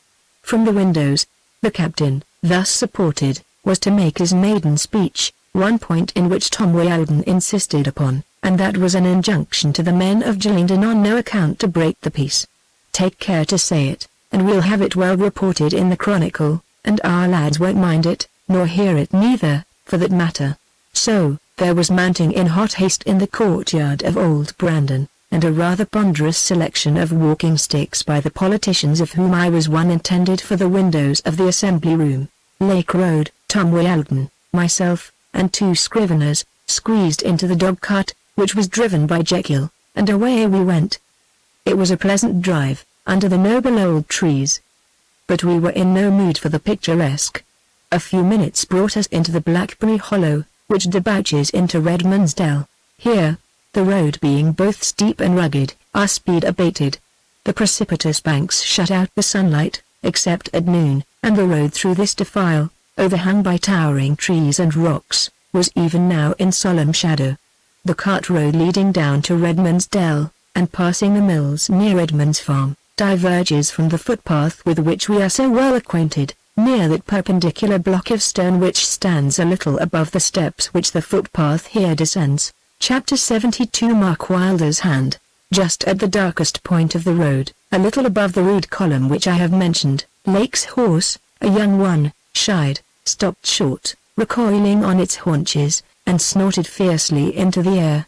At the same time, the 2 dogs which had accompanied us began to bark furiously beneath in the ravine. The tall form of Uncle Lorne was leaning against a tree at the edge of the ravine, with his left hand extended towards us, and his right pointing down the precipice.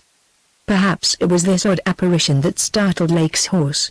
"I told you he was coming up, lend him a hand," yelled Uncle Lorne, in great excitement. No one at such a moment minded his maunderings, but many people afterwards thought that the crazed old man, in one of his night rambles, had seen that which, till now, no one had imagined, and that Captain Lake himself, whose dislike of him was hardly disguised, suspected him, at times, of that alarming knowledge. Lake plunged the spurs into his beast, which reared so straight that she toppled backward toward the edge of the ravine. "Strike her on the head, jump off," shouted Wylder, but he did neither. "Idiot! Put her head down, lean forward," bellowed Wylder again. But it would not do. With a crash among briars, and a heavy thump from beneath that shook the earth. The mare and her rider went over. A shout of horror broke from us all, and Jekyll, watching the catastrophe, was very near pulling our horse over the edge, and launching us all together, like the captain, into the defile. In a moment more we were all on the ground, and scrambling down the side of the ravine, among rocks, boughs, brambles, and ferns, in the deep shadows of the gorge, the dogs still yelling furiously from below. "Here he is," cried Jekyll. "How are you, Lake? Much hurt, old boy?" "By Jove, he's killed, I think," Lake groaned. He lay about 12 feet below the edge. The mare, now lying near the bottom of the gorge, had, I believe, fallen upon him, and then tumbled over. Strange to say, Lake was conscious, and in a few seconds, he said, in reply to the horrified questions of his friend, "I'm all smashed. Don't move me, and, in a minute more don't mind that DD brute, she's killed. Let her lie." It appeared very odd, but so it was. He appeared eager upon this point, and, faint as he was, almost savage. "Tell them to let her lie there." Wylder and I, however, scrambled down the bank. He was right. The mare lay stone dead, on her side, at the bottom. He lifted her head, by the ear, and let it fall back. In the meantime the dogs continued their unaccountable yelling close by. "What the devil's that?" said Wylder. Something like a stunted, blackened branch was sticking out of the peat, ending in a set of short, thickish twigs. This is what it seemed. The dogs were barking at it. It was, really, a human hand and arm, disclosed by the slipping of the bank, undermined by the brook, which was swollen by the recent trains. The dogs were sniffing and yelping about it. "It's a hand!" cried Wylder, with an oath. "A hand!" I echoed. We were both peering at it, having drawn near, stooping and hesitating as men do in a curious horror. It was, indeed, a human hand and arm, disclosed from about the elbow, enveloped in a discolored coat sleeve, which fell back from the limb, and the fingers, like it black, were extended in the air. Nothing more of the body to which it belonged, except the point of a knee, in stained and muddy trousers, protruding from the peat, was visible. It must have lain there a considerable time, for, notwithstanding the antiseptic properties of that sort of soil, mixed with the decayed bark and fiber of trees, a portion of the flesh of the hand was decomposed, and the naked bone disclosed. On the little finger something glimmered dully. In this livid hand, rising from the earth, there was a character both of menace and appeal, and on the finger, as I afterwards saw at the inquest, glimmered the talismanic legend "Resurgam, I will rise again." It was the corpse of Mark Wylder, which had lain buried here undiscovered for many months. A horrible odor loaded the air. Perhaps it was this smell of carrion, from which horses sometimes recoil with a special terror, that caused the swerving and rearing which had ended so fatally. At that moment we heard a voice calling, and raising our eyes, saw Uncle Lorne looking down from the rock with an agitated scowl. "I've done with him now, Emeritus. He touches me, no more. Take him by the hand, merciful lads, or they'll draw him down again." And with these words Uncle Lorne receded, and I saw him no more. As yet we had no suspicion whose was the body thus unexpectedly discovered. We beat off the dogs, and on returning to Lake, found Jekyll trying to raise him a little against a tree. We were not far from Redmond's farm, and it was agreed, on hasty consultation, that our best course would be to carry Lake thither at once by the footpath, and that one of us, Wylder, undertook this should drive the carriage on, and apprising Rachel on the way of the accident which had happened, and that her brother was on his way thither, should drive on to Buddle's house, sending assistance to us from the town. It was plain that Stanley Lake's canvas was pretty well over. There was not one of us who looked at him that did not feel convinced that he was mortally hurt. I don't think he believed so himself then, but we could not move him from the place where he lay without inflicting so much pain, that we were obliged to wait for assistance. "The dogs, what are they barking for?" said Lake, faintly. He seemed distressed by the noise.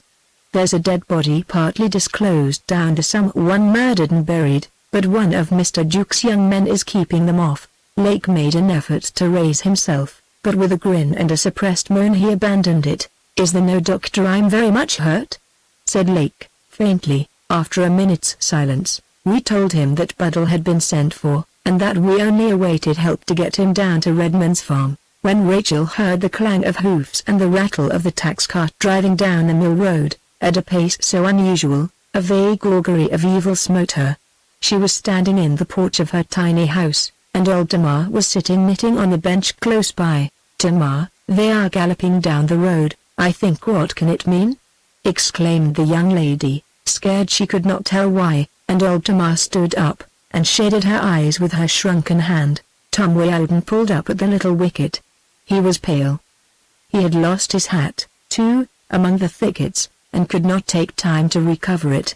Altogether he looked wild.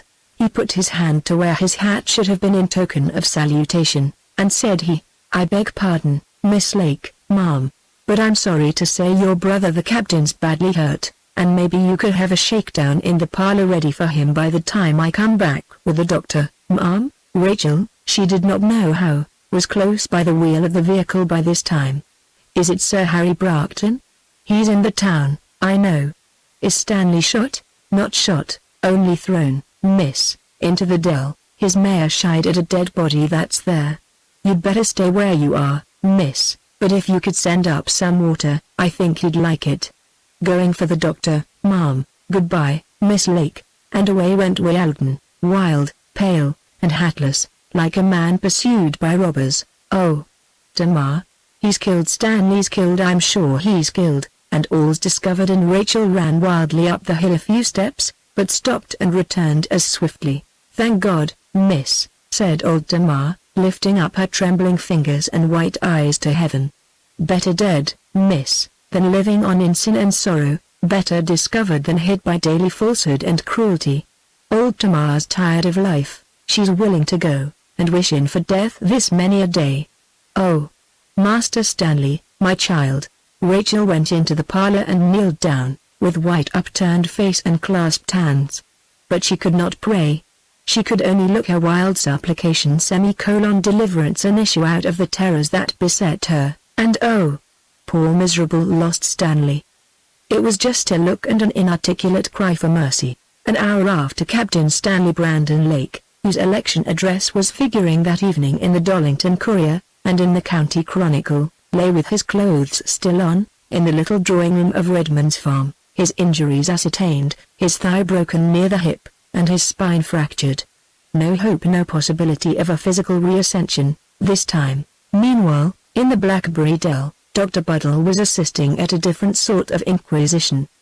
The two policemen who constituted the civil force of Gillingden, two justices of the peace, the doctor, and a crowd of amateurs, among whom I rank myself, were grouped in the dismal gorge, a little to windward of the dead body, which fate had brought to light, while 3 men were now employed in cautiously disinterring it.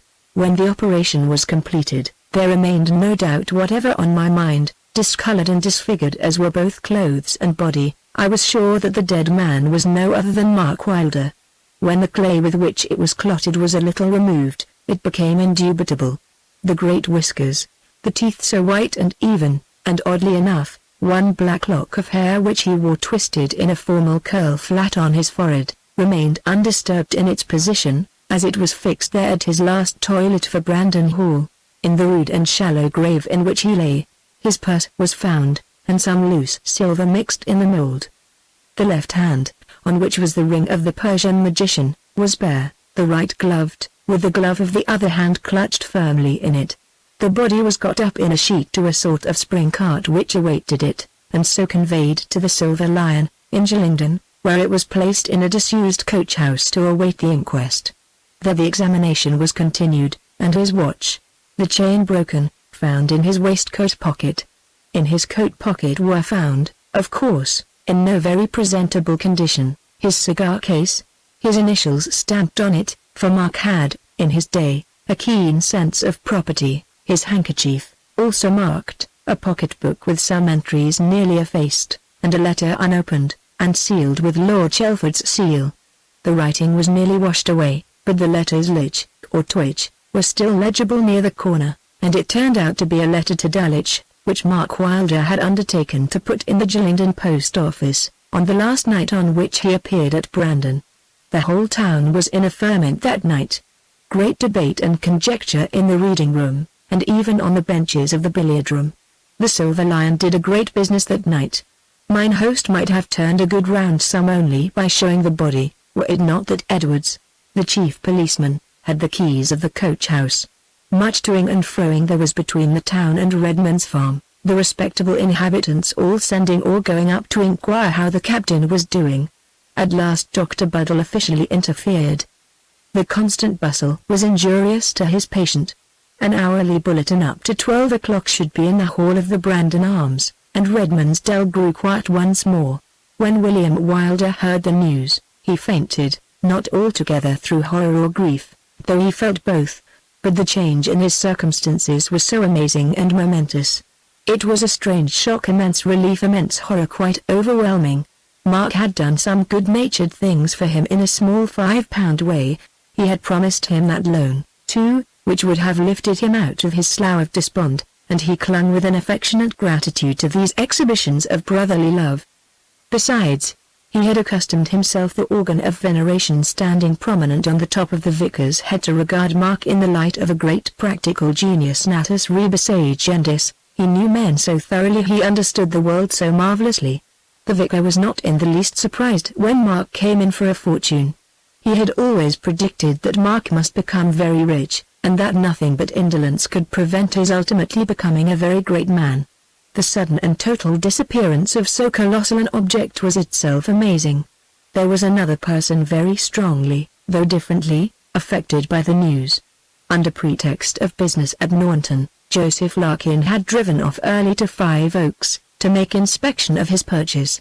He dined like a king in disguise, at the humble little hostelry of Naunton Friars, and returned in the twilight to the lodge, which he would make the dower house of Five Oaks, with the Howard shield over the door. He was gracious to his domestics, but the distance was increased, he was nearer to the clouds, and they looked smaller. "Well, Mrs. Smithers," said he, encouragingly, his long feet on the fender, for the evening was sharp, and Mrs. S. knew that he liked a bit of fire at his tea. "Any letters, any calls, any news stirring?" "No letters, nor calls, sir, please, except the butcher's book." "I suppose, sir, you are viewing the body?" "What body?" "Mr. Wylder's, please, sir." "The vicar!" exclaimed Mr. Larkin, his smile of condescension suddenly vanishing. "No, sir, Mr. Mark Wylder, please." "The gentleman, sir, as was to Avenue married Miss Brandon." "What the devil do you mean, woman?" ejaculated the attorney, his back to the fire, standing erect, and a black shadow over his amazed and offended countenance. The devil, in such a mouth, was so appalling and so amazing, that the worthy woman gazed, thunderstruck, upon him for a moment. "Beg your pardon, sir, but his body's been found, sir." "You mean Mr. Mark?" "Yes, please, sir, in a hole near the mill road. It's up in the Silver Lion now, sir." "It must be the vicar's, it must," said Joseph Larkin, getting his hat on, sternly, and thinking how likely he was to throw himself into the morass, and impossible it was that Mark, whom he and Larcom had both seen alive and well last night, the latter, indeed, this morning, could possibly be the man. And thus comforting himself, he met old Major Jackson on the green, and that gentleman's statement ended with the words, "and in an advanced stage of decomposition." "That settles the matter," said Larkin, breathing again, and with a toss of his head, and almost a smile of disdain, "for I saw Mr. Mark Wylder late last night at Shillingsworth." Leaving Major Jackson in considerable surprise, Mr. Larkin walked off to Edward's dwelling, at the top of Church Street, and found that active policeman at home. In his cool, grand, official way, Mr. Larkin requested Mr. Edwards to accompany him to the Silver Lion, where in the same calm and commanding way, he desired him to attend him to view the corpse. In virtue of his relation to Mark Wylder, and of his position as sole resident and legal practitioner, he was obeyed. The odious spectacle occupied him for some minutes. He did not speak while they remained in the room. On coming out there was a black cloud upon the attorney's features, and he said, sulkily, to Edwards, who had turned the key in the lock, and now touched his hat as he listened, "Yes, there is a resemblance. But it is all a mistake. I travelled as far as Shillingsworth last night with Mr. Mark Wylder. He was perfectly well. This can't be he." But there was a terrible impression on Mr. Joseph Larkin's mind that this certainly was he. and with a sulky nod to the policeman, he walked darkly down to the vicar's house. The vicar had been sent for to Naunton to pray with a dying person, and Mr. Larkin, disappointed, left a note to state that in writing that morning, as he had done, in reference to the purchase of the reversion, through Messrs. Burlington and Smith, he had simply expressed his own surmises as to the probable withdrawal of the intending purchaser, but had received no formal, nor, indeed, any authentic information, from either the party or the solicitors referred to that effect. That he mentioned this lest misapprehension should arise, but not as attaching any importance to the supposed discovery which seemed to imply Mr. Mark Wylder's death. That gentleman, on the contrary, he had seen alive and well at Shillingsworth on the night previous, and he had been seen in conference with Captain Lake at a subsequent hour, at Brandon. From all this the reader may suppose that Mr. Joseph Larkin was not quite in a comfortable state, and he resolved to get the deeds, and go down again to the vicar's, and persuade him to execute them. He could make William Wylder, of course, do whatever he pleased. There were a good many drunken fellows about the town, but there was an end of election demonstrations in the Brandon interest. Captain Lake was not going in for that race, he would be on another errand by the time the writ came down. Chapter 73 The Mask Falls. There was a stop press that evening in the county paper. We have just learned that a body has been disinterred, early this afternoon, under very strange circumstances, in the neighborhood of Sheridan, and if the surmises which are afloat prove well founded, the discovery will set at rest the speculations which have been busy respecting the whereabouts of a certain gentleman of large property and ancient lineage, who, some time since, mysteriously disappeared, and will, no doubt, throw this county into a state of very unusual excitement. We can state, upon authority, that the coroner will hold his inquest on the body, tomorrow at 12 o'clock, in the town of Sheridan. There was also an allusion to Captain Lake's accident with the expression of a hope that it would prove but a trifling one, and an assurance that his canvass would not be prevented by it, although for a few days it might not be a personal one. But his friends might rely on seeing him at the hustings, and hearing him too, when the proper time arrived. It was quite well known, however, in Sheridan, by this time, that Captain Lake was not to see the hustings, that his spine was smashed, that he was lying on an extemporized bed, still in his clothes, in the little parlor of Redmond's farm, cursing the dead mare in gasps, railing at everybody, shuddering whenever they attempted to remove his clothes, hoping, in broken sentences, that his people would give Bracton and good licking. Bracton's outrage was the cause of the entire thing, and so help him heaven, so soon as he should be on his legs again, he would make him feel it, one way or other. Buddle thought he was in so highly excited a state, that his brain must have sustained some injury also. He asked Buddle about 10 o'clock, having waked up from a sort of stupor, what about Jim Dutton? And then, whether there was not some talk about a body they had found, and what it was. So Buddle told him all that was yet known, and he listened very attentively. But Larkin has been corresponding with Mark Wylder up to a very late day, and if this body has been so long buried, how the devil can it be he? And if it be, as bodies usually are after such a time, how can anybody pretend to identify it? And I happen to know that Mark Wylder is living," he added, suddenly.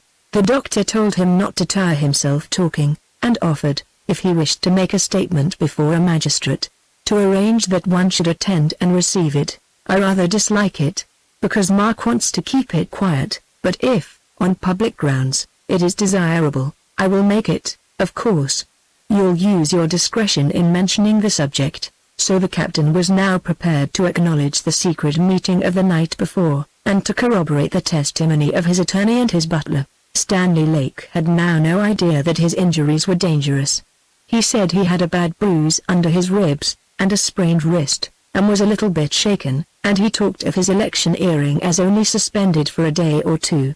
Buddle, however, thought the case so imminent, that on his way to the Brandon Arms, meeting Larkin, going, attended by his clerk, again to the vicar's house, he stopped him for a moment, and told him what had passed, adding, that Lake was so frightfully injured, that he might begin to sink at any moment, and that by next evening, at all events, he might not be in a condition to make a deposition. "It is odd enough, very odd," said Larkin.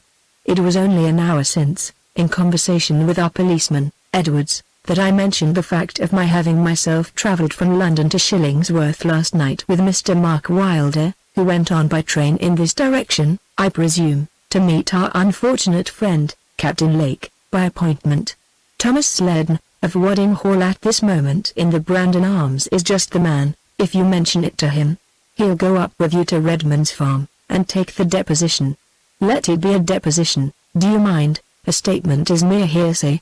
Comforted somewhat, reassured in a certain way, and in strong hopes that, at all events, such a muddle would be established as to bewilder the jury, Mr. Joseph Larkin, with still an awful foreboding weighing at his heart, knocked at the vicar's door, and was shown into the study.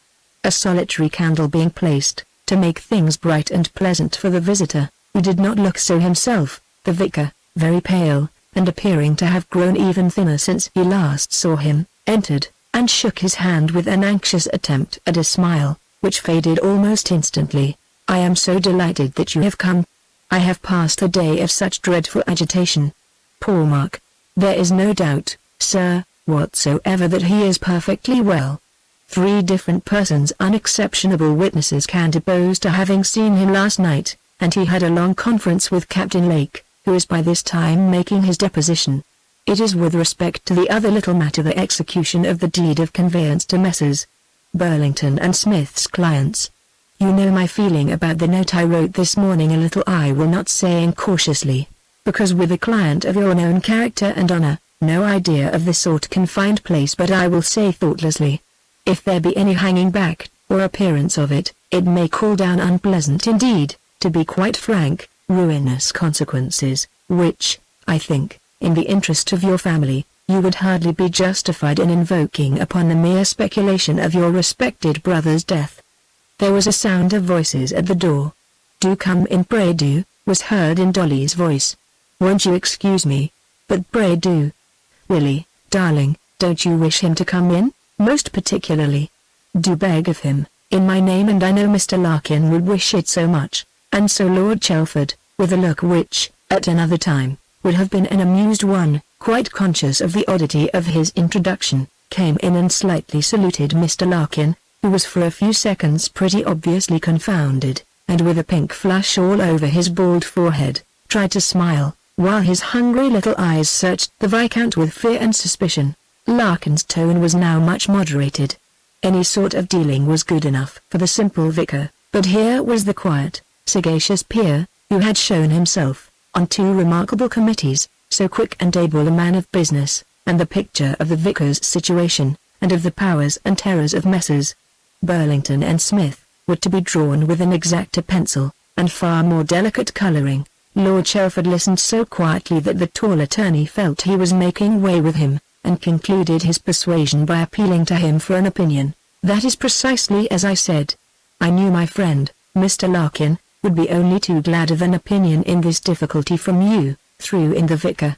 The opinion came very clear, very quiet, very unpleasant, dead against Mr. Larkin's view, and concluding with the remark that he thought there was more in the affair than had yet come to light. I don't see exactly how, my lord, said Mr. Larkin, a little loftily, and redder than usual. Nor do I, Mr. Larkin, at present, but the sum offered is much too small, and the amount of costs and other drawbacks utterly monstrous, and the result is, after deducting all these claims, including your costs, Mr. Larkin. Here Mr. Larkin threw up his chin a little, smiling, and waving his long hand, and saying, "Oh, as to mine," in a way that plainly expressed, "they are merely put down for form's sake.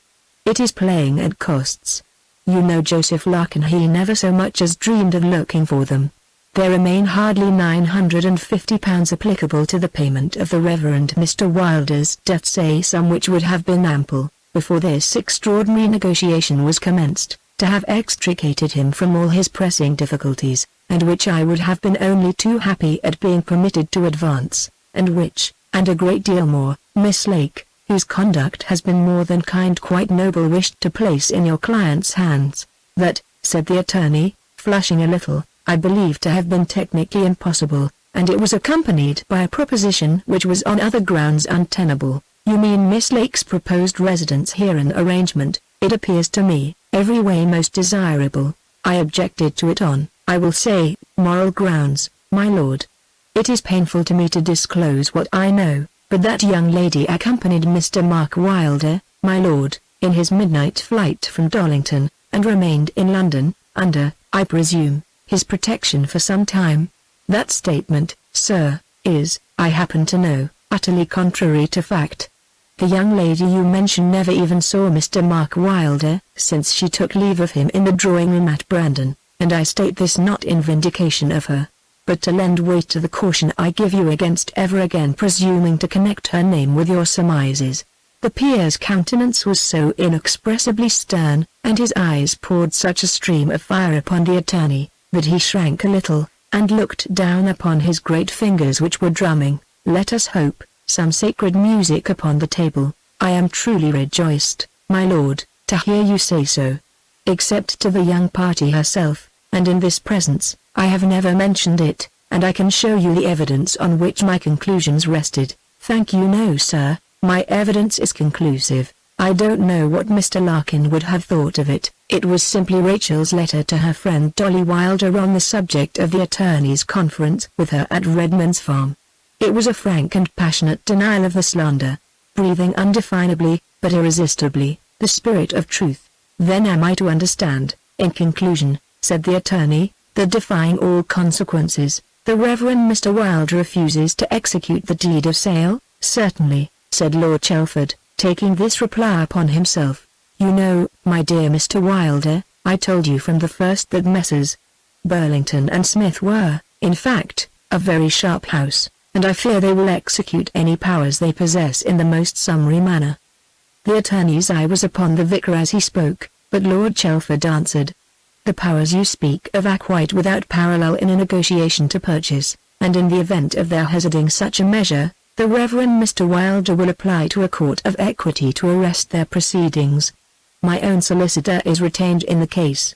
Mr. Larkin's countenance darkened and lengthened visibly, and his eyes assumed their most unpleasant expression, and there was a little pause, during which, forgetting his lofty ways, he bit his thumbnail rather viciously. Then I am to understand, my lord, that I am superseded in the management of this case, said the attorney at last, in a measured way, which seemed to say, you had better think twice on this point. Certainly, Mr. Larkin, said the Viscount, I'm not the least surprised, knowing, I am sorry to say, a good deal of the ways of the world, and expecting very little gratitude, for either goodwill or services. This was accompanied with a melancholy sneer directed full upon the poor vicar, who did not half understand the situation, and looked rather guilty and frightened. The Reverend Mr. Wylder very well knows with what reluctance I touched the case, a nasty case, and I must be permitted to add, that I am very happy to be quite rid of it, and only regret the manner in which my wish has been anticipated, a discourtesy which I attribute, however, to female influence. The concluding sentence was spoken with a vile sneer and a measured emphasis directed at Lord Chelford, who coloured with a sudden access of indignation, and stood stern and menacing, as the attorney, with a general bow to the company, and a lofty nonchalance, made his exit from the apartment. Captain Lake was sinking very fast next morning. He made a statement to Chelford, who was a magistrate for the county, I suppose to assist the coroner's inquest. He said that on the night of Mark Wylder's last visit to Brandon, he had accompanied him from the hall, that Mark had seen someone in the neighbourhood of Sheridan, a person pretending to be his wife, or some near relative of hers, as well as he, Captain Lake, could understand, and was resolved to go to London privately, and have the matter arranged there. He waited near the White House, while he, Stanley Lake, went to Sheridan and got his tax cart at his desire. He could give particulars as to that. Captain Lake overtook him, and he got in and was driven to Dollington, where he took the up train. That some weeks afterwards he saw him at Brighton, and the night before last, by appointment, in the grounds of Brandon, and that he understood Larkin had some lights to throw upon the same subject.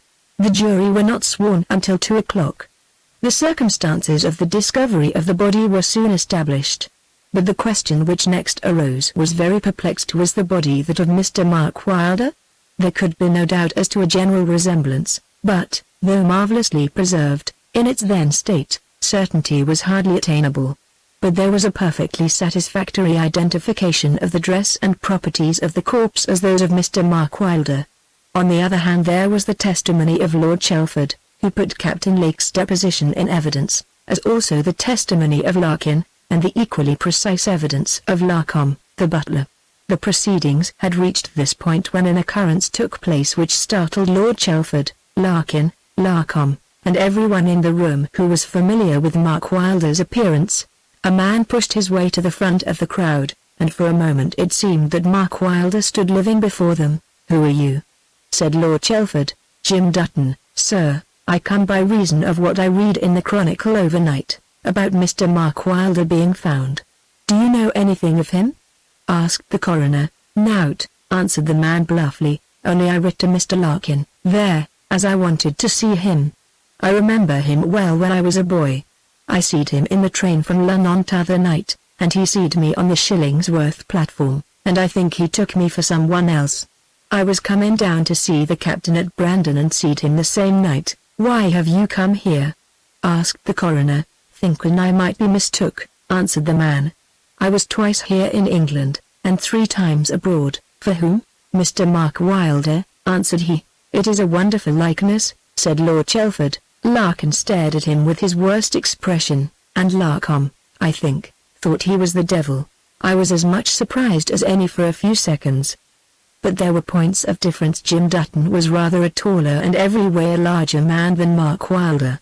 His face, too, was broader and coarser, but in features and limbs the relative proportions were wonderfully preserved. It was such an exaggerated portrait as a rustic genius might have executed upon a signboard. He had the same black, curly hair, and thick, black whiskers, and the style of his dress being the same, helped the illusion. In fact, it was a rough, but powerful likeness, startling at the moment, unexceptionable at a little distance, but which failed on a nearer and exacter examination. There was, beside, a scar, which, however, was not a very glaring inconsistency, although it was plainly of a much older standing than the date of Mark's disappearance. All that could be got from Jim Dutton was that he thought he might be mistook and so attended. But respecting Mr. Mark Wylder he could say nought. He knew nought.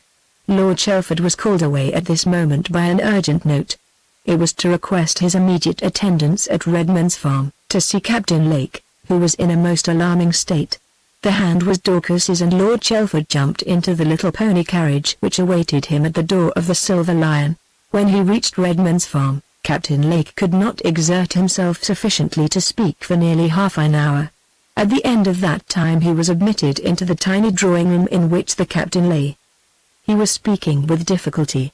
"Did you see Buddle, just now?" "No, not since morning. He seems to have changed bad opinion unless he has a law object. Those DD doctors never can know. Dorcas thinks I'll do no good. Don't you think he may have an object and not believe I'm in much danger?" "You don't?" Lake's hand, with which he clutched and pulled Chelford's, was trembling. "You must reflect, my dear Lake, how very severe are the injuries you have sustained. You certainly are in danger, great danger." Lake became indescribably agitated, and uttered some words, not often on his lips, that sounded like desperate words of supplication. Not that seaworthy faith which floats the spirit through the storm, but fragments of its long-buried wreck rolled up from the depths and flung madly on the howling shore. "I'd like to see Rachel," at last he said, holding Chelford's hand in both his, very hard. "She's clever and I don't think she gives me up yet." "No a drink!" And they think I'm more hurt than I really am. Buddle, you know, only an apothecary village, and he groaned. His old friend, Sir Francis Sedley, summoned by the telegraph, was now gliding from London along the rails for Dollington Station, but another pale courier on the sightless coursers of the air, was speeding with a different message to Captain Stanley Lake, in the small and sombre drawing-room in Redman's Dell. I had promised Chelford to run up to Redman's farm, and let him know if the jury arrived at a verdict during his absence. They did so, finding that the body was that of Marcus Wylder, Esquire, of Raddiston, and that he had come by his death in consequence of 2 wounds inflicted with a sharp instrument, in the region of the heart, by some person or persons unknown, at a period of 4 weeks since or upwards. Chelford was engaged in the sick room, as I understood, in conference with the patient, It was well to have heard, without procrastination, what he had to say, for next morning, at a little past 4 o'clock, he died. A nurse who had been called in from the county infirmary, said he made a very happy ending.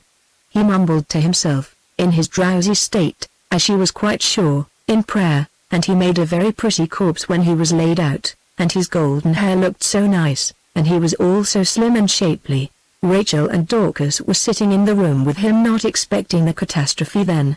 Both tired, both silent, the nurse dozing a little in her chair, near the bed's head, and Lake said, in his clear, low tone, on a sudden, just as he spoke when perfectly well, "Quite a mistake, upon my honor." As a clear-voiced sentence sometimes speaks out in sleep, followed by silence, so no more was heard after this, no more forever. The nurse was the first to perceive the change. "There's a change, ma'am," and there was a pause.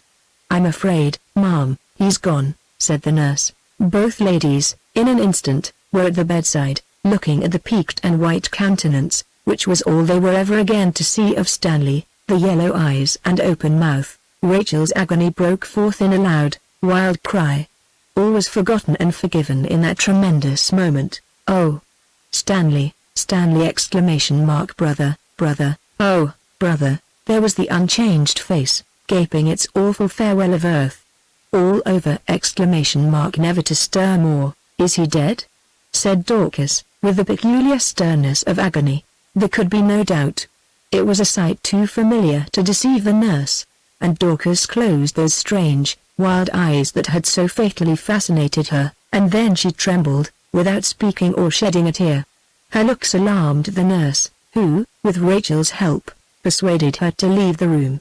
And then came one of those wild scenes which close such tragedies, paroxysms of despair and frantic love, over that worthless young man who lay dead below stairs, such as strike us sometimes with a desolate skepticism, and make us fancy that all affection is illusion, and perishable with the deceits and vanities of earth. Chapter 74. We take leave of our friends.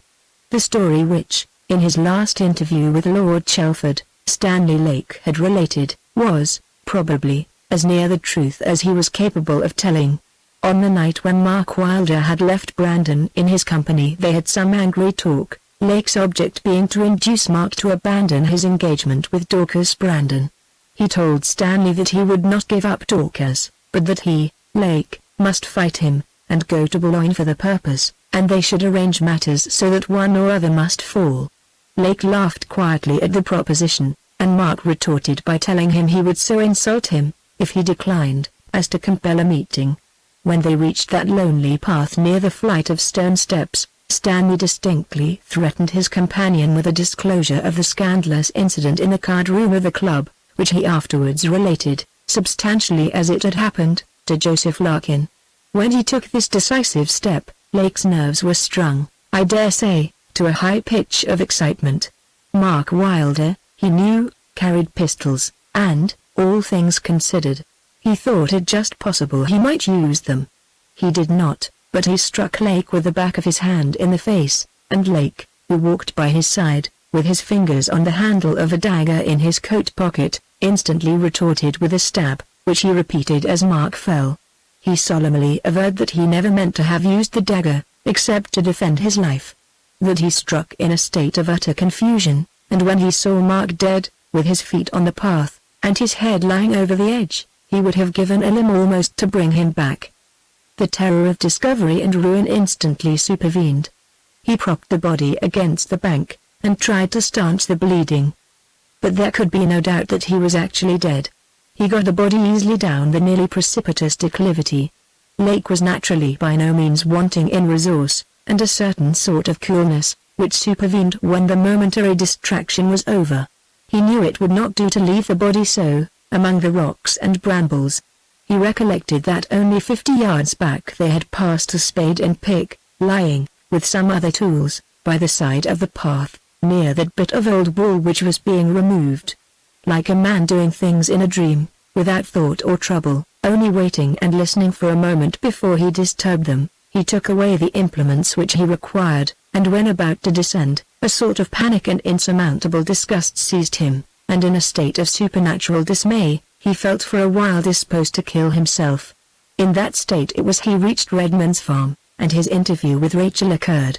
It was the accidental disclosure of the blood, in which his shirt sleeve was soaked, that first opened Rachel's eyes to the frightful truth. After her first shock, all her terrors were concentrated on the one point: Stanley's imminent danger. He must be saved. She made him return. She even accompanied him as far as the top of the rude flight of steps I have mentioned so often, and there awaited his return the condition imposed by his cowardice and made more dreadful by the circumstance that they had heard retreating footsteps along the walk, and Stanley saw the tall figure of Uncle Julius, or Lorne, as he called himself, turning the far corner.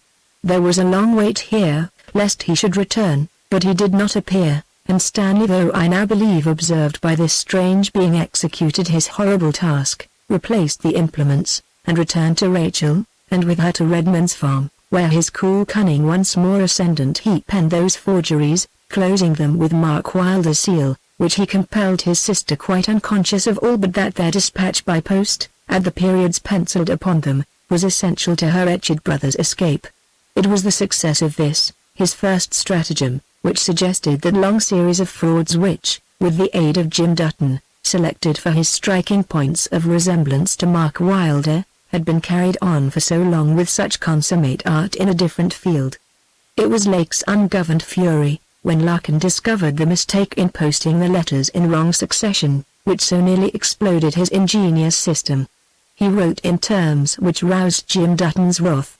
Jim had been spinning theories about the reasons of his mysterious, though very agreeable occupation, and announced them broadly in his letter to Larkin. But he had cooled by the time he reached London, and the letter from Lake, received at his mother's and appointing the meeting at Brandon, quieted that mutiny. I never heard that Jim gave any member of the family the least trouble afterward.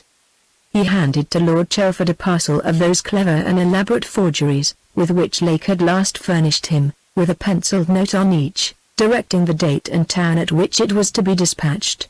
Years after, when Jim was emigrating, I believe Lord Chelford gave him a handsome present. Lord Chelford was advised by the friend whom he consulted that he need not make those painful particulars public, affecting only a dead man, and leading to no result. Lake admitted that Rachel had posted the letters in London, believing them to be genuine, for he pretended that they were Wylder's. It is easy to look grave over poor Rachel's slight, and partly unconscious, share in the business of the tragedy. But what girl of energy and strong affections would have had the melancholy courage to surrender her brother to public justice under the circumstances? Lord Chelford, who knew all, says that she acted nobly. Now, Joseph, being a just man, was minded to put her away privily. The law being what? That she was to be publicly stigmatized and punished. His justice being what? Simply that he would have her to be neither but screened and parted with privily. Let the Pharisees who would have some injuries against their neighbors, remember that God regards the tender and compassionate, who forbears, on occasion, to put the law in motion, as the just man. The good vicar is a great territorial magnate now, but his pleasures and all his ways are still simple. He never would enter Brandon as its master, and never will, during Dorcas Brandon's lifetime. And although with her friend, Rachel Lake, she lives abroad, chiefly in Italy and Switzerland, Brandon Hall, by the command of its proprietor, lies always at her disposal. I don't know whether Rachel Lake will ever marry. The tragic shadow of her life has not chilled Lord Chelford's strong affection. Neither does the world know or suspect anything of the matter. Old Tamar died 3 years since, and lies in the pretty little churchyard of Gillingden. And Mark's death is, by this time, a nearly forgotten mystery. Joseph Larkins's speculations have not turned out luckily.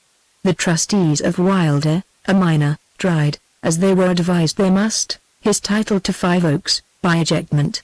A point had been overlooked, as sometimes happens, and Joseph Larkin was found to have taken but an estate for the life of Mark Wylder, which terminated at his decease. The point was carried on to the House of Lords, but the decision of the court below was ultimately affirmed. The flexible and angry Joseph Larkin then sought to recoup himself out of the assets of the deceased captain, but here he failed. In his cleverness lest the inadequate purchase money should upset his bargain, he omitted the usual covenant guaranteeing the vendor's title to sell the fee simple, and recited, moreover, that, grave doubts existing on the point, it was agreed that the sum paid should not exceed 12 years' purchase. Joes then could only go upon the point that it was known to Lake at the period of the sale that Mark Wylder was dead. Unluckily, however, for Joe's case, one of his clever letters, written during the negotiation, turned up, and was put in evidence, in which he pressed Captain Lake with the fact that he, the purchaser, was actually in possession of information to the effect that Mark was dead, and that he was, therefore, buying under a liability of having his title litigated, with a doubtful result, the moment he should enter into possession.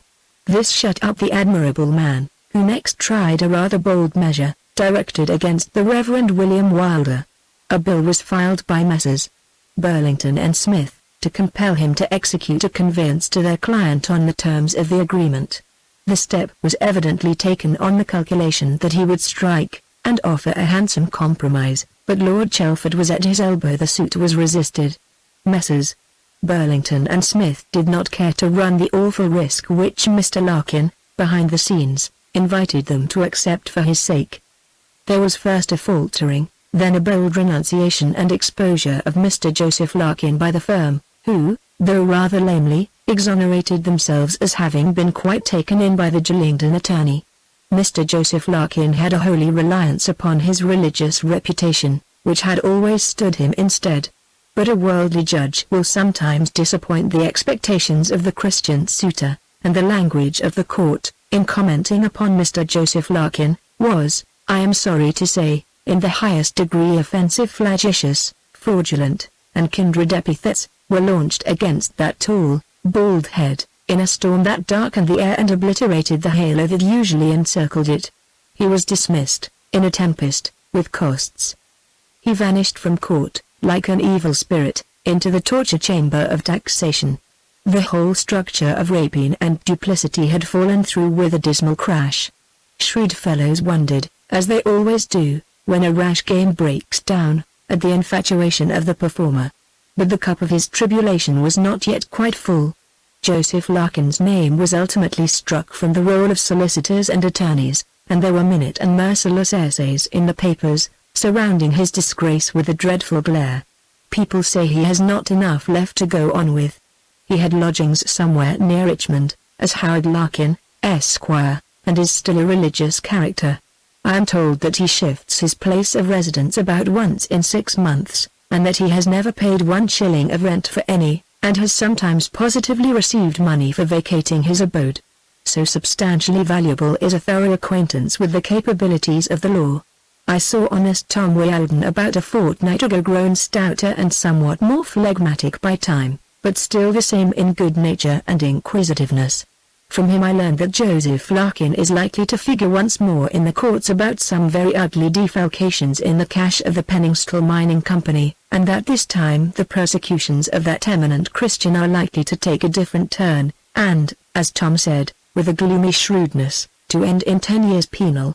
Some summers ago, I was, for a few days, in the wondrous city of Venice. Everyone knows something of the enchantment of the Italian moon, the expanse of dark and flashing blue, and the phantasmal city, rising like a beautiful spirit from the waters. Gliding near the Lido where so many rings of doges lie lost beneath the waves, I heard the pleasant sound of female voices upon the water, and then, with a sudden glory, rose a sad, wild hymn, like the musical wail of the forsaken sea. The spouseless Adriatic mourns her lord. The song ceased. The gondola which bore the musicians floated by a slender hand over the gunwale, trailed its fingers in the water. Unseen I saw Rachel and Dorcas, beautiful in the sad moonlight, passed so near we could have spoken, past me like spirits nevermore, it may be, to cross my sight in life.